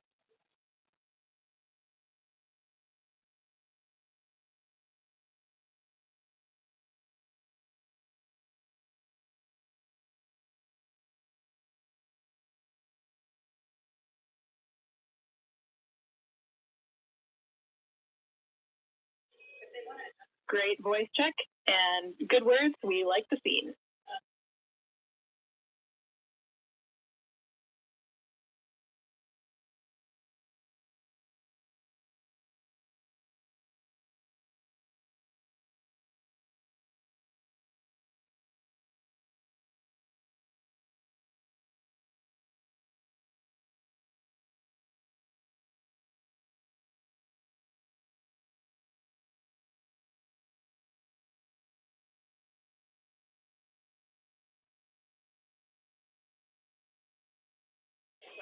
And Integrity Houston, we are seeing a black cable going right through the middle of the scene. At your convenience, if you would please move that, PAO would appreciate it.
This is Artemis Mission Control. We're currently 5 days, 3 hours, and 21 minutes into the Artemis II mission following a liftoff from NASA's Kennedy Space Center in Florida on Wednesday, April 1st.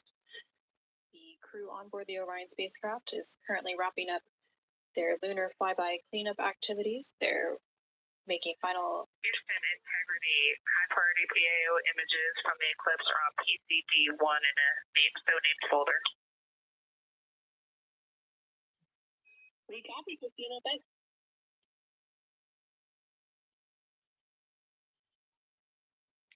And NASA astronaut Christina Cook there calling down to the ground regarding some public affairs imagery that was captured during the lunar flyby activities. She referenced a PCD, that is in reference to their portable computing devices, which are basically tablets that they're able to transfer files and also follow along on processes and procedures and their timelines for the day. No.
This is Artemis Mission Control in Houston, Texas. Currently on console here in Mission Control is the Orbit 2 team of flight controllers being led by Flight Director Diane Daly and the Capcom or Capsule Communicator, who serves as the single voice link up to the crew, is Tess Caswell. The crew on board the Orion spacecraft recently wrapped up their lunar flyby observation period, and now they are completing some cleanup activities and transferring some data and files down to the ground following that lunar flyby. Many of these files will be analyzed by the science team overnight in advance of a post-lunar flyby conference tomorrow once the crew wakes up. The crew is also preparing for an upcoming public affairs downlink event. And then following that downlink, they will have a few final activities for the day, including a private medical conference with their team here on the ground. These are standard conferences that happen at the end of every day, and they'll also have a private conference with the flight director here in Mission Control to go over the vehicle status and any other questions or concerns they may have for the remainder of their flight. We are currently in flight day 6, and we have a splashdown expected on Friday, April 10th.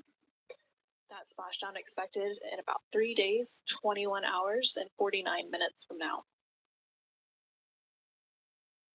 During the lunar flyby, and as part of Artemis II, it marked the first time in more than 50 years that humans were able to observe the moon directly and provided a critical opportunity to practice how lunar science will be conducted during future Artemis missions. The moon preserves a near continuous record of solar system history that is erased on Earth, and with no atmosphere, weather, or plate tectonics, the lunar surface retains evidence of ancient impacts, volcanism, and solar activity that scientists can study today. Studying the moon helps scientists understand how planets formed and evolved, how the moon influenced Earth's history, and how the early sun shaped conditions across the inner solar system. The moon also serves as a unique platform for studying the broader universe. The science on Artemis is designed around questions best answered by humans working alongside robotic systems, combining decades of robotic lunar data with real-time human judgment, context, and adaptability. Currently on your screen, you're seeing a look at the Artemis real-time orbit website. You can access this website at any time throughout the mission at nasa.gov/trackartemis. Provides updates on the velocity as well as the distance from Earth and the distance from the moon of the Orion spacecraft and its crew. The crew currently on board the Orion spacecraft includes NASA astronaut Reed Wiseman, who is the commander for the mission, NASA astronaut Victor Glover, who is the pilot, alongside the 2 mission specialists, who are Christina Cook and Jeremy Hansen of the Canadian Space Agency. Currently, the Orion spacecraft is about 250,000 miles away from the Earth, and that distance now will continue to close down ahead of that splashdown on April 10th. And they are now about 8,100 miles away from the moon, and that distance will continue to increase as they are now in the return leg of their journey.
Instant integrity for Eris.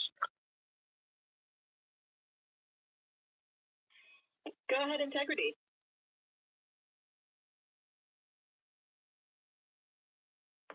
Hey, Tess, great to talk to you. Any chance we could drop the fan speed down for this PAO event?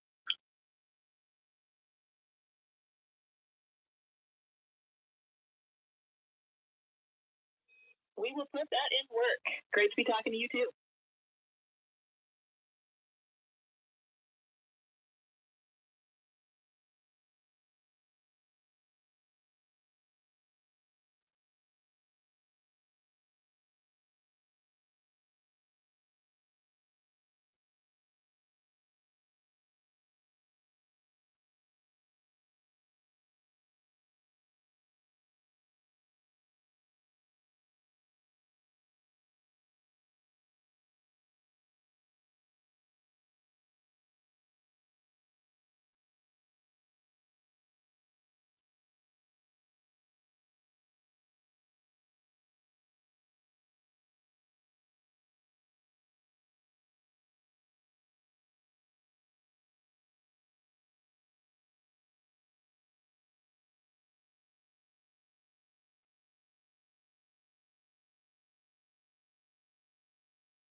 This is Artemis Mission Control in Houston, Texas. We're currently 5 days, 3 hours, and 37 minutes into the Artemis II mission. The crew on board the Orion spacecraft has recently concluded their lunar observation period during the lunar flyby. As part of that lunar flyby, the Orion spacecraft and its crew made the closest approach to the moon at a distance of 4,067 miles away from the surface at approximately 6 p.m. Central Time, 7 p.m. Eastern Time. Now, although the Artemis II mission is a new opportunity to study the moon, teams are also conducting other scientific experiments, including on the crew themselves. Here's a little bit more about the science of the mission. Artemis II is our return of humans to the moon, flying around the moon on board Orion. But along with that, we're doing a lot of great science. One of the exciting things about the Artemis missions to the moon is that science is actually a fundamental pillar of why we explore, why we're going, what we're doing in Artemis. I think it's incredibly exciting that not only are we testing the vehicle, but we're testing science on board, science where the astronauts are conducting experiments, science riding along with the astronauts. We have astronauts looking outside the window and really observing the lunar surface. It will help us understand the deep space environment. It will help us understand how that environment affects our astronauts, our systems, and life in general. So deep space is a challenge for us because we have to leave Earth's protected magnetic field. Even when we're in orbit, the crew members are protected from some of the harmful radiation. Going to the moon, they'll no longer be protected, so they'll have a higher radiation exposure. Much like Artemis I, we have so many radiation sensors and detectors that are inside the capsule so that we can fully understand and appreciate the radiation environment for protecting our astronauts. In my hand here, I'm holding a tissue chip model. This is the exact design that's going to be flying alongside the astronauts. We'll be collecting samples from each of the crew members, and we can make these organ chips out of the astronauts themselves. So every crew member will have their own avatar on board, and then upon return, we can evaluate that deep space radiation environment and what that compares to the astronauts themselves. Not only are they going to help change the course of medicine for the astronauts, but revolutionizing that on Earth as well. We're looking at sleep. We're looking at team dynamics. We're looking at how you interact with the environment. We're also looking at the immune system. So what are the biomarkers? We're using saliva as a method to study hormones and different things in your body that may change during a mission like that. And then finally, how do we function after microgravity, being close to the moon and returning to Earth? Which will ultimately help us achieve our goal of getting humans to Mars. And then on top of that, we have an opportunity to look at the moon from deep space on the far side for the first time in over 50 years. Having human eyeballs and brains back around the moon is going to unlock a new generation of lunar science discovery. The human eyeball is capable of taking in so much data in just a split second. They'll be able to tackle impact history, volcanic history. They'll be able to look at how the albedo, or kind of the shade and hue of the moon and the color of the moon, can tell us something about how that terrain evolved over time. We're integrating science in ways that have never been integrated into human exploration before. We have a front room mission control, flight controller position called the science officer. We have a brand new science back room where it's basically our brain trust of lunar scientists and geologists supporting the crews of the future. And Artemis II will allow us to really test how this works so that future missions are really set up for success. We'll also be deploying some CubeSats. They're small shoebox-sized spacecraft of their own. They're each provided by another country, one of our partners. As they conduct their research, they'll complement what we are doing at the moon with Orion. It is so incredibly exciting to be a part of this mission. It's been, really one of the privileges of a lifetime. I can see the work I'm doing benefit crew members right now and benefit the crew members in the future. So it's incredibly exciting and it's very rewarding. As this rocket launches humanity off of the Earth, we'll be setting the stage through our science to prepare humanity to leave Earth and explore the solar system.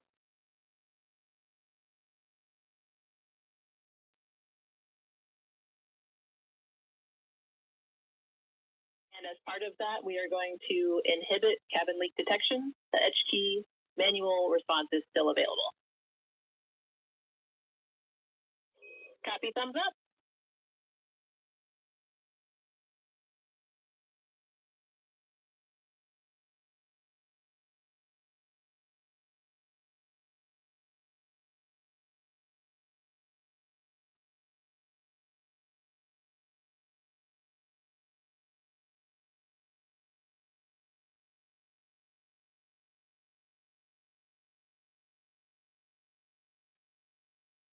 This is Artemis Mission Control. Again, we're hearing some communication between the ground here and the Artemis Flight Control Room in Houston, Texas, specifically the Capcom or Capsule Communicator, who for Orbit 2 is Tess Caswell, and the crew on board the Orion spacecraft, that spacecraft named Integrity by its crew. They are preparing for an upcoming public affairs event, so they are discussing the camera views, which we will see here shortly. There on your screen on the left-hand side, you can see the Artemis Real-Time Orbit website, or ARO.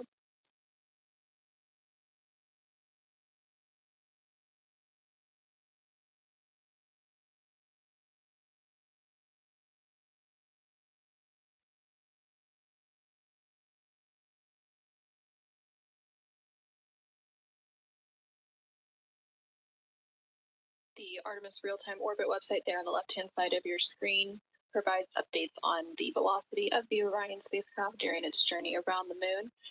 Following a lunar flyby earlier today, which concluded about an hour ago, the crew has been conducting some cleanup tasks, so they've been transferring some of their documentation, their photos, and data that they captured during the flyby to the ground to be evaluated by the science team, and of course some of that imagery will also be evaluated by the public affairs team here at NASA and then shared with the world once it's available. The crew will also have a post-lunar flyby conference with the science team tomorrow following their sleep period to go over some of their observations while it's still fresh and at the top of their mind. On the bottom right-hand corner of your screen, you can see a look into the Artemis Flight Control Room here in Mission Control Houston, specifically the Flight Director Console and the Capcom or Capsule Communicator Console. The Flight Director currently on console for Orbit 2 is Diane Daly. And throughout the Artemis II mission, there are 3 shifts or orbits of flight controllers who provide 24/7 coverage and support to the Artemis II crew and the Orion spacecraft and its systems during its journey around the moon. We are expecting a splashdown on Friday, April 10th. That splashdown will take place in about 3 days, 21 hours, and 33 minutes.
During the lunar flyby that took place earlier today, Orion, again that spacecraft named Integrity by its crew, passed approximately 4,000 to 6,000 miles from the moon and provided the crew with a full disk view of the lunar surface. And from that higher vantage point, much farther than Apollo's lunar orbits on average, the astronauts were able to observe both poles and large-scale geological features in a single view.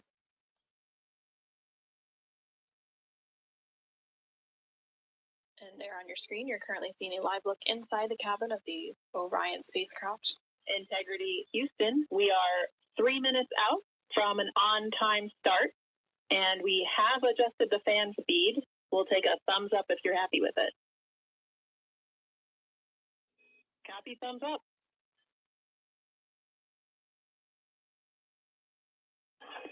Affirmative, thumbs up.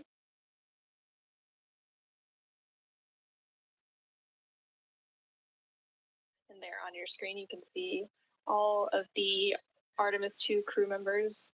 CSA astronaut Jeremy Hansen just floated out of view behind the camera, but you can still see NASA astronaut Reed Wiseman, NASA astronaut Christina Cook, and NASA astronaut Victor Glover as they prepare for an upcoming Public Affairs Downlink event, which is scheduled to take place in just a couple minutes from now.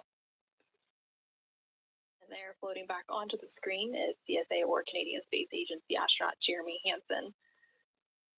He is making himself comfy on some of the OX or Orion Crew Survival System suits that have been stowed for the outbound and now return journey.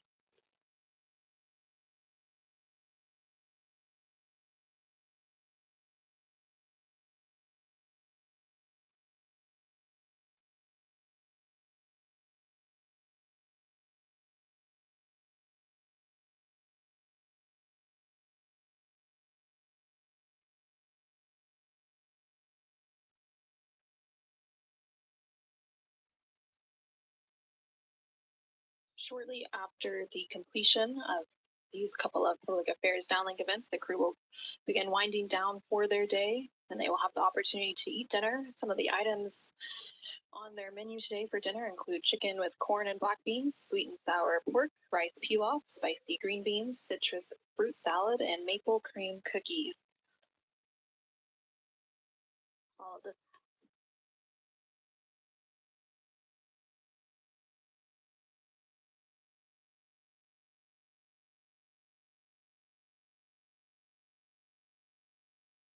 And now we will go ahead and stand by for that public affairs event beginning in just about a minute.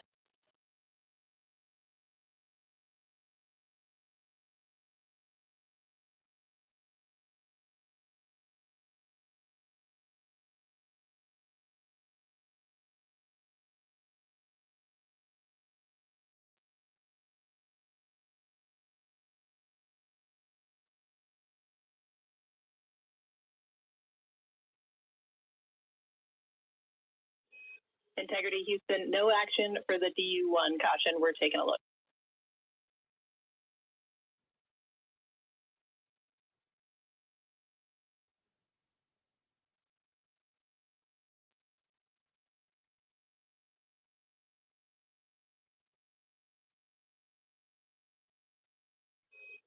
Integrity, this is Houston. Are you ready for the event?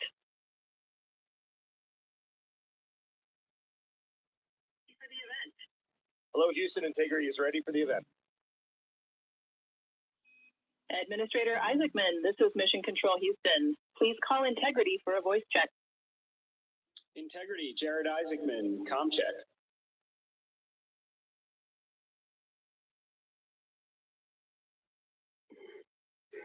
Administrator Isaacman, we've got you loud and clear, sir. How us? I've got you loud and clear. Artemis II crew, we have a very special guest who wanted to be the first person to greet you after your return from the far side of the moon.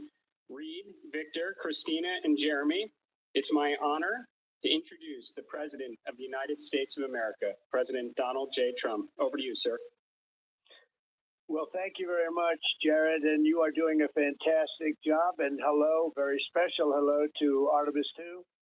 Today you've made history and made all America really proud, incredibly proud. We have a lot of things to be proud of lately, but this is there's nothing like what you're doing, circling around the moon for the first time in more than a half a century. and breaking the all-time record for the farthest distance from planet Earth. Humans have really never seen anything quite like what you're doing in a manned spacecraft. It's really special. I want to personally salute and congratulate Commander Reed Weissman, Pilot Victor Glover, Mission Specialist Christina Koch, and Jeremy Hansen. And I also want to thank the entire amazing team at NASA, headed by Jared, who's a very special guy, by the way. And you all made this day possible. You've really inspired the entire world. Really, everybody's watching. I find it incredible. I just watch you go to the back of the moon, and people haven't been there in a long time, we can say, but it's going to be more and more prevalent because we're going to be doing a lot of traveling, and then you're going to ultimately do the whole big trip to Mars, and that's going to be very exciting. So if you look at, we had no astronaut has been to the moon since the days of Apollo program. The Apollo program was also very special, but that was 50 years ago, and at long last, America is back, and America is back in many ways stronger than ever before. We're the hottest country anywhere in the world. The Artemis crew flew in the most powerful rocket NASA has ever made, ever launched, traveled over 250,000 miles, broke the distance record set by the legendary Apollo 13. And America is a frontier nation, and the 4 brave astronauts of Artemis II are a modern day, you really are modern day pioneers, all of you. And one of them happens to be a neighbor. You know who that is, right? You have a special person over there, a neighbor, and we like our neighbor. Your mission paves the way for America's return to the lunar surface very soon. We're going all out. We're doing everything we can, and it's headed up by Jared. We'll plant our flag once again, and this time we won't just leave footprints. We'll establish a permanent presence on the moon, and we'll push on to Mars. That'll be very exciting. I'm waiting for that so much. I'd love to be here, but maybe we won't quite make it in terms of timing, but we will be up in the moon, and that's going to happen soon. So America will be second to none in space and everything else that we're doing, and we will continue to lead the whole thing into the stars, this incredible journey into the stars. So I just wanted, it's an honor to speak to you, and I wanted to congratulate each and every one of you. And tell me, what is the most unforgettable part of this really historic day? The whole world is watching and listening. Please tell me.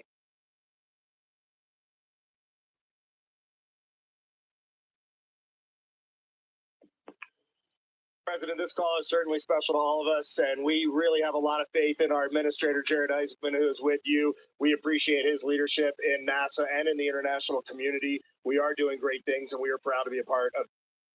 I have to tell you, as we came around the near side of the moon, seeing all the sights that we've seen from Earth for all of our lives, but we're seeing them from a different perspective, and then we started to get a glimpse of and we saw sites, Oriental sites that no human has ever seen before, not even in Apollo, and that was amazing for us.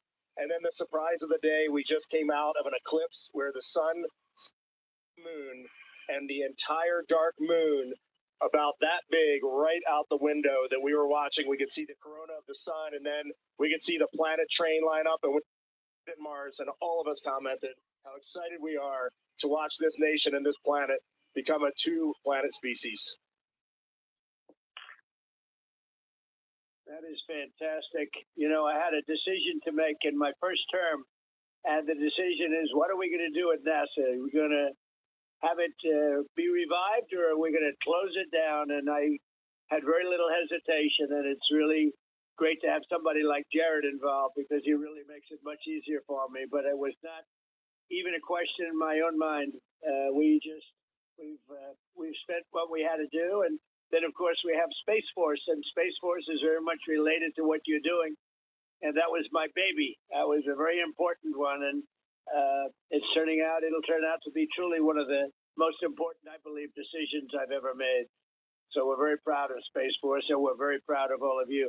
Does anybody else have anything to say? A lot of people listening.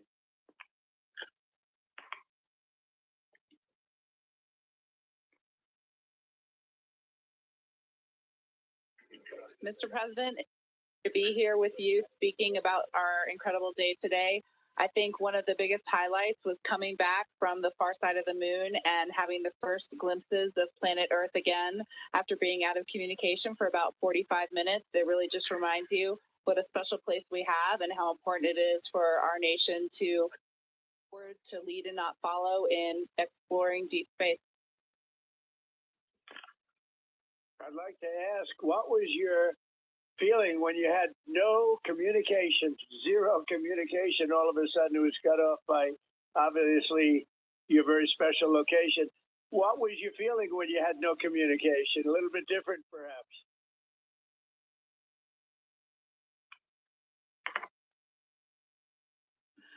Yes, Mr. President, it was cold. I said a little prayer, but then I had to keep rolling. I was actually recording scientific observations of the far side of the moon. You know, that is actually the time when we were the farthest and the closest to the moon. And so we were really able to make some of our most detailed observations of the far side of the moon up close. And so we were busy up here working really hard. And I must say, it was actually quite nice. Did you see a difference, a big difference between the far side of the moon and the near side of the moon? A difference in feel or difference in look? What did you see?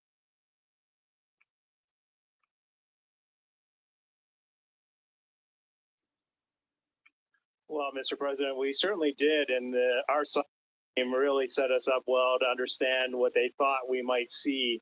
And the gravitational pull of the Earth has had a profound effect on the near side of the moon, changing all those dark mares, those dark patches of the moon you see from Earth. It's very different on the far side.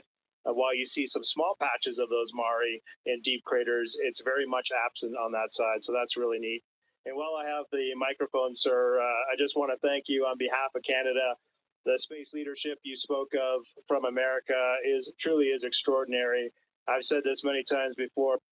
A nation that leads like that and then creates and sets big goals for humanity that brings other countries along with it is truly incredible. And I know that's a very intentional, not a necessary decision, intentional decision to lead by example and to allow other countries like Canada to share our gifts and help you achieve these mutually beneficial goals, like establishing a presence on the moon and eventually going to Mars.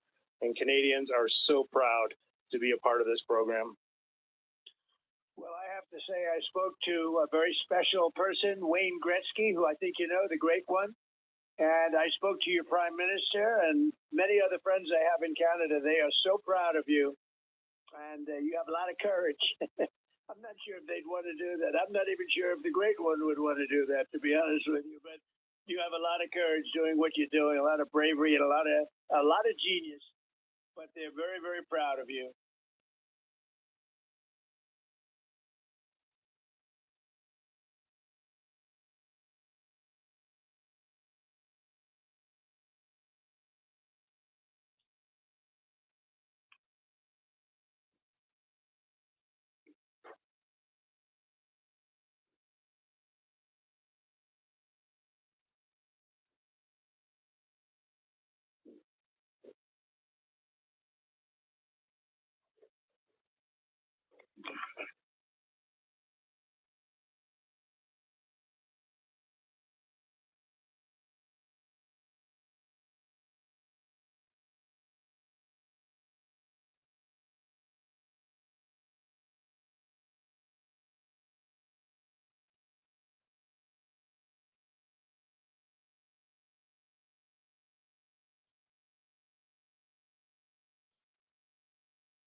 Administrator Alex, I'm going to just get a quick comm check, make sure you guys are still on the line and we didn't have a handover. I am. Yes, I am. And integrity, and back over to you, Mr. President. Yeah, I think we might have gotten cut off. It is a long distance. It's a long ways. The reception has been great. There's a little bit of about a 9-second delay, but no, I just had a statement for, I don't know what you heard, but I was just saying they're very proud of your brilliant person from Canada on the ship. And Wayne Gretzky is a great friend of mine, and he's very proud of him. And the Prime Minister I spoke to, they're very, very honored that you have a courageous person from Canada. You have a lot of courageous people from Canada, so it was very nice. I'm not sure if you heard me say that, but it was very nice.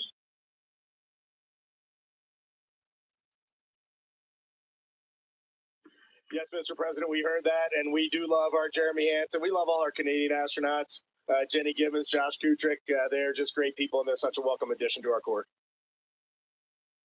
Great. Well, I really look forward to, when we can, I look forward to seeing you in the Oval Office. I'll ask Jared to bring you over, and I'll ask for your autograph, because I don't really ask for autographs much, but you deserve that. You really are something. Everybody's talking about this. And I look forward to having you in the Oval Office at the White House, and we will celebrate your incredible achievements and triumphs. This is big. This is really big stuff. The whole world is talking about it. And if you have the time, I will certainly find the time. I've been pretty busy also, as you know, but I will absolutely find the time, and we'll get together, and I'm going to be giving you a big salute on behalf of the American people and beyond that.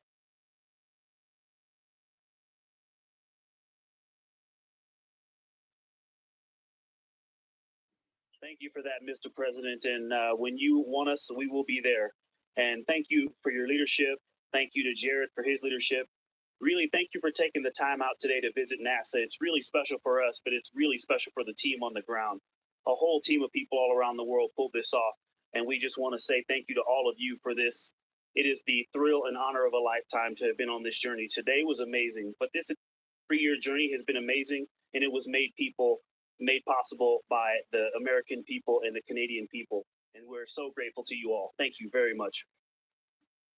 Well, thank you very much. And Jared, congratulations. We'll see you soon. And I know that you have Mars very much in your mind, so we'll start thinking about that pretty soon, I think. And thank you. Congratulations to everybody. I'll see you at the Oval Office. Thank you for your time, Mr. President. It's been an honor. Thank you very much. Bye. Integrity. This is Houston ACR. That concludes the event. Thank you. Thank you to all participants. Integrity, we are now resuming operational audio communications.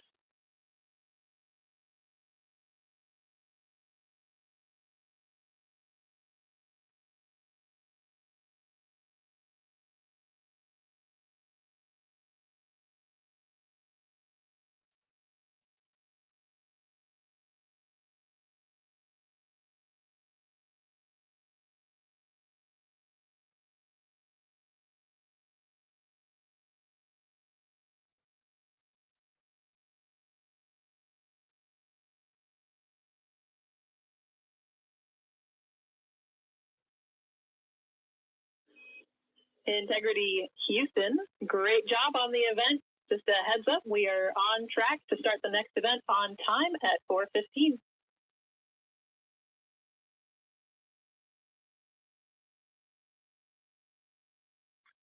Okay, sounds great. We'll be ready.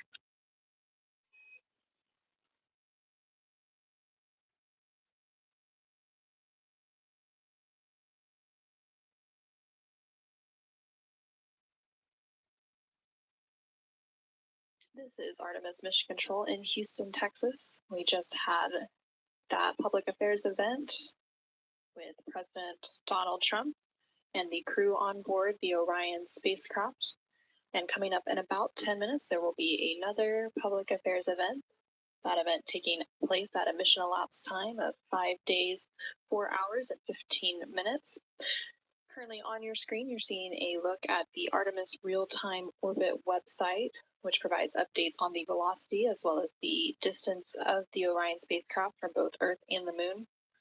The Orion spacecraft and its crew, that crew including Reed Wiseman, Victor Glover, Christina Cook, and Jeremy Hansen, are currently about 250,000 miles away from the Earth, and that distance is starting to become smaller as they are now on the return leg of their journey. And they are about 9,300 miles away from the Moon. They made their close approach to the Moon. Integrity Houston with a question about fan speed.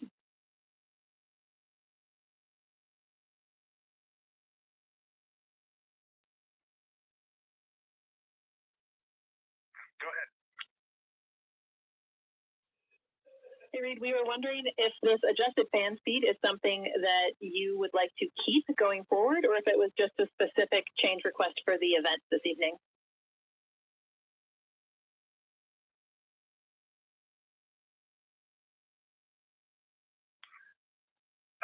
Certainly for PAO events, this is an ideal fan speed. If you're willing to give us this fan speed for routine habitability, I think we would take it and try it for a while.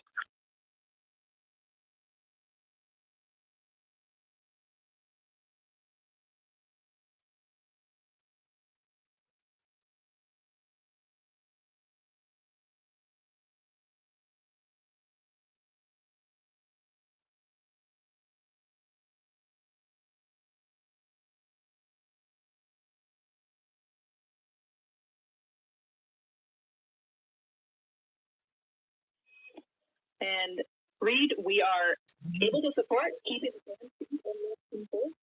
Okay.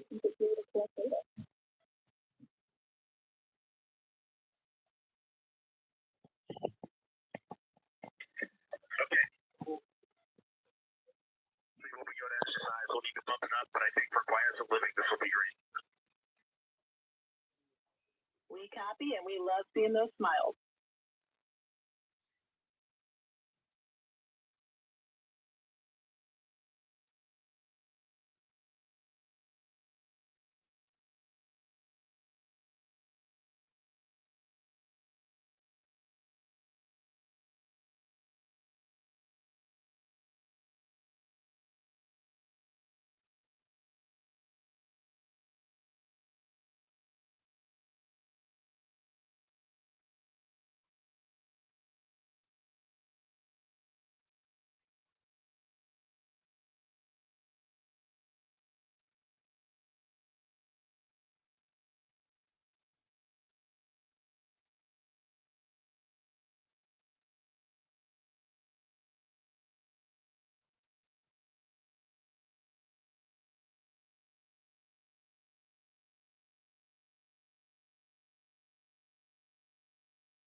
docking camera.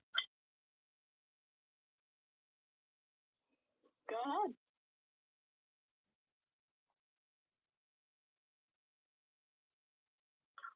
Just want to make sure we have the config you're expecting to have. The dual camera bracket is installed, the window shade is closed, and the docking camera is stowed in its Alpha 3 storage area.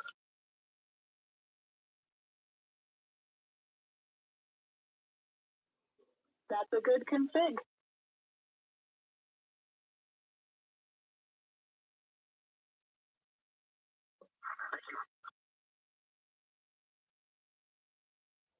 And while I've got you, we are 3 minutes out from an on-time start of the next event.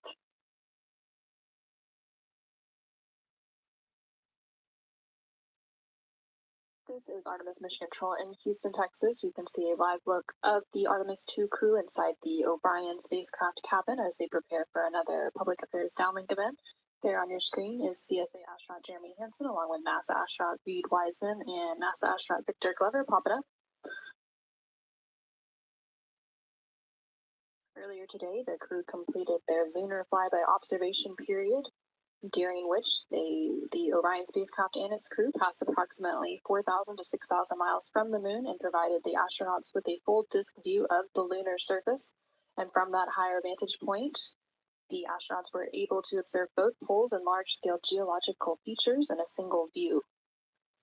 Towards the tail end of that observation period, they also were able to see an eclipse. And that eclipse period lasted about an hour and was when the sun was hidden from view behind the opposite side of the moon from the perspective of Orion. Since then, the crew has been working to clean up some of their observations and transfer some of the data and imagery down to the ground to begin processing, and the science team will take a look at that imagery as it comes down ahead of a post-lunar flyby conference tomorrow with the crew following their sleep period. Now we are standing by for a second public affairs event taking place in about a minute.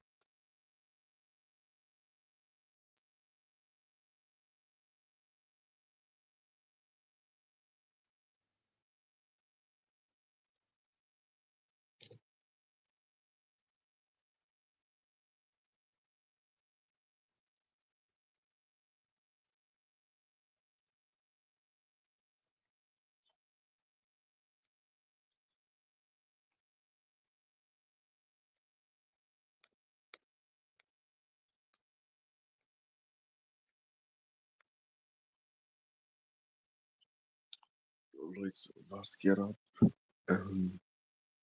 Auf jeden Fall, ich gehe schlafen, Alter. Ja, bis später auf jeden Fall. Ja, später.